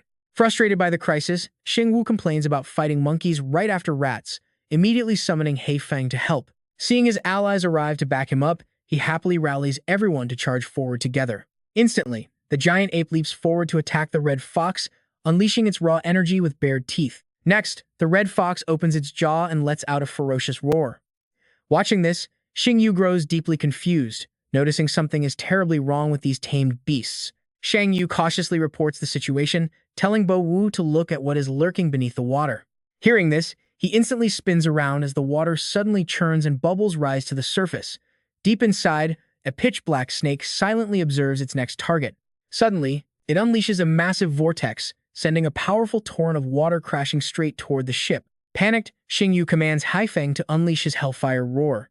Hearing the order, the beast opens its jaws and fires a crimson blast directly into the vortex. On impact, a blinding explosion erupts, tossing the water violently as a thick cloud of dust and smoke fills the air. He keeps a watchful eye ahead as the massive snake slowly rises from the water, flicking its venomous tongue. Wang Wen gasps in horror upon recognizing the fully evolved crowned anaconda, prompting Yanran to quickly issue her orders. She tells the students to return to the ship and leave the outside to her Kankiong guild. Hearing this, The panicked students cry out that their tamed beasts are not responding. Lin Yue made their beasts lose control, leaving them unable to retreat. Yanran angrily demands to know if this is another one of his terrible schemes. Meanwhile, Xingyu swiftly delegates the tasks, urging Yanran to focus all her strength on dealing with the giant blood-eyed king ape. He insists that the crowned anaconda and the blood-eyed apes are his to handle. Shocked, she asks if Xingyu is truly going to be okay. Right then, the beast lunges forward with jaws wide open, prompting him to instantly order a lightning-fast counterattack. Freya, use light flash. She immediately understands the command and lands a brutal kick straight to the crowned anaconda's jaw. Freya then agilely strikes the beast from every angle before teleporting above. With overwhelming force, she fires a powerful blast straight into the crowned anaconda's underbelly. The battered serpent crashes heavily into the thick foliage below. Giving the serpent no time to recover, Xingyu seizes the chance to combine forces with Heifeng, unleashing a barrage of hellfire of both the snake and the blood-eyed ape on the cliff. Heifeng swiftly fires his energy toward the targets. The crowned anaconda desperately tries to resist using the last of its remaining strength. However, completely exhausted, it collapses backward. Right at that moment, the pack of apes suddenly charges into attack. Seeing the crowned anaconda heavily weakened, Freya quickly flies closer. She glares down heroically at the struggling serpent. With one decisive strike, Freya severs its head. The massive skull of the crowned anaconda tumbles down and rolls onto the ground. Xingyu quickly instructs Freya to secure the beast core of the crowned anaconda, while ordering Heifeng to go back up Yanran. But Yanran suddenly stops him, saying there is no need, as she and her sacred beast proudly stand right in front of the ape leader. Her beast fires a massive lightning strike from its tails. In an instant, the electrical orb drills straight into the ape leader's stomach. It screams in agony as its belly suddenly swells up to an unnatural size. Without hesitation, the ape leader explodes into a cloud of dust. Seeing their leader dead, the remaining apes scatter in sheer panic. Yanran and the others cheer in triumph, declaring that they have successfully won the battle to protect the train. Meanwhile, inside the train cabin, Deputy Captain Li furiously slams the table, accusing Lin Yue of drugging all the beasts with nerve stimulants. Calling it totally unacceptable, Li fumes, but Lin Yue calmly defends his actions, claiming he did it all for their own good. He tells him to think about it without his help. Those students taking the midterm exam would still be hiding inside the train. Without him, they never could have driven off the blood-eyed apes. Yanran furiously shuts down his nonsense, calling out his complete disregard for human life. But Lin Yue simply sneers, saying he does not appreciate Captain Qin speaking to him like that. He asks how drugging the beast equates to disregarding human lives. He arrogantly boasts that as a professional doctor, he is 10 times better than anyone who got in through the back door. With a smirk, Xingyu asks if Dr. Lin is referring to him. Lin Yue eagerly challenges him, bringing up their previous bet. He tells him that if he is truly capable, he should go cure the beasts, demanding only a single recovery to count as a win. Yanran and Xingyu share a knowing look. He confidently continues his provocation, asking why Dr. Xiao is not taking action yet, mocking him for being completely helpless. He adds that if Xingyu kneels down, admits defeat, and begs, he will personally cure all of their beasts. Hearing this, the doctor dismisses him as a mere clown, telling him to check the other train cars since Brother Xingyu had already cured all the beasts before boarding. Lin Yue leaps to his feet in shock, unable to believe how the neurotoxin he spent 10 years researching could be neutralized so quickly. He demands to know how they were cured in just a few hours. Xingyu simply smiles, declaring that nothing is impossible. He proudly steps forward, asserting that their medical skills were never on the same level to begin with. Yanran already told him that the only reason Lin Yue was never appointed as a special pharmacist was due to his highly unethical actions. He wasted the lives of his comrades' beasts, illegally traded their parts and cores, and even made deals with external border guilds. Glaring with deep contempt, he admits that even remembering the bet he made with such absolute scum makes him feel utterly disgusted. The jealous guy sneers, so Captain Qin has already investigated everything. No wonder Lin Yu suddenly pulls out a dagger. He lunges forward, aiming to stab Xingyu. So what, he snarls, if I cannot become the specially appointed alchemist, then you are not getting it either. Yanran reacts in time, leaping forward to kick him aside. Lin Yue, she warns you are looking for death. Xingyu scoffs. What are you thinking? He asks. Did you really think you could kill me? The little free executes the order and cleanly decapitates him. She then solemnly announces that the traitor Lin Yu has been executed, exposing his crimes on the official network. Next up, the Bone Abyss and Mount Kundi. All members prepare for battle. Deputy Captain Li loudly acknowledges the order. Meanwhile, the train continues traveling through the freezing mountains. At night, it comes to a halt right in the middle of a heavy blizzard. Yanran looks out the window, feeling uneasy. Strangely, every time they cross the White Bone Abyss and Mount Kundi, They get ambushed by hordes of demon beasts. Why is it so quiet today? She wonders. Standing nearby, Xingyu agrees, noting that it feels like the beasts are plotting something. Right then, a soldier seriously announces that they are about to reach Heavenly Wolf Lake Station. She nods in silent understanding. She replies that she already knows, so there is no need to report. Deputy Captain Li Jinjiang then adds that the princess sent word, wanting to travel together to Huangyan City. He blankly double-checks Princess Guanqian of the Dragon Kingdom. With the train pulled up at the station, Songhu excitedly asks if the Princess of the Dragon Kingdom really passed the 6-star Beast Tamer exam, and she is traveling with them to Huangyan City. Hearing this, Xingyu curiously notes that the Empress only has a single daughter. He asks if styling his hair might give him a shot at becoming the prince consort. His friend tiredly shuts him down. Forget it, with our boy Wu here. She would never look at you. Xingyu speechlessly tells them to stop dragging him into everything. Right then, the crowd erupts in cheers, pointing out the princess and praising how she looks even more beautiful in person than on TV. Hearing the commotion, all three of them instinctively turn their gaze. Princess Guanqian gently waves her hand to greet everyone. She politely greets them, acknowledging their hard work on this journey. Xingyu stands there dazed, quietly praising her beauty in his mind. She is indeed stunning, though she does not look much like her mother. Yanran then steps forward with respect to greet the princess.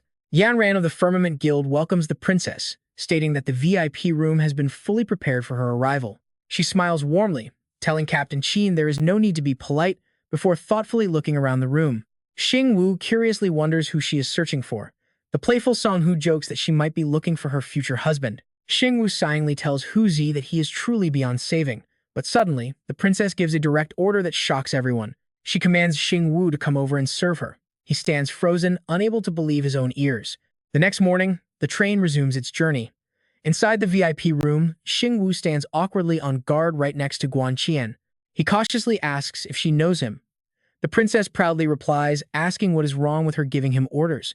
She asks if she cannot order him around without knowing him, teasingly asking if he dislikes having a beauty by his side.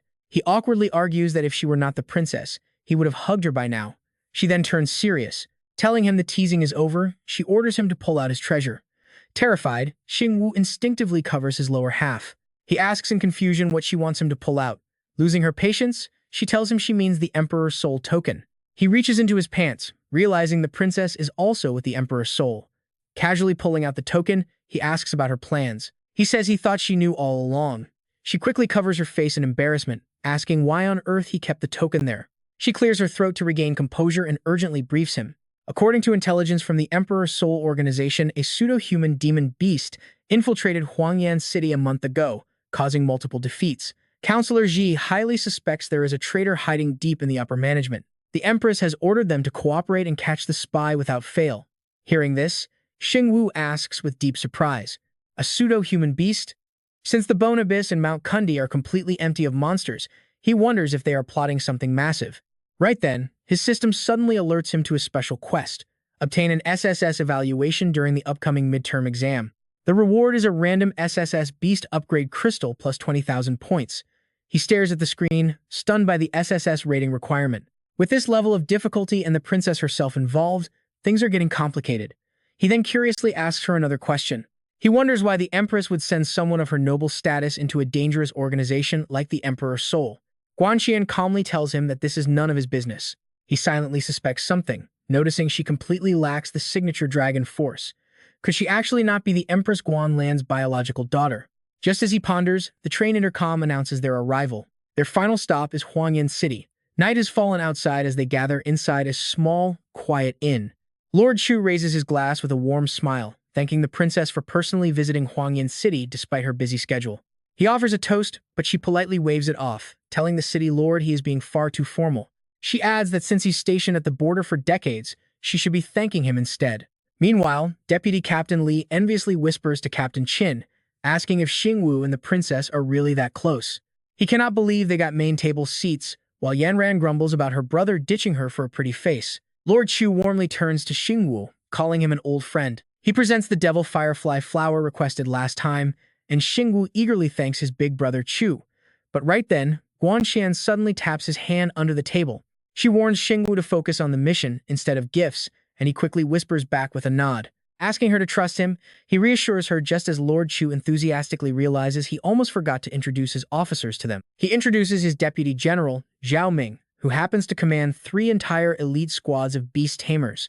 Beside him is Sun Lang, their vanguard officer from the front lines, sports skin darker than coal. The raid commander waves with a friendly smile, greeting both the princess and his new brother, Xingyu. Guan Chen watches closely, scanning the room for anything out of place. Is the real traitor another officer, or could it be Lord Chu himself? Right then, Xingyu reaches out and firmly grabs Zhao Ming by his hand.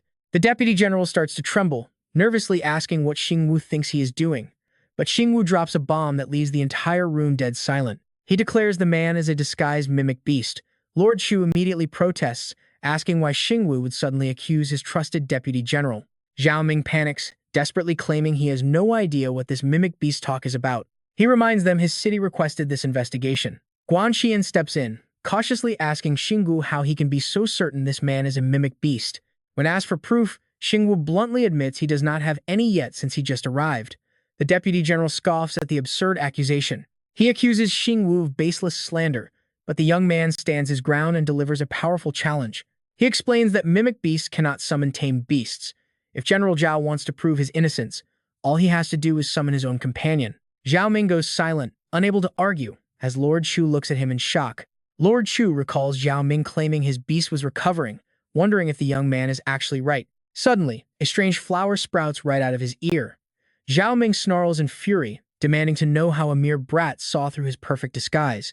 He lunges at Xingyu in a blind rage, prompting Guan Qian to furiously order her guards to capture the exposed monster. A pack of divine beasts instantly charges forward, but Zhao Ming smugly summons thick vines to wrap around his entire body. The vines form a protective cocoon, which the divine beasts immediately pelt with a barrage of concentrated energy beams. The crowd watches in absolute horror.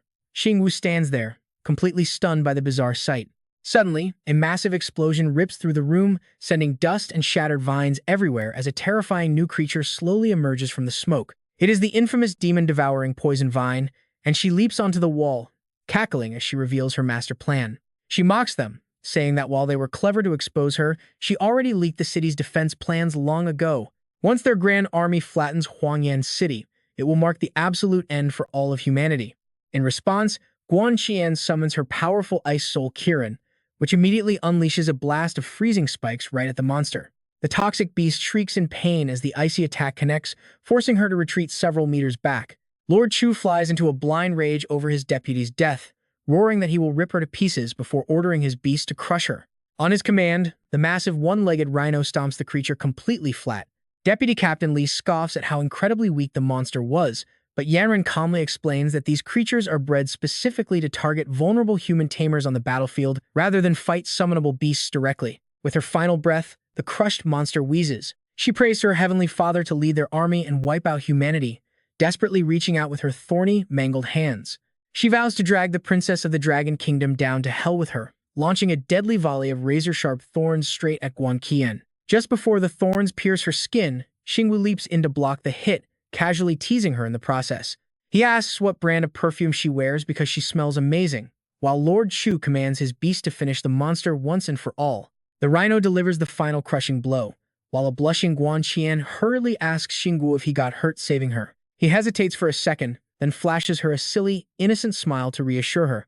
He repeats his question about her incredible perfume, causing her to blush deeply and snap at him to get up already.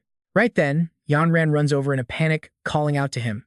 Xingyu awkwardly stands up to defend himself, explaining to Sister Yanran that he did not do anything inappropriate to the princess. She urgently warns him, explaining that she is not blaming him for that, but he needs to leave Huangyan City immediately. Xingyu is utterly confused, but Guan Qian solemnly reveals the dark news that the mutant level 1 god-class beast, Heavenly Father Undis, has appeared. Yanran sincerely advises him that in no time at all, Huangyan City will become a bloody war zone. Before the battle starts, she tells him to escape, but an anxious Xingyu refuses to leave.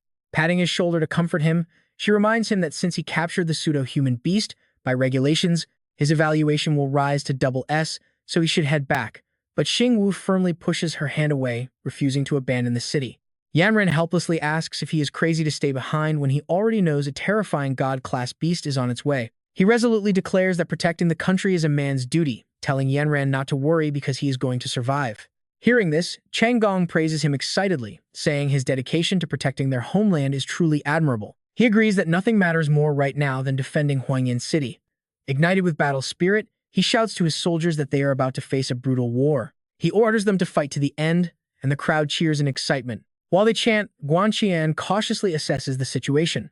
A god-class beast is no easy target, meaning they must summon a general to stand a chance. She sighs deeply and makes a phone call, holding onto a very slim ray of hope. The only person who can reinforce Huangyan City in time is likely that one legendary expert. Suddenly, the sky erupts in a roaring thunderstorm. Inside the city lord's mansion of Huangyan, Chen Gong solemnly reports to the princess about the current evacuation status. Apart from Xiao Mingwu, who stayed behind as a medic, all other Azure Dragon Academy students have departed. After a thorough scan, they found no other pseudo-human beast in the city. Guan Qian fiercely analyzes the grim situation, predicting that a general will arrive before noon, making it extremely difficult for the beast horde to breach Huangyan City. Since the toxic demon vine is dead, the enemy likely knows their cover is blown and will launch a frenzied attack. Their mission is to hold out until General Lu arrives, prompting the city lord to passionately vow to defend Huangyan with his life. Meanwhile, in Xingyu's room, he eagerly stares at his potted plant. Having prepared the phoenix grass broth, glowing demon flower, nectar, and beast god essence, it is finally time to cultivate. Xingyu carefully pours the two special mixtures into the pot. Instantly, he is amazed to see green sprouts popping up. A second later, they shoot up into long vines, leaving him marveling at the insane growth rate. Just then, it suddenly shatters the pot and leaps out, wrapping itself snugly around his arm. Watching it play around, Xingyu chuckles and tells it to stop tickling and behave. Gently naming his very first plant-type beast, he calls it Xiao Yin, and the little sprout obediently nods in response. Xingyu proudly marvels at its phantom god-tier ancient bloodline, confident that this partner will show its true power on the battlefield. Suddenly, his system panel pops up, displaying its name as the Heavenly Soul Vine, currently at level 1 completed stage. It possesses a phantom god-tier ancient bloodline, with its first talent being Weapon Disarm. Once the enemy is bound by the vines, they cannot use weapons. Its second talent, Sun Moon Essence, releases a fragrant mist that heals allies within a certain range, while also restoring buildings of ancient, plant, and supernatural attributes. Its third talent, Soul Absorption, automatically consumes the souls of defeated beasts to trigger rapid growth. This drastically boosts its development. For skills, Deathly Thorns summons countless prickly vines bursting from the ground, which immediately harden to create a hazardous terrain, dealing continuous damage and slowing down all enemies. Deathbind constricts targets like a giant python with 100% loyalty. Its evolution path goes to Blood, Soul Vine King, Soul Vine Emperor, and Heavenly Phantom Vine. Its glow releases firefly-like silver particles to provide massive healing to allies. Each burst restores up to 60% of their total health. Its favorite habit is clingy bathing, requiring the nectar of the glowing demon flower to soak. Its hidden evolution path leads to the underworld Soul Vine. Outside, amidst a heavy thunderstorm, a creature gasps in absolute shock. Unbelievably, the toxic demon vine is dead. Romeo, a level 3 beast king, frustratingly confirms this loss. She witnessed her death firsthand, admitting their plan has failed. Hearing this, a mysterious figure calmly swirls his wine glass. The level 1 beast god monster, Heavenly Father Undis, coldly delivers his judgment. He decides they should not wait any longer, guessing the Dragon Kingdom will send Baiyu or that Lu kid as reinforcement, so they must delay them. He commands Romeo to lead an army and coordinate an attack from both sides to seize the city. She kneels, swearing loyalty to fulfill his mission. At that same moment, a group stands watching from the high tower, where Thong Kong steps up to ask Xingyu with concern why his face looks so incredibly pale. Xingyu answers honestly, calling out to the princess. He feels like something is very wrong, prompting Guan Qian to frown and curiously ask where the anomaly is. He alertly points out the eerie silence and lack of attacks, arguing that if they actually feared the general, they should have launched their siege much earlier. Surely they are not just afraid of this light rain. Then suddenly, Xingyu gasps in shock as the truth hits him. It is bad, he warns, prompting her to frantically ask if he remembered something as he urgently shares the news. He warns the princess that the devouring demon vine can do more than camouflage, it also controls the sandworms. Guan Qian repeats the name in disbelief, knowing they usually defend the city underground, but right then, the ground explodes, swallowing terrified soldiers into a deep pit. Gorillas riding massive worms burrow up from the earth, forcing a stunned Thong Kong to yell out that things are bad. Looking down, Thang Kong suddenly whips his attention around to the rear. He spots thousands of beasts surging forward, making him bitterly curse his own terrible carelessness, while the princess hesitates before deciding they must risk everything. With only 5,000 soldiers defending Huangyan City, this battle is going to be a desperate fight to the death. Xingyu is shocked, estimating the enemy force at over 20,000, But Guan Qian wastes no time summoning her beast and pointing forward to start the battle. Soldiers of the Dragon Kingdom, follow me out of the city to crush them. Down on the ground, terrified students scream as beasts claw at their eyes, with a horned goblin skewering a defender while several demonic foxes fight over the dead bodies. At that moment, a helpless little girl screams out in terror for her mother. Just as she closes her eyes, blood splatters everywhere when Yanran's fierce little fox leaps in to save her. The beast shreds the monster to pieces, allowing Yanran to rush over and ask if she is okay while Meow Meow continues to sob hysterically. Yanran looks toward the tower with deep unease, knowing the monsters inside are tough, but the army outside is far more elite. She prays for Xingyu to be careful, who is currently highly focused on casting his devastating Hellfire Lotus technique. Heffing blasts fire straight into a goblin's stomach, sending it crashing down as a panting Xingyu tries to carefully assess the situation. There are too many monsters, including undead, giants, and even beasts from the Whitebone Abyss and Mount Kundi gathered here. Guan Qian asks if he can still hold on, but Xingyu just smirks, replying that as a man, he would never back down. Right after, the Ice Soul Kylan opens its massive jaws and blasts freezing ice at the target. In an instant, the giant frog is completely frozen before the Kylan lunges forward to shatter it, leaving him deeply impressed by its sheer power. He praises the princess's pet beast for taking down a Beast King tier sand demon toad with only 2 swift moves. She coldly responds that she has plenty of cores, so he can keep the beast's core as his reward. Xingyu eagerly thanks her, but Guan Qian anxiously notes that the toad's damage reflection skill was incredibly strong, sending 80% of the damage back. It almost dragged her Ice Soul Kylan down to the grave with it. With the Kylan heavily injured and unable to fight, she wonders if she must retreat, but he just smiles and gives a command. Calling on Xiao Yin's special healing light, a soothing green energy instantly surges forward to restore the wounded Ice Soul Kylan. Stunned by this, she demands to know if this silver vine is actually a legendary heavenly soul tier phantom beast. Xingyu admits it, explaining that Xiao Yin can restore 60% of the entire team's health points. Combined with Freya's holy protection, it easily cures any status abnormalities, while Hefeng's demonic power buffs overall attack and defense by 20%, meaning he can single-handedly support everyone in range, which leaves her completely speechless with awe. He is an absolute monster, and keeping him as a mere 2-star tamer is a complete waste of talent. Xingyu agrees, saying that once this war ends, he plans to skip ranks and test for 4-star status, prompting Guan Qian to make a grand declaration. She declares on behalf of the examiners that his official midterm score is immediately upgraded to triple S. Xingyu is thrilled and offers his deepest thanks to the princess for her incredible generosity. Just then, a system notification pops up, confirming he cleared the special mission by securing a triple S grade, ready to deliver his rewards. He receives a random triple S beast crystal along with 20,000 points, prompting the system to ask him to claim them. Seeing the reward as a triple S Hell Path crystal, he realizes Heifeng is about to feast on some incredibly powerful energy. Suddenly, a loud explosion rocks the area as a student desperately radios in that the northern gate has been breached. Watching the smoke rise, Xingyu sighs, realizing that they absolutely cannot afford to let their guard down yet. The princess immediately signals Xingyu to move out, while over on Thong Kong's side, panicked soldiers rush in with urgent news. Lord Chu, the 3rd unit has lost half its men, and squad captain Chen Nian has fallen. Another desperate report reaches the city. Lord veteran Wang Fan was killed fighting the Emperor-class bone-armored giant, and the entire 3rd squad has been completely annihilated. The city lord falls into a heavy, grim silence. Towering right before them is a colossal heap of bones, a fused level 2 emperor beast called the bone-armored giant, standing incredibly defiant. A fused magic beast, even if the Whitebone Abyss and Kunyi Mountain combined into an emperor-tier monster, so what? He swears a solemn oath right then and there. This is Huangyan City, and it is absolutely not a place for these monsters to run wild. Even if he has to sacrifice his old life, he will protect this crucial gateway to the Dragon Kingdom.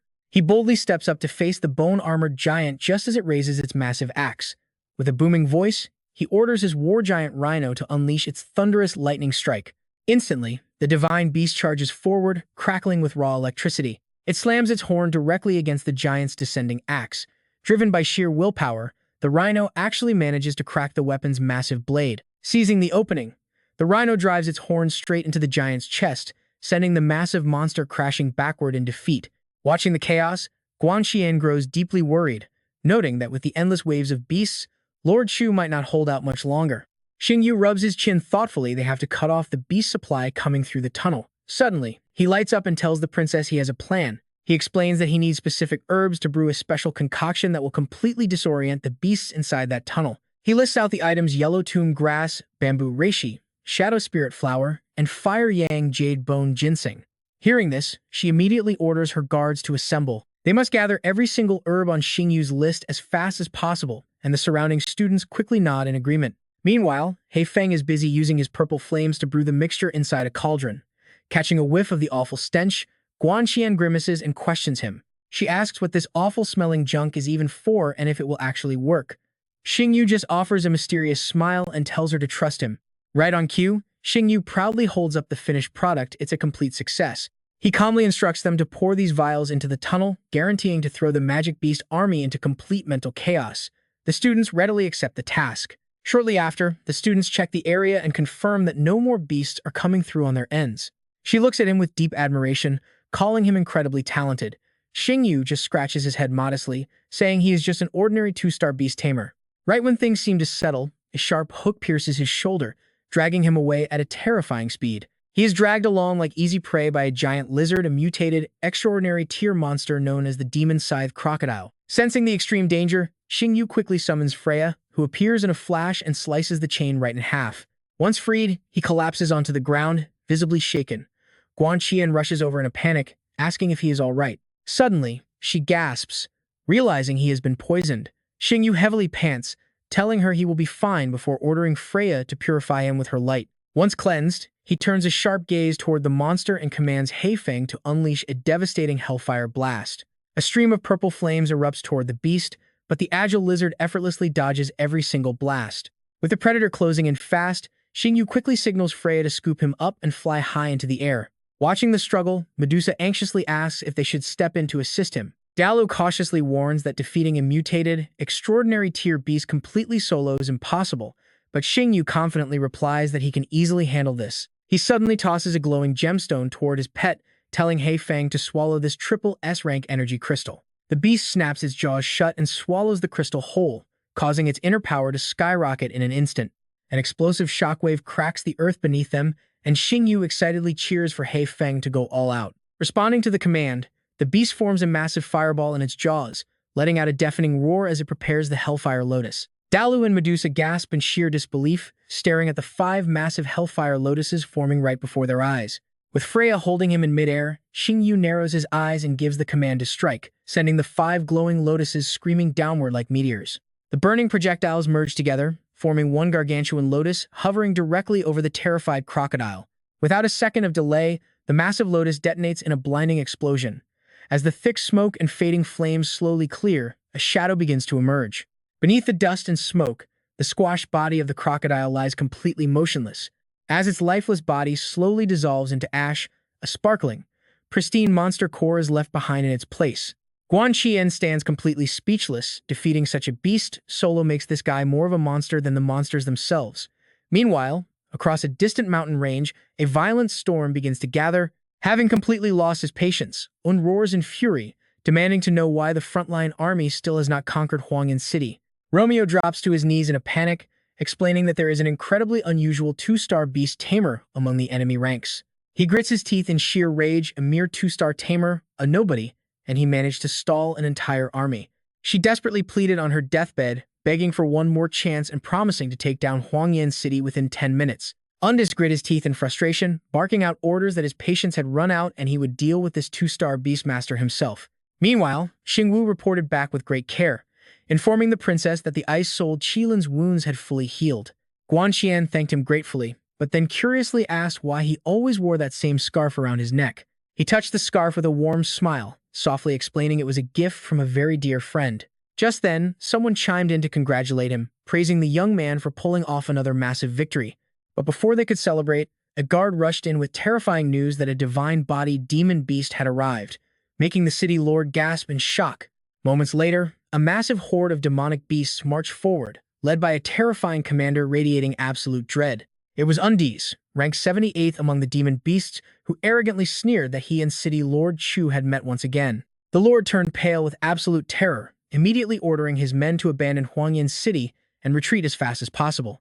But Undis was not about to let them escape, violently slamming his heavy axe down with a roar. The single strike shattered the earth and sent everyone flying into the air, completely obliterating the inner walls of the city in an instant. Thick smoke and dust blanketed the ruins as the survivors struggled to stand after that devastating massive attack. Xingyu watched in utter disbelief, unable to comprehend how a single blow could completely destroy all of Huangyan City. Guan Qian shuddered, realizing they would all be dead right now if the city's defensive shield had not held up. Clutching his chest, the lord urged the princess to flee immediately, since escaping was their only remaining option at this point. Right at that moment, Xingyu panicked, crying out to ask where his scarf went, before spotting it snagged on a metal bar nearby. At that moment, the demon beast frowned as he recognized a familiar trace of the hellhound. Realizing the four-winged angel belonged to that same kid, Undis wasted no time and instantly teleported to his exact location. Gasping at the sudden teleportation, Xingyu had no time to react before Undis hoisted him high into the air, making the princess scream out his name in terror. Undis chuckled menacingly, staring down at his helpless prey. He mocked the young human, whispering that he seemed quite special, wondering if his fresh, warm blood would taste even sweeter than those innocent girls. Shaking violently, Xingyu clung tightly to his scarf while cursing under his breath as the crushing aura of the divine beast began to black him out. Seizing a brief moment of hesitation, the brave boy threw his scarf right into the monster's face to resist. Undis hoisted Xingyu by the neck with one hand while slamming his heavy weapon into the dirt. His double-bladed axe shattered the stone beneath, throwing debris everywhere as he tightened his grip, mockingly asking the dying human why he was still trying to resist. He ruthlessly threw the boy down to the earth, unleashing a massive shockwave of blinding light that radiated in all directions. General Lu suddenly appeared to catch him, teasingly asking if the kid was still alive while Xingyu blushed in embarrassment. He weakly begged the general not to carry him like a baby, making the older man laugh and note he was clearly fine. Guan Qian ran over in a complete panic, screaming out his name. General Lu quickly apologized to the princess for his late arrival and urged her to take the boy to safety, right as Undis burst out from the heavy fog, charging straight toward them. Shattering the rocks in his wake, Undis roared in absolute fury, spitting out the general's family name. The general arrogantly smirked, asking if the beast was calling for his father, which provoked Undis into ordering his horde to tear them apart. As the swarm of vicious monsters lunged at him, General Lu calmly commanded Zhu Kui to unleash the blazing skyfire. The magnificent beast soared into the blue sky, circling as intense, scorching heat began to radiate through the air. With a piercing, deafening screech, Zhu Kui wrapped itself in a brilliant coat of flames and dove straight down toward the battlefield. The intense, crackling inferno instantly incinerated the beasts, leaving them running in utter panic as the entire landscape turned to ash, sending dark debris floating across the sky. Any monster too slow to escape was instantly burned to nothing but cinders. Sometime later, the sky cleared up, leaving the area outside the hospital unusually quiet and peaceful. Inside, the doctor reassured the princess that although Xingyu was heavily injured, his vital organs were safe, so they could head home. Feeling a wave of relief, Guan Qian agreed to head back first while Yanren nodded in agreement, and the princess gently reached down to brush her hand against his cheek.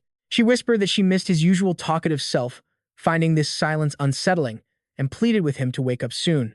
As the door clicked shut, the hospital room returned to complete, heavy silence. Xingyu immediately cracked his eyes open, muttering that the princess was being way too cheesy, while his companion grumbled that she definitely had some hidden motives. Sitting up, he told his black-robed ally it was time to move, though she worriedly asked if he should rest a bit longer. Medusa's voice echoed, stating that Undis was no match for the Air Force general, who could handle him all alone. As Xingyu put on his clothes, he worried about his missing scarf, fearing Lu Jin would blame him for losing it. Plus, he had just sensed the presence of another divine beast near Undis. She gasped in shock at the mention of another divine beast. Meanwhile, the fierce battle raged on, filling the sky and earth with smoke and fire. General Lu raised his hand, and a brilliant crimson glow enveloped his weapon, the Red Lotus Phoenix Sword.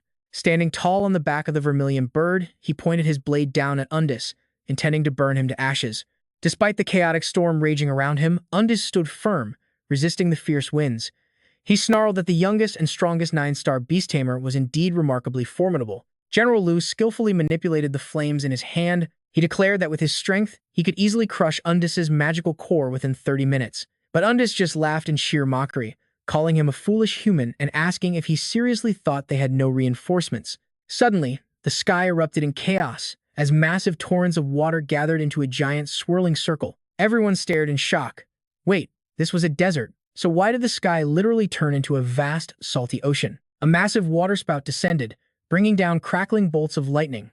Out from the ocean depths, a menacing figure draped in pure bloodlust slowly emerged. Naga sneered, calling Undis a complete embarrassment for letting the Air Force general thrash him around like a punching bag. Undis pleaded with her to shut up and help him, warning that Lord Nahawk would execute him if they failed. Her voice dripped with deep resentment, recalling how he failed to protect that red-haired girl on the Sky Island, and promising that this time, he would not even save this city. Hearing those words, General Lu was momentarily taken aback as painful memories flooded his mind. Under that giant tree, he had once cradled a little girl with long, silky red hair. General Lu growled in pure rage, and a torrent of fire erupted around his body. The two sides clashed furiously, turning the entire area into a blurry haze as Naga called out. She declared that the annoying Air Force general who once defeated her would pay today, promising to take his head and make wine from it. Undis arrogantly added that since Naga claimed his head, he would gladly take the heart of the Dragon Kingdom's princess. General Lu charged forward, shouting that they would have to get through him first if they wanted to touch the princess. His anger boiled over, turning his eyes completely blood-red. With the searing tempest of a myriad flames, a massive vortex of fire swirled around General Lu, creating a blazing sea that swept through everything in its path. The intense heat severely burned Undis, making him cough up blood. The entire space became a scorching hell, where no living creature could hope to survive General Lu's terrifying wrath. Undis complained to Naga, asking why on earth she had to go and provoke him like that.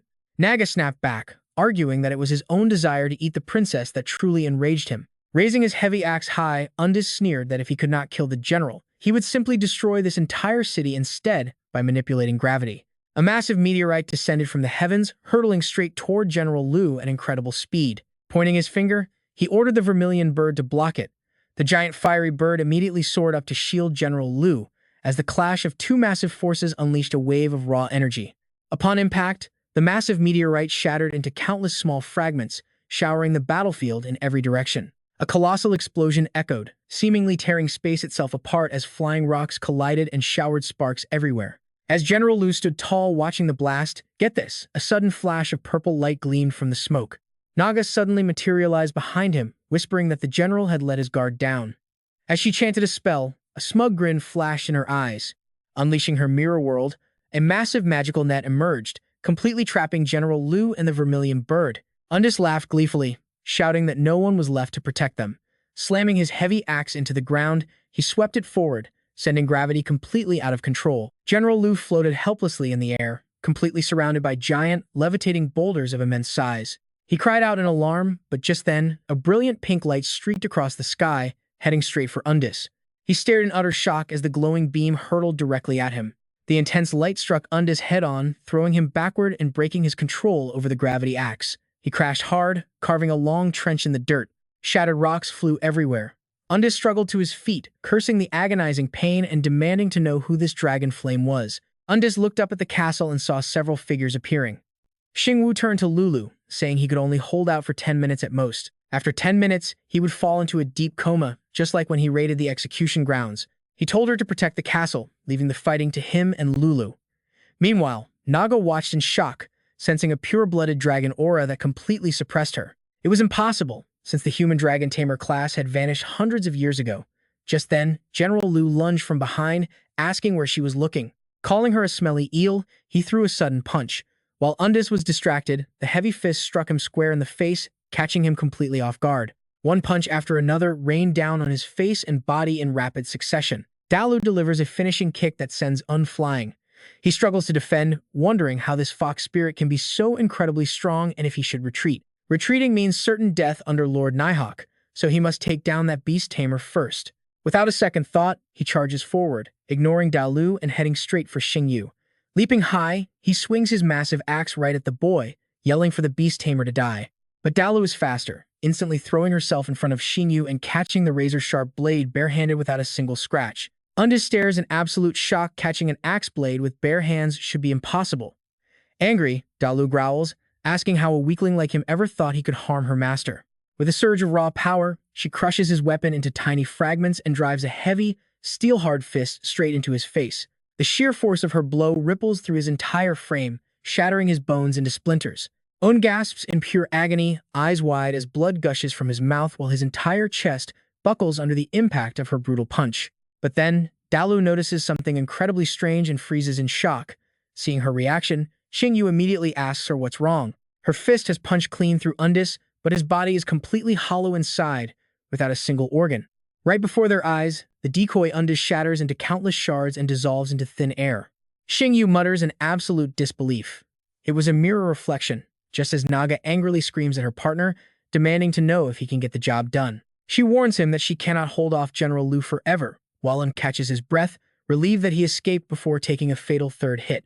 Grateful to Naga, Un's eyes flash with a sudden realization, declaring that he will distract the fox while she assassinates the defenseless Beast Tamer. With that, he lunges forward, screaming at the rotten fox to face him. He challenges her to a final duel, and Dalu gladly obliges, rushing in to teach him a lesson he won't forget. The two clash in a brutal exchange of fists, seemingly matching each other's raw power. Blood sprays from Un's mouth and nose, yet a sinister light gleams in his eyes. Glancing backward as he falls back, Un screams out like a man possessed, ordering Romeo to strike now. A butterfly flutters into view, rapidly expanding into a humanoid figure. Xingyu turns around in sheer panic as the assassin lunges straight for him. Sensing the danger, Xingyu tries to retreat, but Romeo swiftly grabs him by the back collar, hoisting him helplessly high into the sky. Dalu turns around, completely furious, activating her deadly curse to stop them from taking her master away. Stunned as her own body begins to crack and disintegrate, Romeo is forced to release her grip, crying out to her allies to finish the job. Plummeting from the sky, Xingyu screams as Naga raises her hand, weaving a swirling mirror trap. She drags him into her mirror dimension, sending the boy spinning through the air before he is pulled into an alternate reality.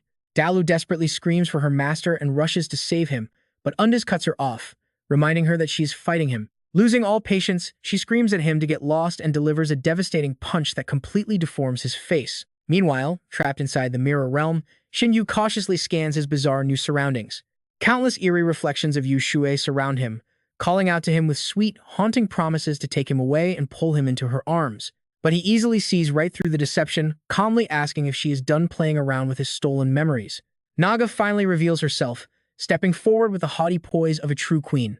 She admits she is surprised to find out he is the legendary 2-star Beast Tamer, but Xingyu coldly replies that since she knows his secret, she will have to be buried with it. Amused by his threat, Naga mockingly asks how a Beast Tamer without his beast could possibly hope to kill her. A massive, glowing bow instantly materializes in her hands. As she draws back her bow, 10,000 transparent glass shards erupt from the arrow, flying straight toward him.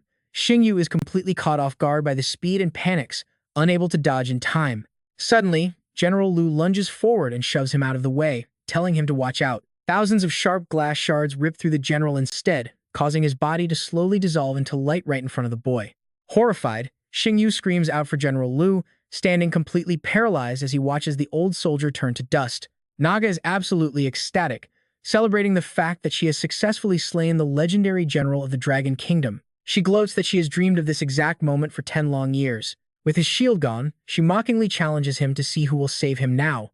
But to her absolute surprise, Xingyu simply bursts out into a loud, unexpected laugh. Baffled, she asks what is so funny as he slowly clenches his fist, declaring that her death day has finally arrived. He promises to rip out her beast core, sending a sudden shiver of panic through her as she hastily draws her bow once more. She tries to reassure herself that she has nothing to fear from a master, with no beasts, preparing to fire her final shot. But before she can loose the arrow, a devastating blast of energy knocks the weapon clean out of her hands, tearing a massive hole through the wall. Fuming, Naga curses Undis for failing to hold back Dalu, who has just shattered her way into the mirror dimension. Medusa stays completely unfazed, treating it like no big deal. Meanwhile, Undis struggles as a massive dragon silhouette rises behind him. He knows that if General Lu had not bought him those few precious seconds, he would be dead. Now, he wants her to pay for it in blood. Naga is absolutely furious. So what if he has dragon power? She already killed the immortal bird. She is shocked to see Zhu Kui flying freely. Xingyu is equally stunned. Stunned, she wonders if that man is still alive. How could Zhu be soaring in the sky? General Lu scoffs, mockingly mentioning the immortal flames. Naga is just too foolish not to know rank 9 beast tamers can share skills with their beasts. Knowing she cannot fight 2 god beasts, Naga decides to retreat and instantly unleashes a fresh, blinding attack. A giant mirror wall appears, and General Lu's sea form steps forward. "Leave it to me. Step back," Lu says. Fully trusting him, Xingyu agrees as the general prepares his stance for a divine fusion with Juke. A giant ring of fire erupts, swirling into a massive vortex. An earth-shattering explosion erupts, sending heavy debris flying in all directions. But General Lu stands tall and completely unfazed within the blazing wings of Juke. He calls out to his black-robed brother to charge together. Xingyu agrees, quietly marveling at the flashy transformation and taking mental notes. Undis gloats that she failed too, while Naga warns they must flee immediately. The three block their path, with Lu demanding if they really think they can escape. Medusa playfully teases that she will not let them leave. Losing his cool, Undis curses and decides to fight to the death since escape is impossible. Gravity push. Naga also attacks, putting everything on this one final move. Combining forces with the Sea Illusion Mirror, they launch a massive energy ring at the trio. Yet General Lu remains utterly calm, as if playing a game. He asks his black-robed brother if he knows how to handle fire. Excitedly, Xingyu watches as a pink flame sparks in Dalu's hand. He replies that he absolutely does, quickly launching heaven-burning Nirvana as Dalu follows. Two massive dragon breath flames charge forward one after the other. The four forces collide in a violent deadlock. They unleash the triple force of heaven, slamming down with incredible weight. General Lu channels even more power for the ultimate dragon Phoenix fusion and blazing court calamity. A colossal explosion blasts everyone backward, sending massive shockwaves of fire and shattered rocks flying across the battlefield. Naga panics as she feels the searing heat spreading across her skin. Undis is nearly incinerated, his body burning as he screams out in pure agony. General Lu bursts out of the dying flames, planting his hands firmly on the ground for a stable landing while thick smoke and glowing embers fill the air. Talk about total devastation, the entire battlefield collapses right down into a massive crater. At the bottom of the crater, two glittering crystal cores are revealed, prompting the excited soldiers on the city walls to cheer wildly in victory. They won. The young soldiers cheer, shouting that they defended the fortress. The Air Force General and that mysterious guy are incredible. With flames still flickering on his body, General Lu turns to offer his gratitude, handing over the two beast crystal cores as a reward for his help. No ceremonies. Xingyu gladly accepts, while the general asks if he found his scarf. He confirms it, though Xingyu is shocked that the general even knows. The general acts as if it is obvious, noting that Xingyu is a high-value fugitive secretly wanted by the Empress. He mentions having sources, making Xingyu nervously ask if he will expose him. Suddenly, General Lu collapses to the ground, scaring Xingyu half to death. The general groans that his spiritual energy is completely drained. He claims he is too weak to catch anyone, leaving Xingyu totally speechless. Dalu and Medusa walk over, and she asks what is going on. Xingyu simply replies that it is nothing, urging them to leave. Xingyu knows the pill is worn off, just as the general's phone rings continuously. He pulls it out to check the screen, seeing a message from his little monster complaining about being hungry but refusing takeout. His eyes soften instantly as he reads it, replying that he will be home in 2 days to cook for them. Another place. A desk is piled high with messy stacks of newspapers. Outside the hospital as dusk begins to settle, Yan Ran anxiously asks the doctor why Xingyu looks so much worse now when he was fine earlier. Dr. Yuan hesitates, admitting that he is not entirely sure. Their medical equipment has not detected the exact cause.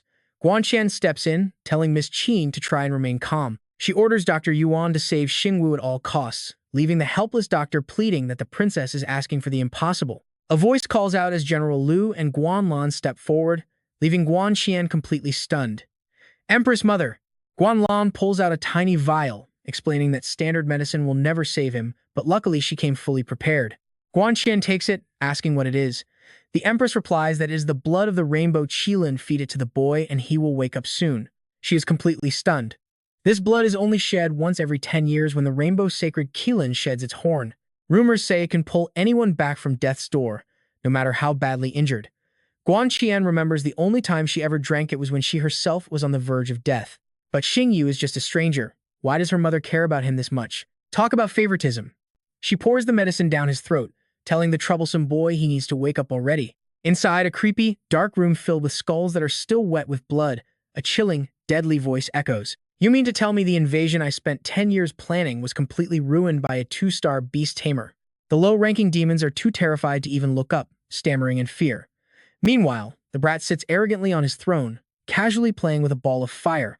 Furious, he slams his fist down and roars at his useless minions, unleashing a scorching wave of raw power that crushes the cowering imps. The imps are crushed flat, screaming in total agony. With a furious wave of his hand, he orders this human to be put on the hit list. He must die. Meanwhile, Xingyu slowly opens his eyes, grimacing at the harsh smell of disinfectant. He squints at his surroundings. It is a hospital, so they haven't dragged him away yet. Sitting by his bedside, Guanlan happily asks if he is finally awake.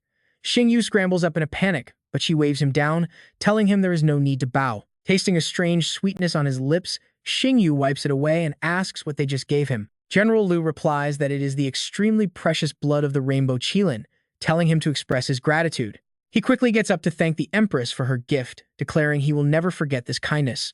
He silently gloats his gamble paid off. Having achieved such a massive feat, the Empress was bound to protect him and reward him. Even if he had guessed wrong, at worst, he would just be reborn a hero in 18 years. But of course, the drama never stops. Guanlan turns to General Lu, asking why he is still lingering around unless he has something to say. He chuckles awkwardly, praising Xingyu's incredible talent as a rising star who will surely become a key pillar of the Dragon Nation in the future. Frowning in impatience, she tells him to cut the act and speak plainly. General Lu laughs sycophantically. He explains the Air Force is short-staffed, but Guanlan cuts him off with an annoyed glare, asking if he's trying to steal her recruit. He quickly waves his hands, claiming Xingyu is afraid of heights and clearly unfit for flight, so he hopes she will assign the boy elsewhere. She gestures toward the door, telling him to leave if he has nothing else to say. General Lu quickly backs out of the room. "I'll go," he mutters. Guanlan looks at him. "See that? Everyone wants to recruit him now. Though the path she offers is highly dangerous, the rewards will easily match any other offer. If he ever thinks of betraying her, he should remember his sister." Xingyu sits up straight in a panic, assuring her that he understands completely. She turns to leave, telling him to get some rest. Xingyu smiles warmly as he bids her farewell, though internally he's furious at her blatant threat. One day, he will take her throne. Outside, Guanlan finds General Lu leaning against the wall. She asks what he is still doing there, and he replies that they need to discuss the mysterious man in black. She snaps at him to get straight to the point. He whispers that the black-robed man felt strangely familiar, almost like that man. Guanlan is skeptical, but General Lu quickly runs off, claiming there's an urgent matter to handle on the Sky Island. Guanlan wonders if the man in black is actually the bastard child of Xiao Lian and some nameless, low-life fox spirit. Lian suddenly lets out a massive sneeze, prompting Ye Mei to quickly ask if their leader caught a cold. Fast forward half a month later to the bustling capital, where flashing lights and nosy reporters completely swarm him. They eagerly ask Xingyu about his heroic deeds, questioning why he always wears that ragged scarf and if there is some deep meaning behind it. They even ask if it's true he crushed 800 magical beasts on the battlefield, and how he got so close with the princess. Dodging the crowd, Xingyu says he knows nothing and tells them to ask her instead. Instantly, the reporters turn their cameras to Guanqian. They shout, asking if the Empress's favor means Xingyu is destined to become her future husband. If she likes Xingyu, what about Weian? And did anything more than friendship happen between them back in Huangyan City? Guanqian smiles, but her voice carries an intense pressure as she asks if they are trying to slander the royal family. Hearing this, the reporters instantly back away 100 meters. Xingyu is deeply impressed, realizing how useful her royal status truly is. She sighs, warning him not to deflect questions to her next time, and he quickly agrees. Just then, a familiar voice calls out from afar. Calling out his name, his sister approaches as Xingyu happily waves back, shouting that he is finally home. Suddenly, remembering Guanqian is still standing there, Xingyu turns to her and says he is slipping away first. She smiles and says they will meet again soon anyway. Xingyu rushes over to the group, but immediately pinches his nose in discomfort. He asks why she reeks of alcohol, and Ruyan laughs, saying she is just too happy. Thanks to him, student enrollment at the Azure Dragon Academy will definitely skyrocket next year, which is why she hands him a special card. Giving him a room card makes Xingyu panic, wondering if she is openly trying to seduce him right in front of his sister. Ruyan sighs in frustration, explaining that his sister got one too, puffing her cheeks in mock anger. She asks what he takes her for, clarifying it is a room card for a villa at Bihai Jinfu, leaving him completely stunned. Ningxie gasps in excitement, asking if that is the ultra-luxurious villa area in the eastern suburbs of Longyan City. That is right, she says, celebrating that they no longer have to squeeze into their tiny apartment. Suddenly, Xingyu remembers something the Jin group also lives at Bihai Jinfu, meaning they are about to become neighbors. And check this out, standing right before a magnificent luxury villa with a glittering, gold-plated gate, Xingyu strikes his absolute most confident, handsome pose. As he confidently tries to enter, Yang Shuo and Xin Xin block his path. Xin Xin stares at him in utter shock, her eyes shimmering with emotion, while a slightly embarrassed Xingyu coolly flings his scarf over his shoulder. She quickly steps forward to touch and admire his scarf, which completely irritates Yang Shuo, who cannot stand their flirting. This is way too cheesy, he complains, refusing to watch any longer. Inside his new Bihai Jinfu home, which is incredibly lavish, a shining sword and a glowing spirit crystal rest neatly on the table. He happily picks up the sword, admiring the Crimson Flame Heavenly King Beast Core with its Hellfire power, and the S-rank magical sword crafted from the spine of a king-class beast. Combined with this massive villa, the Academy is being incredibly generous this time. Since the Academy thinks so highly of him, Xingyu grabs his phone, deciding it is finally time to schedule his 4-star Beast Tamer exam. He calls his teacher, asking him to help arrange the upcoming 4-star Beast Tamer exam. The teacher is shocked by his boldness, but agrees to set it up for next Wednesday at the Sea Elf Ruins. Just then, little Shimeng approaches and sweetly calls out to him, prompting him to gently ask what is wrong. She shyly explains that she wants to summon beasts, win battles, earn glory, and protect the borders just like he does. But she sadly admits that she has tried summoning a beast many times without any success. Xingyu crosses his arms confidently, telling her to come with him as she happily nods in agreement. Deep inside a dark forest where moonlight filters through the trees, Shimeng fearfully grips his shirt. She whimpers that it is too dark and dangerous, begging to go home, right before a shadow suddenly leaps out from the bushes. A fierce, Tier 2 scarlet poison wolf growls at them, prompting the terrified girl to scream in panic, but Xingyu simply steps up and grabs her shoulders. He tells her that he will not summon any of his own beasts until she defeats this wolf herself. He adds that his survival is entirely in her hands now, leaving her trembling and crying that she simply cannot do it. She begs him to summon his own beasts instead, but the savage wolf is already lunging forward, kicking up dust and dirt as it violently claws the ground.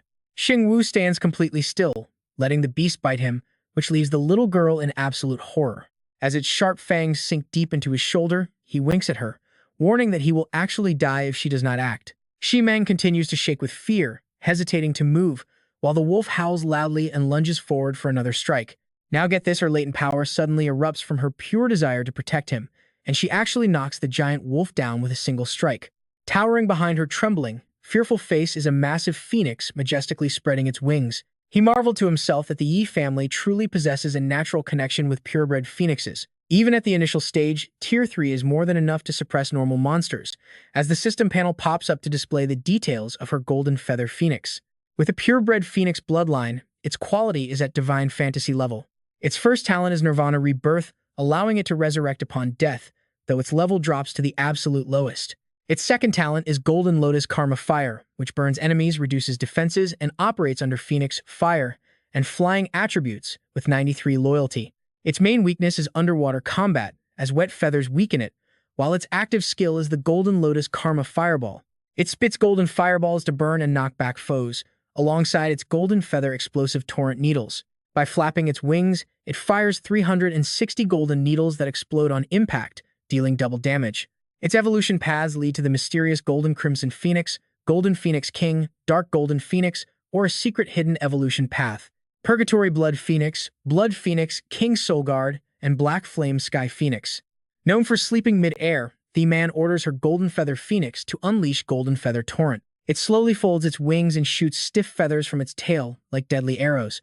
The targeted red poison wolf gets pierced, howling and writhing on the ground in pure agony. Themon angrily declares that she will make it pay for hurting her brother. A massive fireball of raw power rockets toward the red poison wolf.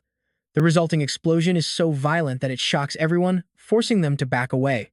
Tinvu applauds and congratulates her for succeeding. The-Man herself is absolutely shocked that she actually summoned her beast. She leaps up to hug his neck, asking why he was so foolish. Tinvu smiles, explaining that pushing her was the only way to awaken her fighting spirit. He tells her she is 16 now and must grow up. As Themon wipes her tears, she asks if he really knows she is no child. He sighs helplessly. It is completely obvious, and both he and their older sister have always known. The-Man sinks deep into her thoughts. She knows she is no longer a kid, remembering the demon beast attack from when she was only 6.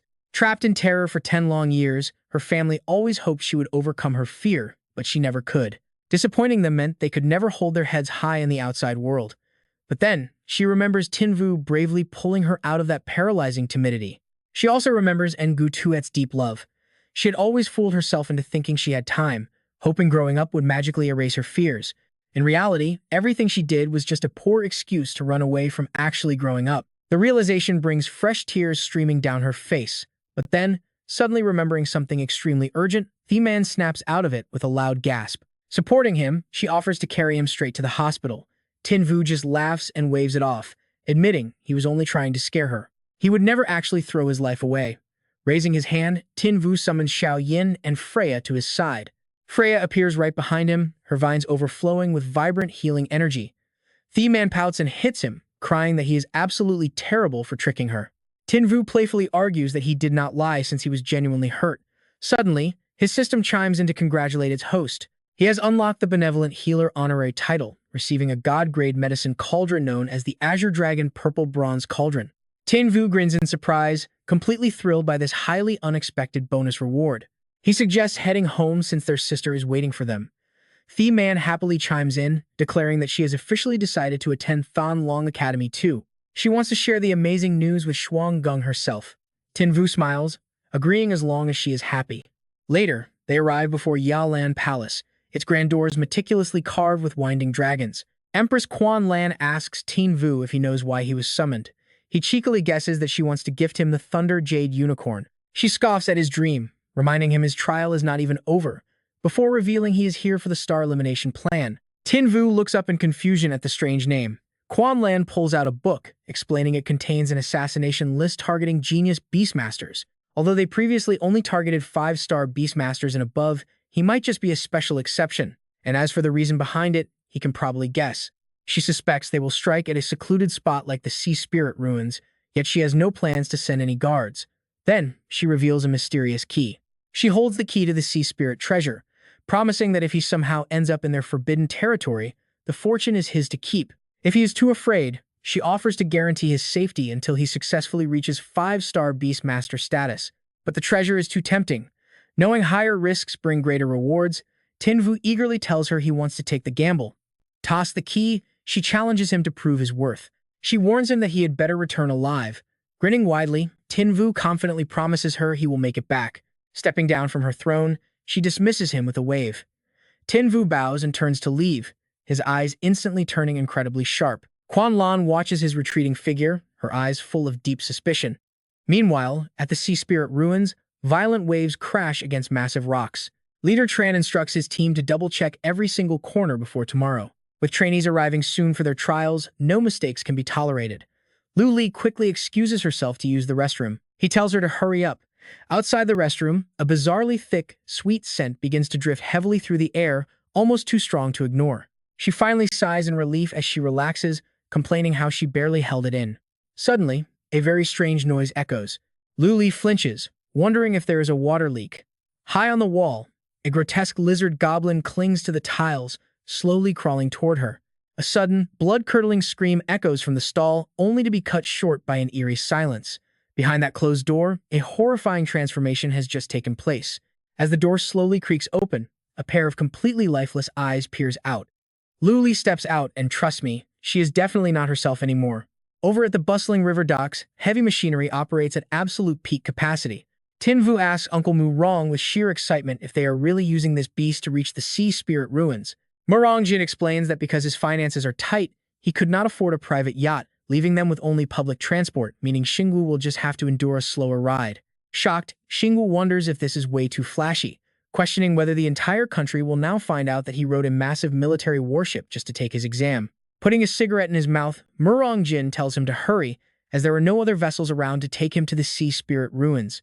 Xingyu nods in agreement, while Murong Jin silently notes that since his future son-in-law is incredibly strong, highly respected, and skilled in medicine, he must show him off before someone else steals him away. He wants the entire world to know that Xingyu belongs to the Murong family. Teacher Wang feels annoyed, grumbling that this kid Xingyu is incredibly arrogant because of his talent. While all other candidates arrived hours early, only Xingyu is missing. But then Teacher Huang points out toward the sea, asking Wang if that is the legendary Poseidon battleship approaching. Stunned, he wonders why a giant warship is here, as Murong Jin walks up to pat his shoulder and apologizes for bringing his daughter's friend a bit late. Hoping they did not miss the exam, he asks, leaving Teacher Wang sweating buckets in sheer disbelief.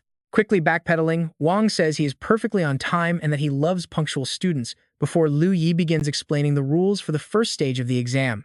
Candidates must hunt down 20 black star snakes, 10 phantom fiends, and 1 poisonous winged sulfur python. For the second phase, they must travel through the thorny swamp at the center of the ruins to locate the exit. The third rule strictly forbids anyone from entering the restricted area of the ruins, warning that violators must bear the consequences themselves.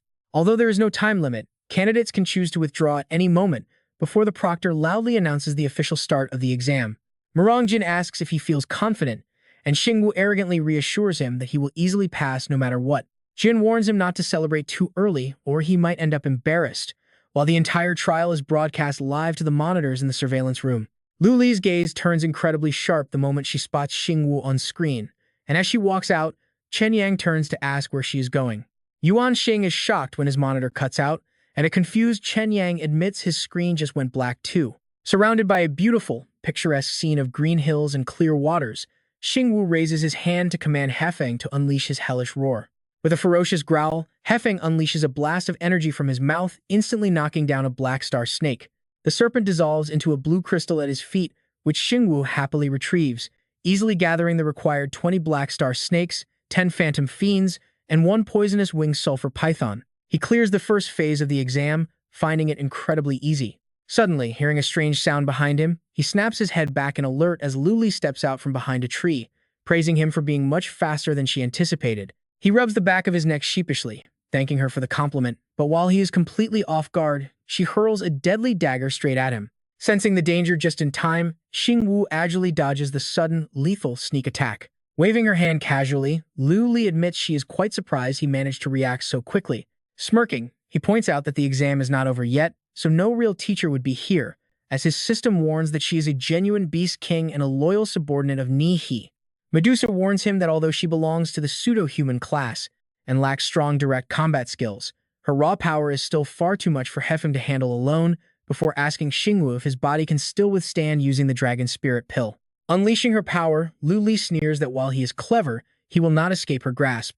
Summoning massive, thorny plants like a wicked witch, she watches as the blooming roses slowly reshape themselves into humanoid figures. Xingyu immediately readies a defensive stance as the monstrous, mutated flowers begin charging straight toward him. Inciting her minions, Luli screams that this human killed their hero and orders them to tear him apart, prompting Xingyu to command Haifeng, trusting him with his life.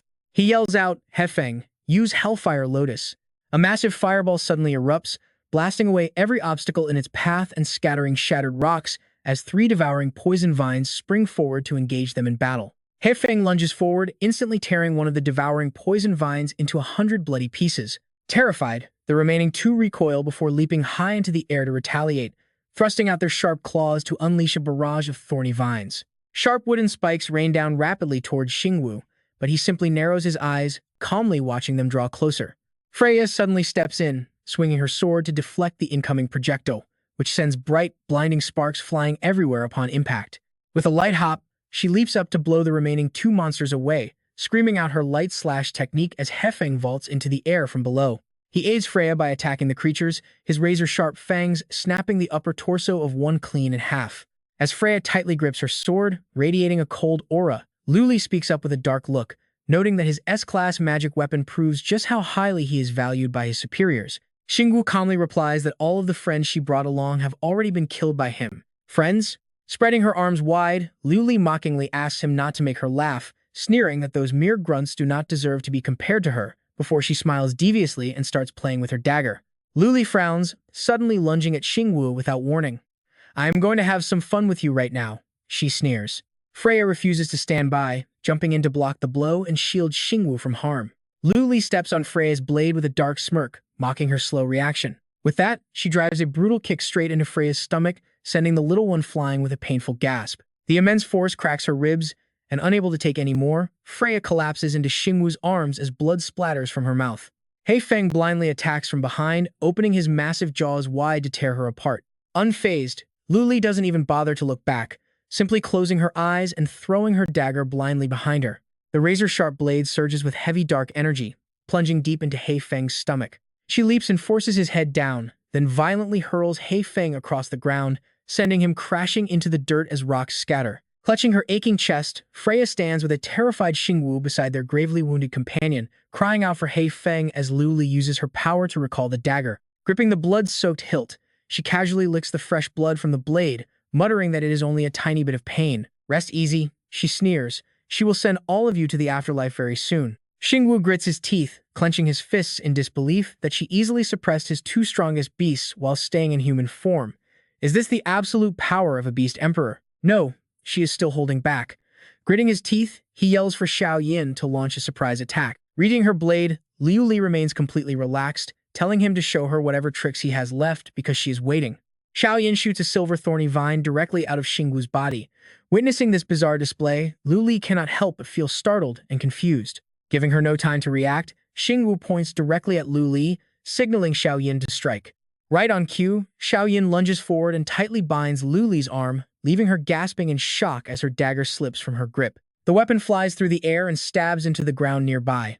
Lu Li stares in disbelief, fuming over having her weapon disarmed so easily. Pointing at her, Xingyu yells that this is Xiao Yin's domain-like innate talent. Bound to a mortal vessel, she cannot escape this restraint. He commands Xiao Yin to heal their allies with solar lunar essence, while He Feng and Freya launch an attack on the Dark Knight Bat Emperor. A system interface pops up, displaying Xiao Yin's raw stats and level. Even wrapped tightly, Lu Li laughs it off, mockingly asking if a mere 2-star Beastmaster really thinks he can hold her down. With a sudden surge of terrifying energy, she instantly shatters Xiao Yin's vines, warning him not to look down on her. The sheer pressure forces Freya and He Feng back. Lu Li tilts her head with a playful wink, declaring that round 2 begins now. Elsewhere inside the laboratory, Chen Yang panics, reporting a Beast Emperor's demonic energy on the island, leaving Chief Examiner Lu Yi completely stunned. A Beast Emperor? How? Clutching his tablet, he gasps in shock as the demonic energy reading reaches 27%. The Navy Admiral might still be close by, so they must use the emergency channel to call him back to the peak.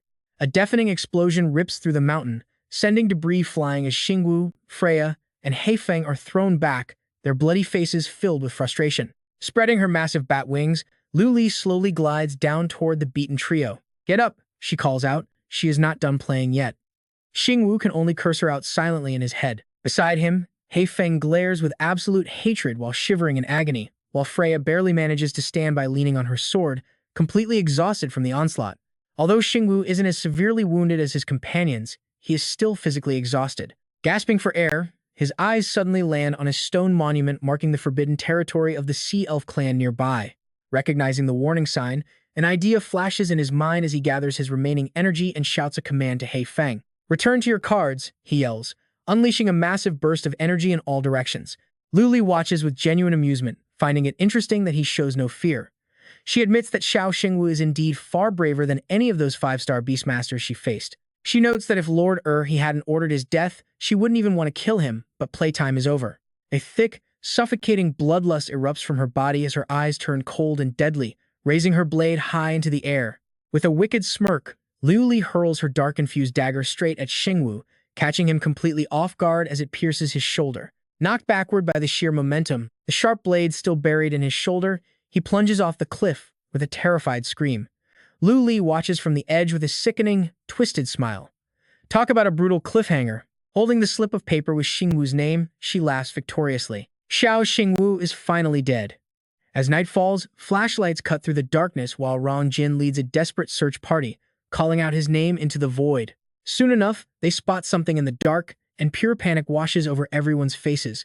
Finally, there it is, a blood-soaked stone tablet marking the Sea Spirit clan's forbidden grounds, a zone strictly off-limits to all exam candidates.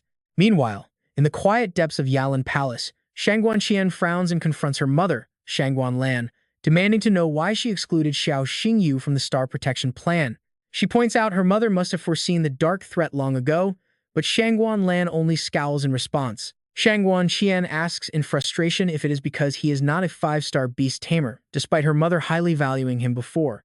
After feeding him the 7-color Qilin blood and giving him the Imperial Soul token, she asks if her mother is intentionally sending Xiao Xingyu to his death. Shangguan Lan barks back, her glare sharp as a knife, warning Shangguan Qian never to forget her true identity and her mission. Reminding her that the Imperial family has no room for emotion, her daughter stammers in understanding as Shangguan Lan turns away to end the conversation. Dismissing her daughter because she is tired, the scene shifts to Yang Shuo, who frowns as he watches Xin stare intently at her phone.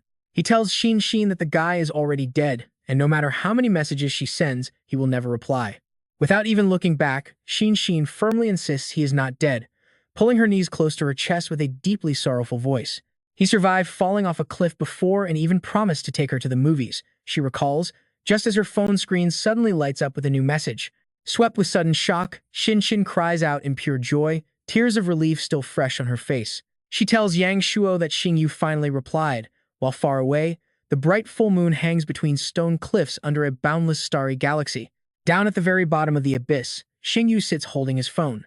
He stares silently at the screen as if lost in thought before typing out a reassuring update to let them know he is safe. Promising Lu Jin that he will take her to the movies and the arcade once the exam ends, Xingyu leans back against the cliff and sighs with relief that they will finally stop worrying. He props himself against the rocky wall, dragging his heavy, battered feet forward while groaning in intense pain.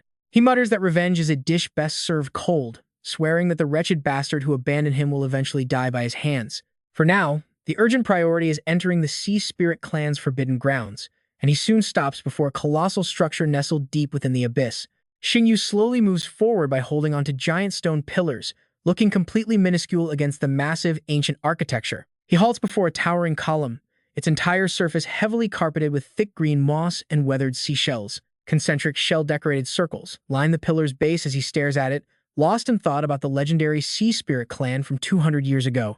Back then, the fusion of human and sea beast bloodlines created a hybrid lineage, birthing an incredibly prosperous civilization. Yet, for some unknown reason, they could not escape their tragic demise, completely vanishing into the dusty pages of history. Reaching into his pocket, he pulls out a golden key, only to watch in sheer shock as it begins to glow with a strange light. Floating gently above his palm, the key erupts into a brilliant radiance before slowly shattering into hundreds of tiny glittering pieces. The shimmering dust slowly coalesces into a glowing golden cube, leaving Xingyu staring in absolute stunned realization at the magical artifact resting right in his hand. Suddenly, a powerful beam of light shoots out from the cube, striking the surface of the lake directly ahead. He remembers Shangguan Lan telling him that only the key can reveal the true treasure of the Sea Spirit clan, and it seems she meant it quite literally. With that, Xingyu plunges into the water, diving deep toward the bottom like a fish.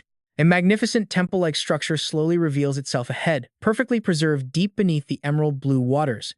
Suddenly, an immense suction force drags his body downward, preventing him from swimming as he crashes back first onto the moss-covered ground below. He curses under his breath in sheer agony before staring wide-eyed up at the grand palace above, sitting there completely helpless.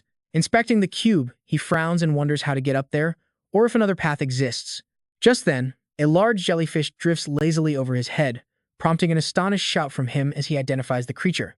He recalls rumors that after the clan's demise, the spirits in these ruins transformed into highly lethal, aggressive wailing entities. Warning himself not to touch it, he gasps as the jellyfish unexpectedly speaks, telling him to stop. His jaw drops in shock as dark, malevolent energies begin converging at the center of the palace, forming a terrifying blood-red vortex that makes his skin crawl. He wonders aloud what that thing is, watching as the shadow forces pool like giant tentacles on the very peak of the palace roof. The sinister energy gently seeps into several silent, dormant cocoons resting along the grand staircase of the temple ruins. As the shadows awaken the dormant occupants within, bony, ash-gray hands with razor-sharp claws burst forth from the cocoons like a legion of reanimated corpses rising from their graves.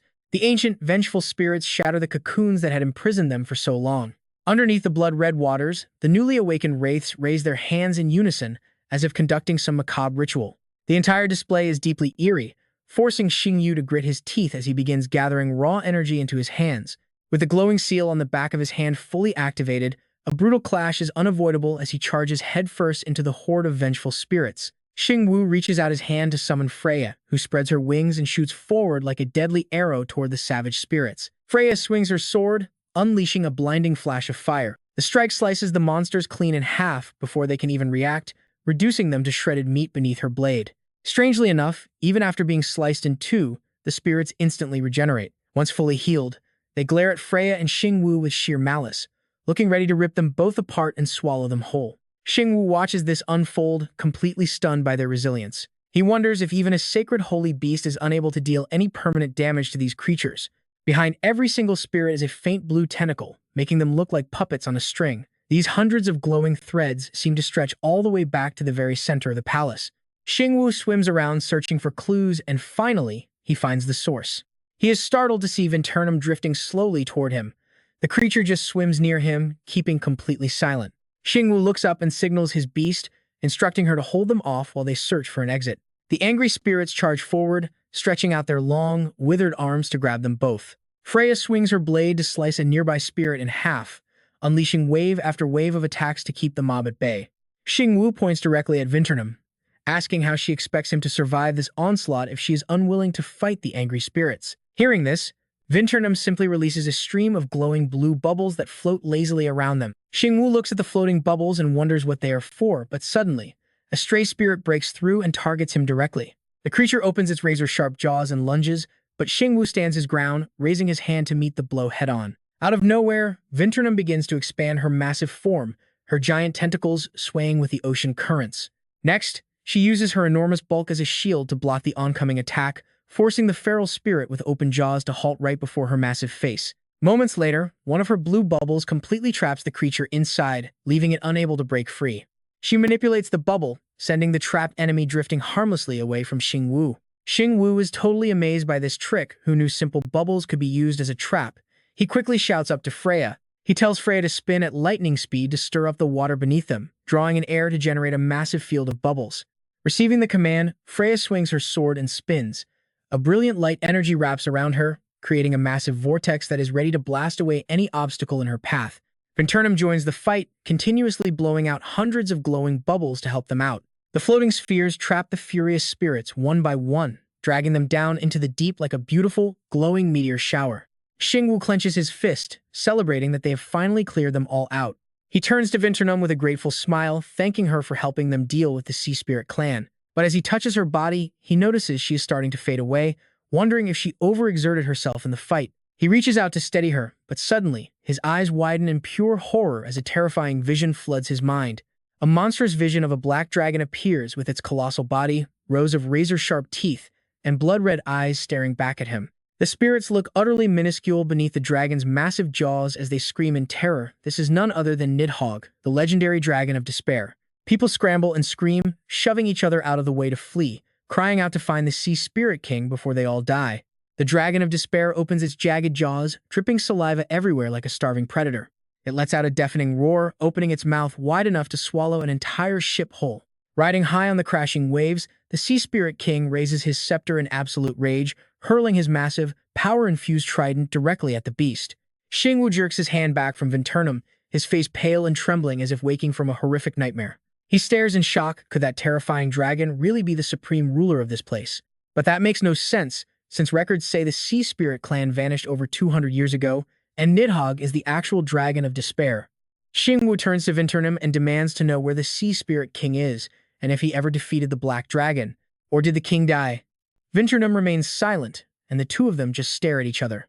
Xingyu folds his arms and scoffs at his own stupidity. Nidhogg is still alive while the Sea Spirit clan is gone, so what is left to ask? He decides it is better to just search for the treasure on his own.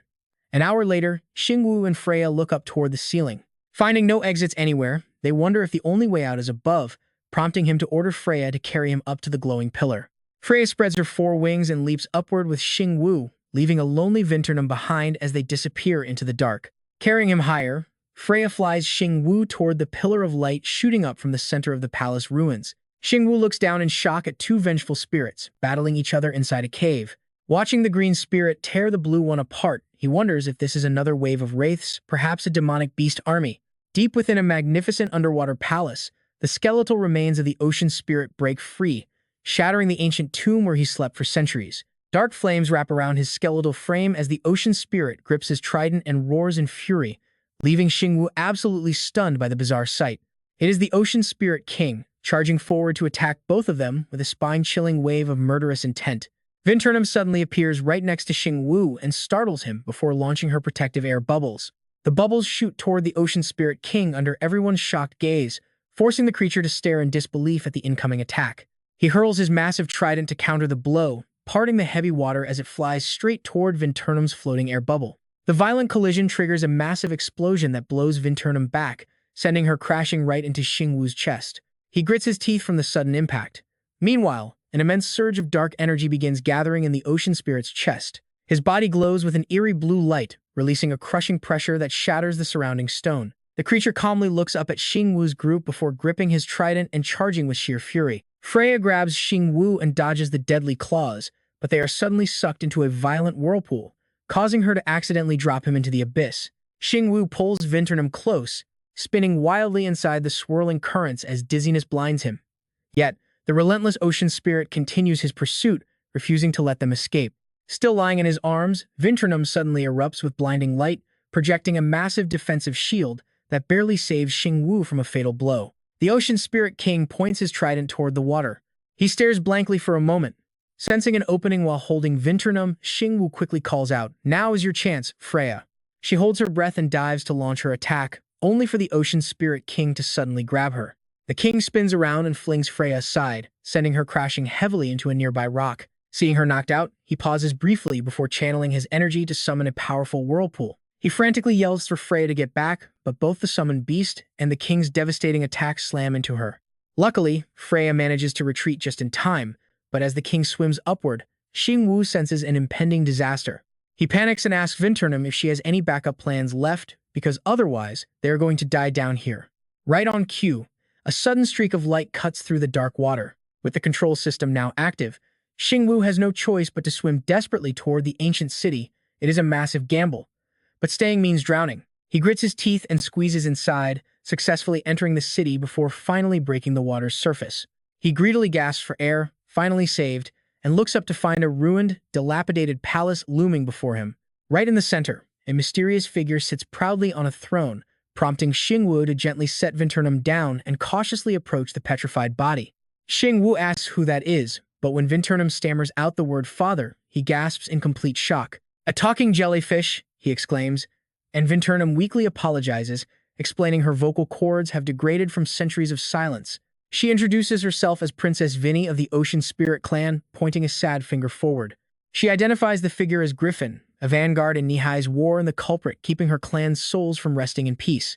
Vinny pleads, explaining she has guarded this tomb for ages, waiting for a worthy hero to arrive. She begs him to eliminate Griffin and bring peace to her people, prompting a curious Xingyu to ask what will happen to them. Playing the victim, she sighs and explains they are merely wandering spirits who only seek to finally be laid to rest. He takes a moment to process this before decisively accepting her plea, calling out for He Feng to emerge and join the fight. He commands He Feng to unleash Hell Roar, but right then, the Ocean Spirit King suddenly bursts out of the water. Rushing forward in anger, the king resolutely shields the petrified stone and uses his trident to shatter their incoming attack. As the king growls and holds his ground, an irritated Xingyu mutters about how incredibly persistent the old warrior is. But amidst the raging battle, a sudden, heavy silence falls over the entire chamber.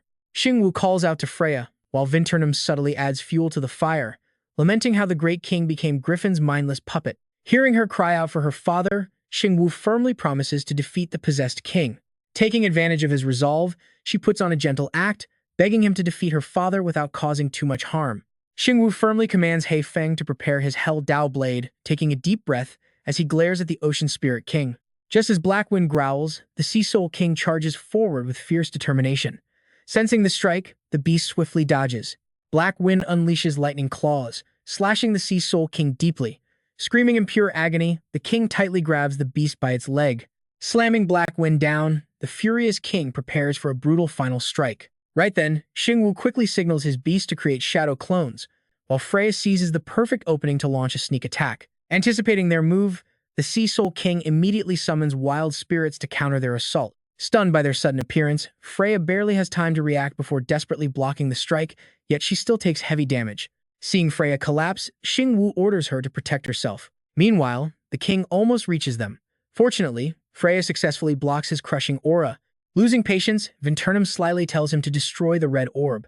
She will hold her father back. Hearing this, Xingyu immediately sprints toward the statue. Meanwhile, the king throws his heavy trident. Screaming in agony as she is pierced, Vinternum falls. Xingyu gasps in terror. Faking her final breaths, Vinternum urges him to hurry, otherwise their entire plan will fail. He quickly snatches the red orb from Griffin's hand. Instantly, the Sea Soul King growls in panic and disbelief. Xingyu turns back in confusion, but he has already pulled the orb free. Startled, he drops the fragile orb. A second later, it shatters into a million pieces. Looking back in complete confusion, Xingyu watches as Vinternum suddenly glows red and bursts into evil laughter. She gleefully snaps that it means exactly what it looks like. Watching her transform, he stands frozen as syrup-like liquid oozes from the jellyfish creature. Flashing a wicked grin, she reintroduces herself while both Xingyu and the Sea Soul King stand frozen in shock. She is actually Vinternum, the treacherous deep-sea vanguard of the demon beast army. Shocked, he tightly clenches his fists. When he accuses her of betrayal, she shamelessly replies that deception is simply a jellyfish's nature. She saved his life, so they are even. Furious, Xingyu asks why a member of the Sea Soul tribe would betray them. Joining Lord Ni was the only logical choice, and she gladly sacrificed her tribe for it. She bitterly vents about the unfairness of it. Her father stubbornly chose extinction over giving her the tribe's power, choosing to trust an outsider instead. Enraged by her words, the Sea Soul King immediately charges at her. Contemptuously flinging him aside, she asks if he truly thinks he can suppress her. The weakened king crashes into the wall, but a purple spear suddenly shoots from the dust. Driving straight into Vinturnum's stomach, the attack fails as her deadly tentacles quickly overpower him. Screaming in absolute rage, she fiercely yells at her father to stay dead and stop delaying her. Turning to the hero, the scheming monster offers him a chance. If he helps her eliminate her father, she will gladly spare his life and let him serve Lord Ni. Xingyu immediately flips her off, furiously shouting that he is already on Ni's personal assassination list. Ordering his beast to attack, Vinturnum sneers that a mere 5-star tamer stands no chance. Coldly, Vinturnum notes that fighting him is just a brief waste of her time. She never planned on keeping her promise anyway, declaring they are all going to die today. Suddenly, tilting her head, she violently spews toxic liquid from her body.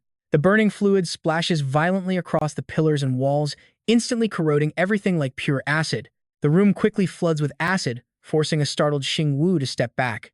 With only the throne left as safe ground, a brilliant light suddenly bursts from the center, leaving both Vinturnum and the king completely speechless. Looking back in surprise, Xingyu spots the key and quickly pieces things together. He wonders if the treasure is on her, driving Vinturnum into a screaming frenzy. Screaming about the legendary tide power and demanding it back, Vinturnum furiously charges to reclaim what she lost. The key flares with bright light, driving the enraged monster to charge blindly. To her utter shock, the Sea Soul King grabs Vinturnum, using his remaining strength to pin her down. Shouting at him to get out of her way, she violently blasts the king, shattering his body. At that moment, the crown clatters to the floor. Griffin suddenly erupts with a blinding light, illuminating the space. Vinturnum screams in utter despair as her chance to turn back time slips away. She bitterly demands to know why her father gave the ocean power to an outsider. She insists she is his only true heir, but the Sea Spirit King coldly dismisses her. He explains he never gave it to anyone else, but she simply is not ready to possess it. Vinturnum spits out a promise of pure hatred. Remember those words, father. Sooner or later, she vows she will make him pay. Watching her storm off in a fit of rage, Griffin asks with deep worry if His Majesty is really going to let her leave without an explanation. The weary king lets out a heavy sigh, explaining that the tide power is what controls the ocean. It originates from the divine sea dragon clan, but now only this lifeless dragon egg remains. Giving any explanation now would only bring about a far greater disaster. Placing all his trust in Griffin, the king charges her with the mission, saying she is the only one who can save the egg and their clan. As a loyal dragon traveler, she promises her king she will do whatever it takes to revive the egg. Suddenly, Griffin notices Xingyu's presence as the vision shifts deep into a secret underwater base. The ambitious Nidhogg schemes if he can absorb the power of the purebred dragon, the entire ocean race will be his to command. But the Sea Spirit Fortress is incredibly sturdy. Who can breach it? Right on cue, a guard respectfully reports that a girl from the Sea Spirit clan is outside requesting an audience. Nidhogg smiles coldly, highly amused by this perfect timing. Back in the present, Xingyu curiously steps forward to talk to Griffin, who sadly explains their clan's draconic roots. Even up to the very last moment of her life, she was unable to make the dragon egg hatch. Perhaps this was just the clan's fate. But Xingyu asks with suspicion, if that is true, how does she still have the tide power? Where is the egg now? Griffin calmly reveals that she and the dragon egg merged into one, making her the new Sea Spirit King. A stunned Xingyu asks if she was the Sea Spirit King. She sadly confirms it. Yes, but she is already dead. Noticing her strange behavior, a confused Xingyu asks why she is sniffing him. Griffin smiles, explaining it has just been a very long time since she smelled the scent of home and dragons. He wonders in shock if she can detect the dragon's scent on him. Trusting him, Griffin presents a gift. She tells him he feels like family, and she trusts he is not a bad person. Perhaps she can finally pass the tide power down to him. She asks him to accept this gift, and Xingyu gratefully takes it, offering his sincere thanks. Before she completely fades away, she makes one final, desperate request, pleading with him to keep a promise out of her deep, endless longing. When he leaves this planet and returns home, she wants him to look at how their homeland has changed. Wait, this planet? What does that even mean? Before Xingyu can find answers, he snaps back to reality and gasps awake. Staring at the rare item in his hand, Xingyu gasps in disbelief. This is the sacred relic, the Eye of the Tide. He stares at the strange ring, completely stunned by its beauty. Right then, the system pops up with a new item update. It is the sacred relic of the Sea Spirit clan, left behind by the king. Wielding the power to manipulate the entire ocean, its true strength can only be unleashed while underwater or on land during a heavy downpour. This sacred relic features 3 distinct forms, allowing the host to switch between them depending on their combat needs. In its first form, the Eye of the Tide provides the host with a constant, endless flow of spiritual energy, drastically boosting ocean combat capabilities and unlocking hidden sea routes. The second form, It transforms into a golden trident engraved with dragon patterns, giving the wielder total control over violent waves and tides. Wielders can unleash absolutely devastating water-attributed attacks and trigger massive earthquakes across the uncharted ocean. The third form condenses the Sea Spirit clan's power across 20 different worlds, summoning the Sea Dragon Kren, a beast whose strength easily rivals a Beast Emperor and wields the terrifying power of the Ocean Curse. A friendly reminder, the Sea Dragon Kren can level up alongside its master. Reading this, Xingyu's eyes widen in sheer shock. A Beast Emperor tier summon with growth potential is insane. Suddenly, a terrifying blast of pressure erupts, forcing Vinterim and the Sea Spirit King to stagger back in shock. She snarls in pure rage, demanding to know how an outsider got the tide power. Watch now, Xingyu simply taunts her, asking if she wants it. Infuriated, Vinterim charges straight at him, demanding he return it. Xingyu instantly activates the relic, shifting the Tide-Eye into its third form. In the blink of an eye, a massive dragon materializes, leaving her completely stunned as she gasps out what it is. Once more, the system screen flashes with details, identifying it as the Sea Dragon Kren, a Tier 1 Beast Emperor. With a mutated sea spirit bloodline born from the ancient abyssal dragon and the legendary traditional dragon clan, its first talent, Tide Power, triples all of its attributes when it fights in any watery environment. Glenn possesses water-manipulating abilities and the dual talents of an exotic dragon. The beast suppresses any non-dragon bloodline, utilizing a self-detonation skill to deal massive area of effect damage while simultaneously healing his allies. With dragon, water, ghost, and dark attributes, his loyalty is locked at 100%. His skills include Ocean Barrier and Surging Fury Waves, High-Frequency Dragon Roar, Wrath of the Sea God, and Sea-Shattering Dragon, with zero hobbies or habits. Witnessing this terrifying sight, the old man gasps as Vinternum mindlessly spits toxic fluid, screaming that she does not care what dragon he is, he must die. Xingyu quickly commands Glenn to use Water Dragon Breath, and the beast unleashes a powerful torrent. Seeing her powers completely neutralized, she furiously spits out her deadly venom. Vinternum glares in disbelief. Damn it, she was a beast god, so how is a mere emperor beast overpowering her? Without stopping, Glenn continues blasting pure water, while she viciously shouts her penetrating poison sting skill. Vinternum then dives into her summoned lake to recover her strength, waiting for the perfect moment to leap out for a sneak attack. But Glenn anticipates the strike and glances back, quickly spinning around to unleash a fierce water cannon. The blast aims straight at her lake, but Vinternum fiercely retaliates, summoning massive tentacles to ensnare Glenn. Xingyu quickly orders the high-frequency soundwave skill, sending out a crushing shockwave that leaves the jellyfish completely dazed. Still, a few jellyfish manage to latch onto Glenn, instantly launching a violent and relentless assault on his body. Vinternum ecstatically declares that she will end him while he is weak, but as she charges, she suddenly freezes. Glenn bravely glares directly at Vinternum, standing tall and completely unfazed in front of his formidable foe. Yet a second later, deep bloody cracks suddenly rupture across his skin, pouring out like heavy rain. Glenn screeches in agonizing pain that echoes through the room, coughing up blood and collapsing as his wounds bleed out. She sneers triumphantly, "So much for your beast, but in the end, my venom still brought him down. Your beast will rot from poison soon," she boasts. But Xingyu simply crosses his arms and raises an eyebrow. "Is that so?" he retorts, before commanding Glenn to bite her, and the dragon grabs Vinternum without a second thought. Terrified and annoyed, she warns him that he is insane since she is toxic, and this will only kill his beast faster.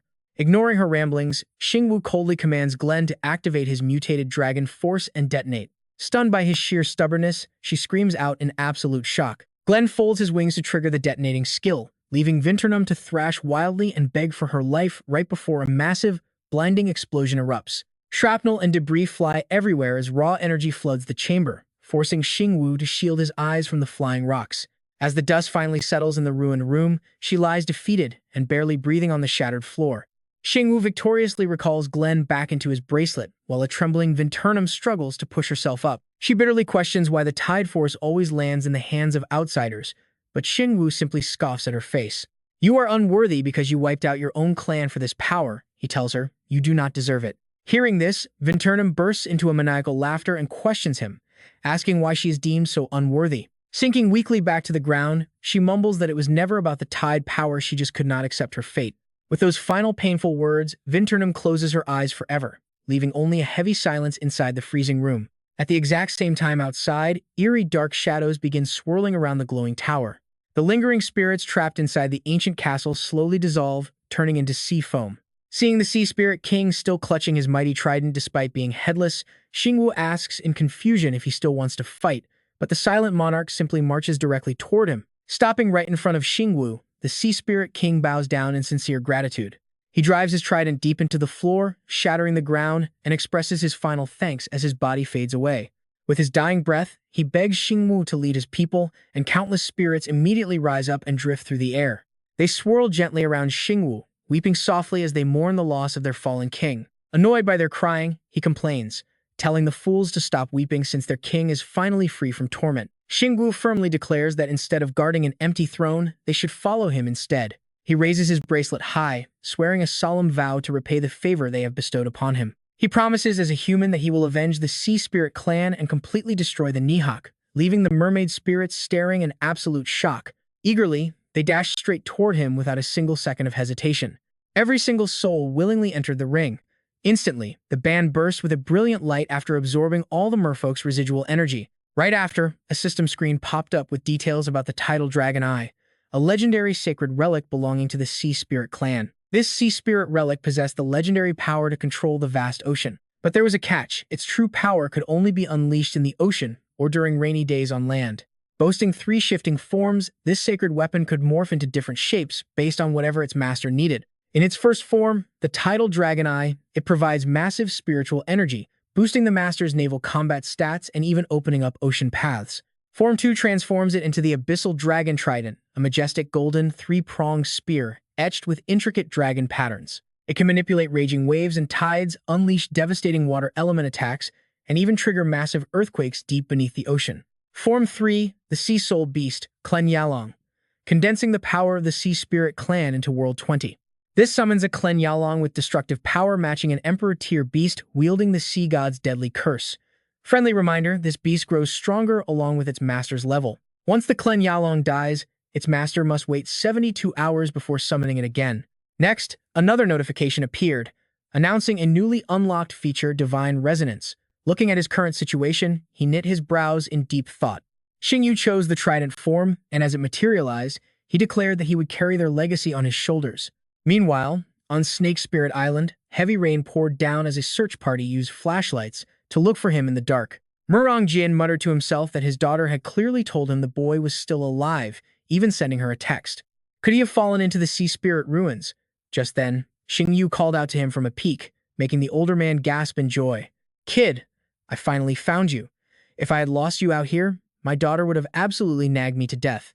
Xingyu joked that he was too stubborn to die easily, but then Muranjin spotted something behind him and rushed forward in alarm. Telling the kid to hide behind him, he stood in front as the lingering spirits of the sea spirits drifted toward them. "These sea soul beasts are the most vicious wraiths, so stay back while I handle them," he warned. Xingyu smiled reassuringly, telling his uncle it was fine as he raised the ring, calling out to the wandering souls. In the name of the Sea Spirit King, he commanded them to return to the embrace of their sacred relic. The spirits froze in place before slowly being pulled back toward the ring, dissolving into streams of white light that entered the band. Muranjin watched in absolute curiosity, asking the kid how he did it. Xingyu explained how he was ambushed by the Nightbat Emperor and accidentally tumbled right into the ancient sea spirit ruins. He had even stumbled upon their hidden treasure, leaving the older man to marvel at the boy's insanely good luck. Urging him to move, he said they must head back immediately to report the Nightbat Emperor's ambush directly to His Majesty. Xingyu calmly told him there was no rush, reminding Muranjin that his 4-star Beast Tamer exam was not over yet. Muranjin could only sigh in defeat. Meanwhile, at the Xie mansion, heavy rain poured down as Xie Zhang smugly assumed Xingyu was dead, saving him the trouble of dealing with the boy himself. Wei Yan spoke up, grumbling that even with Xingyu dead, he still felt unsatisfied. His father chuckled and told Wei Yan to expand his narrow vision and cast aside his foolish jealousy. Xingyu's success came down to talent, but in the end, he was nothing more than a minor passing traveler in his life. Only the one who survives until the very end is the true winner. But Wei Yan bitterly interpreted this as his father saying he was inferior to Xingyu. Meanwhile, Xingyu was joyfully hugging the newly acquired Thunder Jade Qilin. He cheered that it was finally his. However, Shangguan Lan pointed out that the beast looked like it was looking down on him. She offered to find him a different one, but he declined without hesitation, insisting this one was great and they would get along fine. She warned him that Qilin-type beasts have noble bloodlines and are notoriously hard to tame, questioning if he really had that much patience. Xingyu confidently promised that instead of 3 days, he only needed 1 to make it bow and form a blood contract with him. Back at the Shi residence, Shi Zhang asked his son if he still remembered their family's grand ambition. Wei Yan declared proudly that they must make this entire realm fall right into the hands of the Shi family. Eavesdropping from outside, Shi Lian wondered in shock if her father and brother really meant to claim the entire empire for their family. Suddenly, Shi Zhang's phone rang. Upon hearing the news, he gasped in shock. Xingyu was alive and currently being escorted directly to the imperial palace. Wei Yan rushed over in disbelief that his rival survived. Shi Zhang immediately ordered him to visit the palace under the guise of seeing the princess. Seeing her brother sprint out, Shi Lian called out for him to wait up. Meanwhile, at the Yalan Palace, Shangguan Lan sighed in admiration, stating that Xingyu certainly had not let her down. Just like her in her youth, Xingyu humbly brushes off the praise. "Your Majesty, you flatter me. I would be nothing without your support." He deflects with a respectful bow. She reminds him, asking if he remembers their promise. He clearly does not. "What promise is she talking about?" Shangguan Lan replies. She promised him that if he passed the 4-star exam this semester, she would reward him with a legendary Qilin. Now that it belongs to him, she orders it brought out. The Thunder Jade Qilin steps into the hall, a massive, towering beast of pure storm. Shangguan Lan challenges him, "Are you really that confident?" Then she gives him 1 day. If the Thunder Jade Qilin refuses to sign a blood pact with him by tomorrow, she will take back her reward. He hesitates. "Your Majesty, I was just bragging. Can I get 2 days instead?" But she immediately shuts down his request. She prefers his earlier confidence and tells him not to be a coward. Xingyu sighs and accepts. "Fine, 1 day it is." It's not like he hasn't pulled off miracles before. Shangguan Lan waves her hand, dismissing him from her sight. She will wait for his results tomorrow. Xingyu approaches the massive beast, calling out, "Hey there, big brother Qilin, let's head home together." Shangguan Qian steps inside, warning him that purebred Qilins only bond with the Shangguan bloodline. He should not get his hopes up. Xingyu is surprised to see her. He greets her as Her Highness. Shangguan Qian tells the Qilin to play nice, spend 1 day with him, and if you hate it, we won't force you. Xingyu can only marvel. Having that royal Shangguan blood really makes a difference. He activates his demon god eye to inspect the beast. The status screen pops up, identifying it as a complete form Thunder Jade Qilin. It possesses a Tier 1 bloodline, purebred Qilin genetics, illusion god quality, and its first talent, lightning sensing. In stormy weather, all of its stats like attack, defense, and speed are tripled. Its second talent is the Flying Thunder Mark. Once it marks an enemy with lightning, it can instantly teleport right behind them. Its third talent is locked, requiring a breakthrough to the supergrade tier, the Bloodbath Divine Thunder. This turns its blood into red lightning that inflicts mental confusion on enemies. Its fourth talent is also locked, awaiting that same supergrade breakthrough. It is called Thunder Purification, using heavenly lightning to cleanse itself and its allies.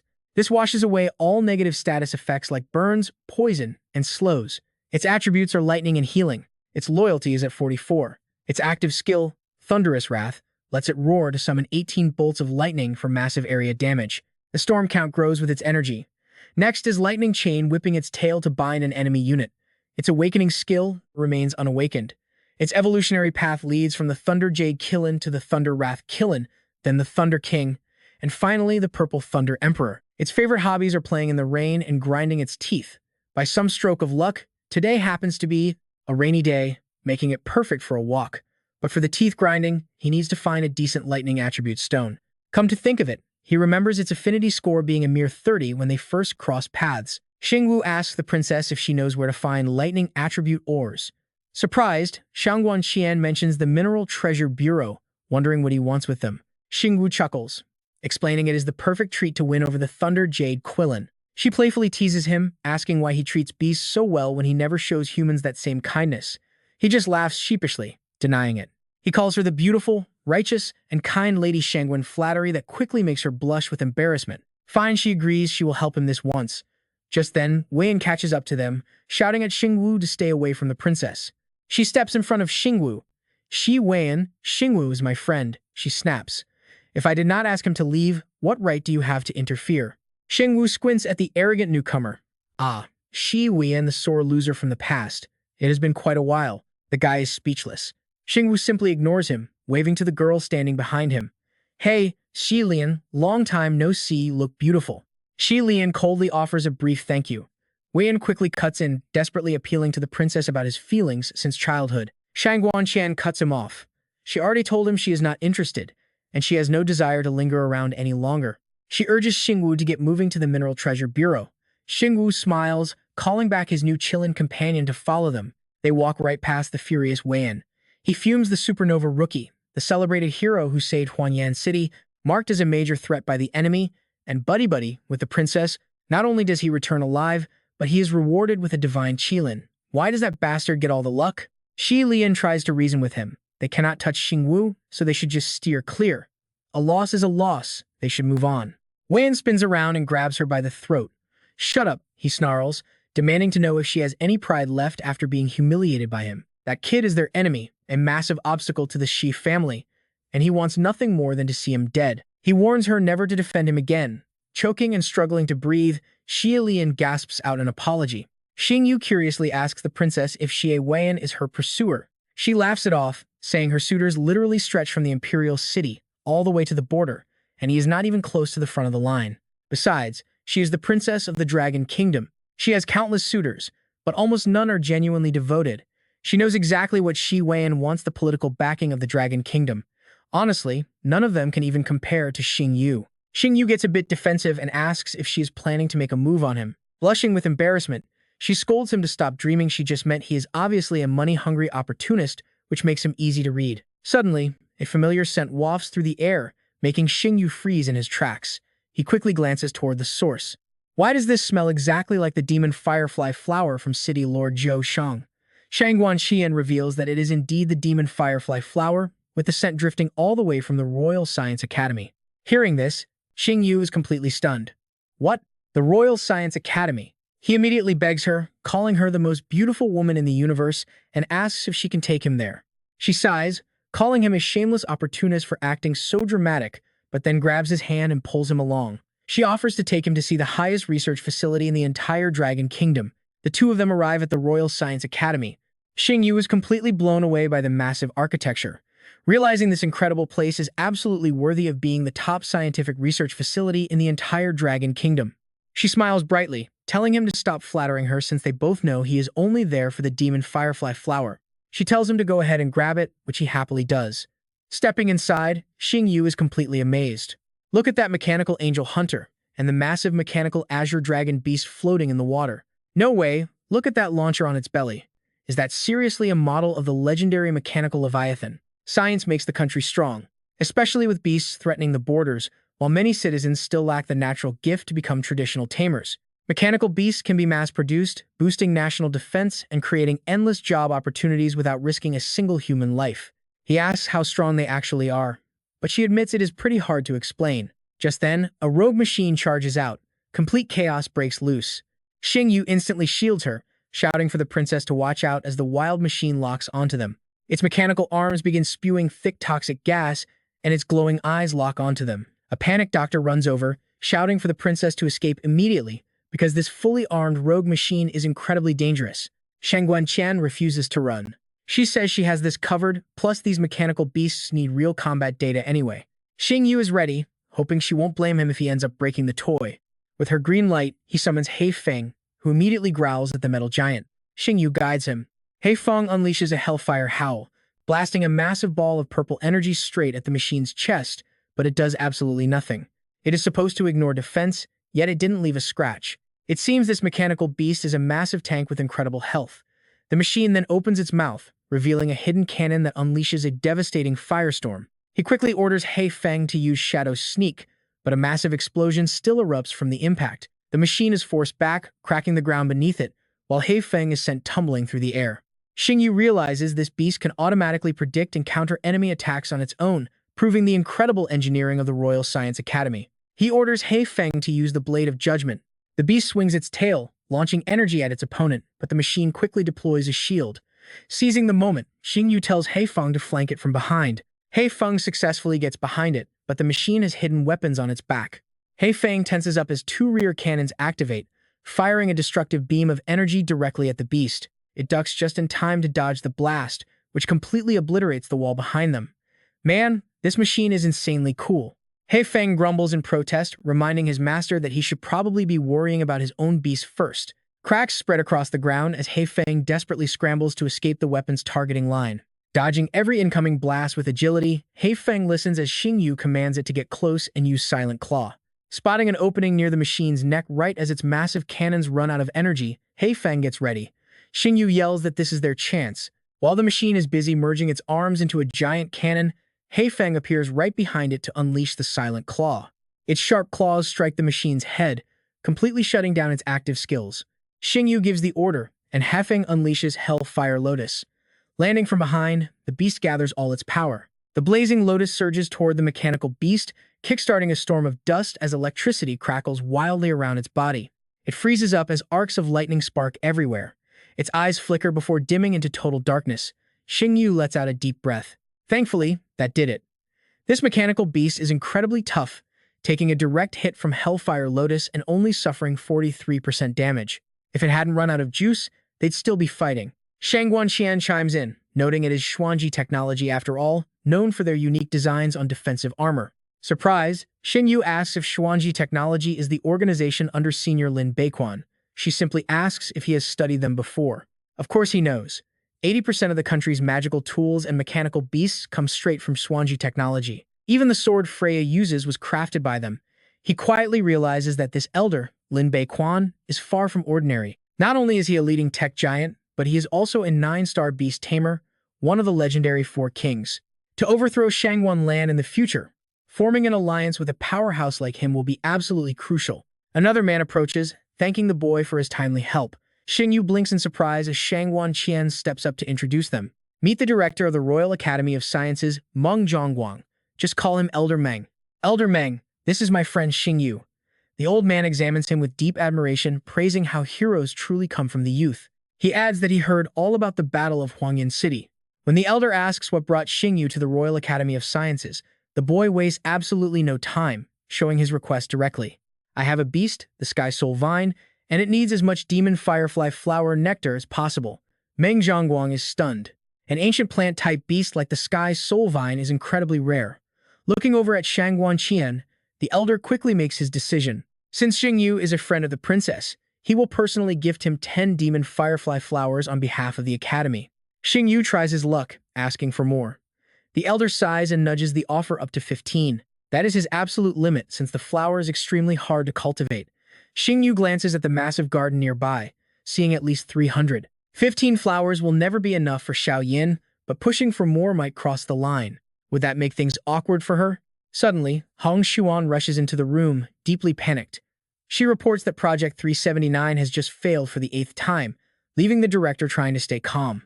It is fine, he says, though they both know the Empress heavily values this project for the future of the Dragon Kingdom. Xingyu raises an eyebrow at the mention of the Empress. He speaks up, asking about this failed Project 379. Maybe he can help. Hong Xuan scoffs instantly, questioning his abilities. She reminds him this is top secret, but Meng Zhongguang wants to take a chance and tells her to hand over the files. Nodding reluctantly, she passes the documents over.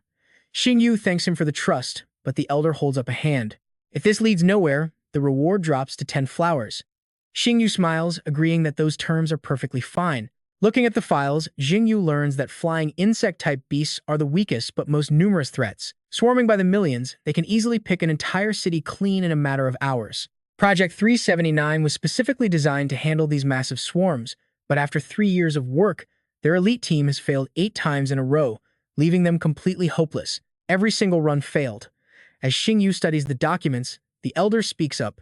Honestly, he does not expect a miracle solution from someone so young. Any small suggestion would help. But Xingyu suddenly points at the page, calmly stating the ratio is completely wrong. He gestures to a specific formula where the mixture of Earth Core, Spirit Nectar, and Ice Marrow liquid is off. Adjusting it to a 1 to 2.35 ratio should fix everything. Shocked, the elder double-checks the numbers, asking if he is a pharmacist. Xingyu humbly replies that he serves as a special pharmacist at the prestigious Shuchang Guild. The elder frowns, noting they are the nation's top research team, so a mere pharmacist title usually means nothing. Shangguan Qian suggests trying it anyway. Having failed 8 times already, one more attempt will not hurt. Sighing, the elder orders Hong Xuan to run a quick test. She reluctantly nods and heads out. 2 hours later, she rushes back in absolute shock, reporting that they followed Xingyu's advice and the experiment was a massive success. 3,000 test insects were wiped out instantly. Stunned, Meng Zhongguang demands to see the footage immediately. He stares at the phone screen as a crimson wave of energy completely vaporizes the swarm. Then a massive fire blazes up, consuming them all in the ruthless flames. Zhongguang trembles with pure excitement at the sight. It is a success. Finally, a complete success. He tightly grabs Xingyu by the hand. Mr. Xiao, no. Master Xiao, please forgive my past blindness. Thank you for saving all living beings and our entire nation. He replies that it is nothing, Elder Meng. Helping the people is simply his way of accumulating karma. Zhongguang then points behind him. Master Xiao, this entire Firefly Demon Flower field now belongs to you. Take as much as you want, and we will grow more if needed. Please join the Royal Academy of Sciences as our Black Arbiter, and let your incredible medical expertise shine. Xingyu turns with a confused look and asks what a Black Arbiter is. Shangguanshan explains that it is the chief advisor of the Royal Academy. The last Black Arbiter was Lin Beiquan 15 years ago, but now he serves as one of the legendary 4 Guardian Kings. He defends the Eastern Dragon Vein of Snow Spirit Mountain, meaning he has absolutely no time to handle the Arbiter duties anymore. Curious, the young man wonders if he can truly stand on equal footing with such a leader, but Elder Meng tells him not to underestimate himself. With his talent and brilliance, he is easily on par with Lin Beiquan and holds the power to reach the summit of a 9-star Beast Tamer. Xingyu glances at the girl beside him, asking the princess for her opinion given their status as Emperor's Soul users. She gently advises him to accept Elder Meng's offer, noting that having a few extra titles will make their future work much easier. So Xingyu accepts the offer, politely stating that it would be rude to decline. He officially agrees to join the Royal Academy of Sciences as their Black Arbiter. Zhongguang is absolutely thrilled and thanks him for joining the Royal Academy of Sciences. Speaking as the director, he warmly welcomes the young man. Shangguanshan also offers her heartfelt congratulations to Xingyu. She teases that he now has a secure royal job. Suddenly, Xingyu remembers something important and reminds the princess that they still need to visit the Mineral Bureau. She suggests going another day, but he declines. His beloved lightning jade Qilin must be tamed today, and time is running out. Giving into his determination, she agrees they should head out immediately while Zhongguang waves them goodbye. He promises to treat the master next time, adding that he will have the Firefly Demon Flower Nectar delivered directly to his house. Xingyu waves back in agreement. Meanwhile, over at the research lab, things are getting pretty strange as the staff gathers around a mechanical beast. How strange, why would a perfectly fine mechanical beast suddenly lose control like that? Another staff member agrees it makes no sense. The armored beast should have been able to fight all day, yet its energy is completely drained. Someone asks about the extent of the damage. A researcher reports to the deputy director that the armor is 48% damaged and the power is completely gone. Duya swipes an access card on the machine core. A sharp beep echoes as the beast's eyes glow a faint yellow and it suddenly sits straight up. The staff panics as it moves again, wondering if the mechanical beast is about to attack once more. Duya closely examines the severe damage, wondering if Xingyu actually used his full power. Zhongguang shakes his head, saying it did not seem like it. He looked like he still had plenty of strength left. She then orders them to record the combat data so she can send it to the Empress. Meanwhile, inside the central building of the Mineral Bureau, Luo Tian'an greets his guest with a warm smile, asking what brings young Master Xie here. The young noble answers that he heard the mining team recently unearthed a fresh batch of 9 Thunder Jade stones in the Phoenix King Valley. Tian'an explains that 9 Thunder Jade is incredibly rare and primarily reserved for researching magical tool integration.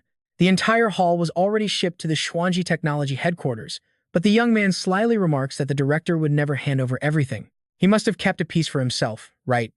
Tian'an reluctantly admits that he did indeed secretly hold back a single stone. Shi Weiyan gets straight to the point, explaining that he recently acquired a Thunder Emperor Soul Beast and desperately needs a 9 Thunder Jade. He adds that his father is waiting at home to help him evolve his beast with it. Tian'an lets out a strained laugh and asks the young master to wait while he goes to fetch the stone. Moments later, he returns and presents the prize, explaining it was mined over 1,382 meters deep, making it tougher than 3,000 industrial ores. It is immune to fire, water, and oxidation, even outmatching the bones of a god-tier beast. Look at this color and pattern, is it not absolute perfection? Wei Yin is thrilled, declaring that this is exactly the stone he needs. Now he can finally crush his rival into the dirt. Reaching for the box, he tells Director Luo that he will be taking the treasure now. He promises the prominent Xie family will gladly return the favor whenever needed, but Tian'an suddenly slams the container shut. The director gently cautions him that this is the only 9 Thunder Jade in existence, making it hard to just give away. Wei Yin frowns deeply. What is that supposed to mean, Luo Tian'an? Do not forget, it was the Xi family who saved your job at the Mineral Bureau. Tian'an squirms in discomfort, quickly agreeing that the young master is right and expressing deep gratitude for their support over the years. He demands that the director hand over the rare stone immediately, An employee rushes in from behind to report that the princess and Lord Xingyu have arrived. Tianum is completely bewildered, wondering who on earth this princess and Lord Xingyu could be. He quickly runs out to welcome them with a warm smile, offering his deepest respects as the chief of the Ore Bureau. Shang Guanqian steps forward and asks him directly. She inquires if he has any highly durable lightning attribute ore, prompting the curious chief to reply that he does, though he wonders why she needs it. Xingyu explains that the princess's royal mother gifted him a qilin, and they now require a high-quality lightning attribute ore to help it grow. His heart skips a beat, a qilin gifted by the empress herself. Since the qilin is exclusive to the Shangguan royal family, he wonders if this young man named Xingyu is destined to be the future prince consort. Tianum cautiously asks about Xingyu's official rank, and the young man reveals he is a black specialist of the Royal Academy of Sciences. He is stunned to hear this, but Wian suddenly cuts in with a mocking laugh, claiming that Xingyu must be joking. He scoffs that just a few hours ago, Xingyu did not hold any official title whatsoever. Shang Guanqian confirms it is true since Elder Meng Zhongguang personally invited him, and the news will break tomorrow, leaving Weian completely speechless while Tianum quickly retrieves the treasure. Tianum instantly changes his tune, praising Xingyu as a brilliant young talent with an extraordinary aura before pointing out a crazy coincidence. He asks if this particular ore catches the young man's eye, leaving Xingyu absolutely speechless with surprise. He opens the container to reveal the 9 Thunder Jade, a truly magnificent piece, praising Xingyu's sharp eyes for recognizing it instantly. Since it is the very last precious piece left, he offers to give it to him as a gift, which immediately enrages Weian. Weian protests that he arrived first, but Tianum calmly explains that society does not run on a first-come, first-served basis. Besides, he never made any promises to him, prompting the furious young master to issue a threat. He warns that defying him means defying the entire Shi family, but Shang Guanqian steps in to ask what on earth he is trying to imply. She asks how he dares to threaten the bureau chief, declaring that if he loves playing bully, she can easily crush him too. He demands to know if she is really willing to go this far to protect Xingyu, and she fires right back at him. She questions why she shouldn't protect him, leaving Wayne completely powerless as he bitterly agrees to leave while swearing to remember this grudge. He mutters that he will not let Xingyu play the hero for long, swearing to destroy him very soon. Xingyu expresses his concern about the chief offending the powerful Ji family on his behalf, but Tianum asks if he looks like a fool who cannot see which side is winning. He proudly declares that he jumped off the sinking ship of the Shay family a long time ago, earning praise from Shang Guanqian. She commends his incredible foresight, while back at the Shi family estate, Wayne falls to his knees to apologize to his father. He confesses that he failed to secure the 9 Thunder Jade, preventing his Thunder Soul Beast from evolving, which fills him with absolute rage. He begs his father to help him eliminate Xingyu once and for all. Shi Zhang suggests that destroying an enemy does not require getting their own hands dirty, and the Thunder Soul Beast does not strictly need that specific jade anyway. Wayne remains confused, eagerly asking his father to explain his plan. The father reveals a purple frost crystal containing intense lightning power far purer than the jade, commanding his son to simply follow instructions without asking any more questions. He wonders where such a rare treasure came from, questioning if it might be linked to Rakshasa. The following day in the peaceful forest, Xingyu holds the glowing gem and playfully asks the qilin if it wants this 9 Thunder Jade. He presents it to the beast before tossing it directly into its mouth, calling it a special mana stone, which the creature happily catches and chews with absolute delight. Xingyu asks the creature if it likes the mana stone he just offered. Raising his glowing hand seal, he claims this is merely the first step, knowing its second preference, and calls forth another beast from the distance. Medusa appears and asks why her master summoned her, to which Xingyu responds by taking out a glowing core. He explains it is the beast core obtained from defeating the Naga, containing triple S-grade mirror power, urging her to eat it and help him. She accepts and swallows the purple crystal, sending a massive surge of raw energy coursing through her entire body. Her eyes flash brilliantly as she winces in slight discomfort, before she unleashes a glowing blue shield using her mirror power. A giant sphere quickly envelops the entire area, letting Xingyu realize they have successfully entered the mirror world. He suggests that inside this mirror space, she can freely alter the laws of nature, like summoning a massive thunderstorm at will. Medusa complies, gathering blue energy overhead as gentle rain starts to patter down on the qilin. As the cool water bathes its scales, a violent aura of energy begins to surge wildly around the qilin. Xingyu watches with deep interest, asking the beast if it enjoys this stormy weather, to which the creature nods in agreement. He adds that without becoming his contracted beast, they never would have been able to enjoy a peaceful reign inside this unique mirror space. Close the mirror dimension first. Right after those words, the glittering mirror space slowly fades away. The Kirin tugs on Xingyu's coat to get his attention, Xingyu just sighs and asks if it really wants to form a contract with him. Medusa sighs, muttering that her master sounds just like a shady kidnapper and is completely beyond saving. Xingyu bites his finger to draw blood, slowly bringing his crimson fingertip right toward the Kirin's forehead. A single drop falls on its head core, instantly igniting a glowing magic circle across the beast's forehead. Xingyu snaps a quick photo of the contract to send to Shangwen Lan, preventing her from reclaiming the beast. With that sorted, he hops onto its back. He tells the beast to head for Longyan City because of his big date tomorrow with Lu Jin. The Kirin instantly surges forward. Xingyu wobbles a bit on the beast's back as it tears through the dense forest like a rocket. He screams for the Kirin to slow down before he throws up. Sometime later, Xingyu is waiting on a busy street in Longyan City. It is already 10 o'clock, meaning Lu Jin should arrive any second. Nearby, a loud bell rings, scattering a flock of pigeons. She runs up apologizing for being late, but Xingyu just smiles and tells her he only just arrived himself. Xingyu cannot help but praise her, telling Lu Jin that she looks absolutely beautiful, no matter what. He worries his casual clothes make him look bad next to her, but she taking his drink says it is fine. Touching her incredibly soft hand makes his heart race. She wraps her arm around his, softly reassuring him that she only cares about him, regardless of his clothes. Xingyu turns red and starts stuttering, asking Lu Jin if she wants some popcorn since the movie starts in 5 minutes. She gently replies that she will follow his lead. The two then head inside the theater just as the screen lights up. Xingyu turns to look at her, his cheeks burning deep red as his eyes drift down to her lips. She blushes under his intense, quiet gaze. She asks if her face has anything on it. He simply shakes his head. Sliding his arm behind her seat, he gently wraps it around her shoulders to pull her close. Out of nowhere, she asks what Rose was thinking when Jack was in danger. He suggests she probably just hoped he would survive, but she softly disagrees, saying it might be something deeper. She explains that when she heard about his accident on Ling X Island, her only wish was his safety. She desperately wanted to go to him immediately, even if it meant both of them drowning together in the deep sea. He pulls her close, gently placing a kiss on her lips while whispering an apology. Her hand slowly slides off his arm, completely yielding. Sitting in the back row, Yang Shuo is absolutely dying inside, begging his own sister to keep it clean in public. He contemplates giving them a quiet warning, but then he glances at Yan Ran sitting next to him, who looks absolutely furious. A freezing aura practically radiates off her. Yang Shuo shifts his gaze toward the back row and spots another pair of familiar faces. Then he looks left and spots Shangwan Qian sitting nearby. Yang Shuo decides it is best to stay completely still. Meanwhile, right in the middle of their passionate kiss, Xingyu's phone suddenly starts vibrating, forcing him to pull away in annoyance. Wondering who is ruining his moment, he looks at the screen and gasps. It is the Empress calling with urgent news. She offers Xingyu a chance to prove himself, warning that a massive beast capable of triggering tsunamis is heading for Yuguan Island. He is ordered to stop it immediately. Xingyu promises to complete the mission, leaving Lu Jin to ask and worry where the Empress is sending him. Yuguan Island. The couple quickly leaves the theater, and soon they find themselves on a boat rocking in the open sea. Lu Jin explains that Yuguan Island is where she and her brother grew up, serving as their cherished second home. The village chief, Li, cared for them like a grandfather and always cooked the most delicious grilled fish for them. While the beast itself might not be strong, the resulting tsunami is dangerous, and she worries about the stubborn elders refusing to leave.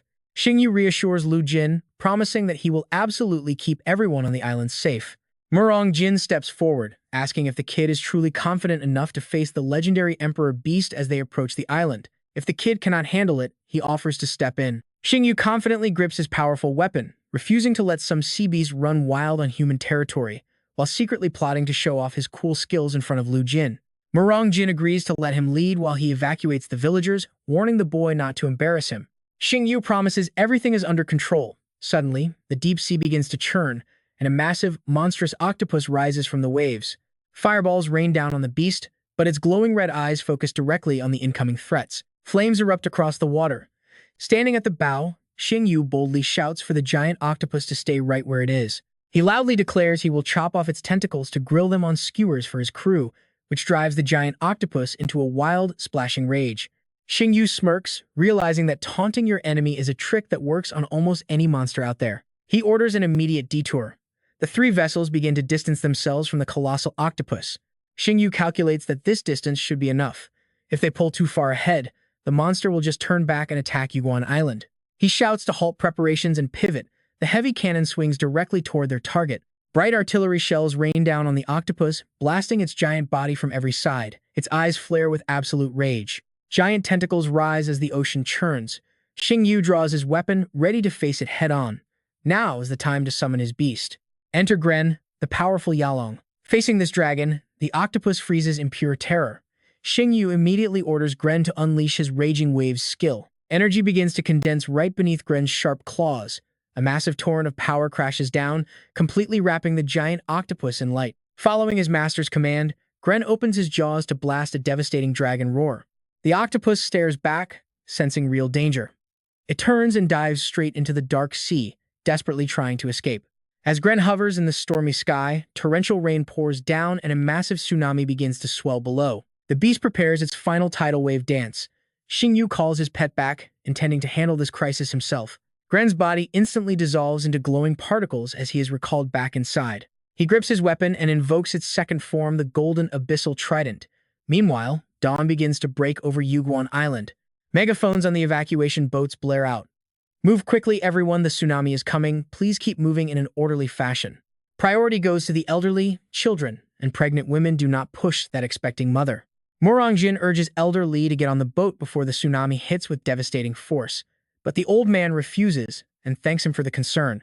He tells Morongjin not to argue because this island is his home, and if it sinks, he wants to die right here.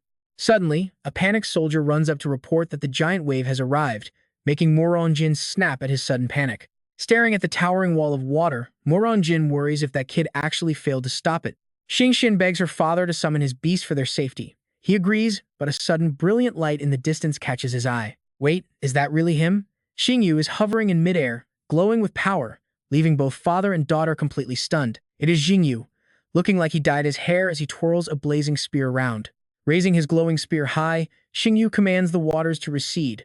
A terrifying power descends as the giant octopus gears up for battle. The sharp tip of the spear tears through the wind toward the beast. Seeing it try to flee, Xingyu prepares his next strike. He activates the second form, summoning the sea soul of his Yalong, Gren.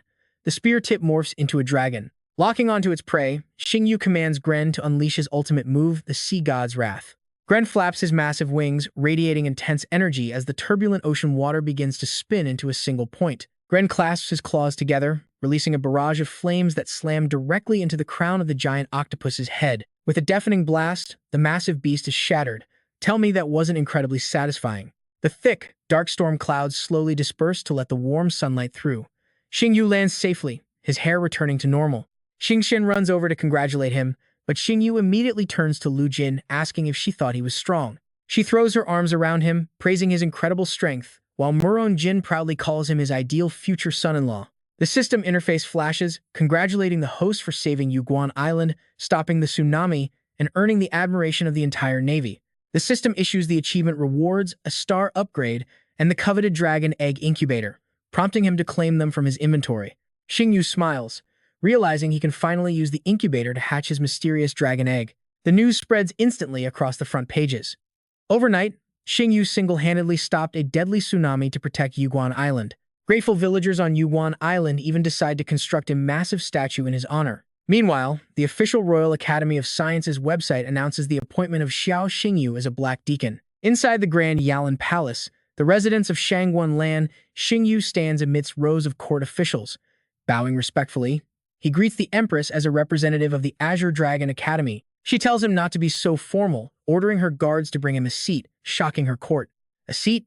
Even Xingyu is stunned to see a legendary golden throne of loyal counsel being carried out. One minister quickly protests to the Empress, arguing that Xingyu is still just a passionate young student. Showering him with such heavy honors so early in his life is highly inappropriate.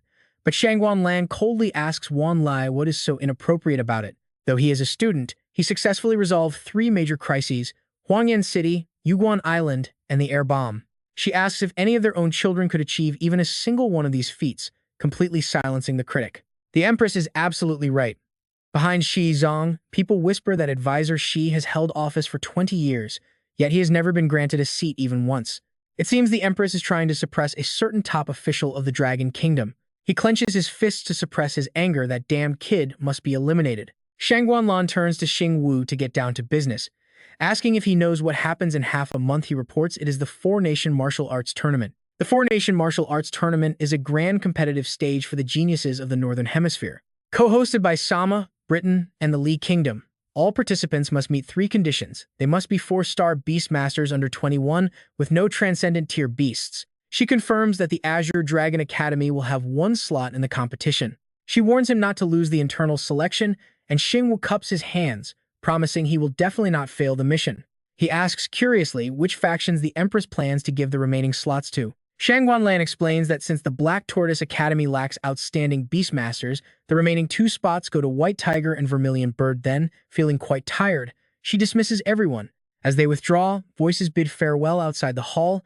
Everyone immediately surrounds Xingyu to flatter him. Praising Lord Xiao as a true young hero, they eagerly compete with each other, mentioning how young and talented he is and offering up their daughters as potential suitors. He politely apologizes, saying he must head to Longyan City, but they keep pushing him to visit their homes.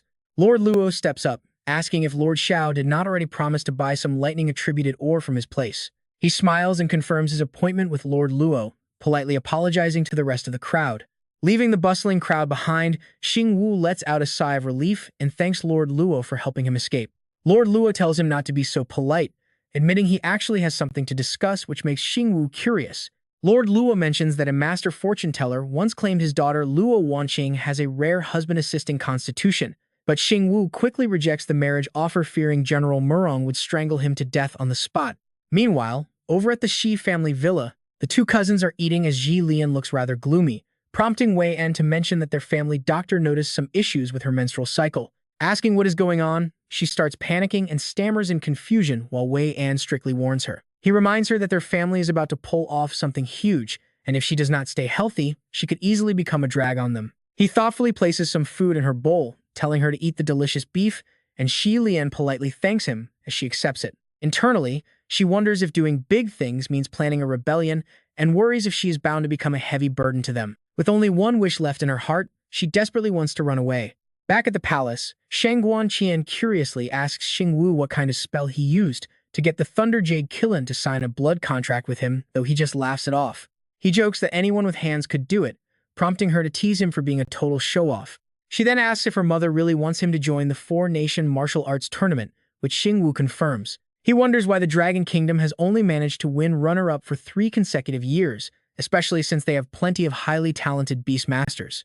Shang Guanqian explains that to be fair, the Sama Empire has plenty of absolute monsters just like him, but the key is that they are willing to risk everything. He asks if that is all, claiming he can take risks too, but she points out that their methods are completely different. She asks if he could ever abandon a beast he raised with his own hands, or force them to perish alongside the enemy. Could he sacrifice his beast's future or even its very life for a victory? Xingyu cannot even bear to think about it. He admits that sacrificing his beast would drive him completely insane, and Shang Guanqian notes that this is the exact line separating them from Sama. To them, beasts are merely tools to be used, not cherished companions like they are to us. Anything they can do, their opponents can match, but those enemies are willing to go to far more ruthless extremes. She believes he might have the talent to win, but warns that securing victory while keeping his own beasts completely safe is an entirely different matter.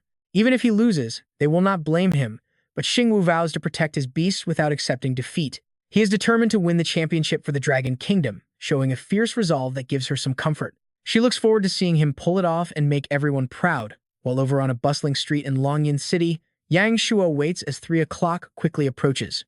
He wonders if his friend can return from the imperial capital on time. Xingxin asks her brother if they can register for the 3-star Beastmaster exam next month, but before he can fully answer, Xingyu suddenly blurs past on his terrifyingly fast Killen. He desperately tells the Killen to slow down as a sudden stop nearly throws him off, prompting him to apologize for running late.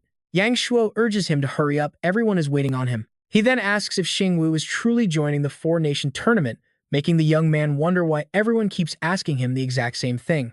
Xin explains that no student his age is any match for him, while Yang Shuo holds up his phone to show him.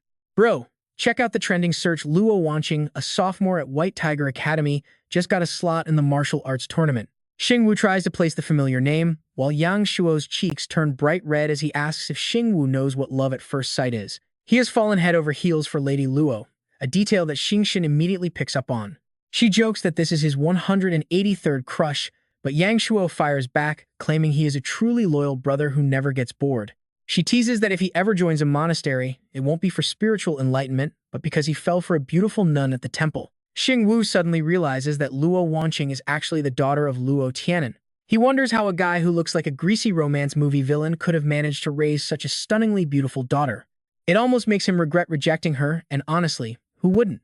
Just as they arrive at the food court, he hears chatter behind him, with people excitedly whispering about Shi Weiyan passing the 4-star Beastmaster exam. People wonder if his leveling speed is catching up to the dark horse Xingyu, while Xingyu silently questions this sudden 4-star rank. He knows that the guy's actual combat power is at most 3-star. Xingyu wonders if the guy used banned drugs to rush his 4-star exam just to qualify for the grand tournament, while elsewhere that night, Weiyan raises a celebratory glass. Yue warmly congratulates his brother on passing the 4-star exam, but Weiyan plays it humble, claiming it was all just pure luck. After a toast, Weiyan begins his scheme, asking Yue about the Azure Dragon Academy's internal selection match happening the day after tomorrow. He asks if Yue will participate, and the older brother confirms he absolutely will. Yue wants to bring glory to his country, prompting Weiyan to smile slyly and mention that a certain freshman named Xingyu also plans to enter the competition. Weiyan warns that the kid is strong, but Yue remains relaxed about losing.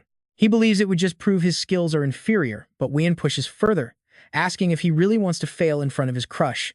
Yue turns serious, asking what he means by that. Weiyan reveals he knows about his secret love for junior Murong Xingxin, asking how she will look at him if he loses to a mere freshman. Yue falls completely silent at those words, and Weiyan offers to lend him a hand, while elsewhere, the adorable Ye Shimeng is being introduced to her new class. She introduces herself as Ye Shimeng, which immediately makes the boys go wild, shouting about how cute she is and offering to sit together. They ask if she wants a sweet romance, joking that 3 years in prison would be totally worth it. Some even say they do not fear the death penalty, but Shimeng giggles, stating she only came to sit next to Xingyu. The entire classroom turns to glare at Xingyu in absolute envy, forcing him to quickly explain that they already knew each other. They complain about Xingyu getting all the luck, wondering why every single good thing seems to happen only to him. Taking her seat, Shimeng immediately asks if they can sneak out of school to grab some food. Xingyu reminds her it is only 8 in the morning and tells her to study, but she quickly points out his past promise about skipping classes. He suddenly changes the subject, asking if her family is easygoing and what other siblings she has besides her sister, Yi Xuaning. She lists them off, starting with her eldest cousin, Yi Feng, a wealthy spendthrift who recently chased after a beautiful teacher. Her second cousin, Yi Fan, cannot tame beasts but wields a deadly sword style capable of slicing through magical monsters. Then there is her third cousin, Yi Shu, a hardcore gamer who supposedly won some major championship. And her fourth cousin, Ye Wanwan, is a business elite, but Xingyu has to cut her off. He surrenders, asking her to just focus on Ye Xuaning, whom Shimeng confidently claims is extremely easygoing. Cutting to a dense forest, Ziyu receives a command and breathes fire, unleashing the deadly purple phoenix flame, while Xingyu ducks to dodge. Xingyu yells to Meng Meng, asking if this is her idea of easygoing, while she safely hides behind a nearby tree. Xuaning steps out to demand if he is the one who kidnapped her sister, but Xingyu immediately fires back, denying any kidnapping. He threatens to sue her for defamation, but she simply orders Ziyu to unleash its full power and teach him a harsh lesson. With a blast of phoenix fire, Ziyu takes flight as flames engulf its body, forcing Xingyu to quickly summon his own beast. Facing a first-rank beast king, he realizes he has no choice but to engage. He calls out He Feng, who immediately counters with a devastating Hellfire Lotus, but the massive clash of powers pushes his beast back. Xingyu feels the strain, deeply impressed by the power of this once-in-a-century genius. Her strength is already reaching 6-star Beastmaster level, as Shimeng desperately throws herself between them to stop the fight. Xuaning snaps at her, but Shimeng desperately begs them to stop, explaining that Xingyu took her in and cured her fear of beasts when she ran away. Yi Xuaning steps forward to ask if Ximeng's fear of magic beasts is really cured, wanting to make absolutely sure. Of course it is, Ximeng replies. Otherwise, why would Azure Dragon Academy accept her? Xuaning apologizes, feeling guilty for doubting Tianyu. Tianyu does not mind at all, reassuring Danji that it was all just a misunderstanding and now that things are clear, he is perfectly fine. Noticing his injuries, she apologizes and offers to make amends. Tianyu is caught off guard, wondering how she could possibly compensate him. Xuaning answers an arm for an arm before marching over to a tree to break her own arm. Tianyu is horrified, pleading that it is completely unnecessary. He immediately grabs her injured arm and gently channels his energy. A sudden surge of raw power shoots straight to his head, while even Xuaning covers her face in sheer pain. Suddenly, a massive realization hits Tianyu, leaving him totally stunned. Visions of a platinum dragon and a crimson phoenix flash, leaving both girls breathless. Both are left with the exact same question. Back in reality, Tianyu and Xuaning point at each other, demanding to know who the other really is. Ximeng quickly steps in to explain that Xuaning is her sister, while Xuaning introduces Tianyu as her brother. The younger sister is confused. Did they both just lose their memories? Tianyu quickly brushes it off, saying it is nothing. Xuaning wonders if that crazy vision was just an illusion. Who was that mysterious man, and what is his connection to Tianyu? Could he somehow be linked to her too? Those crimson feathers felt like sharp needles, piercing her heart with an inexplicable, terrifying pain. Shaking off her thoughts for now, Ximeng expresses her deep gratitude to Tianyu for curing her sister's fear. He is now a true savior to the Ye family. Tianyu turns to his senior sister Xuaning, offering to heal her injuries as well. Summoning Xiaoyan, the creature wraps gently around his wrist. Xuaning instantly recognizes it as an ancient plant-type beast, with illusion god blood. It is the Heaven Soul Vine. Impressed by her sharp eyes, Tianyu praises her, while she hands him a special card as a token of appreciation. She offers him the Phoenix Gold card, which grants him unlimited free shopping at any store owned by the prestigious Yi Corporation. Tianyu is stunned to receive the Yi Corporation Phoenix Gold card, politely refusing such an incredibly valuable gift. She urges him not to reject it, explaining it is just a small gesture of appreciation from her family. She promises to assist him whenever he needs. Tianyu accepts with a polite thank you, quietly comparing her to a classic martial arts character. If she were in a cultivation novel, she would definitely be the beloved senior sister of the main protagonist. Noticing her sudden coughing fit, Tianyu suspects she might be suffering from a hidden illness. He activates his heavenly eye to inspect her state. He detects that her triple S rank beast, the Violet Nether Phoenix King, possesses the Ziwei Heavenly Fire. Even though it is a powerful flame, it carries a deep cosmic chill that slowly seeps into her body through their blood contract. Her severe cold affliction and extreme yin constitution likely stem from this connection. He decides to look into a cure first before telling her. Later, inside the Azure Dragon Academy library, Yue scans the shelves, wondering why the water attribute skill books are missing from their usual spot on shelf 14. Tianyu chimes in from behind, letting him know the librarian rearranged the shelves yesterday. The water attribute book is now on the third row of shelf 19. Yue turns around, finding the helpful junior strangely familiar as Tianyu introduces himself. Tianyu politely greets his senior, prompting a quiet realization from Yue as he thanks him, realizing this is indeed the famous freshman. Yue believes that defeating this guy is his only ticket to winning Shin's heart and taking center stage at the Grand Martial Arts Tournament. Just as he envisions the adoration, a cheerful voice calls out to Tianyu from right behind him. It is Lu Jin, holding up a dark attribute skill manual she found for him, suggesting they head back home right away. She chatters about cooking a spicy steamed fish and fixing up a scarf for him, even if it looks a bit messy. Tianyu gently takes it, assuring her that her warmth is all that matters and the scarf is actually perfect. She beams with joy, asking if he really means it, while Yue watches their happy figures walk away. Their deep bond leaves absolutely no room for an outsider like him to interfere. Yue looks down at a small vial of forbidden potion in his hand. Deciding that dirty tricks are not his style, he crushes the vial to pieces. Night falls over the bustling streets. Inside a tavern, Wei An is still trying to persuade him to reconsider his decision. Yue stands firm, pointing out that Xingyu never liked him anyway, and Tianyu is genuinely strong and capable. Their love is real, and that is enough. When Wei An tries to argue, Yue quickly cuts him off. He will face Tianyu in a fair fight, win or lose. No cheap tricks. With that, he bids his friend farewell and walks away. Wei An scowls, watching Yue leave before ordering the ghost umbrella lady to initiate Plan B. Right on cue, she walks in to greet him. Greeting him as Master Z, she brings a stranger, making Wei An instantly demand his identity. She explains this is her newly recruited partner, though currently weak, he has plenty of ambition. The man bows politely to Master Z. Wei An speaks up. He does not care if the guy is ambitious. He only has one single requirement: eliminate Yu during the match. Sanyang obeys immediately, promising to complete her mission. Wang Yan silently plots his revenge. Xingyu, this time I will destroy your reputation and ruin you. The next day, in a downtown building, Xingyu thoughtfully serves food to Xingxin Lu Jin. You need to eat plenty of food. We cannot let our future baby go hungry later. She pouts and warns him, Xingyu, if you keep teasing me like this, I will ignore you forever. He quickly surrenders. All right, my bad. I promise not to joke around next time. Suddenly, Xingyu sharply turns around because he senses the dark energy of a rogue dark beast tamer nearby. Ever since he killed Wang Dongsheng, the Dark Guild had been quiet. Now that they have suddenly resurfaced, Xingyu knows he must slip away in a hurry. Lu Jin, go ahead and eat first. I need to step outside to make a quick phone call. Xingyu dials a contact. Receiving the call, Du Ya is completely stunned. Xingyu, Did Her Majesty actually give this kid my private phone number? Clearing her throat, Duya answers in a disguised male voice, Xingyu, is that you? Why are you so rushed? Mr. Duya, I have urgent news to report. She calmly tells him to speak, and Xingyu explains that he just felt the aura of a dark beast tamer. Duya is startled, are you sure? This is no joke. The boy firmly responds, I am absolutely certain. She orders him to stay in touch and promises to arrive immediately. After hanging up, Duya grabs her coat from behind the chair. Throwing the cloak over her shoulders, she transforms into the Haiming High Priestess and grumbles, great, now I have to work overtime again. Over at Qinglong Academy, things are quiet, but Yun Yue is suddenly feeling extremely dizzy, damn it.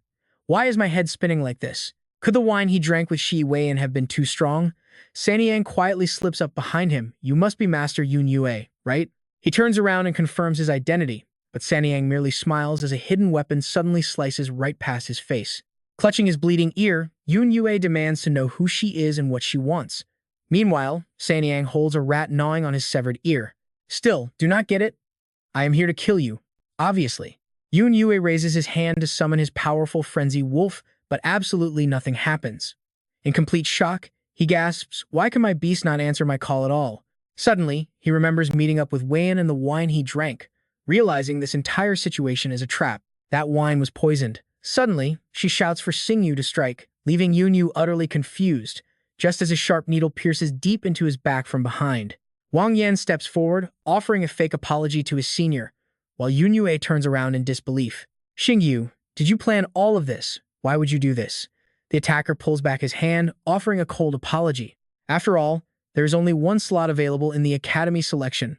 I want to win, and I cannot allow any unexpected variables to ruin my chances.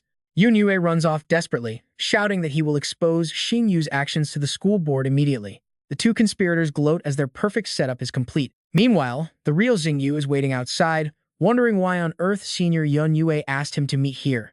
Seeing his senior stumble over looking completely exhausted, Xingyu is startled and immediately rushes up to ask him what is wrong. Yun Yue gasps, Xingyu, did you really chase me all the way here? Xingyu is completely confused, but his senior angrily screams, what did I ever do to you? Why are you pushing me to my death like this? Xingyu has no clue why he's being accused, but suddenly, Yun Yu's body swells up, making the boy panic as he about to explode. Activating his divine eye to check, Xingyu is shocked to discover that his senior has been lethally poisoned. He quickly warns him, Senior Yun Yue, control your emotions right now, or the poison is going to kill you. Before he can even finish, Yun Yue instantly explodes, showering Xingyu in fresh blood. The boy stands there in absolute shock, completely drenched in the gruesome mess. Xingyu looks up in a daze, only to spot a security camera pointed directly at him. Terrified classmates nearby witness the horror, and a girl screams out in pure panic murder. Xingyu just killed someone. Utterly confused, he slowly points at himself, did I actually kill him? Xingyu is immediately dragged to Huangzhen Court, where the judge angrily slams his gavel down, echoing through the room. Xiaoqing questions him coldly, Xingyu, you are suspected of intentionally murdering Senior Yun Yu at Qinglong Academy. What do you have to say? He protests, Lord Xiaoqing, I did not kill him, this is a clear frame-up. The judge dryly cuts in, addressing him as Lord Xiao. As you know, Huangzhen Court has always operated strictly by the law. Whether you were framed or not depends entirely on the evidence. A USB drive is plugged in, projecting footage that shows someone sneaking up to stab a needle directly into Yun Yu's back. Xingyu is completely horrified by the footage, quickly arguing that the person is not him and he had no time to commit such a crime. Xiaoqing replies with a cold smile, I am aware of these doubts, but as the prime suspect, we have made our final decision. He slams his gavel down, ordering the boy's immediate arrest, until a girl in the gallery suddenly raises her hand, shouting for them to wait. My lord, Xingyu is from our Qinglong Academy, and we all know his noble character and outstanding abilities all too well. He has no reason to kill, she insists, refusing to let them arrest him without any solid proof. Xingyu was surprised, wondering to himself if Director Su truly trusts him this much. At that moment, Shang Wenxian steps in to announce that Vice Minister Di Xiangchen was quite surprised by the arrival of the princess, who has come to deliver some news. Xingyu's situation is incredibly important and definitely none of his business, as her royal mother demanded she bring him straight to Yilan Palace for interrogation. Xiaoqing obeys, stating that since it is the Empress's will, he shall comply, while Ruyan quietly opens her phone. For the sake of Xingyu and Shifeng, she refuses to just sit and wait, knowing she must report this to the Blazing Chief. Duya arrives at the crime scene, scanning the puddle of blood with her tool only to discover that the blue fluorescence is indeed Tangshan grass from the Luosha sect. Meanwhile, over at Yellam Palace, Yunjin arrives holding his son's funeral portrait, determined to demand justice. He pleads with the Empress, reminding her that he only has this one single son. No matter what, even if it costs him his old life, he will make Xingyu pay with his blood for his precious heir. The guard beside Shangguanlan snaps, shouting that this is Yellam Palace, and he cannot just wail like this in front of the Empress. But she gently reminds Fuling that she does not understand the pain of losing a child, ordering her to step down, which she does. Outside, a guard reports that they have brought Xingyu inside, and Shangguanlan permits it, telling Elder Yun to confront the boy directly. He agrees, swearing to make Xingyu pay for his beloved heir, before Yunjin turns to confront the young man. He demands to know what grudge Xingyu held against his son and when the Yun family had ever offended him. Xingyu firmly denies the crime, telling manager Yun that he is not the one who killed his son. Furious, he barks back, asking how he can still lie when there is a video proving his guilt. The boy tries to comfort him, acknowledging his disbelief, but urging manager Yun to contain his grief since the dead cannot return, which only angers Yunjin further. "Contain my grief," he screams, "when my own son is not even whole anymore." He tells Xingyu that he has no right to speak to him before Zhang steps in, advising Elder Yun not to get agitated. He walks right past the young man towards Shangguanlan, his expression so grim that nobody can guess what his next move will be. Xingyu frowns as he watches the man, feeling a sudden, terrible sense of dread. Zhang bows, reporting to the Empress that the death of Azure Dragon Academy student Yun Yu has shocked the entire nation, with everyone watching closely. Protecting Xingyu without an explanation would damage the crown's authority, and that is when the boy finally understands the whole plot. Realizing Zhang set him up, Xingyu glares, while Shangguanlan coldly asks the strategist what he means. He replies that they must start at the root of the problem, and Xingyu is exactly where it begins. Zhang points right at the boy, demanding a life for a life, prompting an emotional Yunjin to fall to his knees and thank the Lord for speaking up for his family and heir. Zhang steps forward, acting humble as he helps the old man up, telling manager Yun it is merely his duty. Watching this disgusting display, Xingyu mutters that Zhang has truly outdone himself. He seems dead set on claiming his life today, but Murangjin suddenly steps up, demanding to know who dares to kill his son-in-law. He challenges them to step forward, telling Yunjin that Xingyu did not kill his son and that he should seek the real culprit instead of acting blind, warning them not to touch his son-in-law. The old man counters, asking General Murong if he is simply trying to cover up his crimes. Standing his ground, he warns that if anyone dares lay a hand on him, his 3,000 naval warships will show no mercy. Demanding a proper answer, Yunjin asks who the killer actually is, just as another powerful figure enters the hall. Master Meng Zhongguang steps forward as principal of the Imperial Academy of Sciences, guaranteeing that Xingyu is absolutely not the killer. Zhang sneers, asking if the old man has finally lost his mind. Is he throwing away his dignity just for some stubborn obsession? The furious elder points right at his face, yelling at the brat. He snaps that when he worked with the punk's father, the kid wasn't even born yet, as Beishuan and Zenin arrive to demand justice too.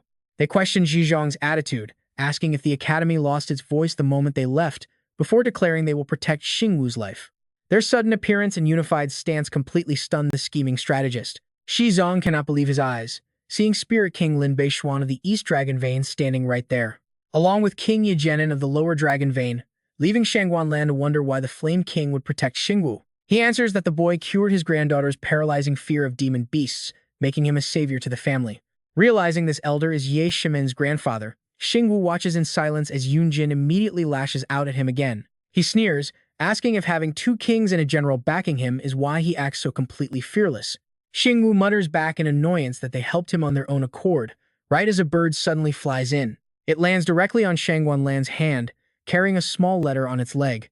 She takes and opens the scroll, and a sudden smile spreads across her face as she finishes reading. She speaks up, noting that since all 3 of them came for Xingyu, they must believe in his innocence. Since they are acting as his guarantors, she will temporarily release him, but Yunjin is the first to protest, shouting absolutely not. He demands to know what his son's life was worth, and if there is even any law or justice left in this world. Zhang steps up next, arguing to the Empress that because the case remains unsolved, they cannot simply let Xingyu go. Murangjin threatens him directly if Zhang refuses to let this go. He will lead his entire naval fleet to patrol the Shi family estate. Beishuan points right at him, warning Zhang. If the man continues to blow this matter out of proportion, Then Bei Xuan will gladly turn the backyard of the Xie residence into a live combat zone for his mechanized beast squad, leaving him utterly speechless.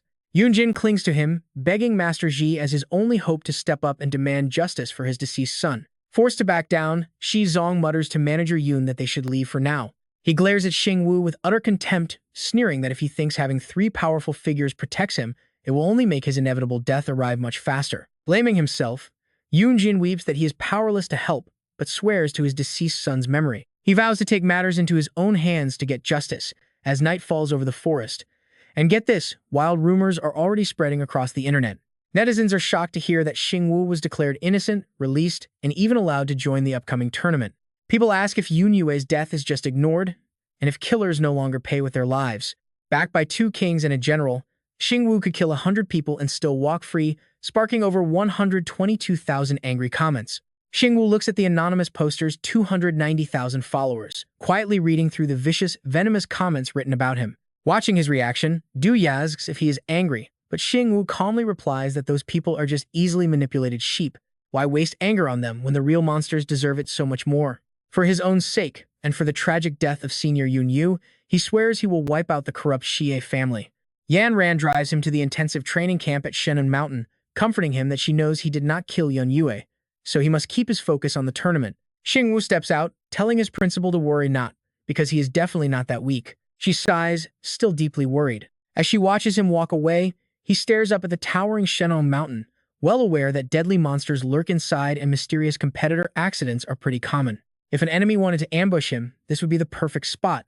And as he enters, figures hide behind the rocks while Xingyu summons his Thunder Jade Qilin. Suddenly, a voice calls out his name, causing him to look up just as a massive claw plunges down from above to crush him. Dodging just in time, the claw strikes empty air as the Thunder Jade Qilin leaps back, landing in front of a terrifying skeletal beast. Riding on its back is none other than Yunjin, screaming that he will make Xingyu pay today for murdering his son. Xingyu calmly repeats for the final time that he had absolutely nothing to do with Senior Yun Yue's death. The old man roars in fury, telling him to stop lying on his deathbed before commanding his bone flame-gray Wolf King to tear him apart. Xingyu immediately summons his own beast, and the powerful sub-dragon crane emerges with an explosive, crushing aura. The sub-dragon crane immediately spreads its wings and charges, while the skeletal wolf beast swings its massive arm to strike back. Realizing it is an ocean-type royal beast, Yunjin finally understands where his confidence comes from, though Xingyu kindly warns the pitiful old man that he should stop now. He has no desire to kill him, but the old man only sneers coldly. There is no way he will stop, knowing an ocean beast cannot fight at full power deep in the forest, and besides, he brought backup. Turning back, Yunjin calls for the ghost umbrella lady to assist him, and she instantly appears, telling him to leave it to her. She releases a strange rat from her hand, telling it to activate the man's potential, and the creature lands directly on Yunjin's shoulder. It bites down on his neck, drawing fresh blood as dark energy violently erupts around him, forcing a loud scream from his throat while the swirling power shocks Xingyu. Xingyu demands to know if he actually teamed up with a dark beast tamer. Driven to madness, Yunjin screams that he would ally with anyone to see him dead, ordering his beasts to attack together. Lady Umbrella gazes at Xingyu with wicked delight, giggling that killing him will bring her enough wealth to last a lifetime, while the tiny rat begins to rapidly expand, transforming into a massive bipedal monster. He frowns, realizing 2 king-tier beasts will be pretty tough to handle. Suddenly, a massive flock of birds fills the sky as Duya descends, calling out the ghost Umbrella Lady of the Rakshasa sect. Yunjin stares in shock while Lady Umbrella's face pales with pure terror as Duya delivers a chilling greeting on behalf of the Underworld Emperor. Master Duya, you have finally arrived. The old man desperately begs him. Lord Duya, please give me one chance at revenge, and after that, I will willingly go to the capital to face my execution. Duya calmly warns him, Chamberlain Yun, surrender peacefully. Out of respect for our shared past, I do not want to make things ugly. Yunjin grows even more furious, demanding why everyone always takes Xingyu's side and stands in his way. No one pities his family or cares about his loss. He only wants justice for his dead son, yet they make it so impossible. Duya snaps at Yunjin, pointing out that the real killer is standing right in front of him, asking if he wants to remain her blind tool, prompting him to glance back in sheer horror. Yunjin cannot believe his eyes as he realizes the truth, but the Ghost Umbrella Lady has come too far to fail now. She must eliminate Xingyu at all costs. She orders her demon-eyed golden rat to seize control of Yunjin. A sharp pain shoots through Yunjin's neck as the bite mark begins to glow, making Xingyu realize with absolute dread that things have gone terribly wrong. Yunjin's eyes turn blood red as he completely loses control. His summoned bone flame beast goes wild as well, its eyes glowing crimson red. Duyi charges forward, taking the beast head-on as its massive skeletal body crashes heavily against her side. She blocks the blow with her bare hands, leaving Xingyu stunned at her defense. Duyi rips a massive bone right out of the beast's body, her expression dead serious as she swings the heavy club back down onto her opponent. Xingyu is speechless, wondering how her physical power can be so insane. Perhaps this is the legendary strength of a 9-star beast master. While the system displays unidentified data, Duyi turns to look back at the young man, staring at her in awe. She casually asks Xingyu what is on his mind, prompting an awkward chuckle as he asks where her summoned beast actually is. She explains that letting others know too much only invites danger, so she rarely needs to summon her beast in daily life. The Umbrella Lady commands her ghost-eyed rat to quickly control the High Priestess, sending the vicious rodent charging straight towards Duyi. Duyi calmly raises the massive bone in her hands and hurls it with devastating force, skewering the running rat right through the middle. The Umbrella Lady is left completely speechless, staring at Duyi's back in sheer terror as she stammers about a 9-star master. She rants that it is impossible for a mere human to do this, but as she is pinned down, she sneers at the mention of an antidote. She mockingly claims that as an assassin, she has no use for antidotes, and they will never extract the truth from her. Seeing her refuse to cooperate, Duyi ruthlessly executes her on the spot, letting the blood splatter across her own face without blinking. Xingyu expresses his deep gratitude to Duyi, who simply glances over at the only survivor left. With the assassin dead, their only remaining lead is Yunjin, so Xingyu steps closer as the trembling old man desperately begs the young master for a chance to explain himself. Xingyu tells him to save his apologies, because this conspiracy is far from over. Yunjin accepts his fate, offering up his old life, but Xingyu quickly clarifies that is not what he meant at all. He points out that the Rakshasa sect had no grudge against the Yun family, so why would they kill Yun Yue and frame him? Xingyu asks who Yun Yue met the night before his death, and who stepped up to speak on Yunjin's behalf afterward. He questions if that person was truly a close ally, and who exactly introduced him to the assassin who killed his son. Yunjin pieces the clues together, suddenly remembering exactly who set him up. But before he can utter the name, a sharp horn pierces straight through his chest, leaving Xingyu utterly stunned by the sudden attack. Duyi quickly turns to look as Yunjin trembles in agony before dying, revealing Xichong standing right behind him, which makes her demand what the master means by this.